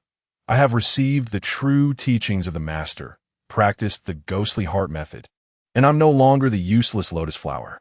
Now, I'm the invincible, beautiful girl Lotus Flower. I can't be cowardly. I must not be cowardly." She glared at the ghost baby a few times, even making faces at it, rolling her eyes back and forth between the big and small ones. One was a ghost since birth, with an undeveloped mind, and the other had only grown in age, but not in wisdom. The two ghosts instantly established a friendship. When she returned, there was a candy wrapper hanging from her thigh. "Master, the ghost baby is quite pitiful, really. His father is the worst. He actually had someone take him away right after he was born. Master, can you help him be reborn?" The Lotus Flower was indignant. As the ghost baby clung to her thigh, tears welling up in his blood-red eyes, his little mouth pouting, seemingly terrified of Yin Yi and Rong Su. Hiding behind the Lotus Flower, Yin Yi felt a headache coming. Rong Su had a neutral expression. Anyone would find it hard to be in a good mood when interrupted at a critical moment. Seeing Yin Yi's speechless face, he took the initiative to massage her temples. Although his hands were not stained with blood, taking away someone else's fortune had already tainted him with karmic retribution, and moreover, he was bonded by blood with the one manipulating him. How did you bring him back? If an ordinary little ghost commits too many sins, it would backfire on its master. Likewise, little ghosts are tightly bound to their keepers. Unless someone forcibly breaks their bond, they will stay until their keeper dies. Obviously, this ghost baby's father was alive and well, and he, due to absorbing too much fortune, was suffering a backlash in place of his biological father, which is why he was weak and clinging to the Lotus Flower. The ghost baby opened his mouth wide, crying and babbling. "Rong Su, what is he saying?" Yin Yi shrugged. "I don't know either." As a result, the Lotus Flower suddenly burst into tears. Her tears flowing like a dam had broken. That scumbag is so inhumane. Seeing that Mao Mao's usefulness was dwindling, failing to do what he was instructed, he planned to throw him to the man who killed him back then, turning Mao Mao into a vengeful spirit. How can there be such a heartless father in this world? That scummy man, and his mother is bad too. Now that she has a new baby in her belly, she doesn't care about Mao Mao at all. Mao Mao is so pitiful. Wow, Mao Mao is worse off than her. No one loves him. As the Lotus Flower cried, the little ghost cried along with her. The two ghosts, one big and one small, hugged their heads and cried, and after a while, they looked up at Yin Yi with pitiful expressions. It was somewhat tragic, yet a bit funny. Yin Yi hesitated. "But I only know how to exorcise ghosts and eliminate demons, not to help them reincarnate." She coughed awkwardly. It was normal for someone who practiced cultivation to be skilled in different techniques, right?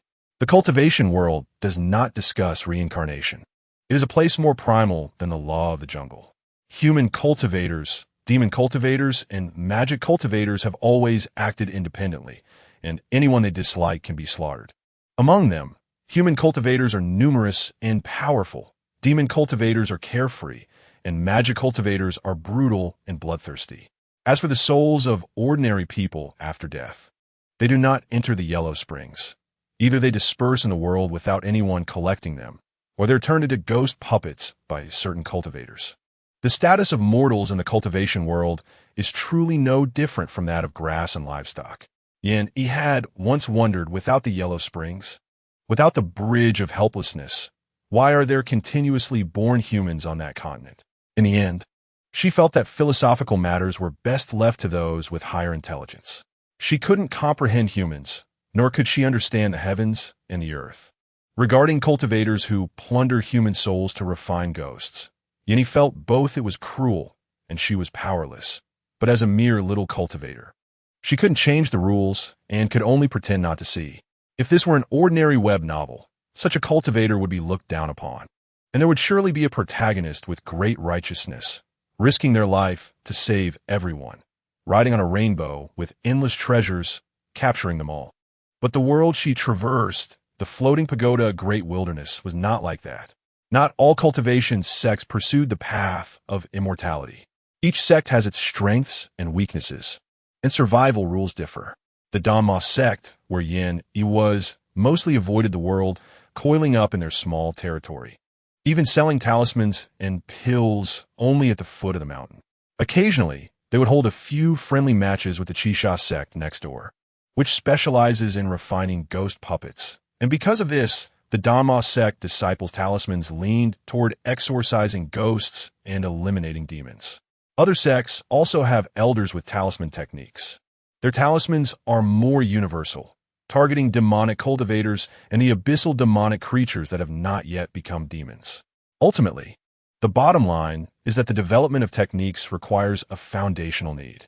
The cultivation world has no demand for saving all beings, so naturally, no one practices reincarnation techniques. From this perspective, she was just an ordinary passerby, not the protagonist who would change the world. The lotus flower was stunned, her mouth agape, a crystal-clear tear hanging from her eyelashes, foolishly repeating, "No, it can't be." But, Master, isn't reincarnation the most fundamental thing? Just like elementary school math. It's all basic skills. Movies say so. Didn't those 3 Taoists say that last time? The ghost baby also stared at her blankly, his big red eyes full of sadness. Even the iron-hearted Yin, he couldn't help but soften a bit. Yin felt a bit embarrassed, like a well-known academic being exposed for having a weak subject, suffering from awkwardness. Let me find someone to ask, or check some information. The lotus flower's eyes brightened, and she hugged the little ghost, happily spinning in place. Spinning and spinning, the 2 ghosts babbled in ghostly language, performing a scene of hardship and sweetness. The lotus flower, who loved to act, met an even more emotional ghost baby. The 2 ghost styles were inexplicably harmonious and inexplicably funny. When Yin found draw for advice and was about to send the ghost baby to the underworld, the child was unhappy and clung to the lotus flower, asking for refuge. After undergoing backlash, the ghost baby was covered in chaotic runes, dark blue-black symbols entwining his chubby body, appearing like chains, particularly terrifying. 4. Yin, helpless, glared at them. "All right, stop. All this ghost talk, can you at least consider whether I understand this foreign language? Why didn't the previous ghosts have a language barrier, right? What if I encounter ghosts who speak dialects or foreign languages? Language barriers, whether alive or dead, seem to be a big trouble." The lotus flower frowned. "Master, why don't you take Mao Mao, and in the future, my things will be half his." Her voice grew weaker, shrinking under Yin Yi's gaze. Yin Yi snorted, lifting her red lips. "What do you have besides this outfit that hasn't been changed in 100 years?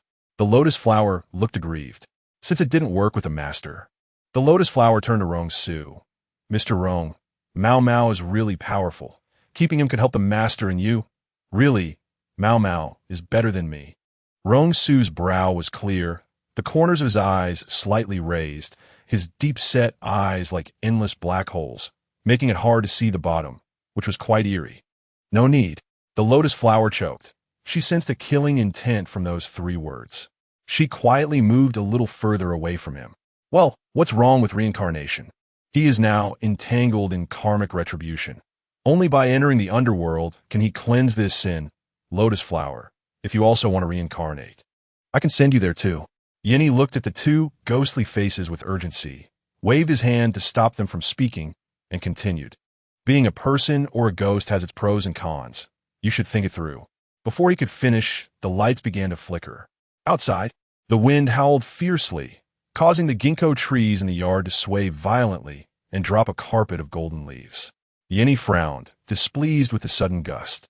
A few people in black suits appeared out of nowhere in the room. Boss, 2 wandering souls, huh? They're not in the ghost registration records? Let us capture them first. The leader of the black-suited men spoke with a distinctly eerie tone. Hua was curled up with the ghost baby, her expression terrified and trembling. They knew that the ghost messengers were passing by. Rong Su's eyes flickered slightly as he pretended not to see. Yinny raised an eyebrow and stood in front of Hua just as one of the ghost messengers threw out a soul-catching chain. The chain was infused with a strong power from the yellow springs. If an ordinary ghost or person were to touch it, they wouldn't be able to withstand it. As Yinny blocked it, he instinctively released a force from his body to counter the yellow springs' power. The ghost messengers trembled all over, exchanged glances, their eyes flashing with undeniable fervor and fear. The king of hell, who had been missing for nearly 1,000 years, had reincarnated here. No wonder the underworld couldn't detect the Lord's movements. It turned out he had deliberately sealed his power and aura. It seemed that the king of hell's cultivation was not yet complete, but his appearance today indicated that he would soon return to the underworld. None dared to look directly at Yinny's face and immediately knelt down, their attitude respectful, fearing to disrupt the king of hell's path to enlightenment, simply saying, "We welcome you, my lord." Rong Su, pretending to be blind, was astonished. Yinny was confused. Hua and Mao Mao, with tears still not dried on their faces, saw the ghost messengers kneeling and instinctively followed suit, collapsing to the ground. Yinny stood frozen in place, blinking, unable to process what they were saying. What the hell? They called him my lord.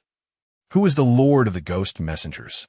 The 10 kings of hell, the judges of each hall, the black and white impermanents. The emperor of Fengdu. Which one of them is he? Can someone clarify the title? Yinny was completely bewildered, but honestly, she wasn't too surprised. Strangely, she accepted it well. She just wanted to joke. It turns out I'm neither African nor European. The truth is, I'm not human at all. Yinny fell into deep silence. In fact, she was in a daze. But she disguised it particularly well, her face calm and indifferent, high and mighty, making it hard for anyone to notice her distraction. The group of ghost messengers waited a long time for the king of hell to speak, growing increasingly anxious, wondering if they had inadvertently revealed the Lord's identity and upset him. But the fire of hell flickering between his brows, wasn't that a hint of his identity? A few ghost messengers secretly decided they must study workplace etiquette more diligently when they returned, learning how to read the superior's intentions and stand out in front of the big boss. Rong Su's eyes drooped, and he saw the fleeting fire of hell that not only the ghost messengers noticed, but he did too. It seemed that Yinny's background was even more extraordinary than he had imagined. But no matter what, she was his wife and could only be his wife. Ahem. Rong Su coughed lightly, his fist against his lips. Yinny came back to her senses, the confusion in her eyes dissipating, the light refocusing in her gaze. Get up. Her voice was cold and authoritative, the effect of her pretense, 100 successful. What are you doing here? The lead ghost messenger slightly lowered his head and respectfully replied. The Department of In-Law discovered that many new wandering souls have appeared in the jurisdictions of various branches recently. These wandering souls are not in the ghost records. We're here to capture them and take them back. Upon hearing this, Yinny nodded, pondered for a moment, then turned to Mao Mao and asked, "Do you want to reincarnate, or?" Hua felt that the master Yinny before her was much more imposing and unfamiliar, and she didn't dare to act spoiled like before, adding a hint of restraint to her movements. "Master, my lord, can I continue to stay by your side?" Mao Mao. Yinny ignored her conflicted gaze, reached out and patted Mao Mao on the head, saying, Mao Mao should go reincarnate.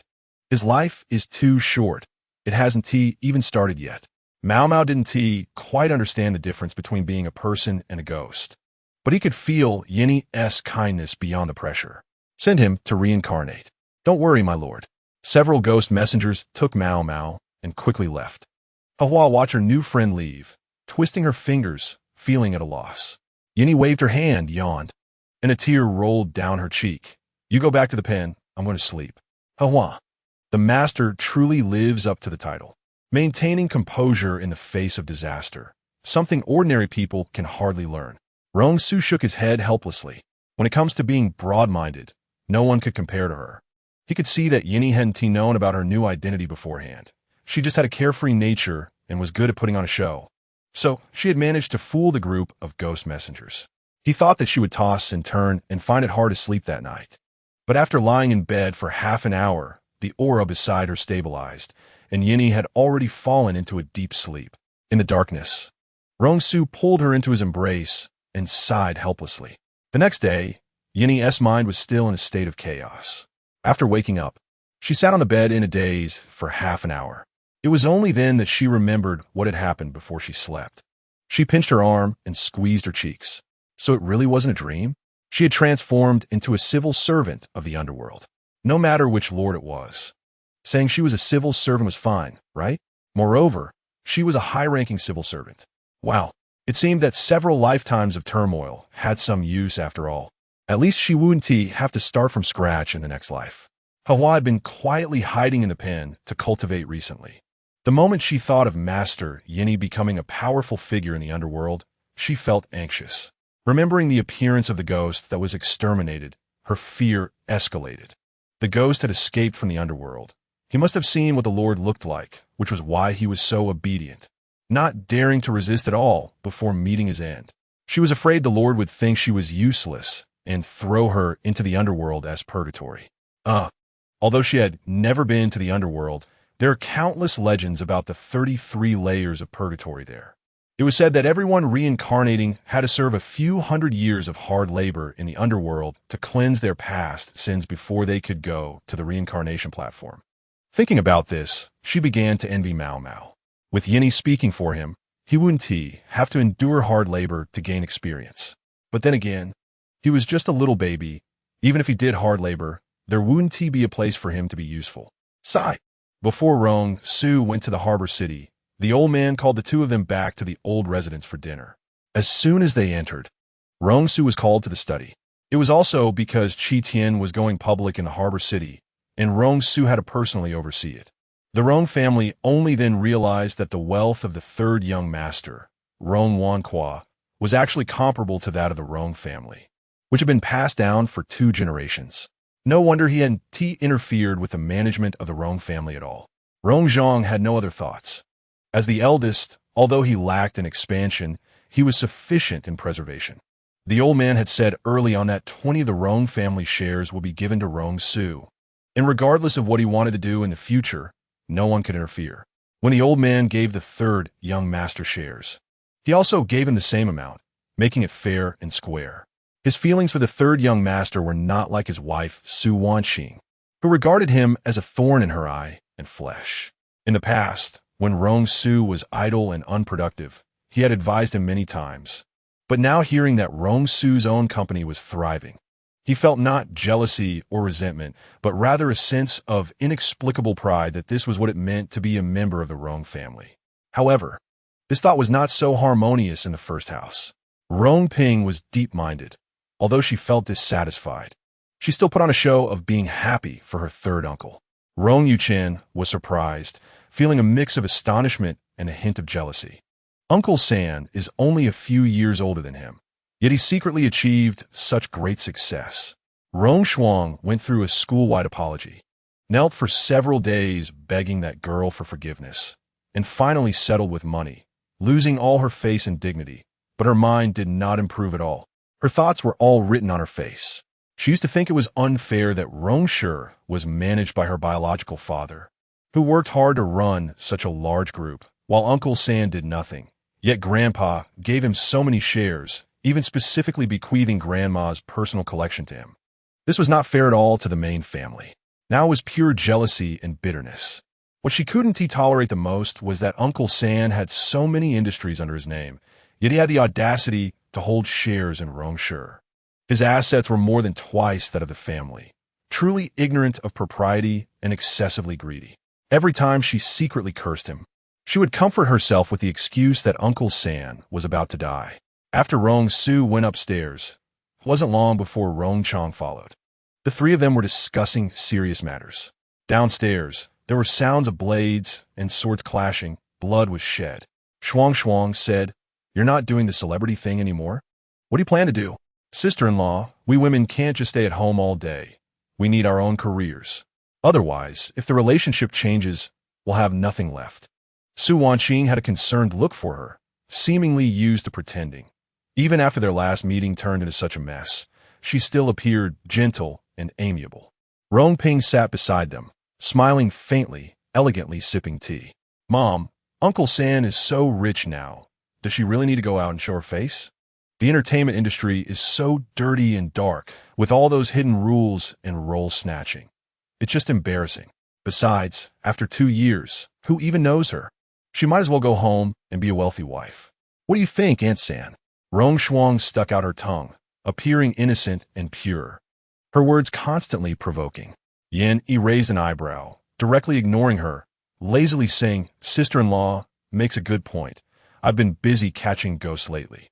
As soon as the words "catching ghosts" came out, everyone fell into an awkward silence. Silence. Continued silence. Only Rong Shuang, like a firecracker, jumped up. "What do you mean? Are you mocking my character? I deserve to run into ghosts, right?" Yin Yi smiled innocently. "My profession is indeed catching ghosts. Why are you so eager to take it personally?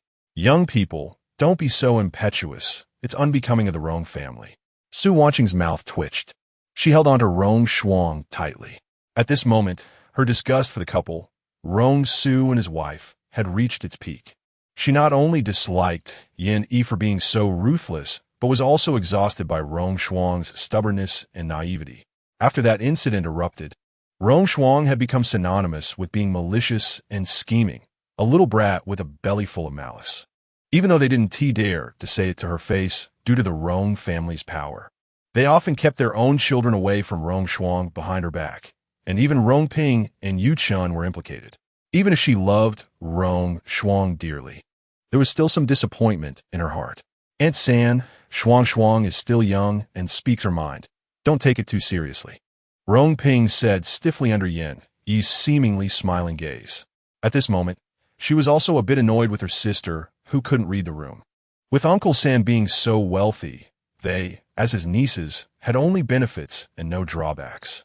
If Uncle San were to die early as predicted, maybe they could still share in the spoils. After all, he had no children, right? Yin Yi's face turned cold. "Speaking your mind, huh? You mean yes, right? Just not subtle enough?" Rong Ping's face turned pale, her eyes stiffening as she forced out an unnatural smile. Internally cursing Yin Yi for being difficult. "No, Aunt San, don't misunderstand. What I mean is Shuang was wrong. She actually regrets it because her recklessness indirectly ruined a little girl's innocence, and she feels bad about it." Rong Shuang turned her face away. She would let her say that. She would listen. Yin Yi neither responded nor refuted. In her view, Rong Shuang had not received the punishment she deserved, even though the Rong family paid 3 million. To ordinary people, 3 million might be a lot, but in the capital, it was only enough to buy a kitchen. To the Rong family, it didn't even amount to a drop in the bucket. What kind of punishment was this? But legally, they couldn't convict Rong Shuang. After private negotiations, the young girl's family chose to take the money to settle past matters, which was the most beneficial way for them to handle it. Many people shouted for justice, demanding that someone be sent to prison. In fact, in life, those who suffer still need to continue living. Spending financial, human, and energy resources to seek true justice is something only the wealthy can pursue. The injured girl came from an ordinary background and couldn't afford the huge litigation costs. More importantly, she needed to change to a new environment and start a new life. Rather than getting caught up in a hopeless lawsuit, taking the money became a reluctant but necessary choice. Yin Yi also felt it was unfair. But this world has never had true fairness. It's just that many people spend their lives pursuing fairness, which makes the world more likely to be fair. No matter how Yin Yi thought, the Rong family genuinely felt that Rong Shuang was still young, just an immature baby. For such a big child with a brain like a child, Yin Yi refused to give her any attention. If the parents don't teach, society will teach her how to behave later. She escaped this time, but there will be a next time. Around 5:30, the old man and the 2 others came downstairs. The old man's attitude towards Yin Yi was even kinder than the last time they met, glaring at Rong Su for not knowing how to take care of people, and at Rong Shuang for not repenting, making Aunt angry. Yin Yi was speechless, not knowing what to say. She could only nod along. Just when she thought this meal would be relatively calm, unexpectedly, the illegitimate children of the old man showed up before dinner. The atmosphere suddenly froze, and tensions flared. Yin Yi helplessly glanced at Rong Su. Look, your family can never have a peaceful meal. There is always a big show, and everyone is an Oscar winner. Rong Su shrugged. Rong Yuguang and Rong Yu were a pair of twins who looked very much like Rong Chong, especially their eyebrows and eyes. Inheriting the superior brow bones of the Rong family, with straight and upright noses, the upper half of their faces were unmistakably Rong family. Su Wanqing's face turned ashen. Despite her best efforts to maintain elegance, her eyes still grew fierce. Rong Shuang had never been one to hold back. She immediately stood up and threw the sunflower seed shells at the two of them, angrily shouting, "What are you doing here? Get out, get out!" Her outburst was sudden, catching the restrained Rong Ping and Su Wanqing off guard. The two had initially planned to remain silent and play the victim, letting the old man handle these illegitimate children. Unexpectedly, Rong Shuang lost her cool. The more outrageous she was, the more the old man would feel sorry for those lowly brats he raised. After all, no matter who they came from, they were still his grandchildren. Rong Yu was so scared that she hid behind Rong Yuguang.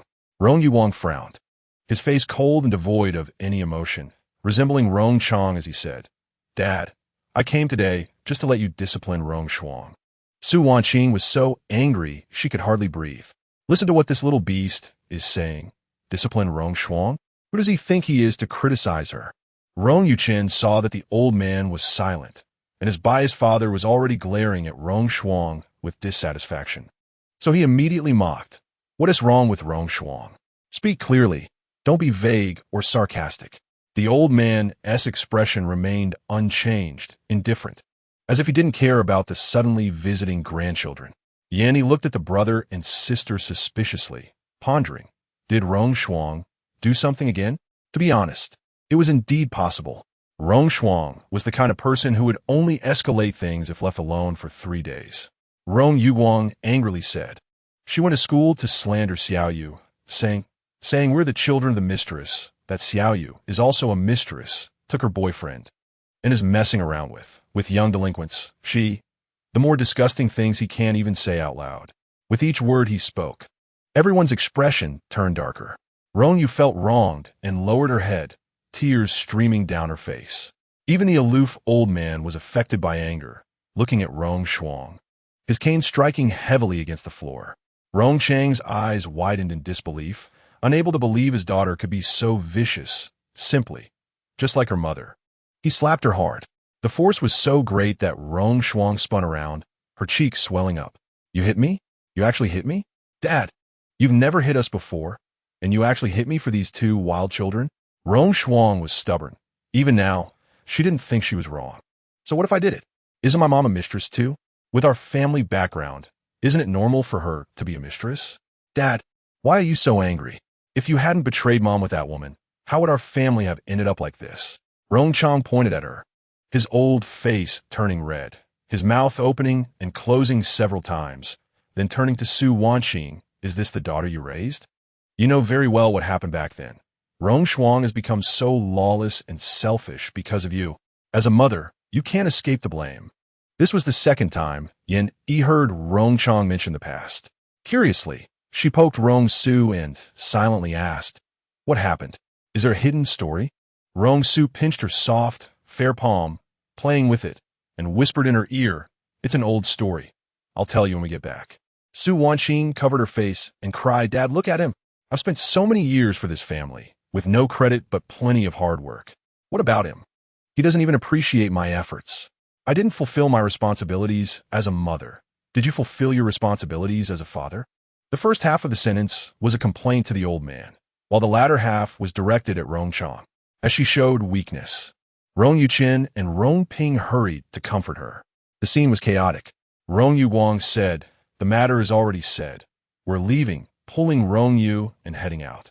The old man was bothered by the noise and had a headache. He coughed several times, his face turning red. Eat before leaving. After saying this, he coughed a few more times.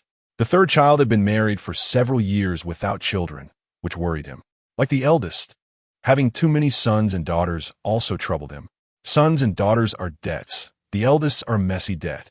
In terms of reasons, there was Su Wanqing's calculations, but there were also his own reasons. A trace of disappointment flashed in the old man's shrewd, murky eyes. This meal was particularly torturous. After finishing their meal, Yin Yi and the others bid farewell to the old man and returned to Shishui Bay. They didn't know how Rong Chang and Su Wanqing had argued. They only knew that Rong Yu Guang and Rong Yu had moved back to the old house, and the old man had somewhat acknowledged them. So Rong Yu's mother is Su Wanqing's best friend? Yin Yi's expression was subtle, deeply resonating with the saying about guarding against fire, theft, and best friends. It's because such people keep appearing that the term best friend has been tarnished. Seeing her strange expression, Rong Su understood she had misunderstood and explained lightly. Rong Yu's mom is the eldest brother's first love. Yin Yi's eyes widened in surprise. This twist. So Su Wanqing stole her best friend's boyfriend? How could she then boldly accuse the other of being a mistress? Who let the eldest brother lose control? If he really wasn't moved, I don't believe Su Wanqing could have taken him by force. Yin Yi's tone was sarcastic, and in her excitement, she made a sweeping generalization. Men, really? Not a single good one. She hated unfaithful scumbags who whitewashed themselves as being forced or schemed against and then accidentally made mistakes. Who believes that? When a person gets close, they automatically retreat 3 steps. Can they still do something from afar? Isn't it all about letting their desires run wild, allowing others to get close, and enjoying the vanity of being pursued and liked?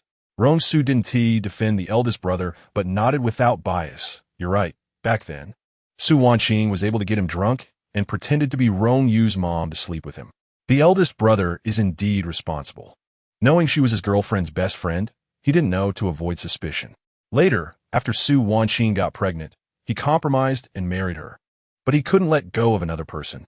The two sides got entangled, harming others and themselves. It's too much to blame everyone for one person's mistakes.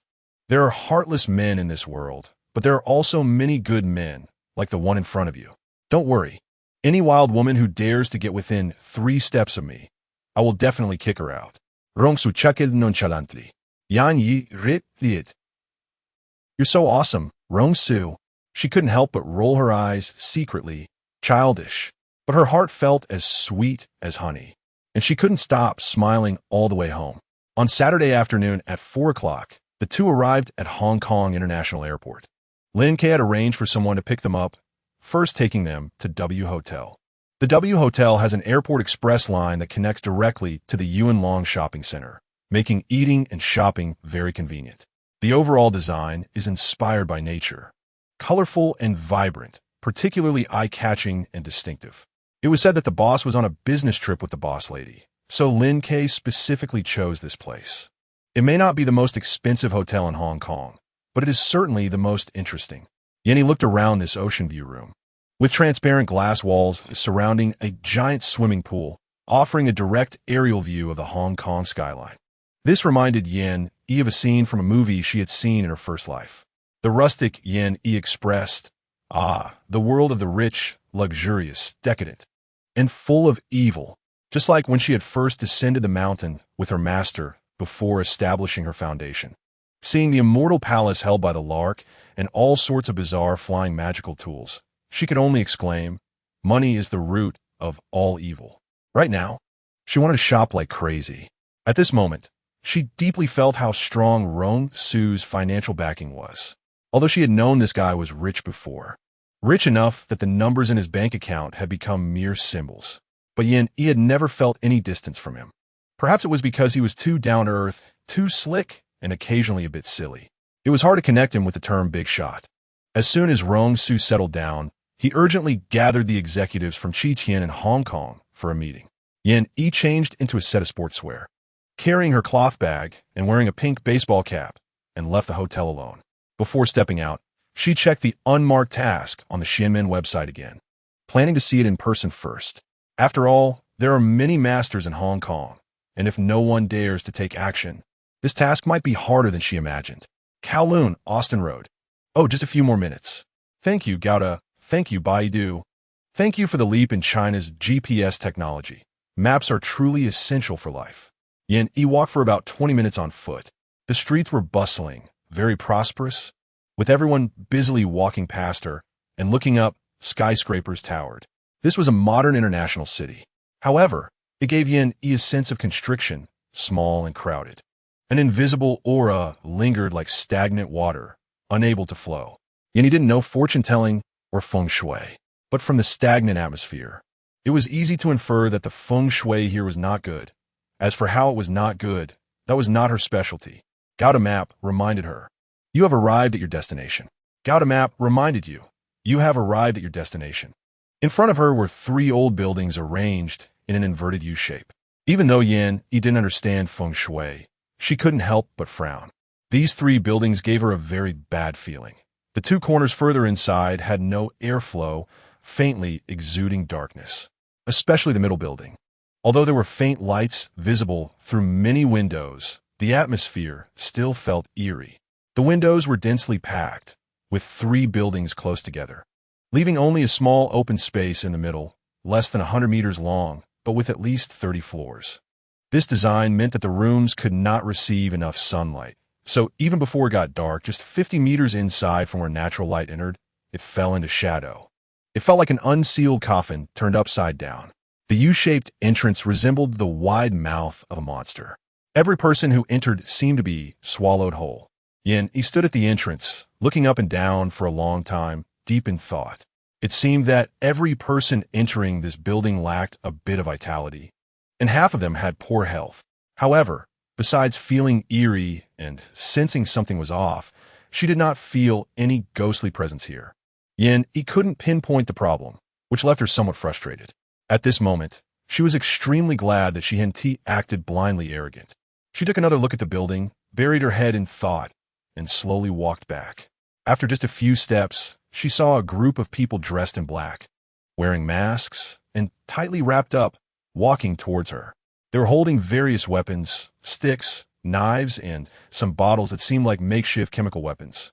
Someone threw a bottle at a fire truck, and then something else was thrown, causing the fire truck to ignite immediately. They were attacking pedestrians indiscriminately. Many shops were looted empty, and shattered glass littered the ground. The railings and barriers along the road were smashed to pieces, and some even ripped up the floor, scattering tiles everywhere. Chaos reigned wherever they went, as if they had instantly transformed a modern city into an apocalyptic scene. They walked, filming with their phones and cameras. She couldn't see their expressions or faces through the masks, but from nearly 200 meters away, she could hear their arrogant laughter, mixed with local dialects she didn't understand. Young and crazy, more terrifying than demons in hell, yet unaware of it. Yan Yi fronit, feeling both angry and helpless at the chaos right in front of her, but all she could do was walk a little faster, to distance herself from this group of lunatics. Unfortunately, things didn't go as planned. The group of demons spotted her.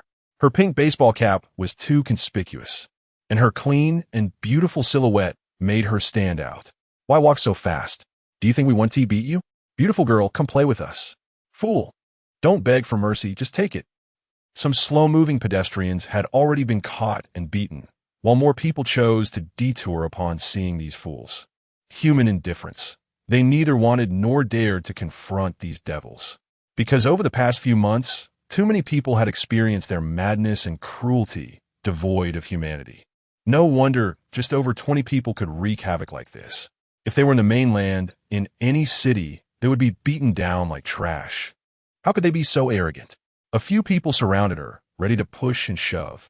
Yin Yi saw someone threatening her with a stick. Unfortunately, she couldn't understand what he was saying. She thought, he is probably cursing at her. The group, seeing that she remained silent and frowned impatiently, one young voice suddenly shouted, "She is in a bad mood. She looks down on us. Beat her." Yin Yi's gaze turned icy, directed at the source of the voice. "Can you speak Mandarin? You've been talking for so long, and I didn't understand a single word." The crowd, "Ha ha, fool." Good, this sentence she finally understood. Someone spoke in broken Mandarin. Pretty girl, you're quite arrogant. Are you from Hua country? Hua country people are all Jina. All livestock, all deserve to die. The crowd cheered. Yen's anger grew. Her red lips slightly parted, her words sharp as ice. Get out of the way. Otherwise, you'll face the consequences.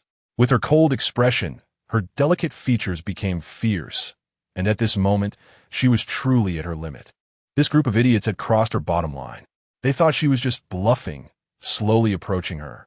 While a girl among them took out a bottle from her pocket, concentrated nitric acid they had stolen from the lab.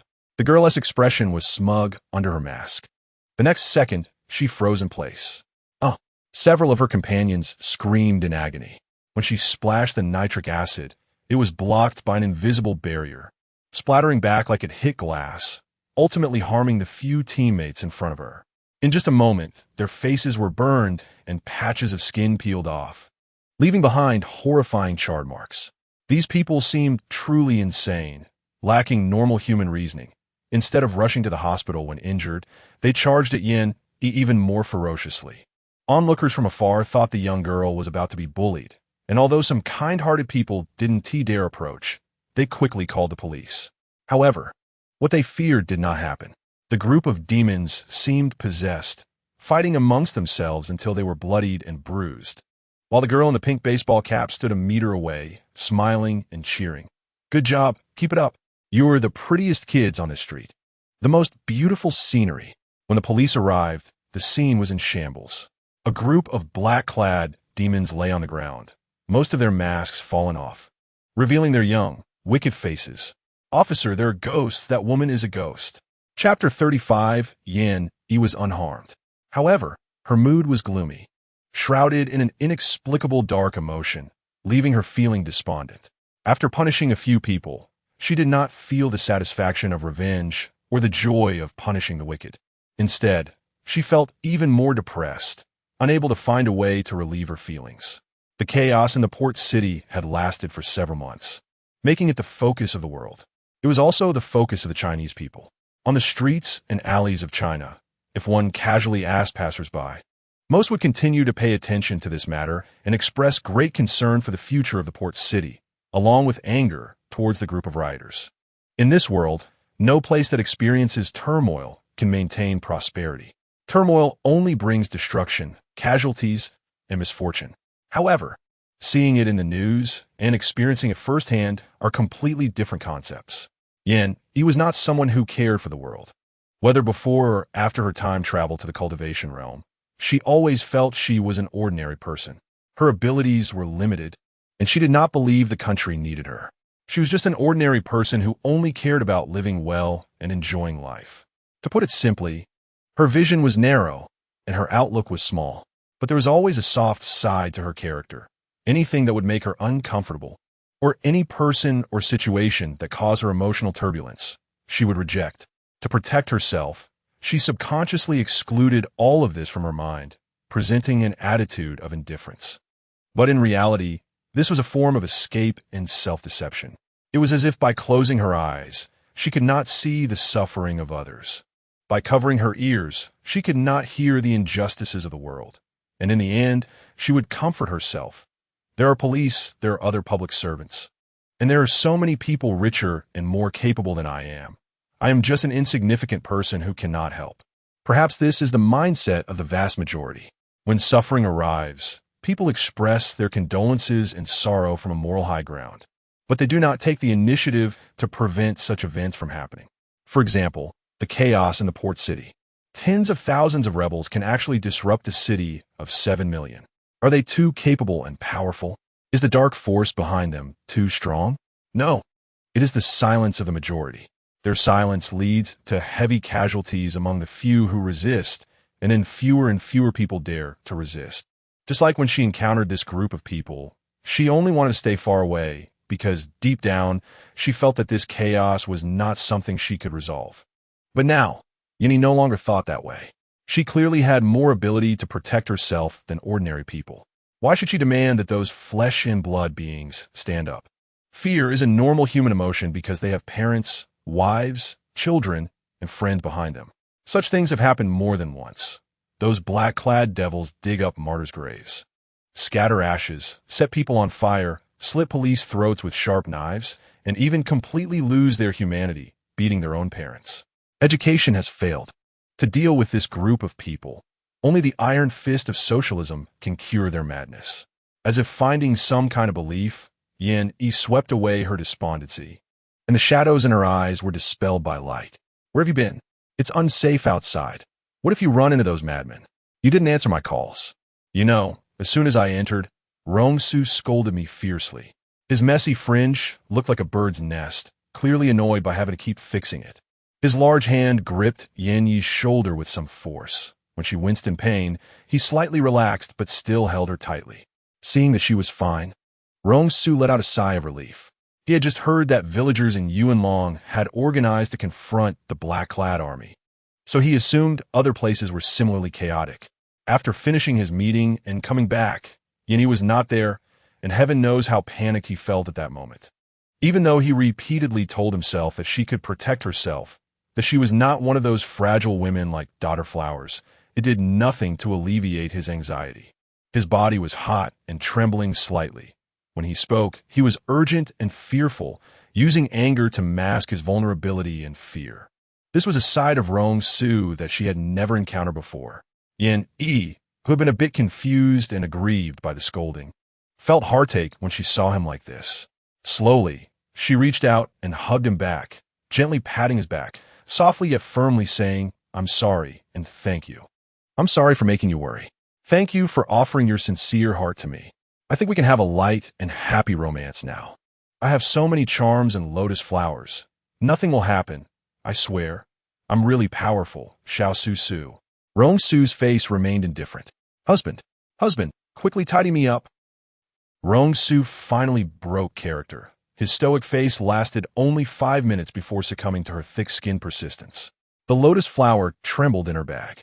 Through the bag, she could feel the terrifying aura from Mr. Rong earlier. It was frightening, too frightening. Near the W Hotel, there's a shopping strip. If you want to go shopping, don't wander too far. She batted her clear, bright eyes, acting cute and charming, no longer angry. Rong Su sighed helplessly. He was finished. He had completely fallen for this woman in this lifetime, but he was willing to do so. Yin Yi knew she was reckless and in the wrong today, so she obediently nodded, hanging onto Rong Su, lazily acting spoiled, saying she was tired from walking. "Her feet hurt, carry me." Rong Su resignedly switched to a princess carry. After placing Yin Yi on the sofa, he half squatted on the carpet, slowly helping her take off her shoes. Then his gaze darkened. A large blister had formed on her tiny toe. "Does it hurt?" Yin Yi nodded with teary eyes. She hadn't expected that after an hour of back and forth, her foot would get hurt, especially since she had walked a longer distance to the Hongya temple before. "I'll go call a doctor." Rong Su stood up, about to leave, but was pulled back by a pair of delicate white arms. He turned back in confusion. Yin Yi pouted. "There should be a medical kit in the room. You go get a sterile syringe. We can pop the blister and apply the medicine ourselves. Finding a doctor for such a small matter would only make me look ridiculous. That would be so pretentious."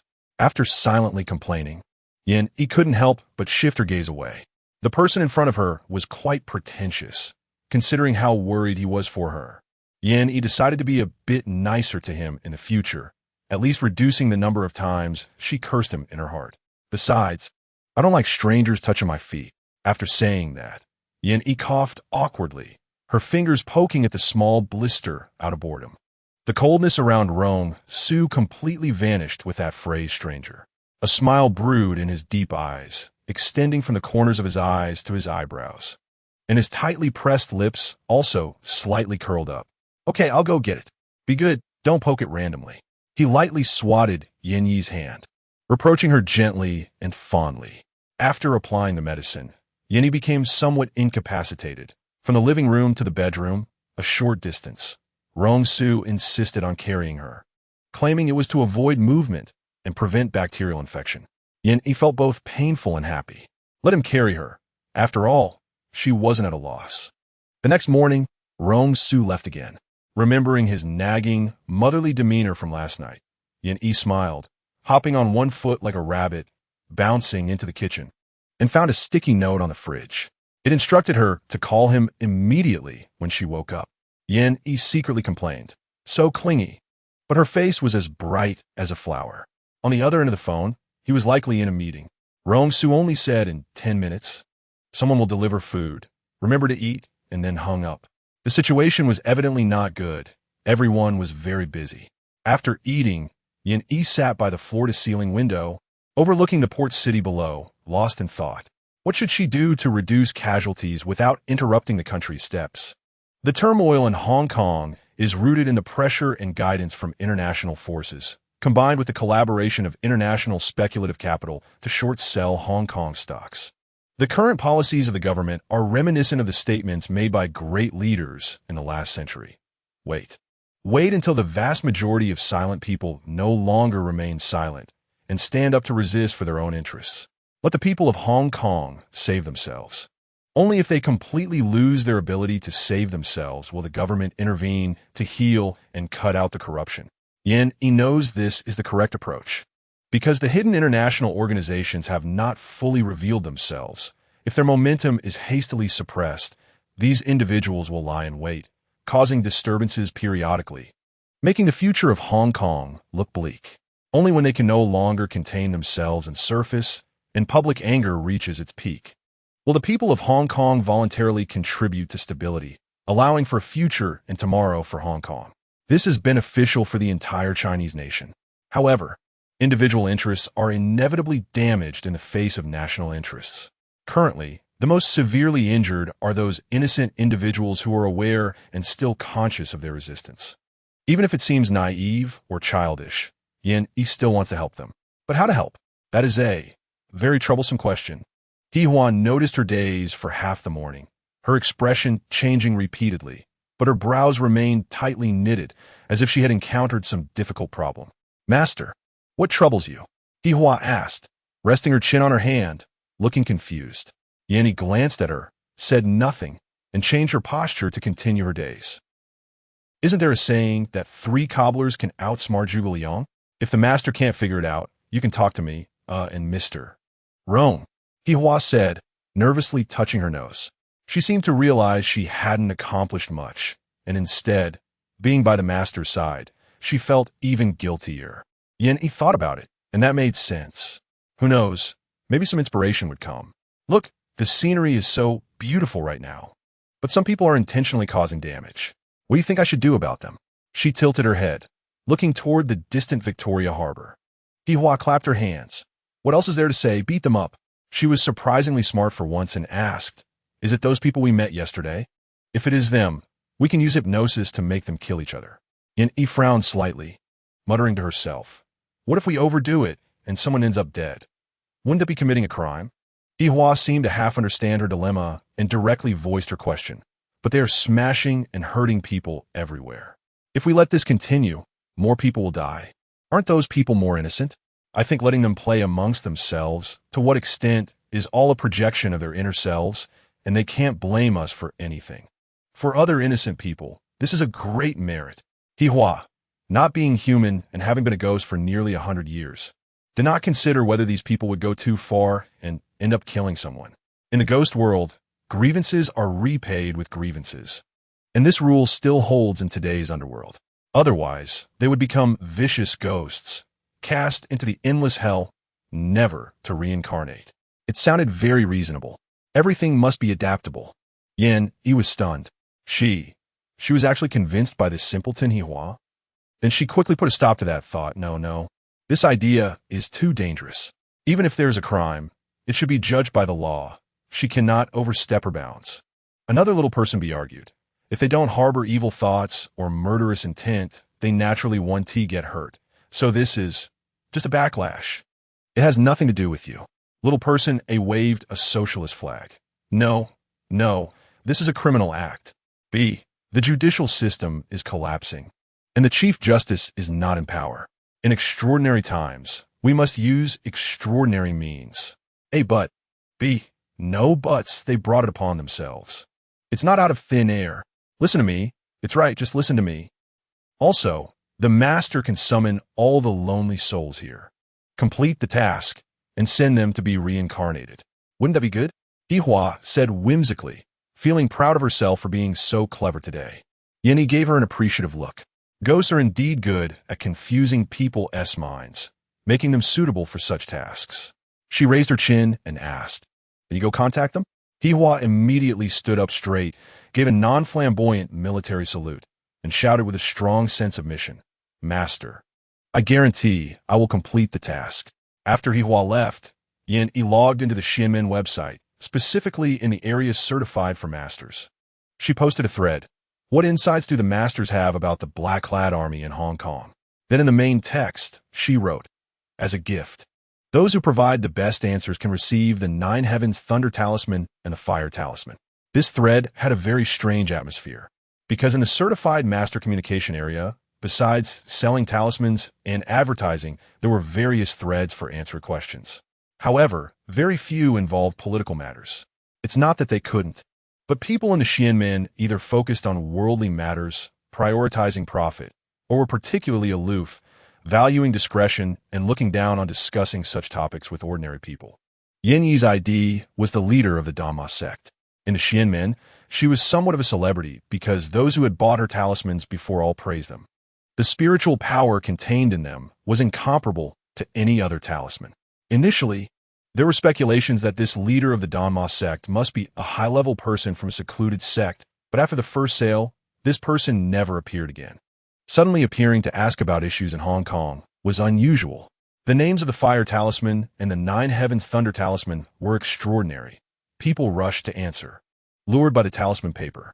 In just 1 hour, the comments increased by over 100. However, not a single answer could resolve her confusion. Yin, he had to patch her post in the thread.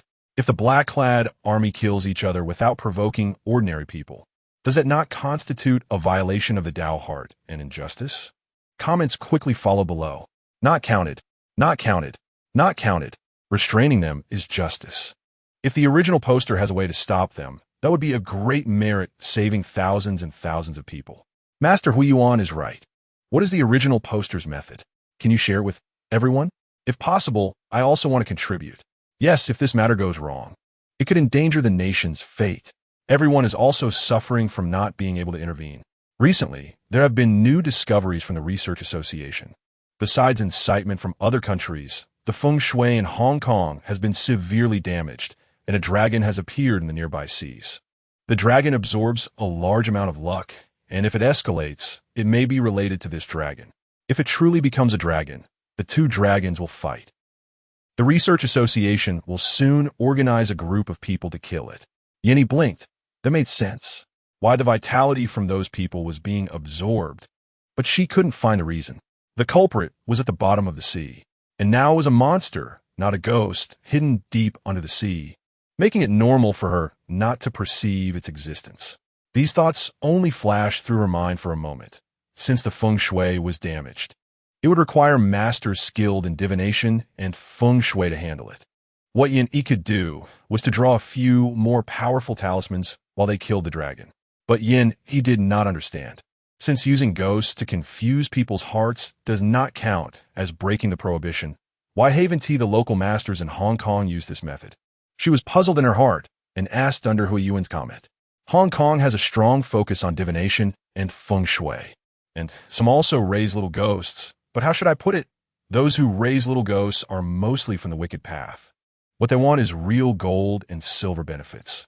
How can they let their carefully cultivated little ghosts go out to do these useless things? The art of controlling ghosts has been lost, and those who raise little ghosts are not the authentic controllers of ghosts.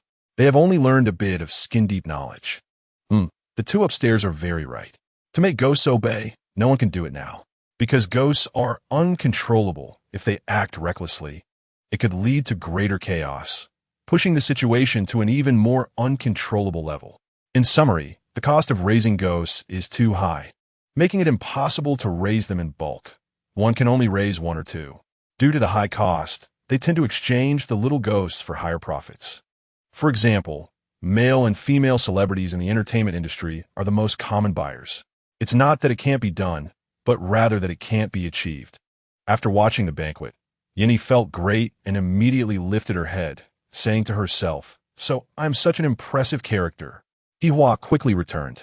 excited and said, "Master, I found over 280 companions in a building. Wow, they all live together.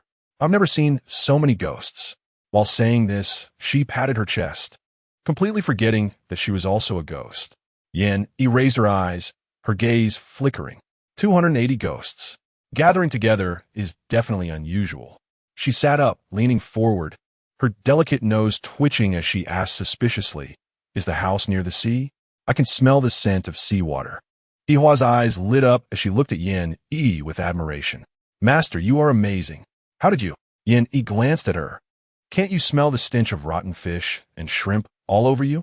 Yihua's face stiffened, and she desperately sniffed. Then she remembered that as a ghost, she couldn't smell anything. Where are they now? Yin Yi waved her hand, pinched her nose, and cast a cleaning spell. Now it was much better. The air was fresh. Yihua frowned, looking a bit distressed. Hesitantly, she said, "There are quite a few, but they seem to be mindless." Yin Yi thought to herself, "Who could be more mindless than you?" Then she heard Yihua say, "They look dazed. It seems like they have something called dementia. That's how they are." Yin Yi raised her eyebrow. "Dementia? Are all ghosts like that?" Yihua nodded vigorously. "This is quite interesting. Go bring one back. I want to see what's going on. Find one in the worst condition." Yihua agreed, but ran off before hearing the second half of the sentence. Yin Yi rubbed her forehead, this assistant. "Headache. So much headache." She stood up and limped back and forth several times. Suddenly, she had a flash of inspiration and found another way. She took off the soul-restraining seal and quietly recited an ancient incantation. Several ghost messengers appeared, respectfully saying, "Master, what are your orders?" These were certainly not the ones she had seen at home, but rather those under the local in-law department in the harbor city. Yin Yi discovered that as long as she wanted to use the power within her body, she could connect with the soul-restraining seal and the king of Hell's Whip. As for the incantation, it had automatically appeared in her mind after she met those ghost messengers last time. She thought this might be a long-forgotten memory, gradually awakening. Yin Yi slowly sat down, first standing up. She muttered to herself that the underworld was quite a blend of ancient and modern. Clearly wearing modern clothes, but performing ancient rites of kneeling, it was too disjointed. "I want 300 little ghosts." The ghost messenger was stunned, looking at the hellfire in Yin Yi's brow, yet didn't dare to ask, only responding, "When does the master need them? Are there any specific requirements?" The underworld lacks everything, except ghosts. Moving a few hundred from the little ghosts serving time for their sins is a small matter, as long as the basic skills of being bewitched by ghosts are still there. The ghost messengers looked at each other, even more confused.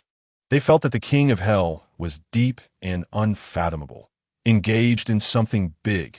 After the ghost messengers left, by evening, the leader brought 300 little ghosts, floating in midair outside the glass window. If an ordinary person saw this scene, they would surely be scared half to death. Yin Yi instructed them to disperse, inciting the black-clad army to turn towards good, to lay down their weapons. As soon as they had evil thoughts, let their companions in their eyes become enemies. In an instant, the black-clad army in the harbor city frequently fought among themselves. This shocked the international media. They came to report on police violence, the lack of democracy and freedom, but now it seemed this group of black-clad water army had found a new way to play. They fought their own people at the slightest disagreement. Although the spectacle looked a bit frightening, thinking of their previous brutality, no one dared to step forward to intervene. Even the blonde, blue-eyed media reporters were beaten. This time, they truly felt the freedom and democracy of the people of the harbor city. The injured had not healed, and half of them ran away. This interview is deadly. How could they not run? Of course, afterward, they continued to smear the Chinese people. This is their basic operation. However, this situation did not relax the tense emotions of the citizens. Instead, it further amplified their panic. Because these thugs, when they get violent, even turn on their own. What if one day they no longer want to play this game and wish to harm them again? More importantly, most of them were young people. There were elderly above them and children below. Their family members could no longer remain silent, as they had no idea when they might lose their own lives. Previously, if they had given up on persuading them and let things go, they now felt deep fear. They dreaded the day when one of them went out and never returned. Moreover, These individuals had the commonality of not being able to recall their feelings when they turned on their teammates or how things had happened. They only remembered marching and smashing according to the plan, yet were all injured. Finally, on one evening, an illegal protest occurred in the new territories, with hundreds suddenly rioting, setting fire to malls, smashing all the shops to pieces, and in the midst of further violence, they didn't even know what was happening. The leader began to fight with a young man in black from the crowd.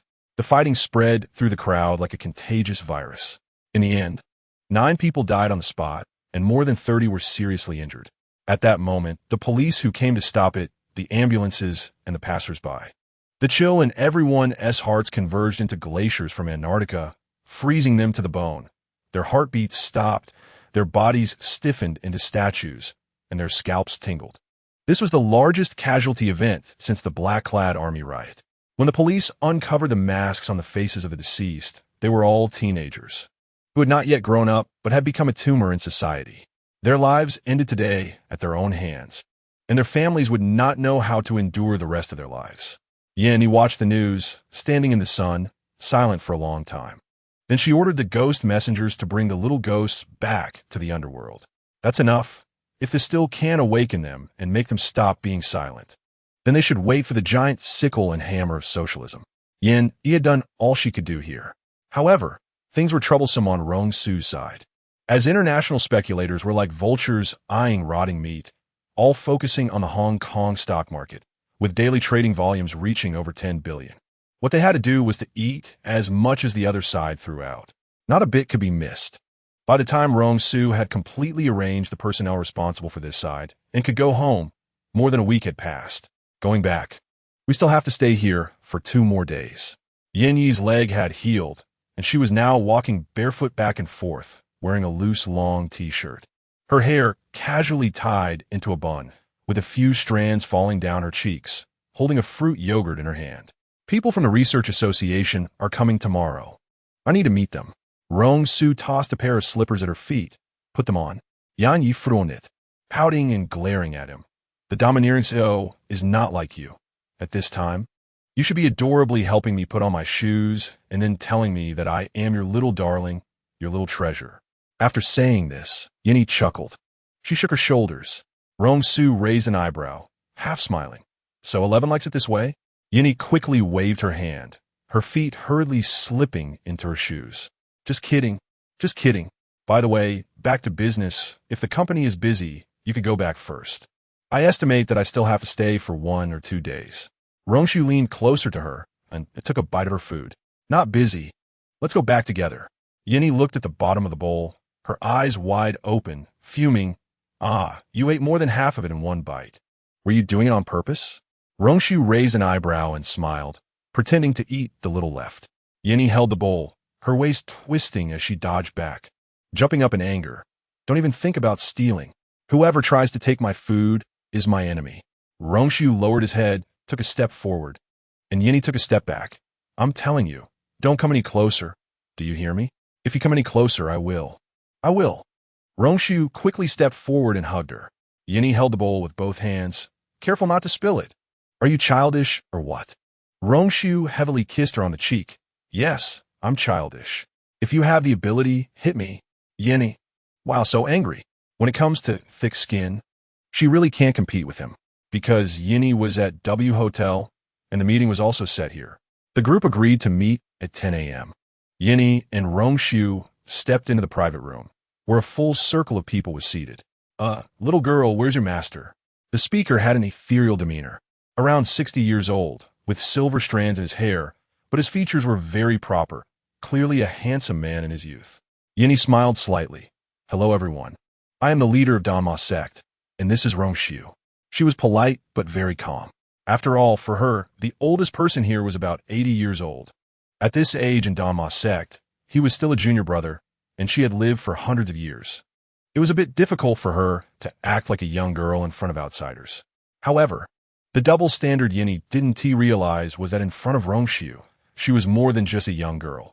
Her mental age had shrunk to childhood, and she often scolded Rong Su for being childish.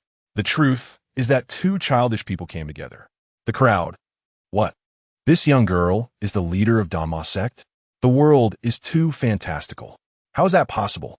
But today's focus was on the spirit talismans. So everyone didn't dwell on it. A bald man in casual clothes stood up. Hello, I am Hui Yuan. Im Han Singhu. I am. This was how the Danmo Sect worked. They didn't judge seniors by age, but by ability. After Hui Yuan obtained the fire and thunder talismans, he had already used them to test their effects. After using them, he felt heartache, distress to the point of pounding his chest. Especially the power of thunder was astonishing. Such good spirit talismans were actually used to blow up a small ghost. Therefore, upon seeing Yinny in person, he thought about building a good relationship and asking her to draw a few more. After a few exchanges, they talked about the extermination of the flood dragon. Yinny stated that apart from drawing talismans, she couldn't help much, but she could provide as many spirit talismans as possible. This was something she had prepared in advance. She took out a stack. Yes, it was a stack. I'm not very clear about the abilities of the flood dragon, so I don't know how many you'll need. Here are fire, thunder, and ghost-slaying talismans, and all kinds of defensive ones. But I want to give you everything. The rest, you have to return to me. These spirit talismans were drawn at the cost of her spiritual power. Exterminating the flood dragon was a righteous cause, and she wouldn't hesitate. But if it was for profit using her talismans, she wouldn't allow it. After Yinny finished speaking, everyone was stunned, then happily expressed their gratitude, only to hear her say, of course, after experiencing the effects, you can also buy the excess. If it weren't for the troubles this time, Yinny wouldn't take these precious spirit talismans out in front of people. It could easily attract troublesome people in matters. Hui Yuan was quick-witted, chanting Amit Ba, and while praising Yinny's righteousness, he hurriedly took a stack of spirit talismans into his arms. The others were slower to react, and couldn't get close to Yinny, lagging behind. Only Hui Yuan had used Yinny's talismans, and the others were still half-believing. But upon seeing Huin's shameless demeanor, they immediately believed at least 9/10. Then we'll take our leave first. Yinny didn't care how they distributed it. She put down the items and directly said goodbye. The two held hands and strolled leisurely. Suddenly, Yinny stopped, puzzled, and asked, should we bring gifts for the old man and the others?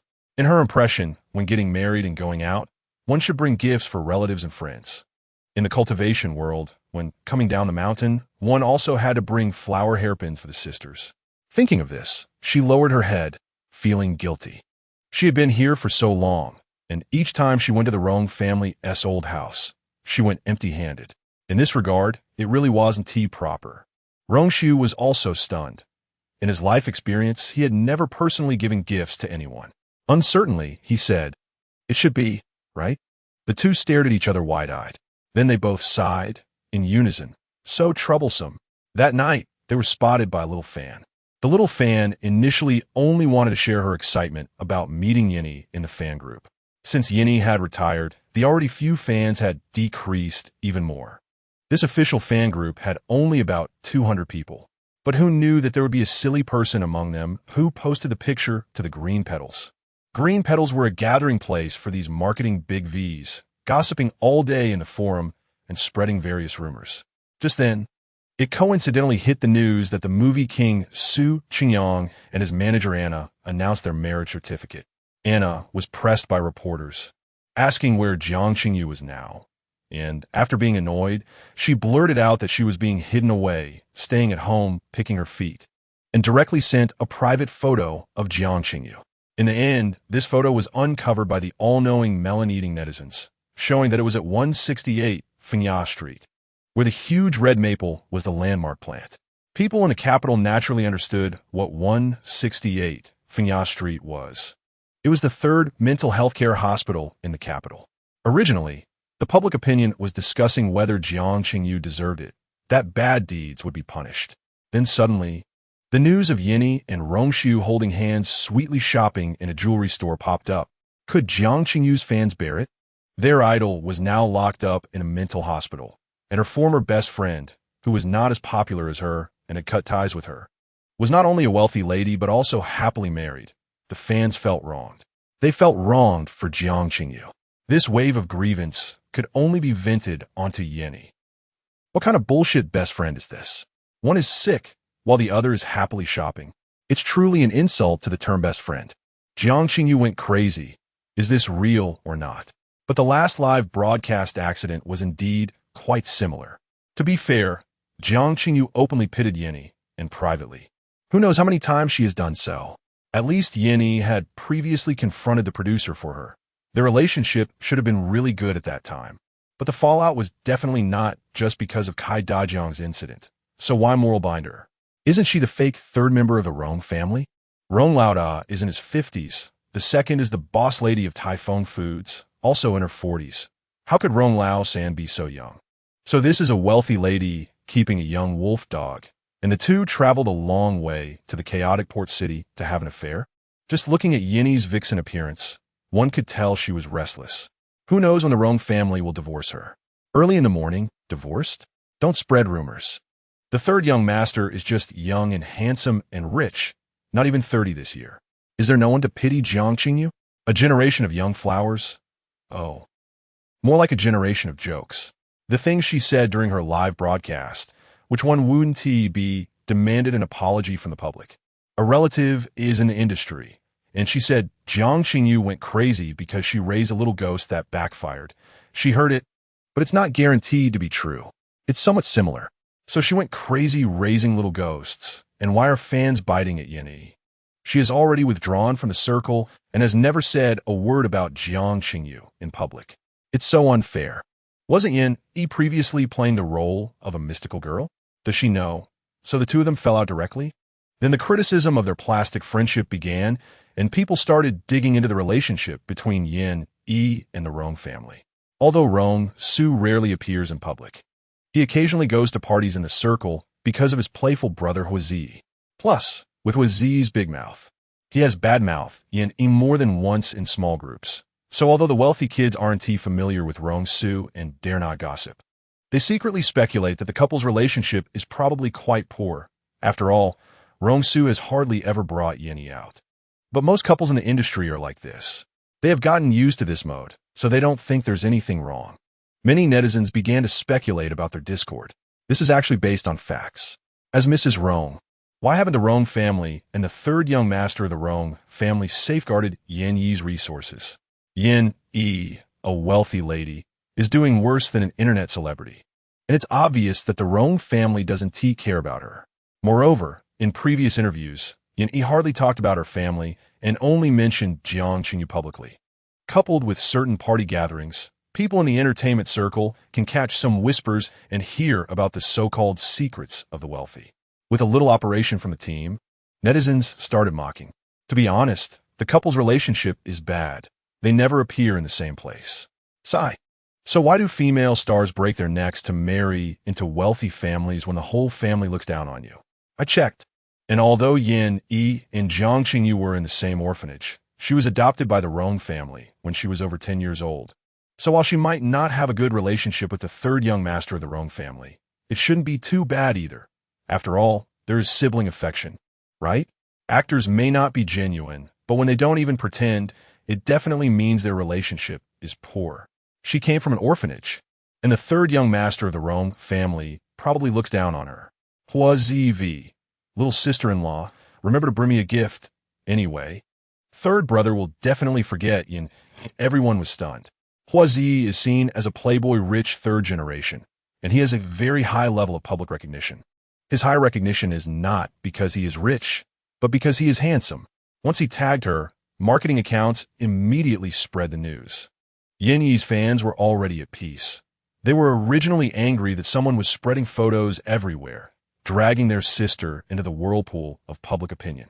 Now that it's confirmed that their sister is doing well and seems to be in a dominant position in the marriage, they're too lazy to care about keyboard warriors. Instead, they're picking out sweetness from the few photos. They had a feeling that there must be water army creating hype. Looking at the photos, the two seem to have a good relationship, yet they insist on saying the couple is discordant. Look at the third photo, that stunning profile. I'm amazed. Is he stealing a kiss from Yinny? Or getting close to talk? Sure, I think it's a kiss chin resting.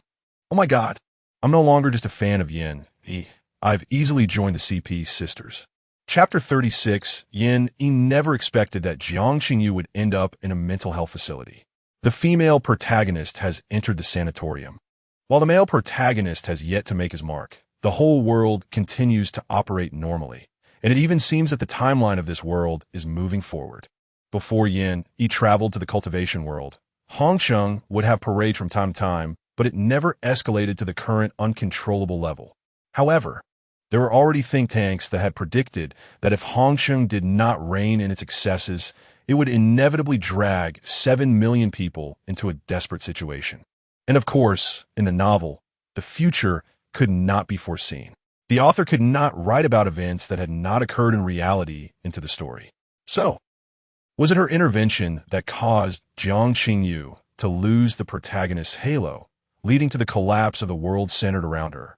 And in order to maintain the world's operation, the events from outside the novel were forcibly connected?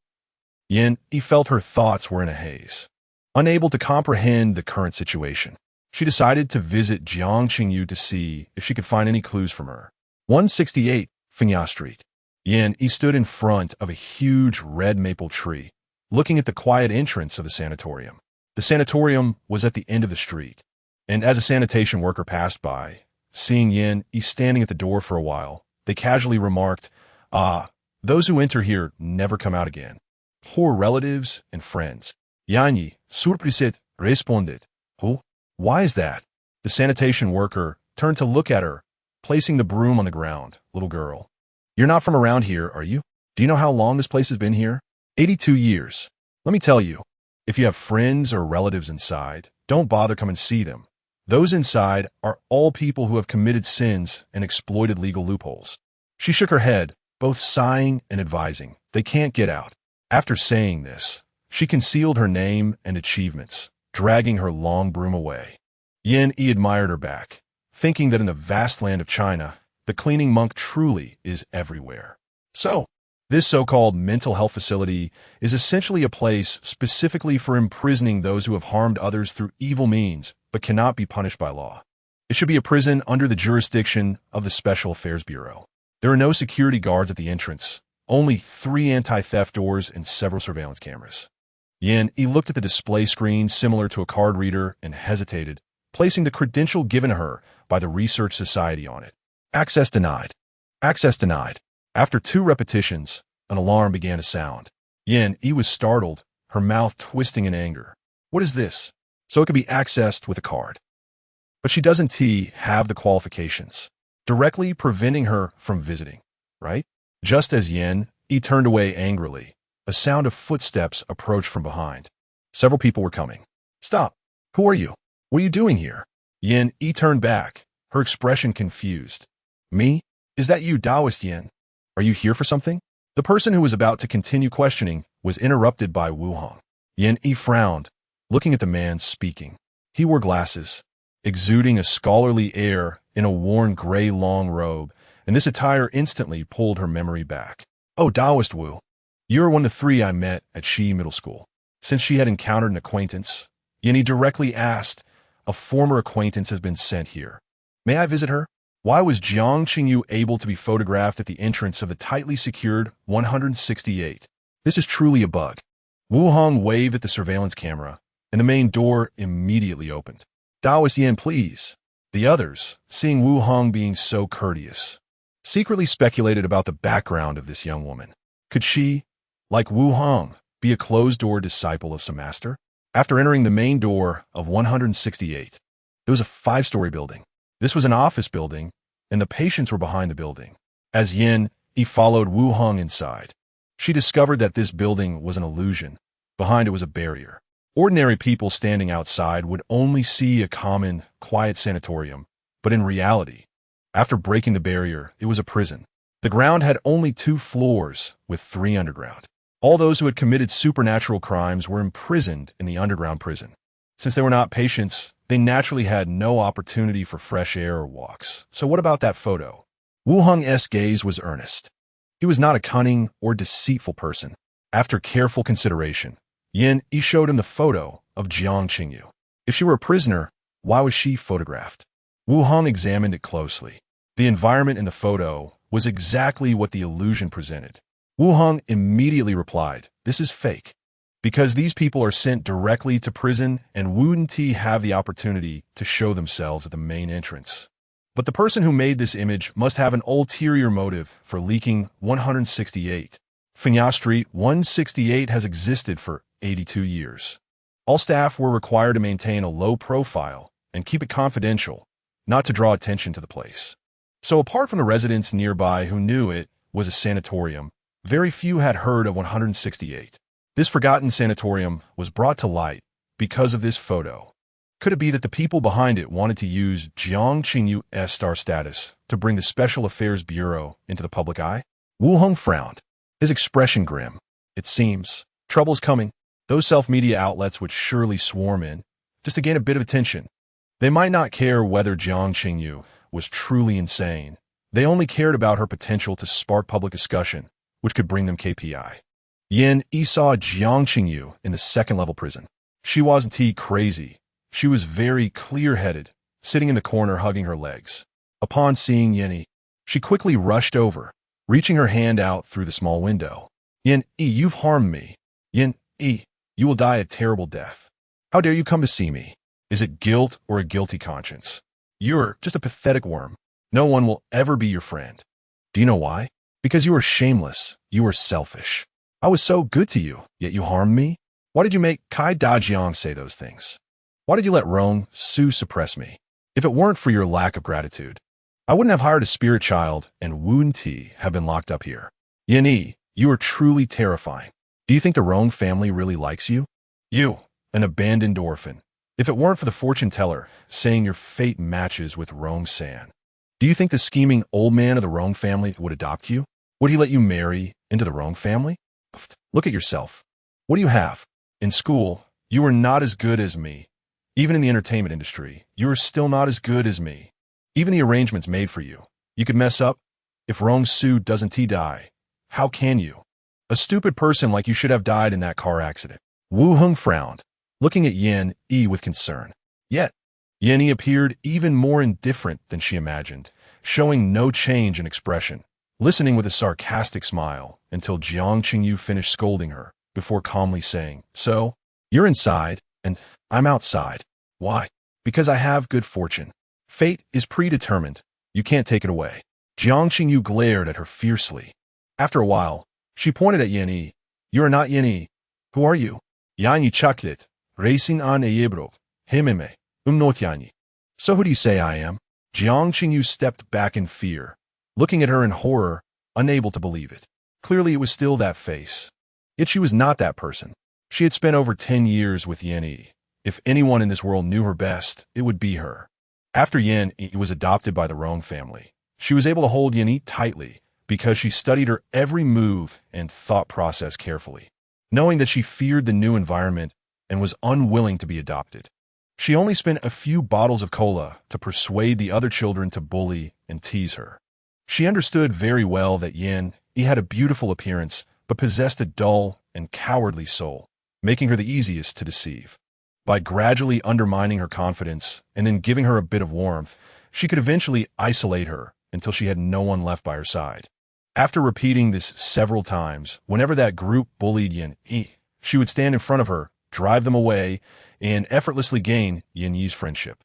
She comforted her for many days and finally persuaded her to join the Rong family. It must be said that Rong San's life was very valuable. Because Rong Lao Tu cared for Rong San, he treated Yin Yi well too, even though she was not outstanding at all, even though she was foolish. The Rong family indulged her, fearing that she would have no friends, and specially allowed her to visit Yin Yi to play. However, Jiang Qingyu was unhappy. The condescending attitude of the Rong family members made her sick. They treated her as a toy to amuse Yin Yi. The Rong family's eldest children's dislike for Yin Yi made them unwilling to confront her directly, so they vented their frustrations on her. Because in their eyes, she and Yin Yi were in the same boat. She endured and endured, feeling bloodied inside, and still had to sacrifice herself to be bullied by them because she was Yin Yi's good friend. Finally, at a banquet, she met Qin Yuan. At that time, she thought that Yin Yi marrying someone destined to die meant that once Rong Su died, she would have nothing left. As a friend, when Yin Yi became Mrs. Xiao, she would definitely comfort her well. Then she focused her thoughts on Rong Su. After all, no matter what happened, wasn't he there, this fool, Yin Yi, standing in front to take the brunt? Just think, if Rong Lao-Tu knew that the noble person he had searched for so hard was the one who caused the death of his most valued son, that expression. It would definitely be interesting to see. Unfortunately, everything she had planned changed after Yin Yi woke up. You are not Yin Yi. Yin Yi wouldn't treat me like this. Yin Yi is very obedient. Who are you? Where did you come from, a wandering spirit, to occupy her body? Jiang Qingyu's eyes turned frantic, staring at Yin Yi, trying to find clues in her expression. Wu Heng's gaze shifted between the two. He did not see any other souls present in Yin Yi. Yin Yi chuckled, rare to be in the mood for a verbal spar. She tapped her temple and said slowly, I am Yin Yi, but not her. You guessed right. Too bad there's no prize. Jiang Qingyu did not expect her to admit it directly. Her pupils dilated, and her gaze at Yin Yi turned to fear. In panic, she looked at Wu Heng and pointed at Yin Yi, saying, Did you hear that? She admitted she is the ghost that took over Yin Yi. Arrest her. Didn't you say I must be punished for raising a spirit child? Then she directly occupies someone else's body. She should be arrested too. Capture her. Arrest her. Her voice was sharp, and both Wu Heng and Yin Yi frowned. Yin Yi, suppressing her impatience, tilted her mouth and said, All right, stop shouting. It's so noisy. She felt nothing was wrong and was unaware of the outside world. After coming out of the underground prison, Wu Heng wanted to say something but stopped. When they reached the entrance, Wu Heng hesitated for a long time before asking, Were you serious about what you just said? Perhaps he should investigate Yin Yi's background and have his master take a look. Yin Yi looked up, smiling brightly. Really? Seeing Wu Heng's expression change, she leisurely added, Just kidding. Look how scared he was. His psychological quality was really poor. The decline of metaphysics. The disciples of the metaphysical sect in Huagua were not even as good as small cultivation families casually picked from the cultivation world. Sigh. Yin Yi sighed several times, meaningfully lamenting, Useless, so useless. Such disciples can stand on their own. Yin Yi had reason to doubt that her master's skills might not be that great. Would the extermination of the Jiao matter fail? Wu Heng looked up to the sky in silence. What was she disappointed about? This friend Yin really. In fact, the sea dragon in the port city was very cunning. The Research Association had made full preparations and had waited for nearly half a month before it moved again. Being able to come out so quickly to stir up trouble was also thanks to Yin Yi. The preparation was said to be meddling with the lotus flowers. The 280 dead souls were trapped in a public rental house by the Jiao. They lived in the same building as the living, and after cohabiting for a long time, the ghosts absorbed the vitality of the living, while the living absorbed the ghostly energy, which could lead to misfortune and illness. In severe cases, death. The entire public rental building was set up by that demon Jiao as a sacrificial soul 9-kill formation. The role of these ghosts was to absorb the vitality of the living and then supply it to the Jiao. After Yin, he ordered the ghost officers to take back the 300 little ghosts causing trouble. She also had them clean up those wandering souls. The source of the Jiao's power was seized, and it sensed that the chosen food was gone in the deep sea, forcing it to break water early and set up a new 9-kill formation, which was promptly captured by the Research Association that was monitoring it closely. It was a fierce battle.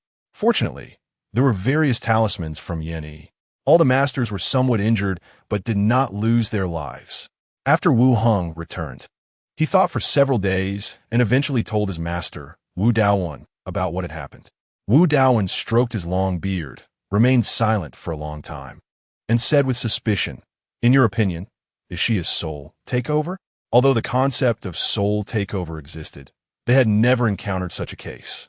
A couple of years ago, there was an evil case in Yuzhou where male and female children with extremely mean birth dates were sacrificed. The methods were strange and bloody. The Research Association sent many people to investigate, but in the end, they could only break the longevity formation without capturing the perpetrator. If soul takeover were possible, those evil practitioners seeking immortality would not use such methods to extend their lives. They could directly leave their souls before dying and occupy a young body. Wouldn't that be better? It was even less likely for ghosts to take over. Usually, after a ghost possesses a person, The body would be ruined within 7 days. So fierce ghosts often kept changing their vessels. Wu Hong hesitated. Master, do you still remember the zombie incident at Shi Middle School? That day was handled by this friend Yen. The talismans in her hands were immensely powerful, and that day the thunder turned the zombie to ash. What did you say? Thunder? Wu Daowen's voice rose, and, at his age, he jumped up excitedly, pacing back and forth. Thunder talismans, right? Is she a particularly beautiful girl? Unfortunately, she doesn't smile much and seems a bit out of place. Ah, so Yin Yi is the leader of Danmo Sect.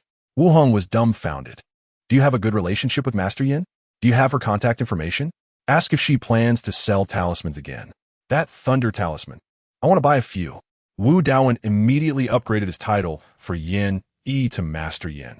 He had used quite a bit of that stack of talismans at that time, but nearly a third remained. Unfortunately, there were many wolves and little meat. He was too slow. By the time he remembered the remaining talismans, the old fellows had already finished distributing them. He felt sour for a long time and only got back one Tiangang talisman. He didn't expect Wu Hong to know this master. It was truly a twist of fate. Wu Daowen patted Wu Hong's shoulder with satisfaction. Well done. You truly are my most valued disciple. Wu Hong. Master, please be clearer. Suddenly praising me like this makes me anxious. As Yin Yi walked out of number 168, thinking about that troublesome little bubble, she once again felt that life was difficult. She had a car, but forgot that the original owner didn't have a driver's license. And this place was too remote to easily hail a taxi. When Yin Yi opened Uber, she found that the nearest car would take at least 12 minutes. As the main road ahead was congested, she sighed, walked toward the bus stop with her two slender legs. It takes 3 transfers to get home from here. The office building of Qitian is closer. Yin Yi thought for a moment and decided to surprise Rong Su at the company. Qitian is located in the most bustling CBD center.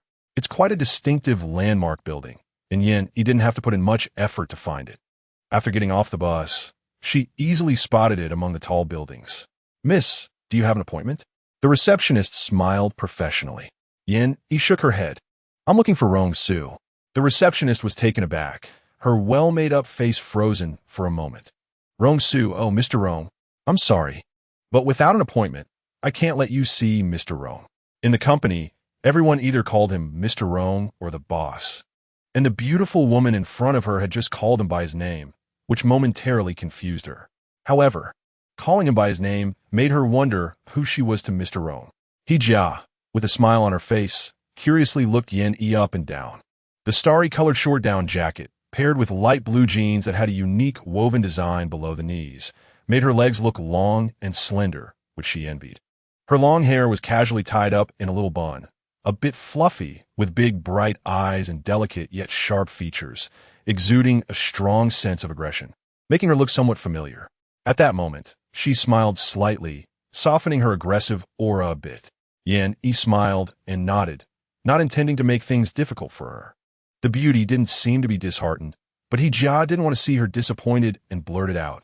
You can wait over there. There are magazines and computers, and Mr. Rong comes down at 12 o'clock every day. Yin Yi was surprised and smiled. Thank you. Judging from Rong Su's picky and particular demeanor, she seemed to have guessed the reason for his lunchtime descent. She hadn't realized that he also cared about health. After waiting for about half an hour, Yin Yi casually browsed several gossip articles. There was even a question on a platform. Why do you dislike XX? With over 10,000 answers, none repeated. Most respondents were quite considerate, providing images and videos. Yin Yi read with amusement, seemingly rediscovering the joy of watching gossip clips from long ago. This host was truly a treasure girl, a source of happiness. When Rong Su stepped out of the elevator, the receptionist said, Mr. Rong, there's a lady waiting for you over there. Seeing Rong Su's indifferent face, she added quietly, she's been waiting for over half an hour. At this point, she cursed herself for being foolish, having been so captivated by the beautiful lady that she forgot to ask her name. Rong Su's eyes scanned the waiting area and suddenly brightened. He spotted the familiar little bun. The indifference in his eyes melted away like spring frost, softening in an unusual way as he strode over quickly. Jia watched her boss's eager back and was surprised to see him bend down to tuck a stray hair next to the little bun and even leaned closer to peek at the lady's computer screen. The domineering aura of a powerful CEO vanished in an instant. She caught a whiff of dog food. Suddenly, she felt that after work. The big boss was just an ordinary person, just as clingy as most people in love. After watching the two walk out of the building hand in hand, Hijia's fingers flew as she quickly typed in a group chat called Mr. Rong's harem.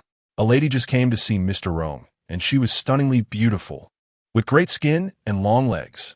And then she walked out holding hands with Mr. Rong. Is the business department upstairs? Tang Yao Yao, prettier? Mr. Rong actually has a girlfriend? No, I don't believe it. This can't be true. Mr. Rong's woman would never give up. Are you dumb? Mr. Rong doesn't have a girlfriend. He has a wife. I found out just a few days ago. Who is it? When did this happen? Rong San Shao and Yeni. No, what does Rong San Shao have to do with our Mr. Rong? Don't tell me Mr. Rong is the third young master of the Rong family. I heard it from Tang Yao Yao in the pantry a few days ago. That Mr. Rong is so low-key. Not many people in the company know about his connection to the Rong family. So, was the lady who came to see him just now his wife? If not, does that mean Mr. Rong is a scumbag? Oh no, Hijia suddenly realized why she felt familiar. It was Yin Yi. My God, I can't believe I didn't recognize her just now. But she looks even more beautiful in person. I think she's much prettier than that Tang girl upstairs. She is all natural. Unlike Tang, who has had work done all over. I envy her legs, her skin, her eyes. The only thing I can be confident about is that my chest is bigger than hers. Laughter erupted in the group. Then everyone started discussing how flat Yin Yi's chest really was, unbeknownst to Yin Yi, who was oblivious to their gossiping about her chest.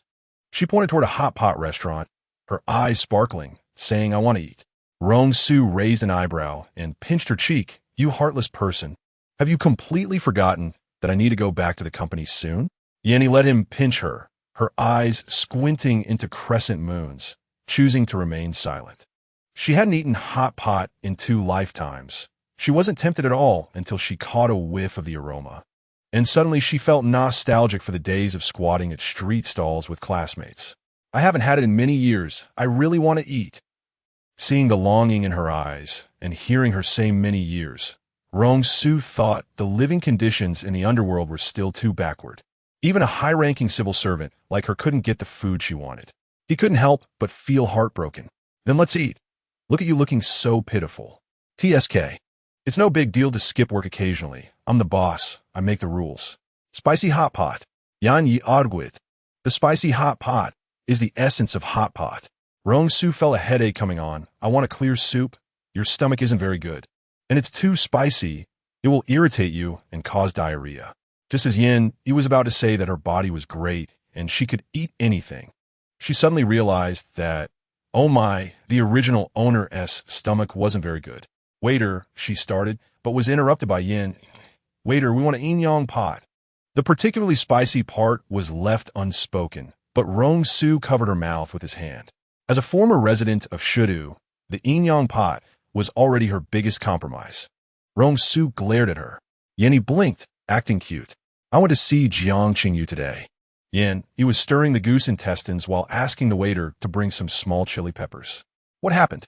Rong Su looked at the red chili peppers occupying half her bowl and frowned. There's something I don't know if it's appropriate to say. Rong Su didn't know what she was up to, so he fished out a cilantro meatball for her. Is there anything inappropriate to say? That's a huge joke. Yin Yi was very angry, directly snatching the greens from Rong Su's chopsticks, pouting. Why do you always pick on me? You know, if you keep this up, you'll easily lose me, you know? Rong Su scoffed, snatching a piece of meat from her bowl and pretending to enjoy it. Just as he was about to say something, his mind went blank, and he forgot everything. Damn, so spicy. This is devilish. Is this even food? He felt like his mouth was on fire, and it must be swollen. Yin Yi looked at him worriedly. Are you okay? She had already seen the tears in Rong Su's eyes, and he looked so pitiful, his face suddenly flushed. Rong Su held back his fiery throat, pretending to be calm. It's fine, tastes good. No wonder you love spicy food so much.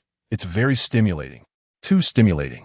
Yin Yi seemed half convinced, poured a glass of water, and handed it to him without exposing his bravado. Even if it's good, you can't snatch it from me. especially since you haven't experienced the delicious temptation of bird's eye chili. What if you get addicted and start snatching food from me at home? Rong Su drank 3 large cups before he could suppress most of the spiciness. After the spicy food, he shamelessly tried to grab something to eat from Yenny again. After a hot pot meal, both of them were sweating profusely and panting, almost turning into sausage mouths. Actually, it seemed like they got used to the spiciness after a while. Yen teased him without holding back. All right, you're the best. You drank a whole pot of cool tea tonight, haha. When they got home, Yen suddenly remembered that she still hadn't asked the question she wanted to ask. After they finished washing off the hot pot smell and sat facing each other on the bed, Yen Yi's expression turned serious. What exactly is your fate? What? Does everyone know you need, to borrow luck? Rong Su thought for a moment. It's just nonsense. Not long ago, I always had inexplicable headaches. And whenever I had a headache, I would get irritable. The old man found Jiarua to help me exorcise evil spirits. The fortune was told by Jiarua, who said I wouldn't live past 30 unless I found a suitable partner to marry and borrow some luck. This news was probably spread by my sister-in-law. Actually, Sister Rong doesn't believe in fortune-telling. She just wanted to spread it to make people hesitant to stand by my side. If my life is short, the company's board members naturally wouldn't choose me, and families similar mine wouldn't want to send their daughters into a fire pit, gaining nothing from her own family while waiting to be a widow for a second marriage. What's the point? She just didn't expect that the old man would be so superstitious that he actually found someone with a supposedly suitable fate to be a child bride. Later, when she saw that Yen Yi was a hopeless case, she gradually relaxed. Yen Yi approached him with ill intentions, scrutinizing his face. She nodded seriously. I also think it's nonsense. I see your complexion is rosy, you're in great health, and there's no bad luck clinging to you. How could you die young? Rong Su nodded. It was indeed like that. Over the years, aside from the headaches, everything had gone smoothly for him, especially in his career, as if aided by divine intervention. Every investment made money. Otherwise, Qitian wouldn't have surpassed the Rong family's industry value in such a short time.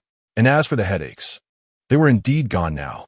Suddenly, Yen Yi blurted out, "But your borrowing luck is quite ruthless, directly borrowing someone's life." As soon as she finished speaking, she quickly covered her mouth. "Where am I? Who am I? What did I just say?" Rong Su's eyes flickered, raising an eyebrow. What did you just say?" Yen Yi shook her head vigorously, playing dumb. "What? I didn't say anything. You heard wrong." She couldn't admit it. Otherwise, how would she explain her origins?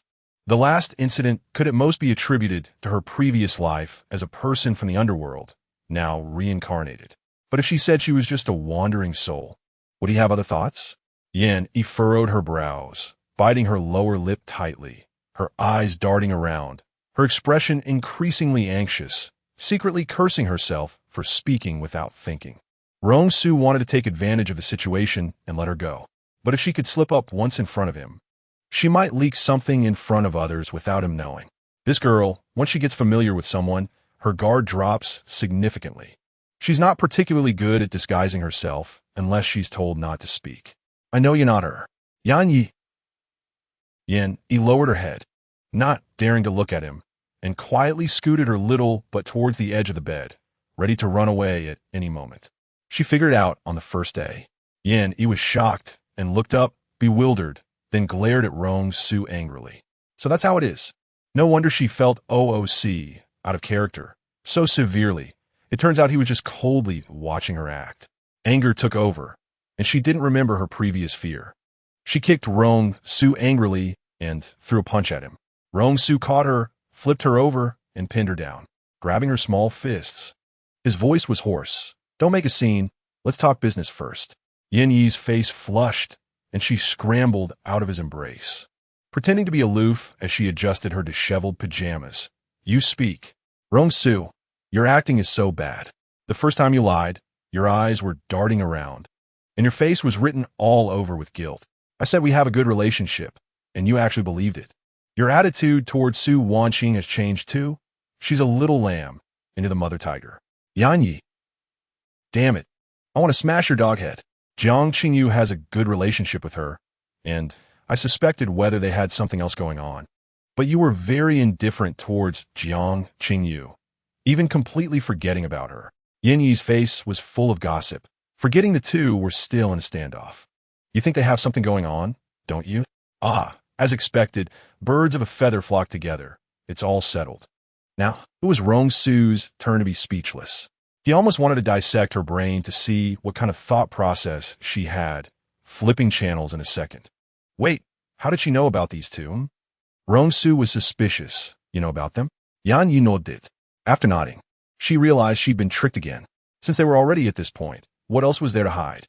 Yanni licked her lips and took a step back.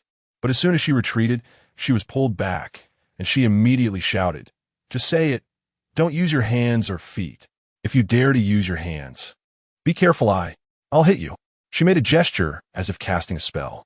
The female lead had already been sacrificed by her. The male lead would probably follow soon. Since the overall plotline was already falling apart, what was there to hide? Rong Su was stunned, a smile spreading across his face. Domestic violence is illegal and immoral, but he didn't let go of her hand. Instead, he changed his position and leaned closer to her body. After hearing Yin Yi's words, Rong Su fell into deep contemplation and self-doubt. It turned out that everything was just a novel or a TV series, and he was the antagonist opposing the male and female leads. So, the fate you understand about me isn't that I have to die before 30? Yin Yi made a bitter face, resting her chin on her hands. I don't know. I've never read the novel. I only skimmed through the drama. But, dramas are usually told from the protagonist's perspective. If you die early, you probably won't live past 30, right?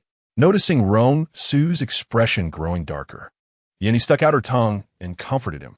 Don't be unhappy. Look, the female lead has already gone to a sanatorium. Rong Su forced out a stiff smile. He didn't feel comforted at all. I find it hard to accept that my life is just a few scribbles from the author. Yin Yi wasn't good at comforting people. She thought hard and finally said slowly, but everything around you is real and logical. For example, the Hong Kong city bailout. I can clearly tell you that this event didn't happen in my world, and furthermore, my existence isn't in the book. So is it a book? Who knows? Maybe the world I once lived in is also a book in someone else's eyes. The more she spoke, the more confused she became. She felt like she had tied herself up in knots. She anxiously tugged at her hair in front of her chest, thinking, oh my, philosophical questions really aren't suitable for her. Rong Su watched her frown, and the corners of his mouth secretly lifted. He held her tightly and said weakly, I suddenly feel like this world is just an empty castle, merely an imagination. Maybe I don't even exist, and everything is just a thought in someone else's mind. Will you leave me? Yin Yi had never seen him in such a vulnerable state. In her heart, Rong Su was the pride of heaven, a pseudo-rich young master who could confront the world and the Rong family. Sometimes childish enough to make people want to beat him up, but more often mature and steady, particularly good at taking care of others. If anyone realized they were living in a book, they would collapse. Yin Yi gently patted his back and said firmly, Don't worry, I definitely won't leave you. We're married, right? Where would I go if I left you? Would I continue to travel through other worlds? Remember what you said? You won't leave me. We have to be together for a lifetime. In a place where Yin Yi couldn't see, Rong Su grinned, revealing a smug smile. However, his voice remained low and gloomy. After a round of comforting, at some point, their clothes mysteriously disappeared, and then Yin Yi, in a daze, had her first taste of meat in her life. The next day, Yin Yi woke up to find herself nestled in Rong Su's arms, their skin touching tightly. He was sound asleep, and upon sensing her movement, he instinctively tightened his hold on her. Be good, sleep a bit more. She looked at the strawberry marks on her chest and arms, along with the soreness as if run over by a truck, completely bewildered. How did this happen? Wasn't he feeling down and gloomy? She felt like she had been set up. Once a man indulges in meat, he completely turns into a beast. After indulging in lavish meals for over half a month and sleeping until noon every day, Yin Yi expressed such sentiments. She curled up in the blanket, resentfully watching the man leisurely put on his shirt, secretly cursing, dressed beast. Rong Su finished dressing, smiling broadly, slowly sat at the edge of the bed, and leaned down to nuzzle her lips. I'm heading to the office first. Let's have lunch together, okay? Yin Yi shot him a fierce glare, wrapped her arms around his neck, and deliberately bit his lips, tasting a hint of rust. Feeling guilty, she hid back under the blanket, mumbling, "So tired, not going." Rong Su licked the blood from his lips, his eyes sparkling, and instead of getting angry, he chuckled, giving the blanket a pat. "Remember to have lunch. I'll have Aunt Zhou wake you up." "Okay, got it, hurry up and go." Yin, he thought being a married woman was too difficult, especially when her husband was well-endowed and energetic. It was really too hard.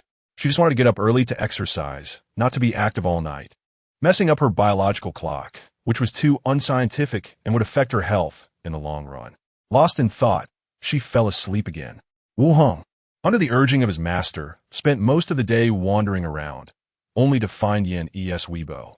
4 days after sending a private message, there was still no response.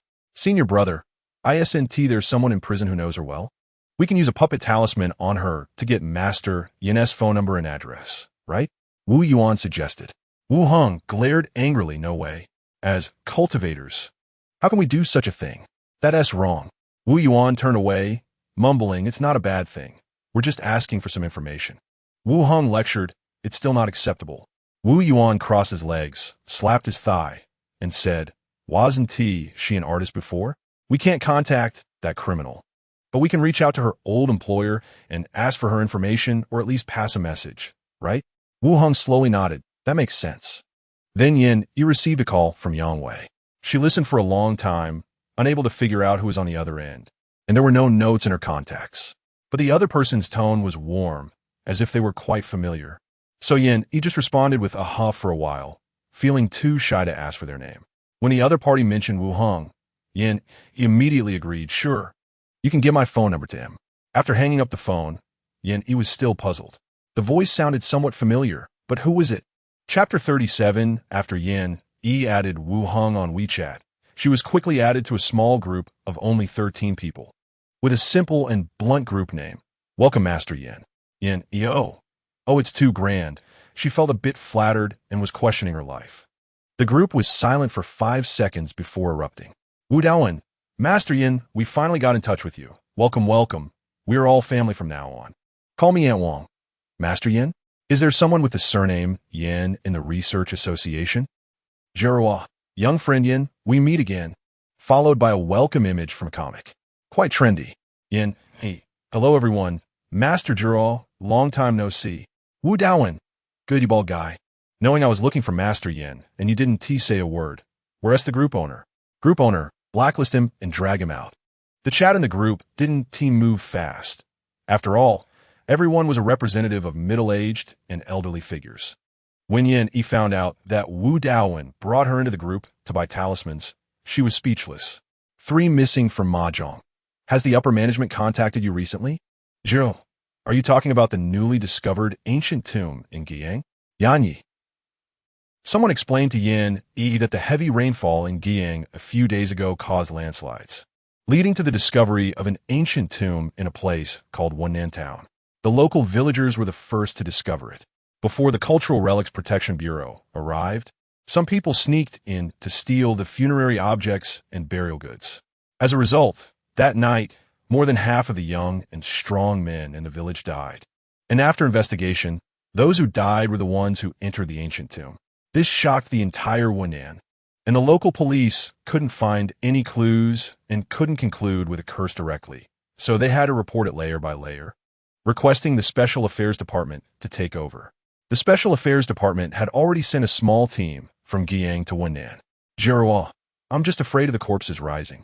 Compared to curses and such, I'm more worried about viruses. If so, we want to know the transmission route or range. And the Special Affairs Department will be too passive." Yin pondered for a moment and said, "If handled well, is there money to be made?" The WeChat group fell into awkward silence. No one expected that this Master Yin was actually a money lover, and so refreshingly unpretentious. Only Zhuo had a slight understanding and casually replied, "There's money, and there's also merit." Yin Yi's eyes lit up upon hearing this. She thought that making money was just exchanging money for merit beliefs, and now she could have both. It was perfect. Go, she had to go. "Yin, can a masters take me along? I'm willing to do my part." She was familiar with this matter. No matter what virus or ominous energy, Their Danmo Sect was the ancestor of this line of work. With countless formulas, they could always find a remedy. However, she needed to find an alchemy furnace first. Real alchemy couldn't be done with just any pressure cooker. Wu Daowen brought her in, not only to buy talismans, but also to persuade Yan Yi to go. But unexpectedly, before he could start, she took the initiative to speak. He was overjoyed. He quickly said, "Master Yan joining us makes us naturally happy.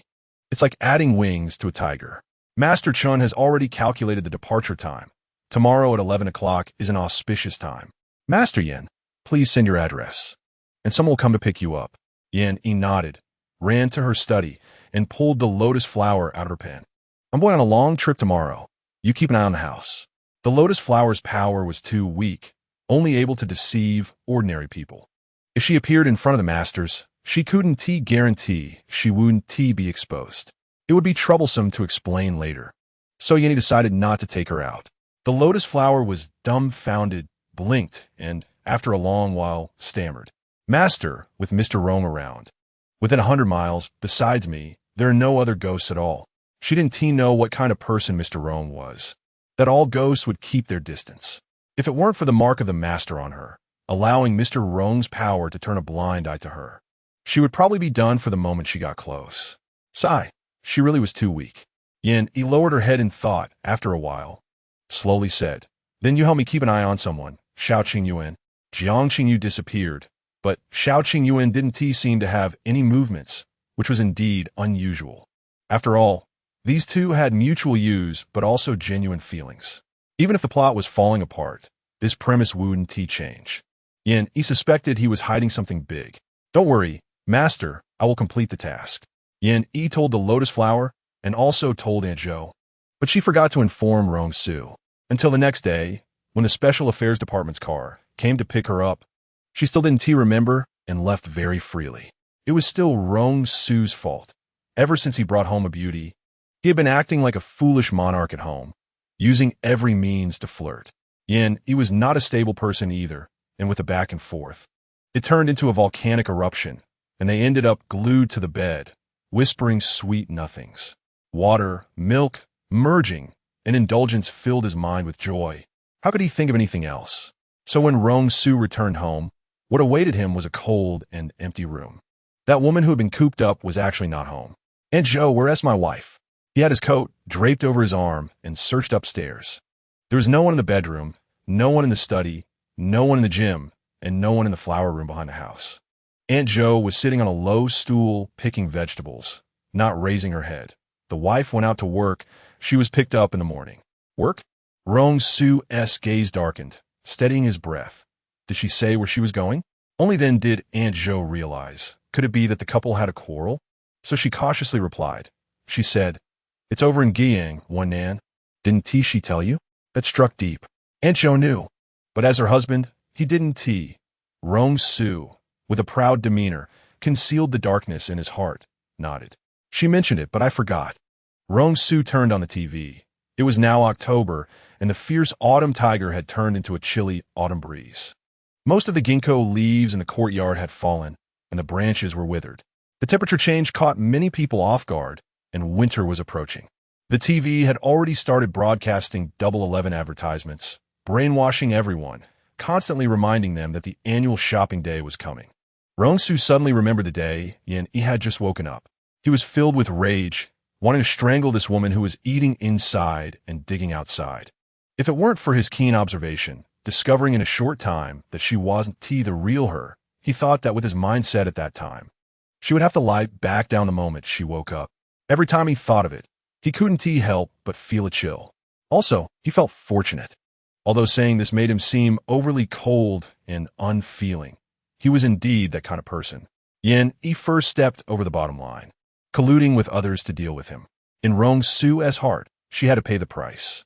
But at this moment, he actually felt a hint of gratitude towards her.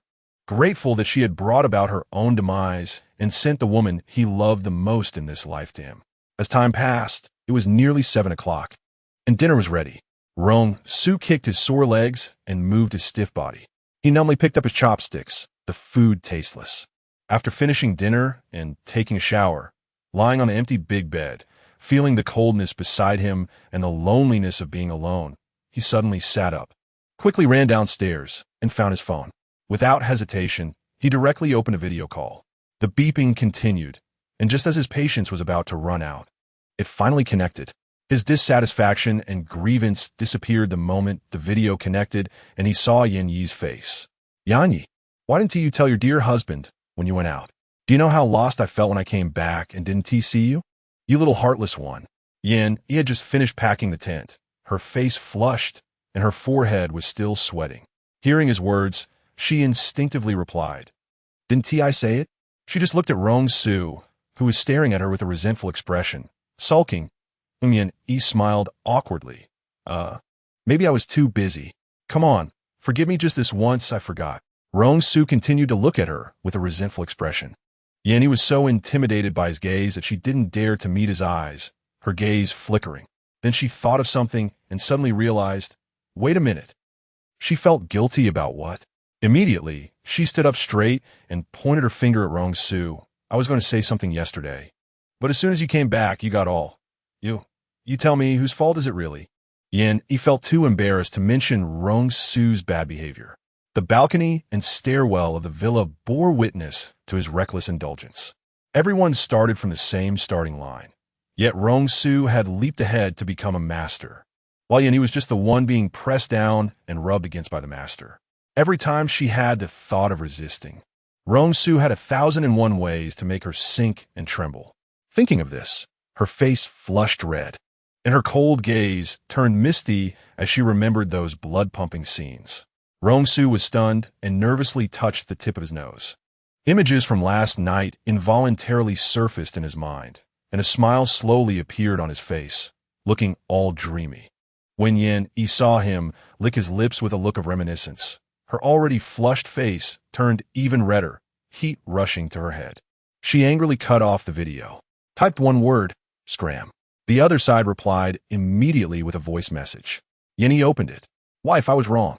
Wait for you to come back. Punish me by making me kneel on the keyboard." Followed by a little figure holding flowers and wiggling its hips. Yan Yi held back her laughter. Kneel on what keyboard? Kneel on instant noodles or durian instead. Rong Su, what a cruel heart. Clearly you enjoyed it too, didn't you? Yan Yi. Vulgar. When Yan Yi and her group arrived, it happened to be the market day in Wennan town. The not-so-wide road was lined with various baskets, selling vegetables or local fruits. There was nothing special about the town, and the first batch of personnel stationed in Giang had heard that Masters Jia Ruo and Wu Daowen had arrived, so they immediately sent a car to pick them up. The ancient tomb was discovered near a village called Yala. Yala is a minority village, and in recent years, after the villages became interconnected, they have frequently interacted with the surrounding Han villages, gradually turning into a mixed settlement. The ancient tomb was discovered 5 days ago. The Cultural Relics Bureau has determined it to be a Han Dynasty tomb, but no one has dared to enter yet. The villagers only managed to sneak in through a landslide, entering the first tomb chamber, and brought out very few items, mostly lacquerware and pottery. We have checked, and those lacquerware and pottery did not have any curses or viruses attached to them, nor were there any inscriptions related to the tomb owner. Jia Ruo was twisting his prayer beads, remaining silent, looking like a master. Ever since Yan Yi overheard him secretly mumbling about needing one more person for Mahjong, she no longer believed in his pretended profundity. Wu Daowen, impatient, immediately asked, "Did you find any clues on the deceased villagers?" Zhang Liang nodded heavily. At first, we didn't realize the severity. The city sent a forensic doctor over, but after the autopsy, the body disappeared into thin air. And forensic Dr. Wang also died that night. The most troublesome part is that forensic Dr. Wang also vanished. Wennan is now sealed off, especially around Yala village. No one is allowed in or out. Besides that, a local military unit has been deployed to prevent any uncontrollable situations. Yan Yi's expression darkened. Could it be a zombie? Wu Daowen asked first. Zhang Liang said, "My master also thinks it should be this way. It seems someone saw forensic Dr. Wang disappearing into the mountain yesterday. My master said there must be something strange in that mountain, but the most important thing now is how to prevent more people from getting infected and dying. They still did not know where the infection source was or how it spread. The people guarding this area had their lives on the line, and panicking was useless. Have those bodies been burned? Yin Yi suddenly asked. Zhang Liang shook his head, looking troubled. There's no way. Those villagers can't be reasoned with. As long as someone approaches the morning hall, they'll run into walls or harm themselves. We can't force it, especially the family that agreed to the autopsy. After hearing that their loved one's body had disappeared, they blamed us for everything, and the others are even less willing to hand over the bodies. The clan consciousness is very strong in small villages. They have to consider these people's feelings when handling matters to avoid escalating conflicts. Yin Yi immediately frowned and disagreed.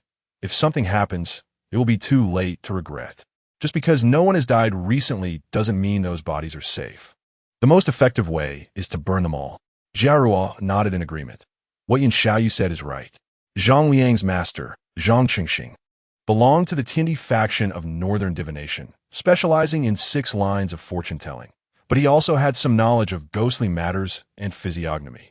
He heard that someone from the Research Association headquarters had come and set up a security line before rushing back. Jiaruo, Wu Daowen, why are you two here? Where is Feng Ling? Why didn't she come? Wu Daowen frowned. What? Feng Ling didn't come, and you're disappointed? I say, you old man.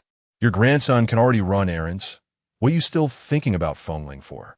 Zhang Chengxing snorted coldly, ignoring his sarcasm, and turned to look at Yin Yi. Is this your new disciple? This face, strange. Wu Daowen. No, she's not my disciple. This is Master Yan. Yanyi nodded. Hello. U ame Yanyi. Zhang Chengxing scrutinized her carefully, finding it odd. This clearly looked like a sign of early death.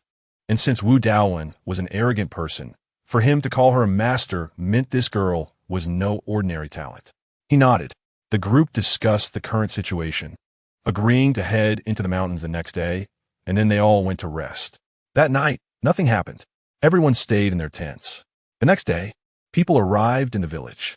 The village officials stumbled in a rush, saying something had happened at the morning hall.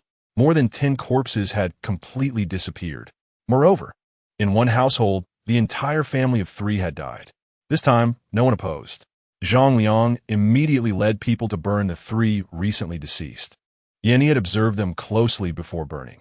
The 3 corpses exuded a rotten stench, unbearable to smell. Yin Yi immediately thought of the flying corpse from the city, and quickly stopped Zhang Liang from pouring gasoline. Instead, she used a fire talisman on them. As soon as the talisman ignited, the 3 dead bodies, which could not die any more than they already had, immediately came back to life, quickly standing up and rushing out. The surrounding villagers were so frightened that they huddled together, not daring to make a sound, fearing that the corpses would notice their presence. However, the corpses did not have time to pay attention to the crowd. They were completely irrational, rushing towards the deep mountains. They had not run more than 100 meters before the raging flames on their bodies turned them to ash. Many people panicked and cried out. They felt even more scared. If it weren't for these outsiders forcibly taking them away from the morning hall that day, would they have survived? The most respected elder of the village, old Master Yola, was in tears, asking intermittently, "Is it because of those pottery pieces?" At first, everyone had been so happy. A large ancient tomb, just taking a few items could earn a lot of money. They thought it was a gift from heaven, a windfall.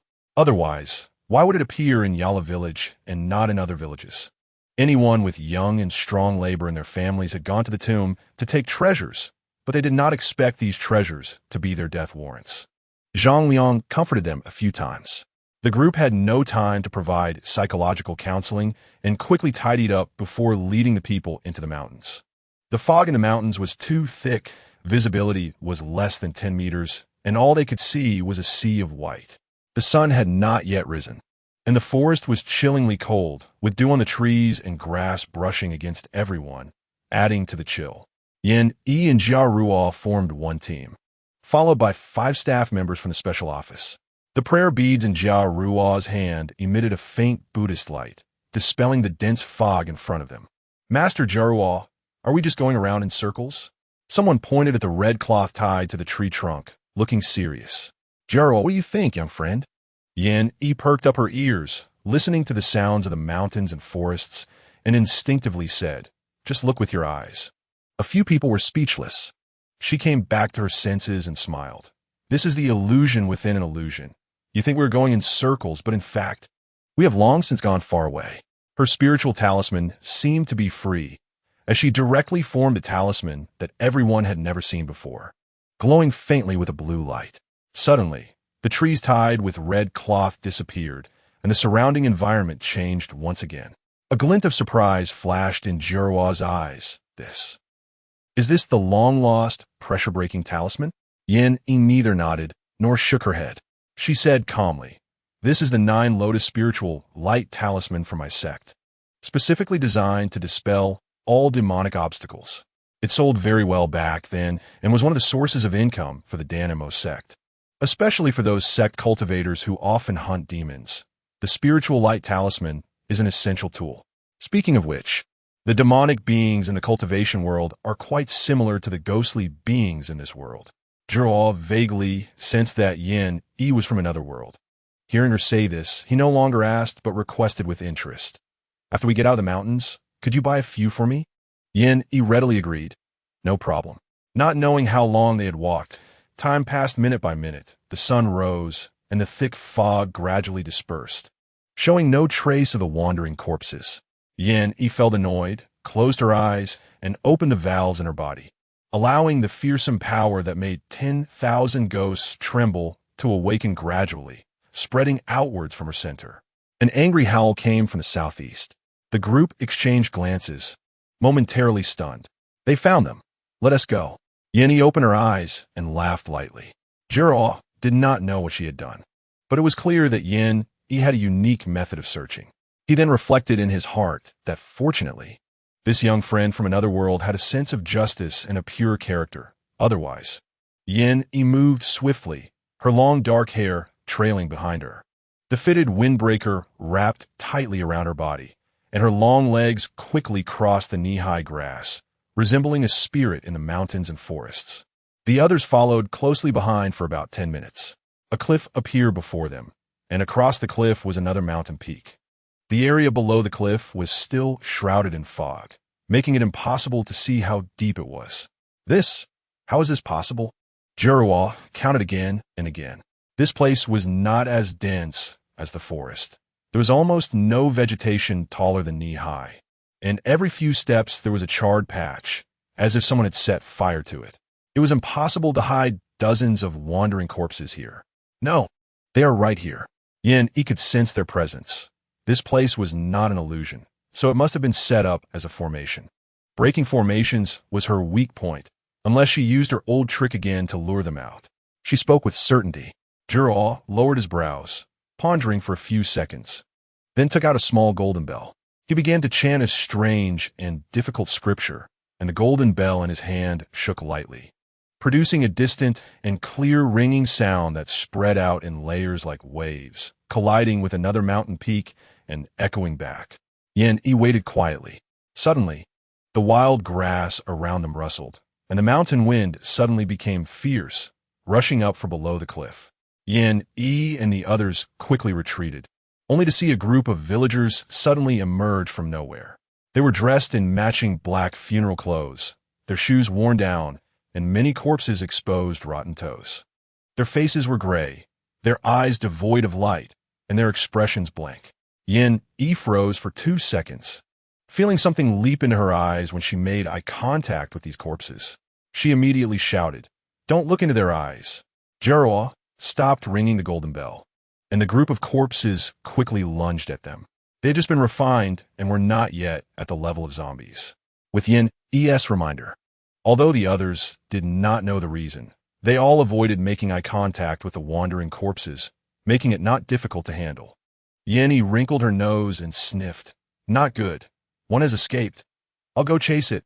Among so many, only that one could be considered a zombie, having developed some initial intelligence. Yin took off running. She chased that scent for half an hour, but ultimately lost it. Jiruo and the others waited for her at the original spot, where those corpses were tied together with a special material rope, quiet as a large bunch of taro. Lost. Yin wore a serious expression and nodded. This time, The villagers did not obstruct the decision regarding the peculiar situation. Watching the flames raging, a pile of corpses tied together struggled and howled, letting out beast-like growls, while many people cried out in sorrow. These are their relatives. The people of Huagua have always valued being buried peacefully. Now, not only could they not be buried, but they would also be burned completely. How could this not make people sad? Master Wu's group returned later than expected. However, they brought back a significant discovery. I found a recent theft hole behind the tomb, which should have been made recently. This tomb itself has excellent feng shui. With 5 tigers descending the West Mountain and 32 dragons turning, the descendants are bound to produce generals and marshals. However, I just saw that the river at the foot of the mountain has changed its course, bending into segment after segment. What do you call this? Trapped tiger. The tiger is trapped to death. What was once good land has turned into a fierce cave. Raising it for a while will naturally bring disaster. I suspect there are other corpses in that tomb. If we don't bring them out, it won't be long before a new fierce corpse is raised. Wu Daowen had a serious expression and first gave everyone a warning. I'm just worried that the tomb owner is not simple. If the tomb owner truly became a climate, and if the tomb is indeed from Han Dynasty, then a 1,000-year zombie would be difficult to deal with. Druwa suddenly remembered what Yin Yi had said earlier and asked with concern. You just told everyone not to make eye contact with them. Did you discover something? Did you feel anything unusual? Chapter 38. When Wu Daowen and the others heard this, they also began to worry. Yin Yi waved her hand dismissively. It's nothing. I've evaded it. In reality, that black thread had indeed escaped into her eye socket, but her body was not so easily taken over. Even though zombies were beyond the 6 realms and not under the jurisdiction of the underworld, attempting to transmit the corpse poison through eye contact simply wouldn't work on her. It must be said that compared to what everyone knew, where zombies spread poison by biting people, this new method was much harder to guard against. The corpse poison was transmitted through the eyes. After Yin Yi finished speaking, she suddenly realized and asked, the person we brought back today doesn't have Dr. Wong, right? Jia Ruo exchanged a glance with Wu Daowen, and they both nodded in agreement. Lunch was boxed meals ordered from a small restaurant in town, and the masters were very down-to-earth, casually squatting in front of the tent. Wu Daowen pointed to a small folding stool nearby. Master Yin, sit. Yin, he held her lunchbox and looked up with a dazed expression, freezing for a second. She maintained the same squatting posture as everyone else, thinking it was quite interesting to squat occasionally. Among this row of elderly people, even with her thick skin, it was awkward to sit alone. Being human always involves a certain level of tact and smoothness. Yin Yi thought to herself as she shifted her weight between her legs, changing her posture a bit. The dish in her lunchbox was tomato braised beef brisket, which was surprisingly tender and flavorful, making her smile with narrowed eyes. She didn't eat quickly. She was slow and deliberate, but it gave off a particularly appetizing vibe, as if the most ordinary dish in front of her had instantly transformed into a delicacy. Which sect did Master Yin learn from? Su Wenhai elongated his tone, surprised that such a young master, Yin had the awareness to contribute to the country, which really impressed him. This remark was a bit odd and somewhat sour. Yin Yi didn't know when she had offended him, so she smiled innocently. Not at all. Serving the people is what I should do. Su Wenhai choked a bit, not expecting her to be so thick-skinned. I am Su Wenhai, a disciple of the Danmo Sect. I've heard that Master Yin also has a set of skills for catching ghosts and driving away evil spirits. We might as well exchange some ideas. Although the masters all referred to Yin Yi as Master Yin, Su Wenhai didn't think it was due to her abilities. Instead, he secretly speculated about whether her sect was powerful or if there were esteemed elders in the research society, and they were just being polite. He considered himself more experienced than Yin Yi and naturally felt dissatisfied. How could someone so young be called a master? Yin Yi put down her chopsticks, tilted her head, and looked at him steadily, saying coldly, Do you have an opinion about me? Su Wenhai choked again. In the adult world, people often twist and turn their words. He thought to himself, while smiling on the surface, and rarely did someone directly confront a conflict. He glanced nervously at the other masters squatting nearby, all of whom seemed eager, as if waiting to watch a good show. Su Wenhai felt a tightness in his chest, his gaze evasive. And no, I'm just meeting you for the first time. Why would I have an opinion about you? Yan Yi withdrew her gaze, lightly saying, "Oh, ask yourself. If you don't even know, how could others know? What a big man, being so petty." If he dared to admit that he was being aggressive because he couldn't stand her, she would think he was straight-laced and would be willing to give him a good look. But now, with his cryptic remarks, who was he trying to annoy? Had he watched too many palace dramas? Jia Ruo smiled slightly. Wu Daowen laughed out loud. Seeing Su Wenhai's bad expression, he didn't lecture him because he wasn't his disciple. But looking at his useless demeanor, he thought of his own few apprentices who, although not top-notch in skills, were outstanding in their behavior. Only with comparisons can one feel superior. He decided that he would no longer look down on Wu Heng and the others for being dull and inflexible.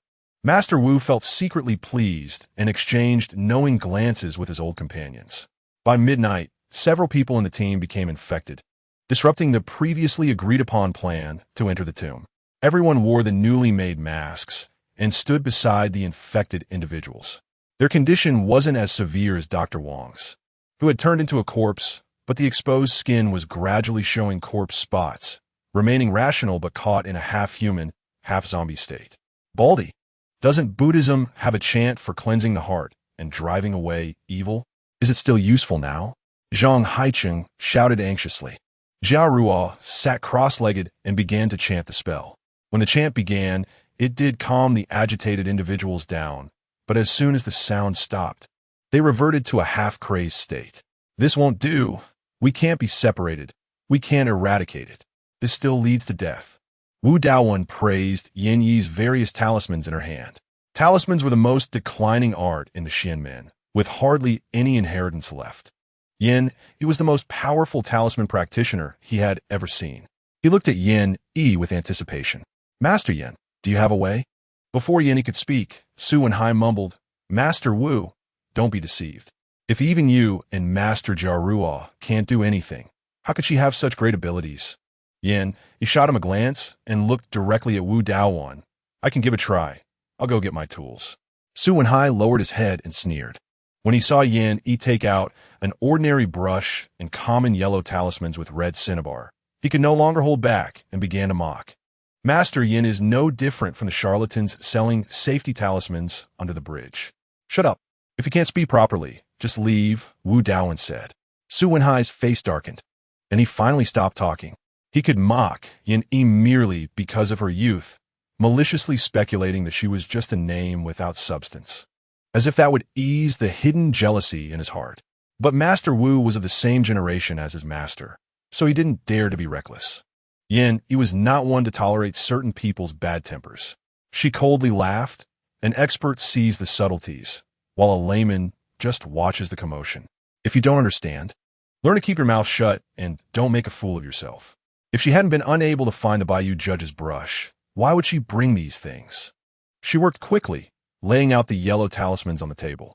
The entire process was smooth and fluid, unlike other talisman practitioners who emphasized rituals before drawing talismans, such as paying respects to their ancestors, lighting incense, bathing, and choosing auspicious days to increase the chances of success.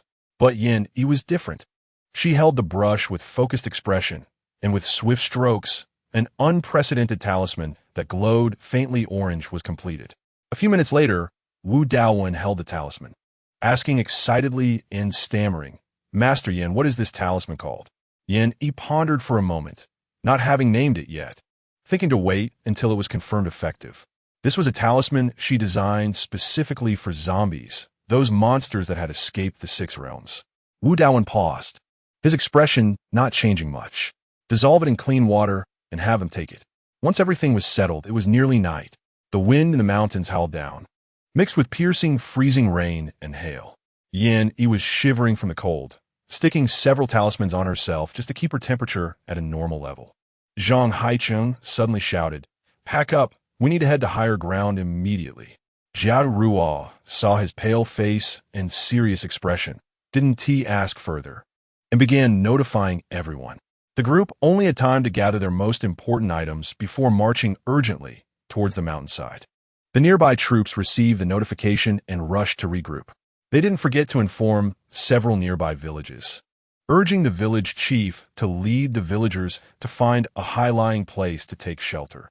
But in this cold winter, with warm houses inside and bone-chilling cold outside, very few were willing to move.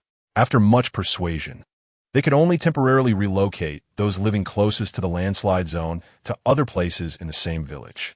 Jia Ruo's expression was also solemn. What was the result of the divination? Zhang Haicheng shook his head, saying it was a sign from heaven that heavy rain would continue to fall tonight. I am worried that the campsite will be submerged.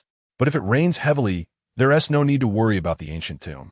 Zombies dislike water, and one tea come out when it rains. From around 7 p.m., the rain poured down relentlessly until midnight, showing no signs of letting up. Everyone dared not close their eyes, huddling together in the same tent, closely monitoring the changes in precipitation. By midnight, the rain began to ease. The sound of the downpour transforming into a crisp dripping.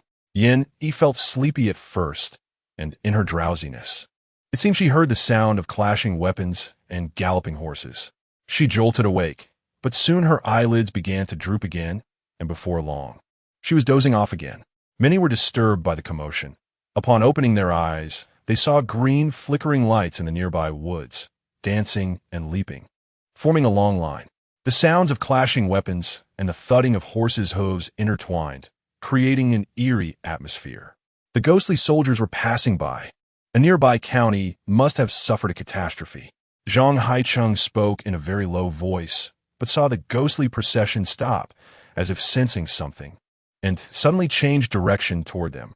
Jiruo was silently chanting something with her prayer beads. Whether they were from other mystical sects or seasoned soldiers, everyone was on high alert, standing stiffly in place, fear rendering them as if they had been hit by a paralysis spell.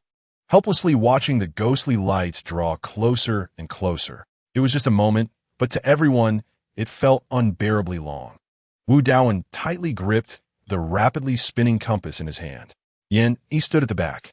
Her mind only cleared for a few seconds before she slowly drifted off again. So, while everyone was on high alert, she was dozing off in a dream. Suddenly, she was nudged, and as she sleepily opened her eyes, she was met with a pair of skull eyes glowing with green fire. Yan Yi. Oh my, who suddenly came here? Who can take it? It's too damn scary. Get lost. Who the hell is playing pranks in the middle of the night? The skull paused for a moment, quickly and respectfully performed a strange bow, the heavy armor scraping together with a sharp metallic sound. He stood nearly 2 meters tall, exuding a heroic presence, but everyone could not see his face, only the hollow black eyes with 2 clusters of green fire dancing within. He turned and mounted his horse, leading the procession away. In less than 2 minutes, the ghostly procession disappeared from view. Everyone who witnessed the whole scene. After Yin Yi finished cursing, she suddenly realized something was off. The surroundings had gone quiet. Her drowsy eyes suddenly widened in shock, retreating 2 steps from the hungry wolf-like gazes surrounding her. What is going on? What happened? What kind of looks are these? She hurriedly looked down, surveying herself. Her clothes were tidy. There was nothing wrong. Jiruo had a kind expression and said softly, admiring looks, Yin Xiaoyu. Everyone nodded frantically. Not just admiration. It was as if they had seen a ghost. No, they had just seen a ghost. In that instant, everyone's minds went blank. Ghostly soldiers were only heard of in legends, and this was their first time witnessing them. They could sense the murderous aura and energy from afar, layered like dark clouds pressing down. It is said that today, the Holy Emperor wishes to perform a ritual, and the divine emissary sends ghostly soldiers to assist in battle, showing that ghostly soldiers have always been regarded as equals to divine emissaries. And just now, the leader of the ghostly soldiers actually bowed to Yin Yi. Does this mean Yin Yi is even more powerful? Wu Daowen leaned closer, examining Yin Yi's face, circling around her, muttering in frustration. It's quite normal. Could it be that the ghost general is judging by looks? Yin Yi was completely confused. What? After hearing them, Yin Yi's expression turned numb. Great. It seems she has furthered her understanding of her status in the underworld, a leap from a senior civil servant to the elite class. Ghostly soldiers, also known as the Yufu Divine Soldiers, are governed by one of the 10 halls of Yama, which suggests her position might be higher than she imagined. Yenny felt a bit guilty, but maintained a calm expression, her eyes blank as she joked with everyone. Really? It's so magical, I thought I was dreaming. Suddenly, 2 fire pits appeared in front of me. It scared me half to death. If I had encountered him while awake, I probably wouldn't have dared to tell him to get lost. Jiruo humorously remarked. I'm afraid the leader really is a face judge. Yan Yisimilit Fainthi. Master Yen, would you like to join the Special Affairs Office? Wu Daowen extolled the benefits. We have formal positions here. With 6 insurances and 1 fund, flexible working hours, no restrictions, and promotions aren't as rigid as in other places. Capable people can rise. After 10 years of service, the state even provides a car and a house. You can choose a school district house. Yen, he listened quietly until he finished. Then sighed. I just lack money. Once the state is involved, it's difficult to bring up money. Being greedy seems to contradict the core socialist values. It's like self-sabotaging one's financial path. Wu Daowen's mustache twitched as he held his breath and said, We should think this way. When poor, one should focus on self-cultivation. When successful, one should help the world. You and I are in this position now and should use our knowledge to contribute to social stability. Isn't it lovely to see people smiling? Don't children deserve our protection? Think about it. Isn't that right? Yin, he seemed to be moved by his lofty ideals, her eyes brimming with tears. Master Wu, you are truly noble. I deeply admire you. Then she shifted her tone, but I don't like constraints. I don't like a routine job, so I'm sorry. I still prefer money. Not liking a routine job is fine. You can hold a title of special advisor. If there's a case you can't handle, we can trouble you for help. This way, you can enjoy the benefits without being tied to a position. What do you think, Yanyi? I don't think it's great. But in the end, Yin, he still agreed. Master Wu repeated the benefits of joining the Special Affairs Office like a monk reciting scriptures, going on for an entire night. An entire night.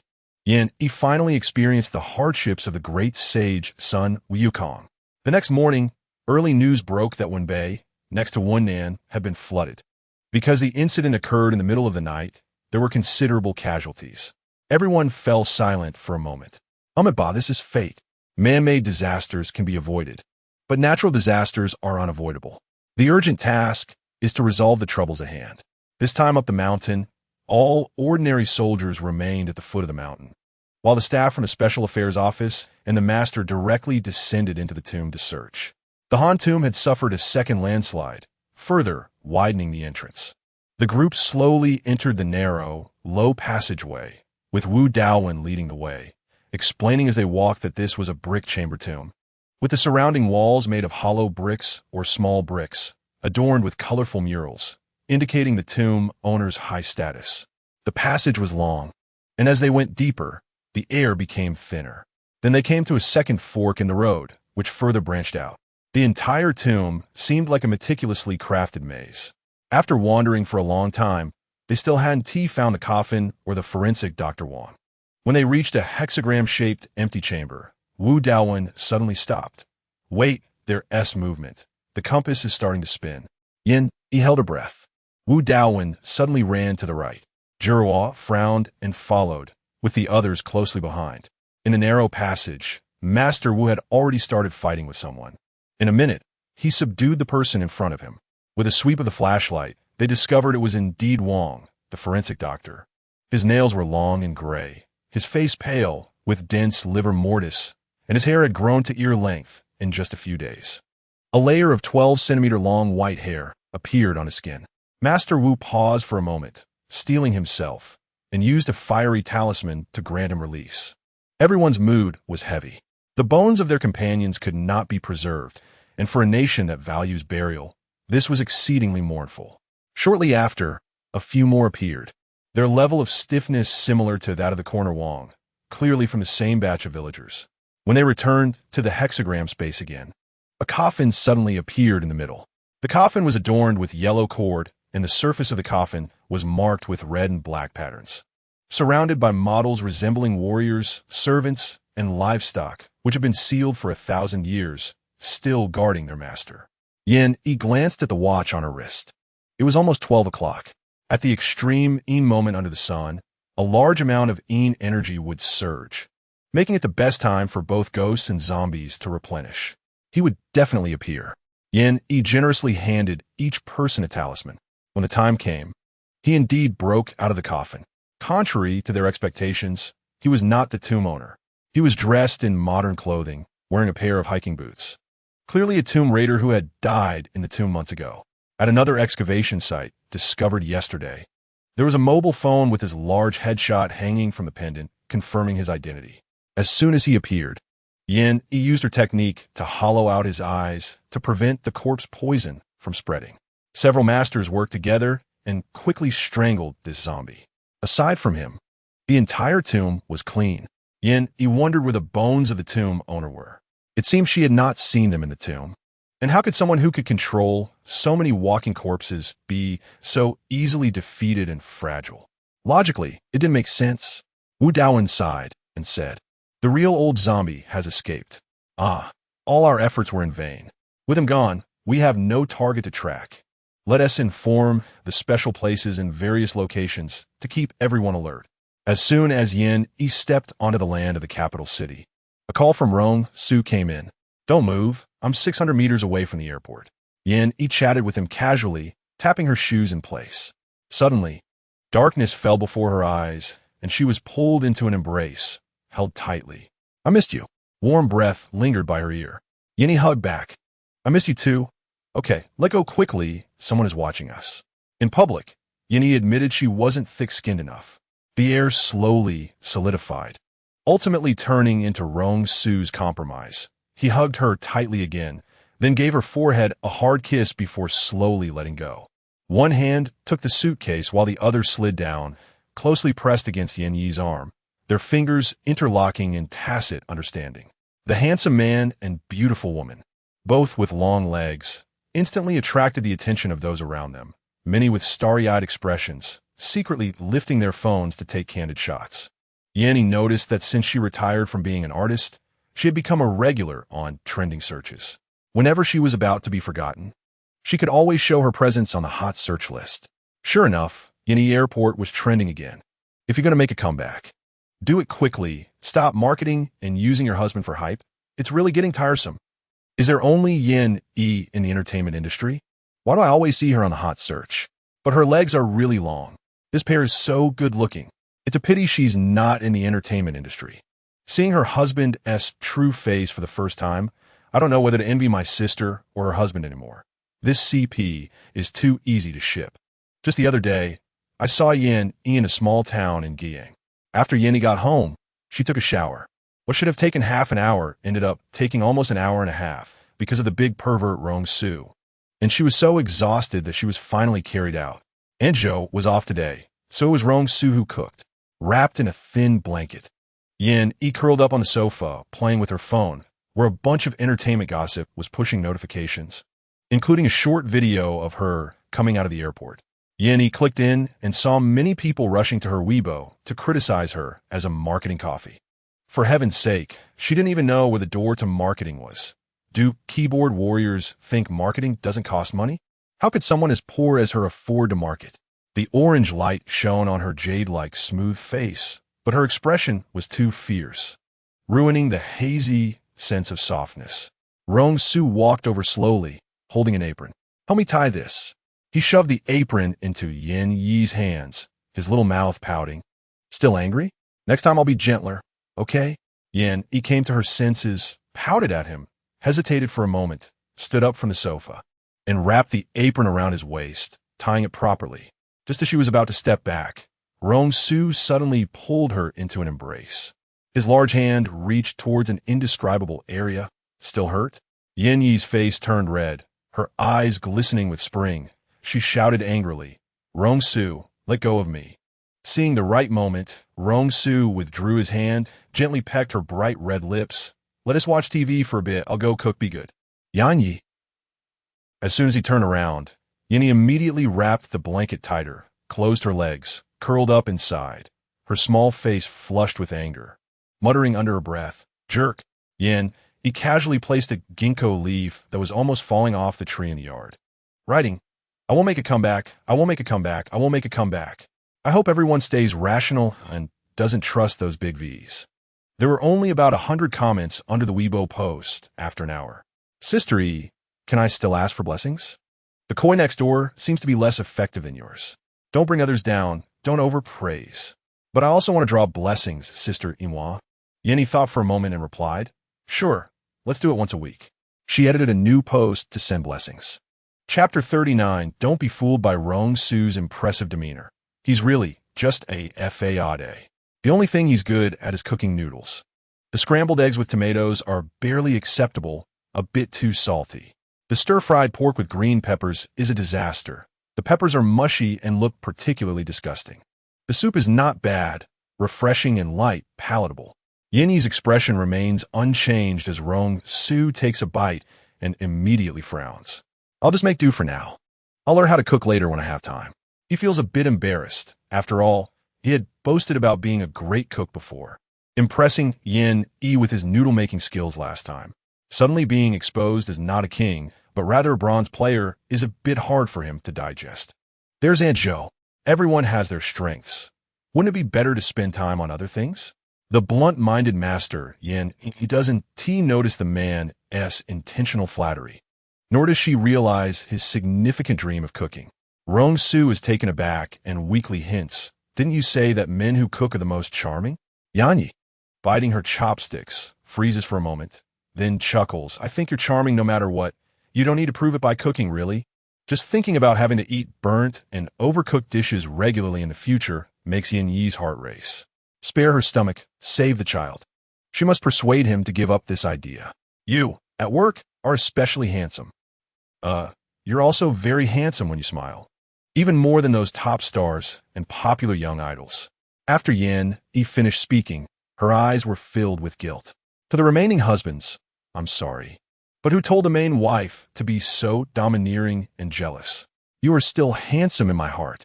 Rong Su raised his eyelids slightly and said softly, did you forget to say when I'm the most handsome? What? In bed. He casually tossed out those two words. In bed? What do you mean in bed? By the time she realized it, Yin Yi's face was flushed bright red, so hot it could fry an egg. She shot him an annoyed glare and kicked him under the table with her long legs. Isn't it you who always says, Brother Rong, you're amazing, you're the most handsome? Did I remember wrong? Or are you unhappy because you didn't get satisfied just now? Rong Su leaned in closer with a playful expression. Wife, there's no field that can't be cultivated, only cows that die from exhaustion. We need to take it easy, don't be too greedy, so I can keep you happy for a long time. Yin Yi focused on her nose, ignoring him. She realized that as long as she responded, Rong Su would get more theatrical, spouting all kinds of crude jokes without restraint, his skin thick as a city wall, simply shameless. After a few rounds of teasing, Yin Yi stopped engaging, and Rong Su gradually quieted down. Recently, the old house has been calm on the surface due to the return of Rong Yu Guang and Rong Yu, but underneath, there are hidden currents. Rong Su has taken the initiative to give up the management rights of the Rong family, only taking dividends, so naturally, he is unaffected by the storms. However, the next generation of the Rong family has already begun to openly compete for power, the wealth within reach, and the reality of a throne waiting to be inherited is hard to resist. Not to mention that Rong Chong has a preference for Rong Yu Guang, who is smart and knows when to advance or retreat. Coupled with guilt towards his birth mother, allows Rong Yu Guang to quickly establish himself in the Rong family. Rong Yu Guang is clever and knows how to assess the situation, while Rong Yu is gentle and obedient, endearing to the old man, who inevitably begins to favor them. All of this is seen by Rong Yu Chen and his siblings, who are filled with anger. Eldest brother, you are the legitimate heir. You can't let them stay any longer. After less than a month, the old man is already biased towards them. If this continues, will there be a place for us in the Rong family? Rong Ping's face was serious as she gently squeezed a peach, juice dripping down. If Grandpa likes them, what can I do? Rong Yu Chen shook his wine glass. The brilliant red wine, looking enchanting under the light, his voice filled with despair and a hint of mockery. How to relieve worries? Only with liquor. This family is no longer a family. Rong Ping snatched the glass from his hand, angrily accusing him. Rong Yu Guang just started his first year of college, and Dad intends to take him to the company for training. And you, eldest brother, Say you don't like managing the Rong family, and you don't like studying economics and management. Have you thought about what will happen when Rong Yuguang becomes the head of the next generation of the Rong family? Will we have anything left? Just like Uncle San, taking a little bit of shares and living off others' faces? What's wrong with Uncle San? Rong Ping took a deep breath, her beautiful eyes sparkling with fire. Yes, Uncle San is not bad. He owns 25 of the Rong family shares, while Grandpa has 30. If Uncle San has children, do you think Grandpa will leave most of the shares to our cousin or cousin?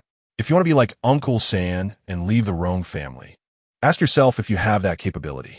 In the future, if Uncle San holds more than 1/3 of the Group S shares, and you only have 1/10, are you sure you want to feel unfair?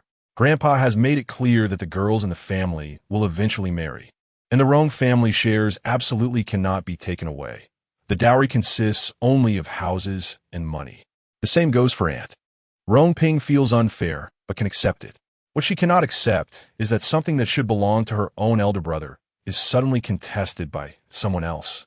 She has thought more than once that if she were not a girl, but a boy, what would she do to get rid of her competitors? But no matter what, she would definitely do better than her elder brother. Rong Yuchen is stunned. Since he was sensible, his mother told him he was the next head of the Rong family. His father has no other children, and Uncle San, the master said Uncle San wouldn't live past 30, alone and isolated. There won't be any cousins to fight for the family fortune. He has always believed this, until the day he graduated from elementary school, when his father said he was busy with company matters and couldn't attend his graduation ceremony, but instead attended a parent-teacher meeting for his illegitimate child at another school. He wanted to rush over and question him, but he didn't. Among his classmates, many had parents who were not compatible or even divorced. At such a young age, he seemed to understand the true essence of how wealthy couples interact and saw the truths he hadn't understood before. He shook his head, painfully cradling his head. Ping, ping. Even if we don't compete, the money we can get is enough for ordinary people to live several lifetimes. Rong Ping is simply lamenting his misfortune and angered by his lack of ambition. The difference between the power holders of the Rong family and those living off share dividends is like a throne and a title that lasts only a generation. Why give up one's own throne? Eldest brother, wake up. We are not ordinary people. Think about Mom.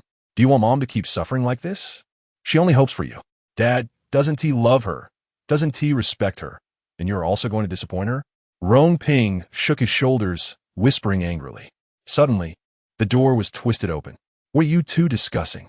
You both look so anxious. Rong Shuang walked in with a tennis racket, casually drinking water from the table, feeling both thirsty and tired. And there's another annoying ghost. Rong Ping quickly composed herself, turning back into a gentle sister. Did you argue with Rong Yu again? Rong Shuang rolled her eyes and said angrily, She is so annoying, insisting on coming after me. With a malicious smile, she has her eyes on Wen Song Yuan. Doesn't she see what her status is? An illegitimate daughter. In ancient times, she'd be considered a concubine, just a servant. And she dares to send flirtatious glances at Wen Song Yuan. She is just a toad, trying to eat swan meat. She wants to die if she doesn't. Rong Ping's smile faded, her mouth slowly drooping. Oh, is that so? Song Yuan is. Rong Shuang disdainfully said. You know it too? When Song Yuan is gentle with everyone, a central air conditioner, sister, he is not that great. Do you really like him? Rong Ping affectionately flicked her forehead. Gentle reprimand. Don't be so reckless in the future. The more you bully Rong Yu, the more Grandpa will like her, and Dad will pay more attention to her. Shuang Shuang. You need to grow up. You must not repeat the mistakes from the past. Grandpa can tolerate you once or twice, but he absolutely won't allow a third time. He dislikes anyone who tarnishes the family reputation. Do you understand? Rong Shuang pouted and replied indignantly. How good can Uncle San's reputation be? Who doesn't know he's the biggest wastrel in the Rong family? I see Grandpa likes him just the same. It's all about favoritism. Rong Ping sighed and glanced at Rong Yuchen. Rong Yuchen frowned and said coldly, Let me ask you, has Uncle San ever caused a major incident? Has he ever needed Grandpa to clean up his mess? Uncle San established Qi Tian himself. Is that the behavior of a wastrel? After saying this, he looked stunned. Yes. Uncle San can create his own business empire. What does he have to compare with Uncle San? He can't even compare to Rong Yuguang. Yet he thinks he can live the life he wants like Uncle San. Suddenly, it seemed like he had an epiphany and understood. Rong Yuchin stood up, his expression serious. I will work hard. I won't let Mom down. Rong Ping didn't know how he had come to this realization and emerged from the recent setbacks. But the outcome was good, and she happily said, Big brother, go for it. I believe in you.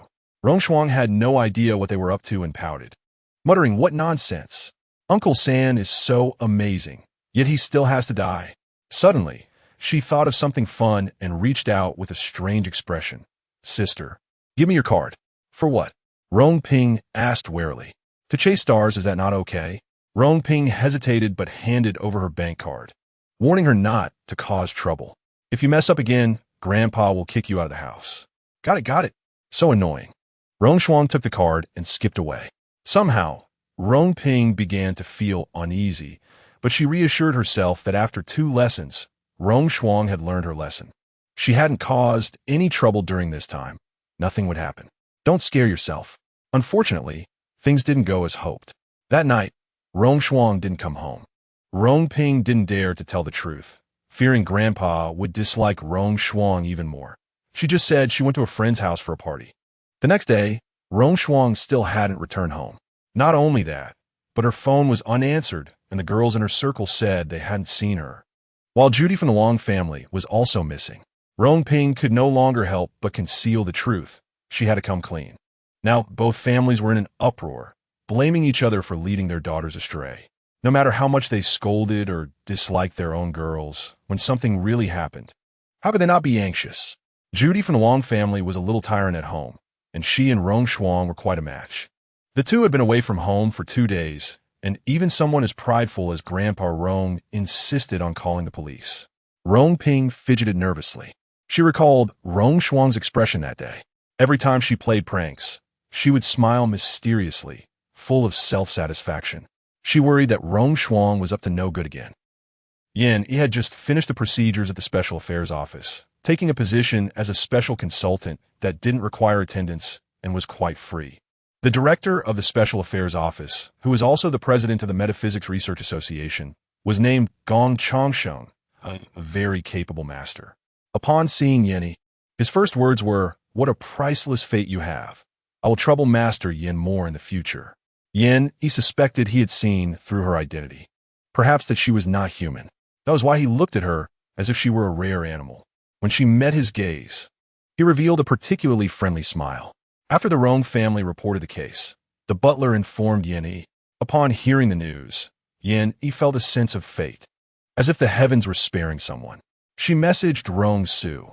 Your niece has caused trouble again. She's gone missing. Ah, Big Cat eats watermelon after 2 minutes. Rong Su replied, she is also your niece. Yenny pouted. All right, she is my niece.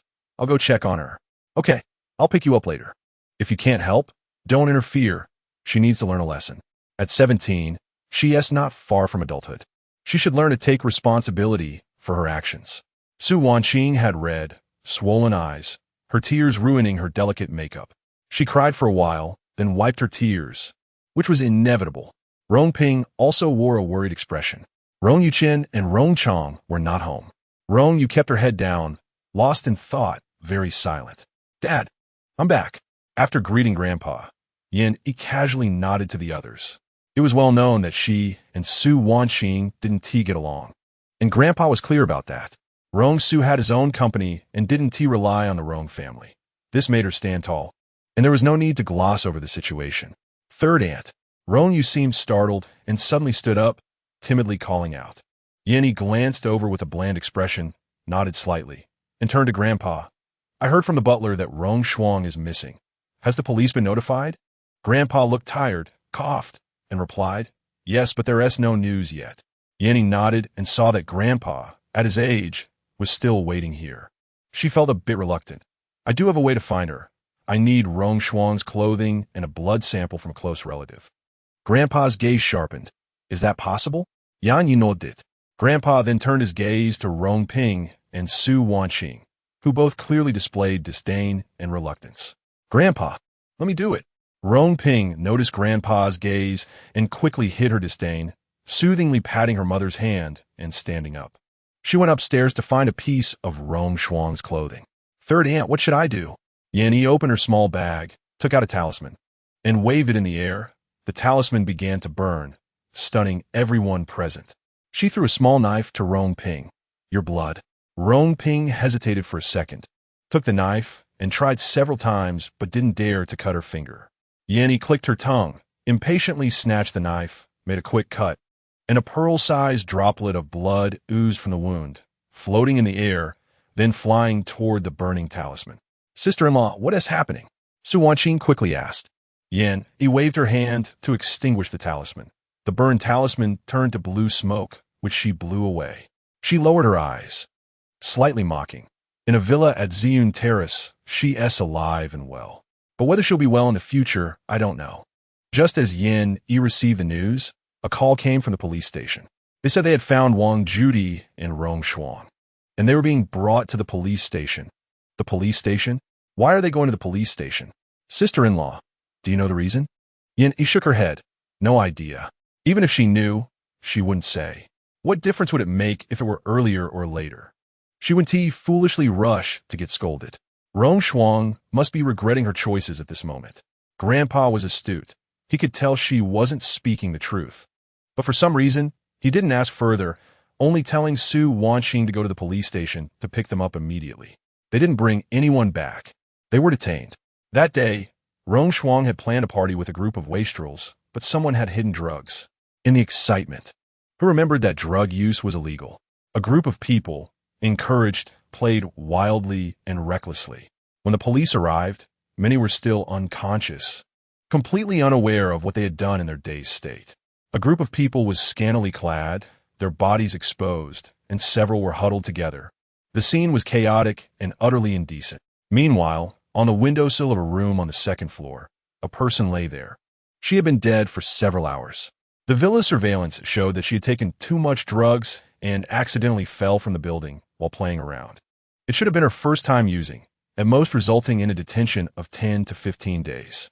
She kept causing trouble. Doesn't your older brother care? As Yan sat in the car and turned on soft music, she pouted. If I had a daughter like that, I wouldn't need anyone else to say anything. I'd break her legs myself. Our daughter wouldn't be so irresponsible. Rong Su frowned and began to defend their yet-to-exist daughter. Our daughter will definitely be the cutest treasure in the world. She is Rong Su's child and will surely inherit her parents' strengths and virtues. How could she be like the unfortunate children from the old family? It's really distressing. Yan felt a lump in her chest, nodded in agreement, and continued to criticize. Big brother and sister-in-law are really not good parents, allowing Rong Shuang to be reckless, both bad and foolish. You can't spoil the child in the future. Yan felt that the genes of the Rong family were inherently unreliable. Old Master Rong favored Rong Su. Oldest Master Rong favored Rong Yu and Rong Yuguang. And Su Wanqing only focused on her son, completely neglecting her two daughters. Her tone was natural, and Rong Su felt a stir in his heart, the corners of his lips uncontrollably curling up, unable to suppress the joy inside. This represented that, in her future, he would always be present. She was willing to have children for him, which undeniably gave Rong Su a great sense of security. Ever since meeting the Grim Reaper, Rong Su often wondered whether Yan would leave in the future. Would she suddenly return to the underworld to report for duty? He had even contemplated many times how to take the civil service exam in the underworld after 100 years. Yan was unaware of how deeply he had thought. And not hearing his response, she huffed, playfully fierce. Did you hear me? If you spoil the child into a little waste, I'll deal with you too. And then you two can cry together. Rong Su tilted his head, smiling as he reminded her, Wife, domestic violence is not allowed. Is there domestic violence? This is love education. Yes, you're right. Rong Su's smile flowed from his eyes, and even without looking at Yan he could hear his rapidly beating heart and the countless ties pulling at him. On Saturday, at the Longhuan Pavilion auction, Yan wore a flowing nude-colored long dress, with a black, understated blazer over it. Her usual small bun was let down, transforming into lazy, charming curls, and combined with her already stunning features. It made it hard for everyone to look away. Rong Su had a sullen face, fingers intertwined. He slightly lowered his head, speaking sourly. I really want to dig out their eyeballs. Yin raised an eyebrow, her eyes sparkling with charm. Rong Su felt blood rush to his head. Unable to hold back his desires any longer, he slightly squeezed her fingers before releasing them and wrapping his arm around her slender waist, possessively tightening his grip. Thinking about how she would look when they got home, Yin shot him a provocative glance. The items in front were expensive, but not particularly rare, and Yin wasn't very interested. The next item was the temptation of angels, a large pink diamond weighing 24.78 carats. This diamond, close to an emerald cut, had a color grade of fancy, intense pink, with clarity rated as if internally flawless, belonging to the rare type IIA diamond category, starting at a price of 20 million. Yin Yi's eyes flashed with astonishment. The flawless pink diamond almost blinded her. It was really as big as a pigeon egg. 65 million, 80 million, 90 million. The bidding heated up, and just as Yin was about to see who was foolish enough to spend money, she heard Rong Su's voice. 110 million. Yin Yi's eyes widened, tightening her grip on his arm, almost exclaiming, "Are you crazy?" Someone continued to bid, and just as Yin relaxed a bit, Rong Su raised his bid again. In the end, this pink diamond ring was sold for 160 million. Surrounding them were sounds of envy and jealousy from some ladies. And Yin chose to remain silent. "You like it?" Rong Su said. Yin puffed her cheeks, looking like an angry pufferfish. She liked many things, but not every single one had to be owned. After working hard to catch ghosts and saving up a few million, Rong Su, the spendthrift, had spent nearly 200 million in one go. Oh heavens, who said she was too expensive to talk about? She felt that Rong Su was the one who deserved that title. A poor person like her truly did not deserve it. Yin shed tears in the wind, forcing out a twisted smile. I really like it. Throughout the auction, she was distracted, her mind filled with, "Oh my God, 200 million gone. If I had a card with 200 million in it, I would be much happier." 200 million could build so many primary schools, could gain so much faith. 200 million, my faith. Until the last item came up. This was the final item of the day, with an unknown origin and an unestimable value. It looked like a rusty pen, and after evaluation by senior archaeological experts, it was determined not to be an antique, starting at a price of 0 yuan. A pen? Yin looked up to see a rusty, weathered pen about 20 centimeters long under a glass cover. Since it was stated beforehand that it was not an antique and had no collectible value, there weren't many bidders. "Want it?" Yin nodded vigorously, wanting it. She had a gut feeling that, like the king of hell's whip and the legal seal, this item should belong to her. At this point, the price had reached 3 million. There weren't many bidders, but they seemed unwilling to give up. Clearly, they were from the mystical sect and could see its extraordinary nature. Yin Yi's eyes revealed her urgency. Rong Su noticed and added 5 million in one go. This time, a few more were pushed down, leaving only 2 people stubbornly clinging to the price. Yin Yi's heart raced, her palms sweating nervously, while her face had to maintain a calm demeanor. 20 million once, 20 million twice, 20 million 3 times sold. Congratulations, number 23. Yin Yi's expression was excited, disregarding the sweat on her palms. Upon hearing the word sold, she happily turned and kissed Rong Su on the lips, her smile blooming like a flower. "Hubby, thank you, I love you the most." Chapter 40. Mr. Rong, Miss Yin. Long time no see. Rong Su's lips, which had been curved up, slowly pressed into a straight line. He raised his head, his deep-set eyes cold and indifferent, and said slowly, "Mr. Xiao, it has been a long time." Yin had heard of Xiao Qingyuan's name, but had never met him, so she did not recognize him. She thought he was just a friend from Rong Su's business circle and smiled gently at him. Suddenly, she noticed a red figure floating out from behind the man. It was Hua. "Master, I'm back." Hua bounced over, dodging around Rong Su and running to Yin Yi's side. "Can I trouble Mr. Rong for a few minutes? There might be a misunderstanding between us. Recently, that member of the Xiao family has been chasing after him like a mad dog. It took him a long time to find out it was related to you." Xiao Qingyuan's eyes flickered. Could it be that he found out that the accident back then was instigated by Qinyu? But if he really found out, why did he let it go and only started causing trouble half a year later? Xiao Qingyuan concealed his various doubts and smiled gracefully. With his well-defined features, slightly elongated eyes, single eyelids, fair skin, and slightly thick lips, his smile gave Yin Yi a cunning impression. Of course, when he wasn't smiling, he was just ordinary, barely acceptable. Yin Yi suddenly felt that the casting choices in the drama she had watched many years ago were truly celestial choices. It was entirely the actor's looks and acting skills that made that character seem so unoffensive, instead exuding a domineering CEO vibe. Look at this real person. There was no way to associate him with a domineering CEO. He could only be seen as a petty villain. With her eyelids lowered, her long eyelashes concealed the disdain in her eyes. I don't have time. Mr. Zhao's predicament isn't something I can solve. The struggle for family assets in a big family is a common occurrence, especially when a bastard child is involved. It's just basic operation. Who told the wealthy and powerful to always want to play life to the fullest? They think everything is not thrilling enough. There are very few who can control their lower bodies. When they were young, they were indeed carefree, but facing family unrest and conflicts among descendants in old age. It's really self-inflicted. Rong Su's viewpoint was clearly out of sync with the second and third generation rich kids. He played with the most expensive cars, drank the finest wines, and was generous with his money, but he did not indulge in drugs or women. He did not need to seek extreme pleasures to stimulate his numb life like others.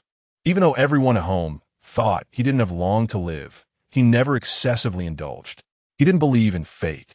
So he wouldn't give up on himself or fall into the mud because of someone else's words. The fact proved that his approach was meaningful.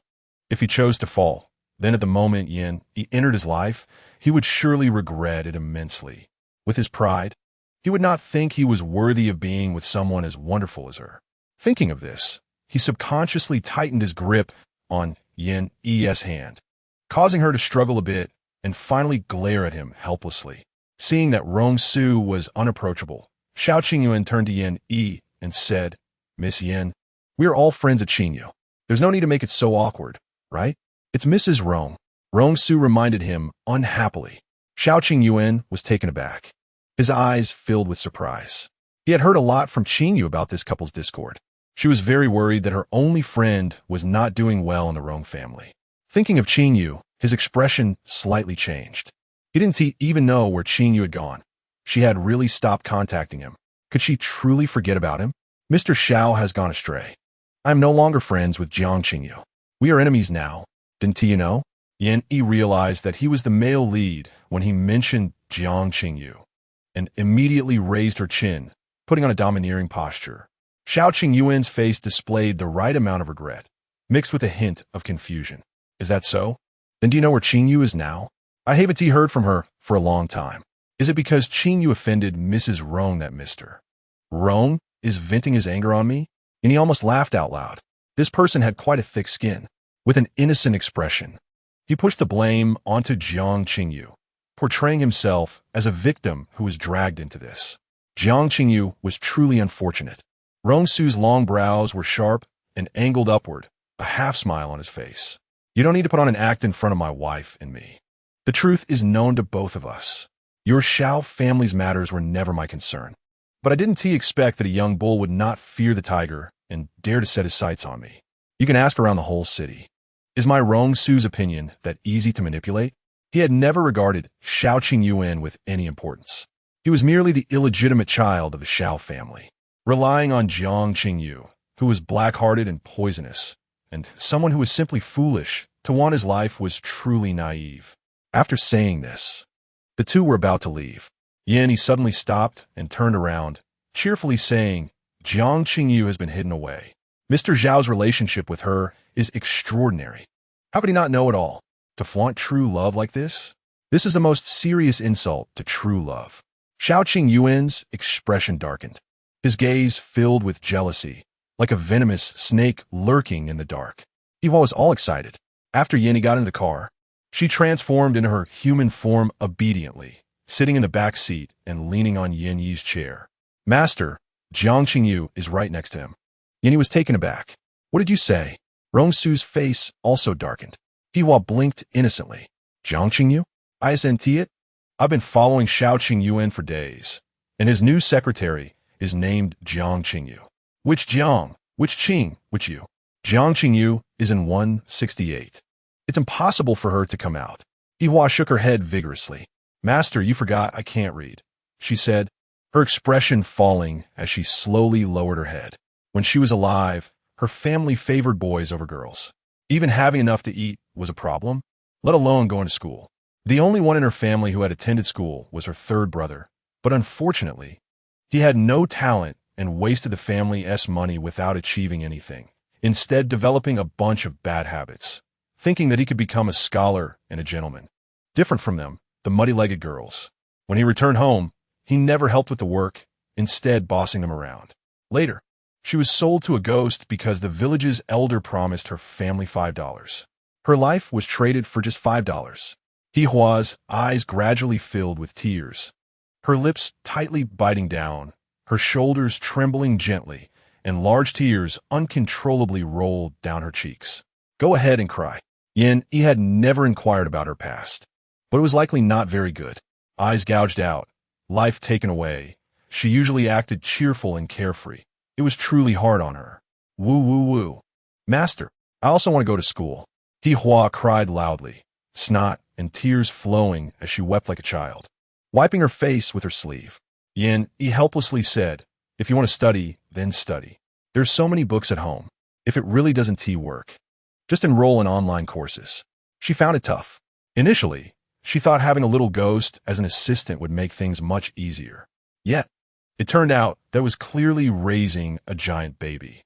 He looked up to the sky in silence, wanting to say a few comforting words, but unexpectedly, she heard Yihua suddenly shout excitedly, Master, you're so great.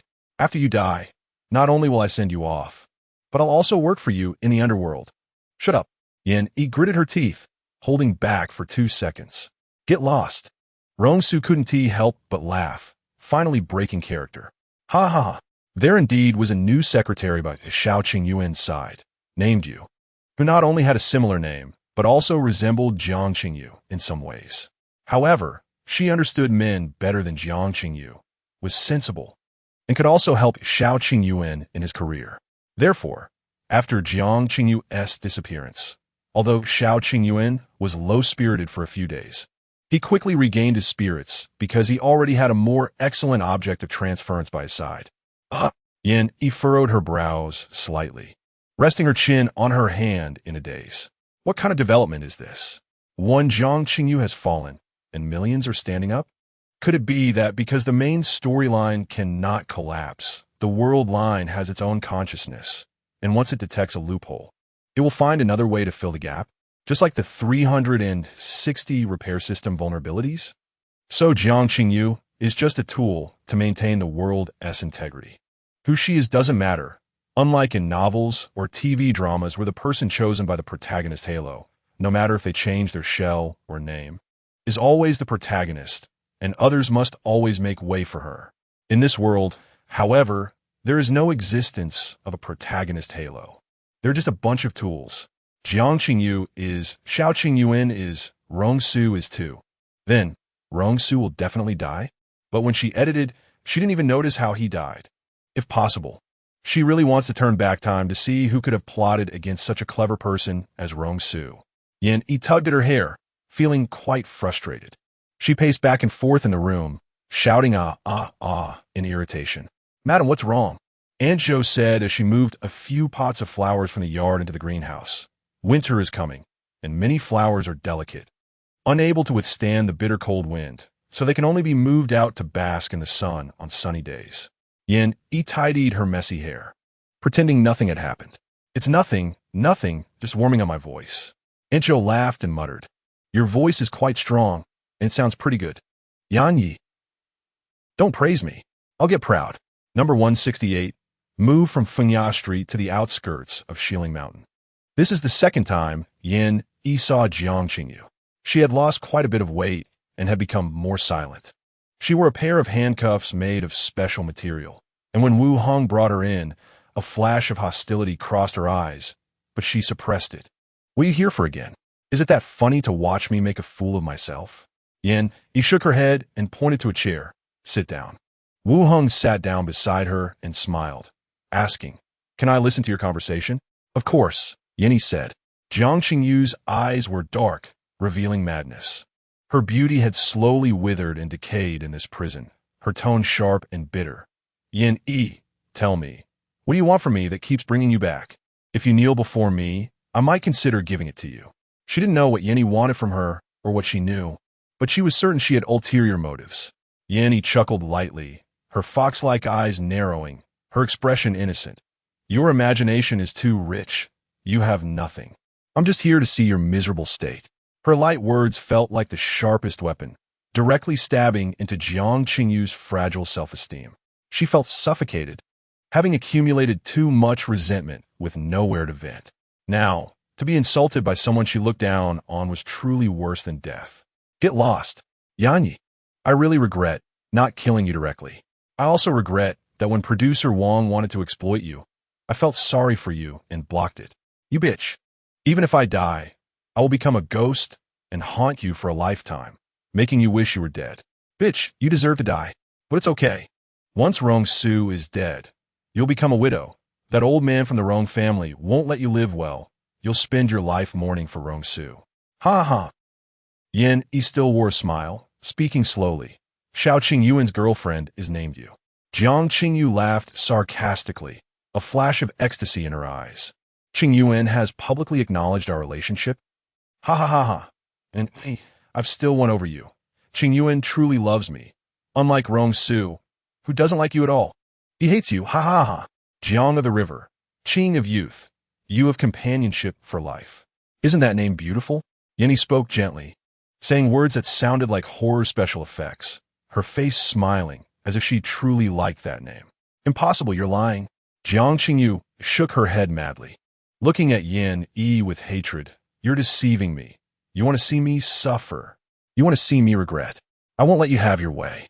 Qingyuan wouldn't treat me like this. He loves me. He wouldn't like someone else. He will wait for me to come back." She seemed to go mad, her eyes flickering, continuously banging on the table. The handcuffs cut in her wrists, drawing blood, yet she was completely unaware. "I'm not lying to you," Yin Yi said seriously. At least now, she suddenly felt a bit sorry for Jiang Qingyu. Everything she did was merely an attempt to break free from her current status, to make a leap like a carp jumping over the dragon gate, meticulously selecting Xiao Qingyuan, thinking she had chosen a potential stock, only to find that the other party changed their heart so quickly. What she shouldn't have done was to be overly competitive for a moment, causing the death of 2 lives. The other 3, even if they received compensation from the crew, would live on in the pain of skin grafting repairs. When Han Xian is still undergoing plastic surgery to remove scars repeatedly. This is a woman who is both pitiful and detestable. Jiang Qingyu was lost, tears streaming down like a broken string. She shook her head numbly, murmuring, "No, I am Jiang Qingyu. I am the most popular little flower. He cannot fall in love with someone else. No, he won't." Suddenly, she shot a fierce glance at Yin Yi, then lowered her eyes. Tears streaming down her face, she reached out, trying to grasp Yin Yi's hand. "Yin Yi, help me. Save me. We are 10-year good sisters, the best of friends. Do you remember? When I was bullied by producer Kai, you helped me get revenge. Also, when I first fell while flying on a wire and got injured, I stayed in the hospital for a week, and you came to see me every day, cooking for me, telling me jokes. We were once so good. Yinny, I was wrong. I admit I was jealous of you being adopted by the Rong family. I was jealous of you becoming Mrs. Rong. I was bad. You treated me so well, but I still wanted to bully you. Yin Yi, I beg you help me, okay? Help me?" She pleaded desperately, as if finally realizing she had backed herself into a corner. But Yin Yi remained unmoved. She simply said lightly, "I can't help you, because the Yin Yi who put you first has long since died at your hands." Jiang Qingyu looked up, disappointment making her even angrier, but saw Yin Yi silently say, "I am not her." She took a step back, her heart guessing once again confirmed. But she no longer had the ability to do anything to the other party, finally collapsing onto the ground, crying uncontrollably. She regretted it, but it was too late. "Go. Yanyi. Yanyi pose it. Tell her I'm sorry." Also, there is evidence of Xiao Qingyuan hiring someone in the old house of Wudong Garden. That cousin named Jiang was just a pseudonym used to gain your trust. There is no cousin at all, just someone doing a job for money. In your next life, be a good person. After leaving the prison, Yeni looked up at the white clouds in the sky, remaining silent for a long time. P.P.D. What good is an apology? Perhaps Yeni has already been reincarnated, or maybe she is doing hard labor in the underworld, or perhaps her soul, like hers, has flown to another world. So-called fate is just like this. Yan Yusudendi Sneeded. What kind of fate is that? She doesn't believe in fate. If she believed in fate, how could she end up here? She is a living example, telling everyone that such things as a fate book do not exist at all. Whether life is easy or hard is merely a matter of the choices everyone makes in response to the questions given by heaven. Everyone will encounter countless choices, and each choice will give rise to countless new paths. A person's life will face innumerable crossroads. Choosing the right one does not mean it will always be right. But as long as one tries to choose paths that do not harm others or oneself, the new questions will become simpler. Wudong Garden, Building 4, Unit 2, Room 602. Two men turned the room upside down and finally found a voice recorder wedged in the nightstand. Sir, we found it. Rong Su looked at the voice recorder on the table. 500,000, General Xiao. As long as you pay 500,000, I will help you with this matter. Here is 300,000. As long as you handle the matter well and keep your mouth shut, I will pay you an additional 100,000 as the final payment. Don't worry, General Xiao. I personally saw this car coming out of Rong's house. 500,000. Is his life really this cheap? Rong Su casually played with the pen in his hand and accidentally dropped it, causing the diamond bear on the pen cap to fall out. Lin K's heart skipped a beat, and he quickly picked it up, carefully placing it on the desk. This was a custom-made souvenir. This little bear was enough to buy a house in the first ring. Couldn't he help but feel a moment of envy towards the rich? Third young master, should we call the police? Lin K looked at the diamond bear with pain. Rong Su crossed his arms, his face dark. No. The recording implicates Yeni. If we call the police, everyone will know that his wife conspired with others to kill him. For Yeni, he cannot let this matter leak out. Just because the law can't punish him doesn't mean he will let Xiao Qingyuan go. Does he still need evidence to take revenge on someone? Besides, in their family, it's not difficult to imprison someone, but keeping them there for life is not easy. Although the Xiao family is not influential, they still have several relatives who rely on a certain big figure. As long as the Xiao family can't afford the conditions, they can naturally bail him out. Rather than fussing around and letting Xiao Qingyuan escape, it's better to stir up trouble for the Xiao family. Letting the main wife of the Xiao family confront Xiao Qingyuan fiercely. Yin had just completed a commission, guarding at the employer's home for an entire morning. When she came out, she was starving and randomly found a restaurant to eat. Just as she came out, she saw a black van abducting someone on the street. The passers-by didn't react at all. Someone quickly came to their senses and shouted, "There are gangsters abducting people on the street. Quick, chase them." This finally woke up the stunned crowd. They hurriedly called the police, and an old man rode a small electric bike to chase after them. Yin saw that the black van was getting farther and farther away, about to disappear from sight, so she quickly bit her finger, using her blood as a sacrifice, and drew a talisman for rapid movement in the air, slapping it on her thigh. Everyone saw a slender leg suddenly darting out from in front of them, leaving them dumbfounded. Wow, oh my God, that is so fast. They couldn't even see the person clearly. Just then a car passed by, and a few young people were live streaming. The viewers only saw a pair of flying legs running past in the live stream. The camera followed, and in less than 5 seconds, she turned the corner and disappeared. Streamer, hurry up and chase. Wow, is this a flying person? It's just a shadow. Come on, catch up. If you can't even catch up with the car, you should switch cars. My God, is this parkour? The Ku was a streamer on Dole, broadcasting all sorts of things, mostly his daily life. Today, he originally planned to live stream extreme sports climbing, but unexpectedly, before he even reached his destination, he stumbled upon a hot topic. Xiao, drive faster, turn right.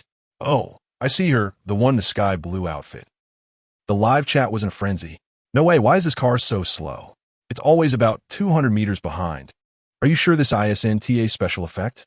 This speed is even better than the Olympics, fast and lasting. Wow. 666,666,666,666,666,666. The Ku's mouth dropped wide open. He was dumbfounded. What kind of flying-legged superwoman is this? She rushed in front of a black van, slapped the hood with one hand, and directly stopped the car. I'm not seeing things, right, Xiao, eh? You're not seeing things, I'm not seeing things, this is really. The world is so big, anything can happen. The comments flooded with 6,666 and exclamation marks. Xiao, A parked to the side, and the two of them ran with their phones in hand. Just in time to see the female hero effortlessly pull open the car door and single-handedly drag out a big man and beat him up. Inside the car were 4 big men, all dragged out and beaten half to death, surrounded by a crowd. Miss, what is going on? Ouch, be gentle, be gentle. What happened? Yin E gasped for breath while hitting. They were abducting people on the street. Everyone, help call the police, and then help the girl in the car down. Ouch, my legs hurt, my waist is sore. Chasing them nearly took my life. The onlookers were all enthusiastic. Upon hearing to call the police, they immediately surrounded the 4 big men on the ground to prevent them from escaping in the chaos. Some even hurried to the nearby convenience store to buy water. Unscrewing a bottle cap and handing it over, look at you all sweaty, drink some water. Yin E took the water and gulped it down. She was truly exhausted. The reason she could run so fast was that the talisman had blocked her perception. She had just been like a puppet manipulated by the talisman, naturally running without feeling anything and hitting without feeling pain in her hands. But once that effect wore off, the aftereffects kicked in. Her legs trembled with weakness, and her hands felt like they had been kneaded all day, the muscles pulling painfully. In an instant, a sense of grievance surged up. Trembling, she dialed Rong Su's number. Susu, my legs hurt. Chapter 41. The police acted quickly, arriving in less than 2 minutes. The girl in the car had been drugged and was now dazed, her eyes half open. A kind-hearted person helped her out of the car, and tears immediately welled up in her eyes, a mist forming as her voice trembled with grievance. Thank you. Yin E weakly waved her hand, appearing like a helpless person as she sat by the marble flower bed on the roadside, saying it was all thanks to everyone's kind help. Otherwise, she wouldn't have been able to hold on. A woman buying vegetables placed her basket on the ground and took out a handkerchief to help Yin E wipe the sweat, saying, "You girl have such guts. Those big guys." Yin E smiled and replied, "It's fine, they can't beat me. I just lost some blood and feel weak and tired." A group of people animatedly recounted the events, with some exaggerating, turning Yin E into a martial arts prodigy or a reclusive master, and so on. The Ku had been filming Yin E with his phone, but when he turned to capture the others, he saw the police questioning passersby, and when he turned back, the girl sitting by the flower bed was gone. Where did she go? Da Kai was dumbfounded. Xiao A squeezed into the crowd and saw the police detaining the robber with his hands behind his back, while a female officer supported the dazed girl. The onlookers chimed in, saying she deserved a good beating. The heroic woman who acted bravely had indeed vanished without a trace. Yin E had not gone far. She just used a trick to make everyone overlook her presence. Turning the corner, she happened upon a cake shop, pushed the door open, and walked in. She bent down to look at the little cakes in the display case. Her captivating big eyes filled with pure joy. "Hello, I want the orange castle." The sweet and sour taste spread across her lips, accompanied by the fresh scent of early winter. Yin E squinted her eyes in happiness, her tongue gently licking her lips, and her hand holding the spoon trembled slightly. "Those damn bastards. Baby, wake up and have something to eat. Baby, wake up and have something to eat." A few customers in the shop turned to look at the source of the ringing, seeing Yin E. Someone chuckled softly and whispered to their companion, "So cute." Yin E was taken aback, cursing Rong Su for being so shameless as to change his ringtone to hers. Really annoying. Her ears began to turn red, and with trembling hands, she quickly answered the call. "Which table are you at?" "Table 9. Just as she finished speaking, the room darkened slightly. Rong Su had arrived. His expression was grim, his eyebrows slightly furrowed, and his gaze flickered over her pale lips. He wiped his finger across the corner of her mouth, and, to Yin Yi's astonishment, put his finger, which had cream on it, into his own mouth. "So sour."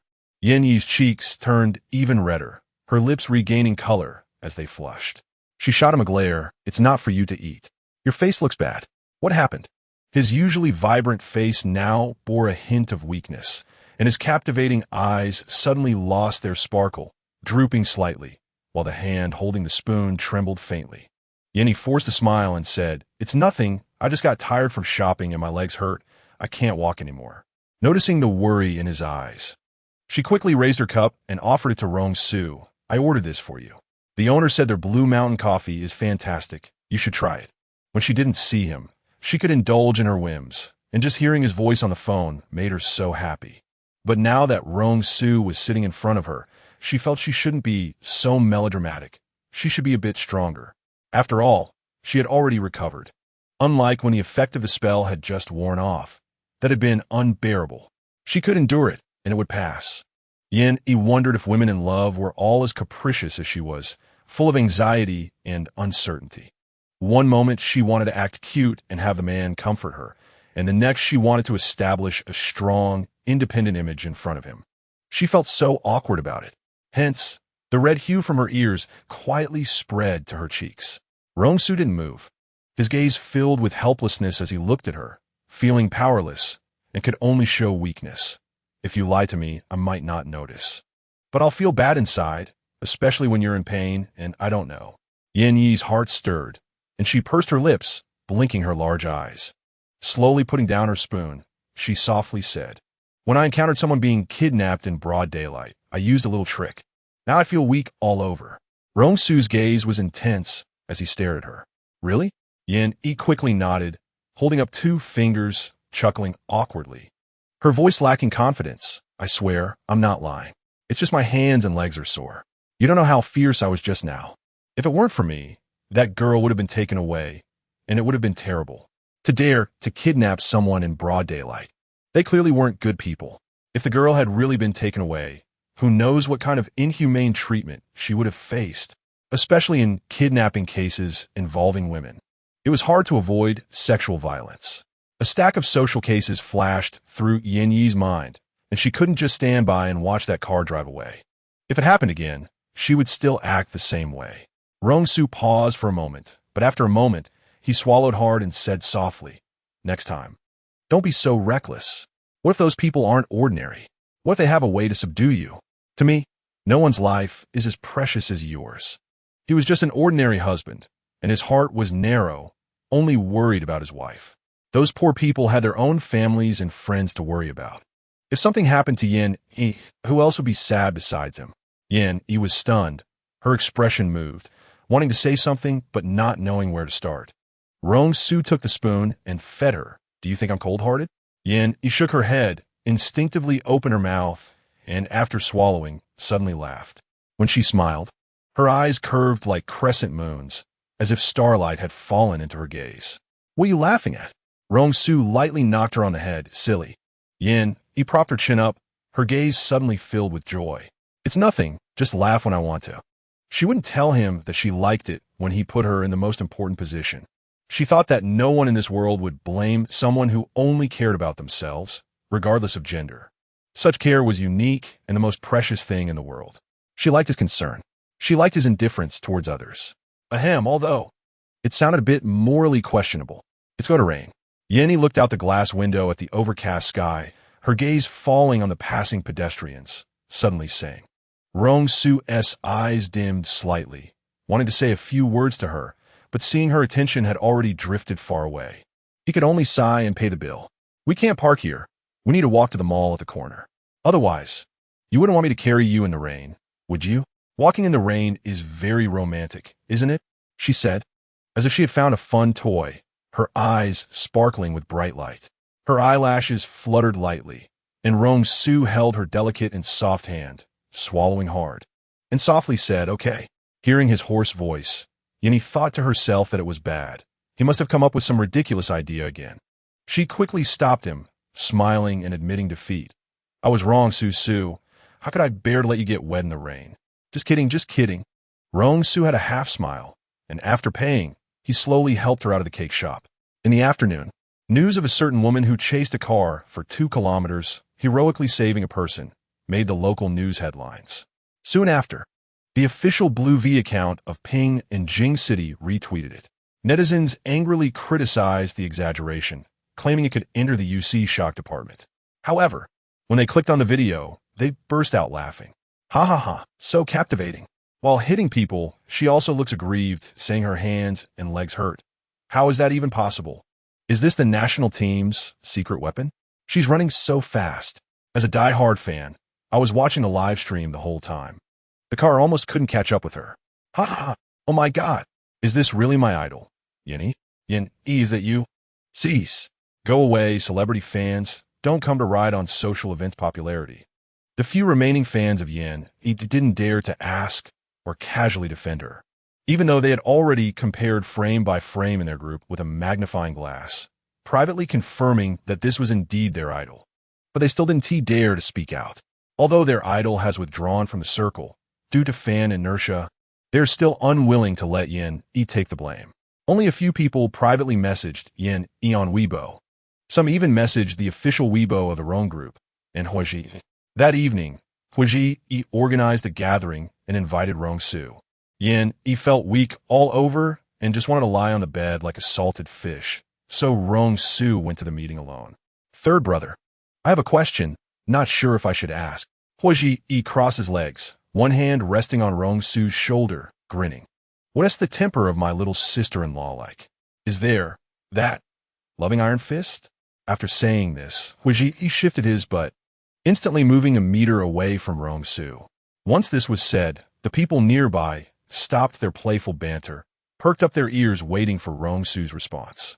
They hadn't forgotten the shocking scene in the afternoon when they saw the third young master's wife take on 4 people single-handedly. Oh my god!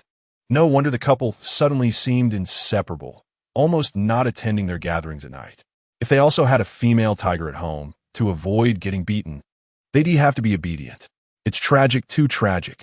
Rong Su frowned, swirling the wine glass in his hand, and said in a deep voice, "What do you mean?" Huiji, of course, didn't dare to say, "We're all concerned if you're getting hit," but quickly thought of a more tactful way. "I assent it. That my fiancé, he learned Israeli martial arts. Every time she punches me in the chest, she says it's a sign of love. They're all single guys, not much reference value. I just wanted to ask how my little sister-in-law gets along with you. Does she beat you under the pretense of love?" The single guys present nodded seriously.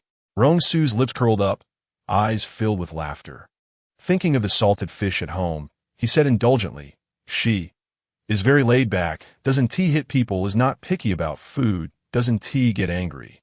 Very easy to take care of. What? Don't be so stupid. If she hits you, just let her hit you. Do you really believe that hitting is affection and scolding is love?" After showing off his wife, he didn't forget to tease his childhood friend. Huiji almost rolled up his sleeves. Getting hit? He can't even fight back, right? That cruel woman, Shun Yi, hits him at the drop of a hat. It's really thanks to his strong physique that he can survive until now. Lay back. What? Ji exclaimed. Isn't that the Buddha of the fighting Buddha? He patted Rong Su's shoulder sympathetically, a big man with tears in his eyes. Third brother, we're in the same boat. Suffering brothers. Shun Yi is not a woman. My little sister-in-law is even tougher. Sai, why are we both so miserable encountering a pair of female tigers? Ever since the little mouse turned into a female tiger, he has been living in deep water and scorching fire. He is not far from such a life himself. Thinking of the wedding date in May next year, Huiji's sadness became more genuine. Someone beside him advised, "How about it? You invite the third young master to find a coach and practice some martial arts? It's embarrassing for a big guy to be beaten by the women at home." Someone else suggested, "If she doesn't give you face, you don't have to give her face either. At that long sound club, there are plenty of gentle and lovely women.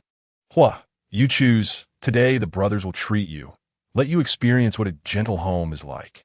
They were familiar with Huiji and could joke with him, but they didn't dare to make jokes about Rong Su. They only secretly glanced at Rong Su, thinking that as long as he agreed, they would arrange everything immediately. Rong Su poussait tosi eve impressiones. What fighting Buddha? When everyone heard this, they couldn't help but chuckle, one by one looking away. Someone opened their phone and clicked on the replay of the video of Deku. Silence is a respect for Yin Yi's strength. Rong Su confirmed that she didn't suffer any losses. Those people didn't even touch her clothes before being kicked away. A smile appeared on his face. These people are too despicable. A few big men bullying my wife. Luckily, she knows a little martial arts. 3. Three-legged cat? ISNT, that one-sided beating? Huaji, he looked at him in despair. Ever since the little mouse turned into a female tiger. Third brother not only changed his expression, but also went blind at a young age. Thinking of Shun, he couldn't help but shiver. No, he felt he could still be saved.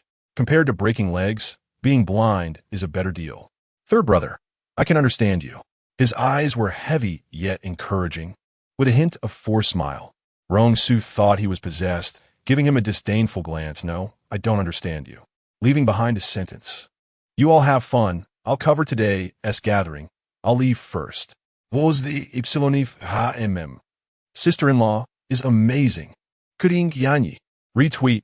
Link. Now those who criticized Yen E for riding on popularity were slapped in the face, expressing doubts. Huashao, did you figure out? Don't be deceived, or you'll end up getting slapped in the face, and that would be embarrassing. Yen E has this kind of skill. Yet she is not popular in the entertainment circle. It's hard to believe, right? Just casually hype. She wouldn't be nameless, right? Honestly, with looks, skills, and being a wealthy wife, it's rare to see someone in such a miserable situation. Could it be that she hired a martial arts stand-in for stage photos? Clearly, it's hype. Capital marketing is really disgusting. There are also many netizens who watch the live stream, standing up for Yeni. Those who didn't watch the live stream have no right to speak. The coup is a rich second generation. There's no need to cooperate with entertainment industry hype. Fan culture thinking is really serious. They always assume it's hype. Who else with you in Ping and City to hype? Did you pay for Yen E? This is the second time Ping and online has tagged Yen E, right? I believe she is not unable to make a name for herself, but rather doesn't care to hype. Otherwise, just casually hyping something could also create a buzz. Haven't you seen those who have lost weight, gained weight, changed hairstyles, or have stalkers creating national attention? It makes sense, just the title of Mrs. Rong is enough for her to hype. Look at the scale of the Rong group, and see what the third young master Jing City is like. Even internet celebrities and young models can rise quickly. Then look at Yen E, a proper daughter-in-law of the Rong family, hasn't even used that to hype. And people know her background because she withdrew from the circle and the Jiangxing Yu team smeared her with Rong's family clarifying. Moreover, in such a dangerous video, she dared to chase after them. I personally admire her. Yen didn't know someone had filmed a video. She was nestled in her blanket, engrossed in watching a Japanese drama. The live-action werewolf game made her feel the tension of the characters even through the screen. Coupled with the music, it was simply spine-chilling. Dihua was lying beside her, covering her face with her paws, peeking at the screen through her fingers. Occasionally, she would let out a scream. So scary. Wow, why are they so twisted? Their smiles are terrifying. Dihua, can you not be so jumpy? Yen, he wasn't originally scared. After all, she had the bullet screen for protection, and she had seen quite a few ghosts and monsters herself. But Hihua's exaggerated reactions easily led her rationality to go astray, falling into endless imaginative fear along with the others. Human fear is never about the things themselves, but the fear triggered by one's own constant speculation about the unknown. For example, many people aren't afraid of the sea because the water is clear, and they have a basic understanding of the biological systems in the ocean. Shallow waters only have a few types of creatures, but they fear deep lakes and dry wells. As long as one stares for more than 2 minutes, one's mind can run wild. For example, the bottom of a lake can easily be imagined as a large breeding ground for sorcery, where monsters that are neither fish nor fish are bred, or where there are corpses and female ghosts. Abandoned wells have always been a source of horror in movies. Countless well-known female ghosts reside in that 1 square meter of deep well. In fact, perhaps there is nothing inside. Adults, they're just scared. Dihua criticized the people in the room vehemently. How could she behead someone? She could use poison or strangle them. That would be less frightening, too bloody, too terrifying. Yen, he was speechless. Isn't dying in a different way still dying? The eyes of a strangled person bulge out. Their expression is hideous, that is also very terrifying. When Rong Su returned, he saw a person and a ghost in a heated discussion. Hihua sensed the dissatisfied gaze. Her body stiffened. She forced a smile and with a whoosh, disappeared from the room. She felt that Mr. Rong disliked her. He would glare at her at every turn. Don't think she didn't notice. He must be jealous. How could he trust her so much? Jealous men are the most unreasonable. From now on, she is not allowed to enter their room. Rong Su took off his coat, walked to the bed, and bent down to plant a kiss on her cheek. He pushed him away, her delicate nostrils flaring as she waved her hand. It stinks, go take a shower. The smell of alcohol mixed with smoke was overwhelming, nearly blocking her nose. Rong Su lowered his head to smell himself and frowned. I didn't smoke. I accidentally got some on me. I only had a small cup of wine. I won't drink again. Knowing that Yi was not used to the smell of smoke and alcohol, he quickly stepped back and went to take a shower. The next day, Yi received a call from Yang Wei again. One of the members of her girl group had an incident, suddenly fainting during rehearsal, and the hospital report stated she was pregnant. However, the girl named Yin had not participated in any drinking parties since joining the group and hadn't interacted with any males privately. It could be said that she dedicated all her time to singing and dancing to debut in the show, all under the company's supervision, making it impossible for anyone to get her pregnant. Yang Wei was at a loss and asked Yin, who only shook her head and said she had not been with anyone, still a virgin. After thinking it over, she could only turn to Yin for help to see if it was some kind of sorcery. After all, Yin popularity in Dream Girl 101 had always been in the top 3. The chance of debuting in the center position was very high. Yin, is there anything wrong? To keep it confidential, Yang Wei specifically chose her home, with only the 3 of them in the room. Yin was restless, her head down, feeling inexplicably ashamed, her thin shoulders trembling slightly. Have you ever had a wet dream? Yang Wei was surprised, but saw Yin hesitating for a few seconds, her face flushing with embarrassment as she bit her lip and nodded honestly. So, is it true that you can become pregnant in a dream? She couldn't believe it, her eyes wide as she looked at the increasingly lowered head of Yin, then at the calm-faced Yin, because she was carrying a ghost fetus. Yin reached out and suddenly touched Yin's abdomen. Yin's face changed drastically, her stomach suddenly receiving a hard kick. It seemed to be extremely afraid of Yin, thrashing around violently inside her, punching and kicking. The cold sweat on Yin's face increased, her lips turned pale, and she felt like she was about to faint from the pain. It hurts. Yin's gaze turned cold, fixating on her belly. A spirit talisman was slapped against it. The slightly bulging abdomen slowly flattened. What should we do? Does it still hurt? Yang Wei supported Yin, her eyes filled with anxiety. Yin shook her head, gritting her teeth. It doesn't hurt now. This was her first time feeling the existence of something inside her belly, and in that moment, it seemed to want to tear her abdomen apart and crawl out from inside. Yin's heart trembled, a look of determination flashing in her eyes. Master Yin, can you help me get rid of it? Yang Wei also looked at Yin. Yin nodded. Of course, it has found a loophole, which is against the rules. Ghosts reincarnating must enter the underworld, and this little ghost has not registered in the Yin Law office, equivalent to being an illegal resident. It wants to be born using a human's belly, relying on yang energy to cover up its ghostly aura, staying in the belly for 10 months. Naturally, it can deceive the ghost officials and disguise itself as a newborn. But ghost fetuses are filled with malice, and if it senses pressure during delivery, in order to save itself, it will tear apart the mother's belly and escape from inside. You have all seen it. It is currently one with Yin. If I forcibly kill it, it will damage the mother first. If it were in the first month, when it wasn't stable inside her, I would have a way to get it out. But now it's almost 3 months. It has absorbed enough yang energy, and the ghost baby has already progressed halfway to becoming a fetus. If it doesn't come out, if I want to exterminate it, it will harm Yin's uterus. For a woman, not wanting to have a child is different from being unable to have one. Yin couldn't act lightly. Master Yin, is there any way? Just tell me. Yin touched her belly, her expression indifferent. It would turn into a ghost baby, which must have experienced being abandoned by its biological mother multiple times.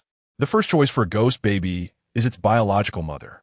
No, I haven't had an abortion. Yin stood up excitedly. You're not its biological mother. It chose you. So there must be something on you that confuses it.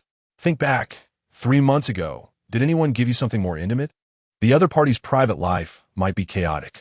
If you find that thing and that person, I will have a way to get it out. Young Wei Bao said. Is it to bring it back to its original mother? Yin, he raised an eyebrow. Of course not. It's just taking advantage of its body switch to send it to where it should go. Chapter 42.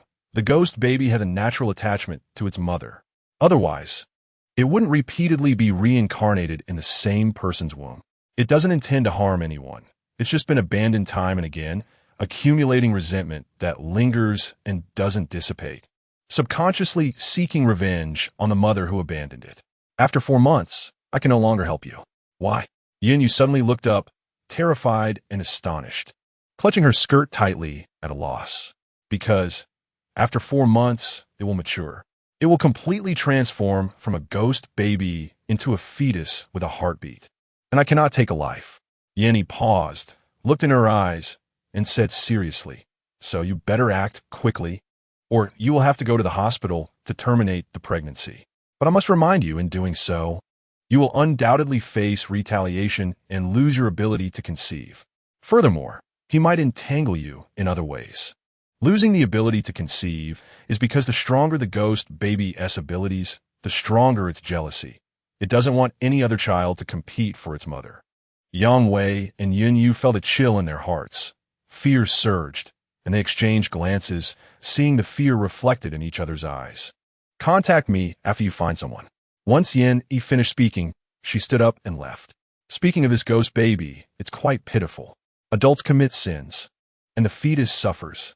On the surface, Yin Yi showed no signs of distress, only sighed inwardly. There are certainly other ways to solve this, but this is the best method. She could forcibly separate the ghost baby from Yun Yu's body, causing it to lose its soul and never be reincarnated. But for some reason, Yin Yi felt a sudden reluctance in her heart. Before it truly does something wrong, she wanted to give it another chance. If Yang Wei hasn't clarified things by the time the 4 months are up, then it's fate. She pities the ghost baby, but will not allow it to harm others. The neighborhood where Yang Wei lives is a gathering of celebrities. When Yin Yi walked into the elevator, there were already 3 men inside, and it was easy to be drawn to the tall, thin young man leaning against the elevator wall at the back. He was lazily